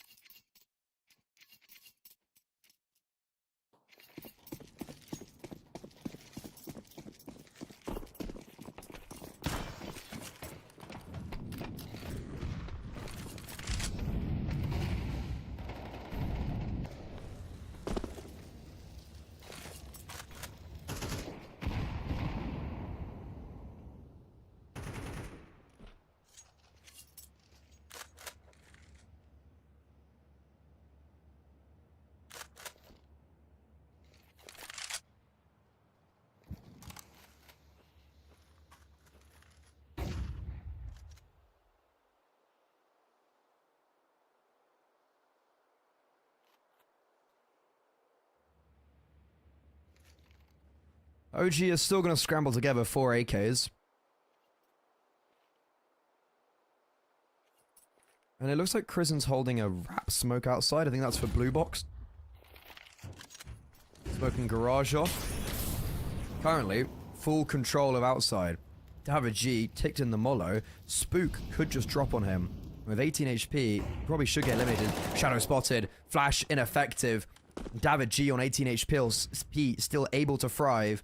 An opening gimmick for OG that's not allowed them to reap any rewards. And as smoke fades towards door, Mopoz close proximity with David G. Fiku's not even clearing his corners. It's all falling apart for OG. As sure, Nikodos gets onto the bomb site. But the bomb's been dropped, and with 20 seconds left, Kristen's now left into a 1 versus 3. We'll be able to pick up an AK.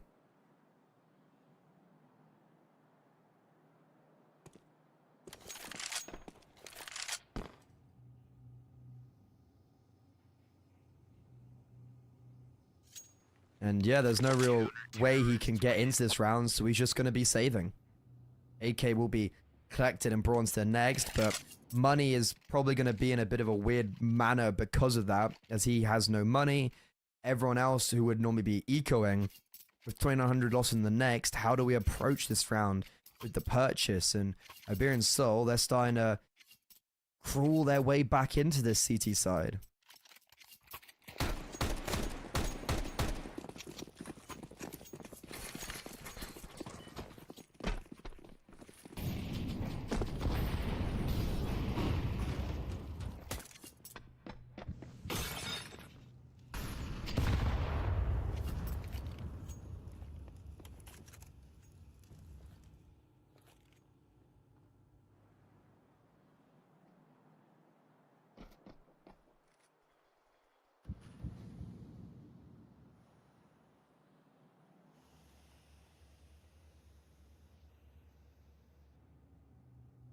So we have got a pretty hefty buy around the AK.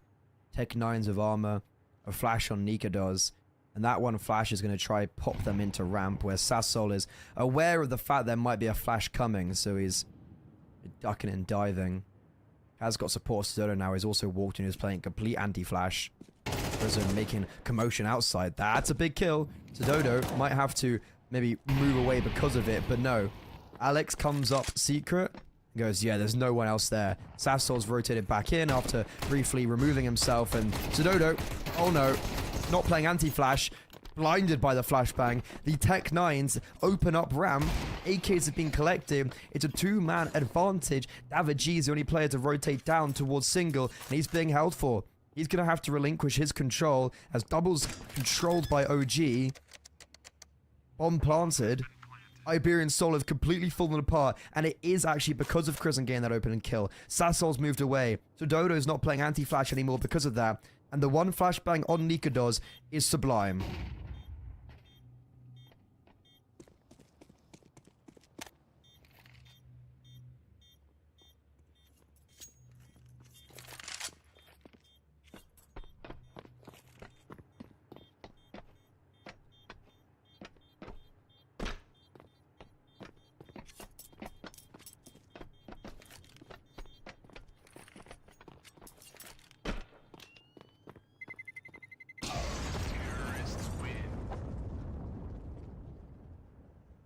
Fiku does fall, but look, we saved 3 AKs. We only had 1 going into the round. We are more than happy with how the outcome of that round went around.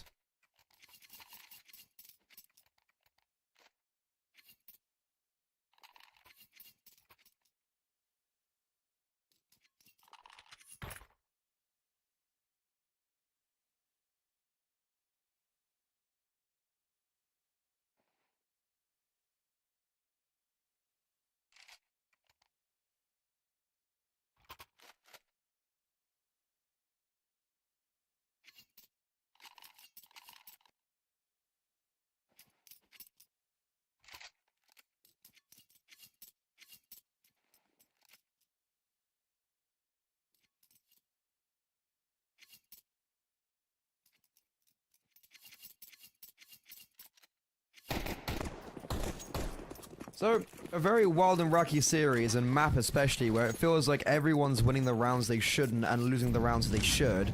OG hit double digits, and the issue right now is Iberian Soul are in a very awkward position economically. They have really nothing to fall back on. Alex is the only one with a kit, and if they lose this, it's going to be 11 for OG and an eco for Iberian Soul, or a very mismatched purchase that will ultimately just lead them to losing, and eventually, I'm not hopeful for Iberian Soul, and Sassol terrifies me right now towards Secret. Or it's even one of those plays where it's going to go magnificently, or he's going to get his head rocked. Which will it be? Are they going to clear him? Oh, the spam for Dodo is perfect. It hits Spook and forces him to turn his attention. Sassol then picks up the opening kill in the most important round potentially for Iberian Soul in this tournament. Smoked fade. Alex only good for the first, unfortunately. There's 2 players still on this bomb site, and they're playing together. Tetris and Top Heart. Issue is only 1 kill. Sassol though storming up the vent. He's had a magical performance of a round. Conviction flowing through his veins as he runs up vent, smites 2 more down, and Iberian Soul keep their head afloat.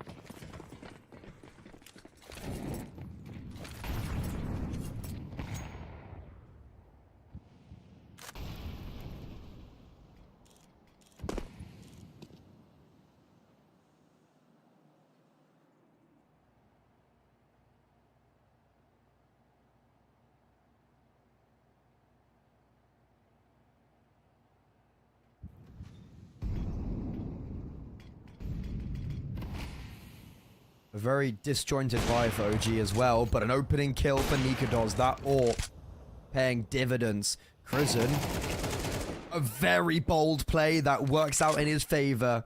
Fortune favors the bold. And right now, Iberian Soul, it will actually claw 1 back. The lurk of Buzz fading. But OG will just commit down Secret. There's no one there to greet them right now. Crizzen collects the AWP as he hands the AK over to Nikados. I think there was a rifle that could be picked up, but I don't think that's been the case. Ooh, no.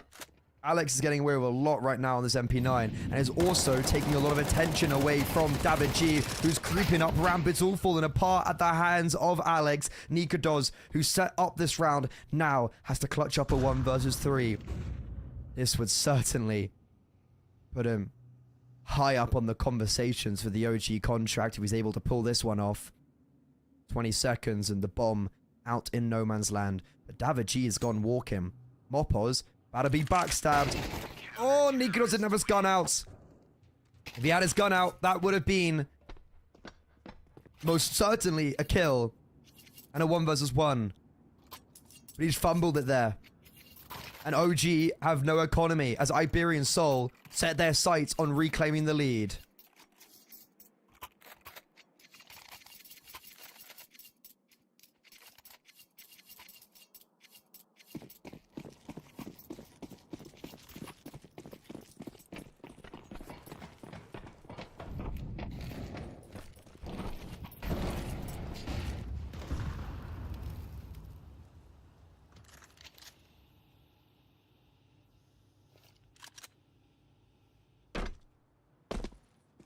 Oh, we're buying into this. Okay, this is bold.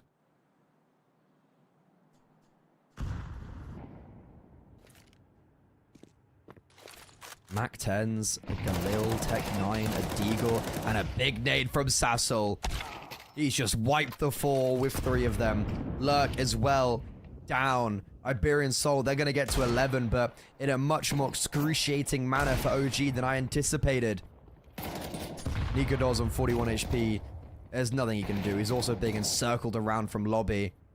He might get 1 nice deagle shot, but success shall not be sustained, especially with David G now coming up ramp. Iberian Soul, not only do they keep 4 alive, but they also defeat the 4 spy and most likely guarantee 12.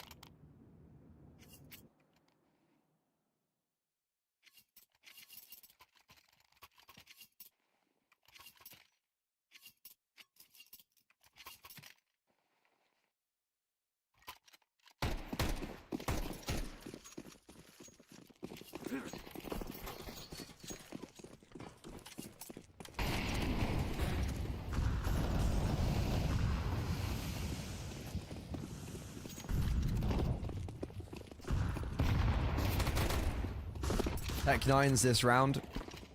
And they've got a lot of pace down Secret. Only 2 players have actually dropped at the bomb. But Davaji has just fallen.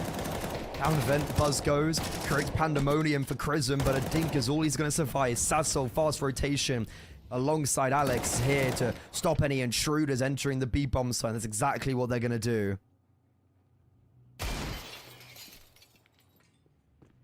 A round that OG actually looked pretty good on. It was Iberian Soul's perfect rotations that is what's going to cause them hitting 12 now. And OG fight for 2 in a row.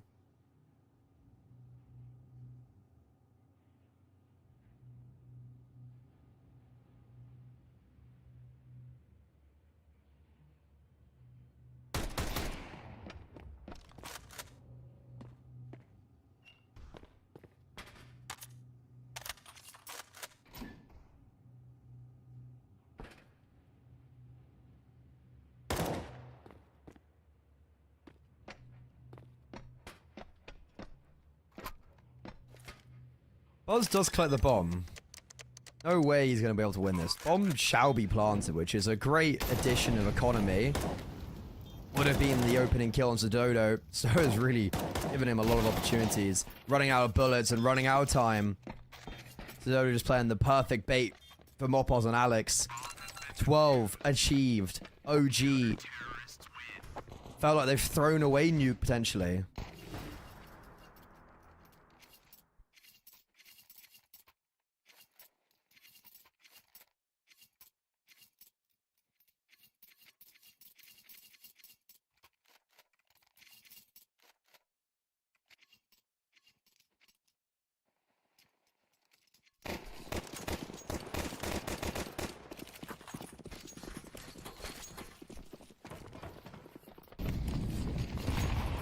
One final round for OG. Well, 2, I guess, potentially. Or a final round for Iberian Soul. You catch my drift. Great opening kill, and just a pop onto A. We haven't really seen something like this. We've been very centric outside, going down Secret, but this time they change up the pace, and it's perfection. No victory in sight yet for Iberian Soul. They're going to have to play full 24 rounds if they want to close out Nuke. And OG now, 1 step away from pushing us to overtime. Sodo, it's not actually a massive deal if he dies here, as they have a lot of money. But there's just no real... I don't think there's anything you can really do here, so we may as well just save the AWP.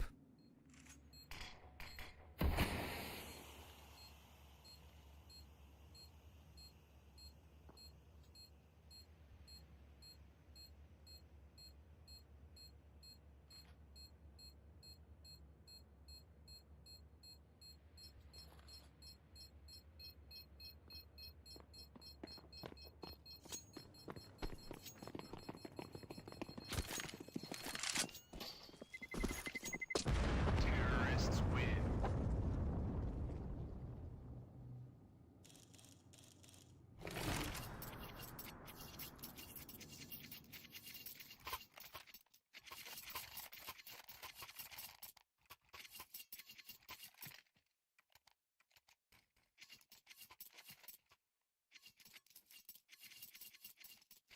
$11-12.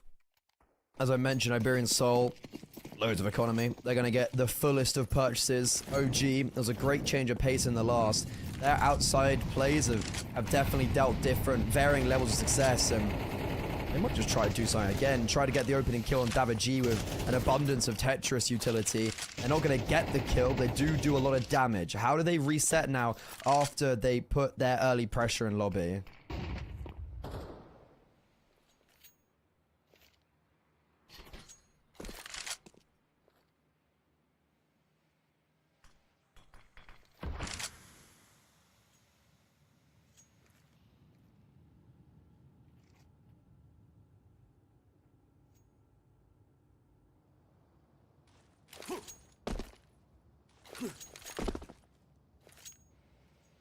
Prison, dropping outside smokes. Alex, he's under silo. Going, yeah, guys, there's no one here. No need to worry. He's being baited in for. Sododo's breaking open those smokes. Just, I don't think we've ever had a player under silo. Spook. Ooh, clears him, but not well enough. And now we start to be in a very difficult position for OG. We know we don't have outside control. We don't have enough time to really do anything about it. We have to commit towards A, and Sidodo, he's rotated in 3 defenders heavy. But we're not going towards A. We're going towards ramp. And Sassel is already playing to drop. And Alex is already rotated in. He will take a big chunk of damage. But he will just take the bait for Sassel, who is here ready and waiting to disintegrate. Iberian Soul, they've done it. Nuke has been taken. Our first game of the day to go to 3 maps. As with 10 seconds left, Nikados tapping the bomb. Will try and bait out Mopos. But unfortunately, there's nothing to be done. And the Spanish core do not allow Nuke to slip through their fingers. OG fumble the bag in a monumental way. Inferno is going to be our decider in this series, as it really feels like OG had Nuke in the palm of their hands on so many occasions, but just could not have consistent success there on their T side. And even in that final round, just Alex making a solo play, the IGL taking matters to his own hands, wins out the round. Iberian Soul win their map pick. In a very lengthy series. OG have already played a substantial amount of Counter-Strike today with 2 different rosters, as they played Trick this morning using Afro in a extraordinary long best of 3. Their day is not over just yet, and now after this break we go to Inferno. We go to our 3rd and final map of not only today but the whole closed qualifier to see which will be our final team through to the main Swiss.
been a very weird series overall because this very easily could have been a 2-0, but not only for OG, but also for Iberian Soul, because Ancient went to overtime. It went the distance. Iberian Soul, I think they got forced into overtime, right? So this, as much as it could have been in favor of OG 2-0, Iberian Soul were the ones that were 12-1 up on Ancient.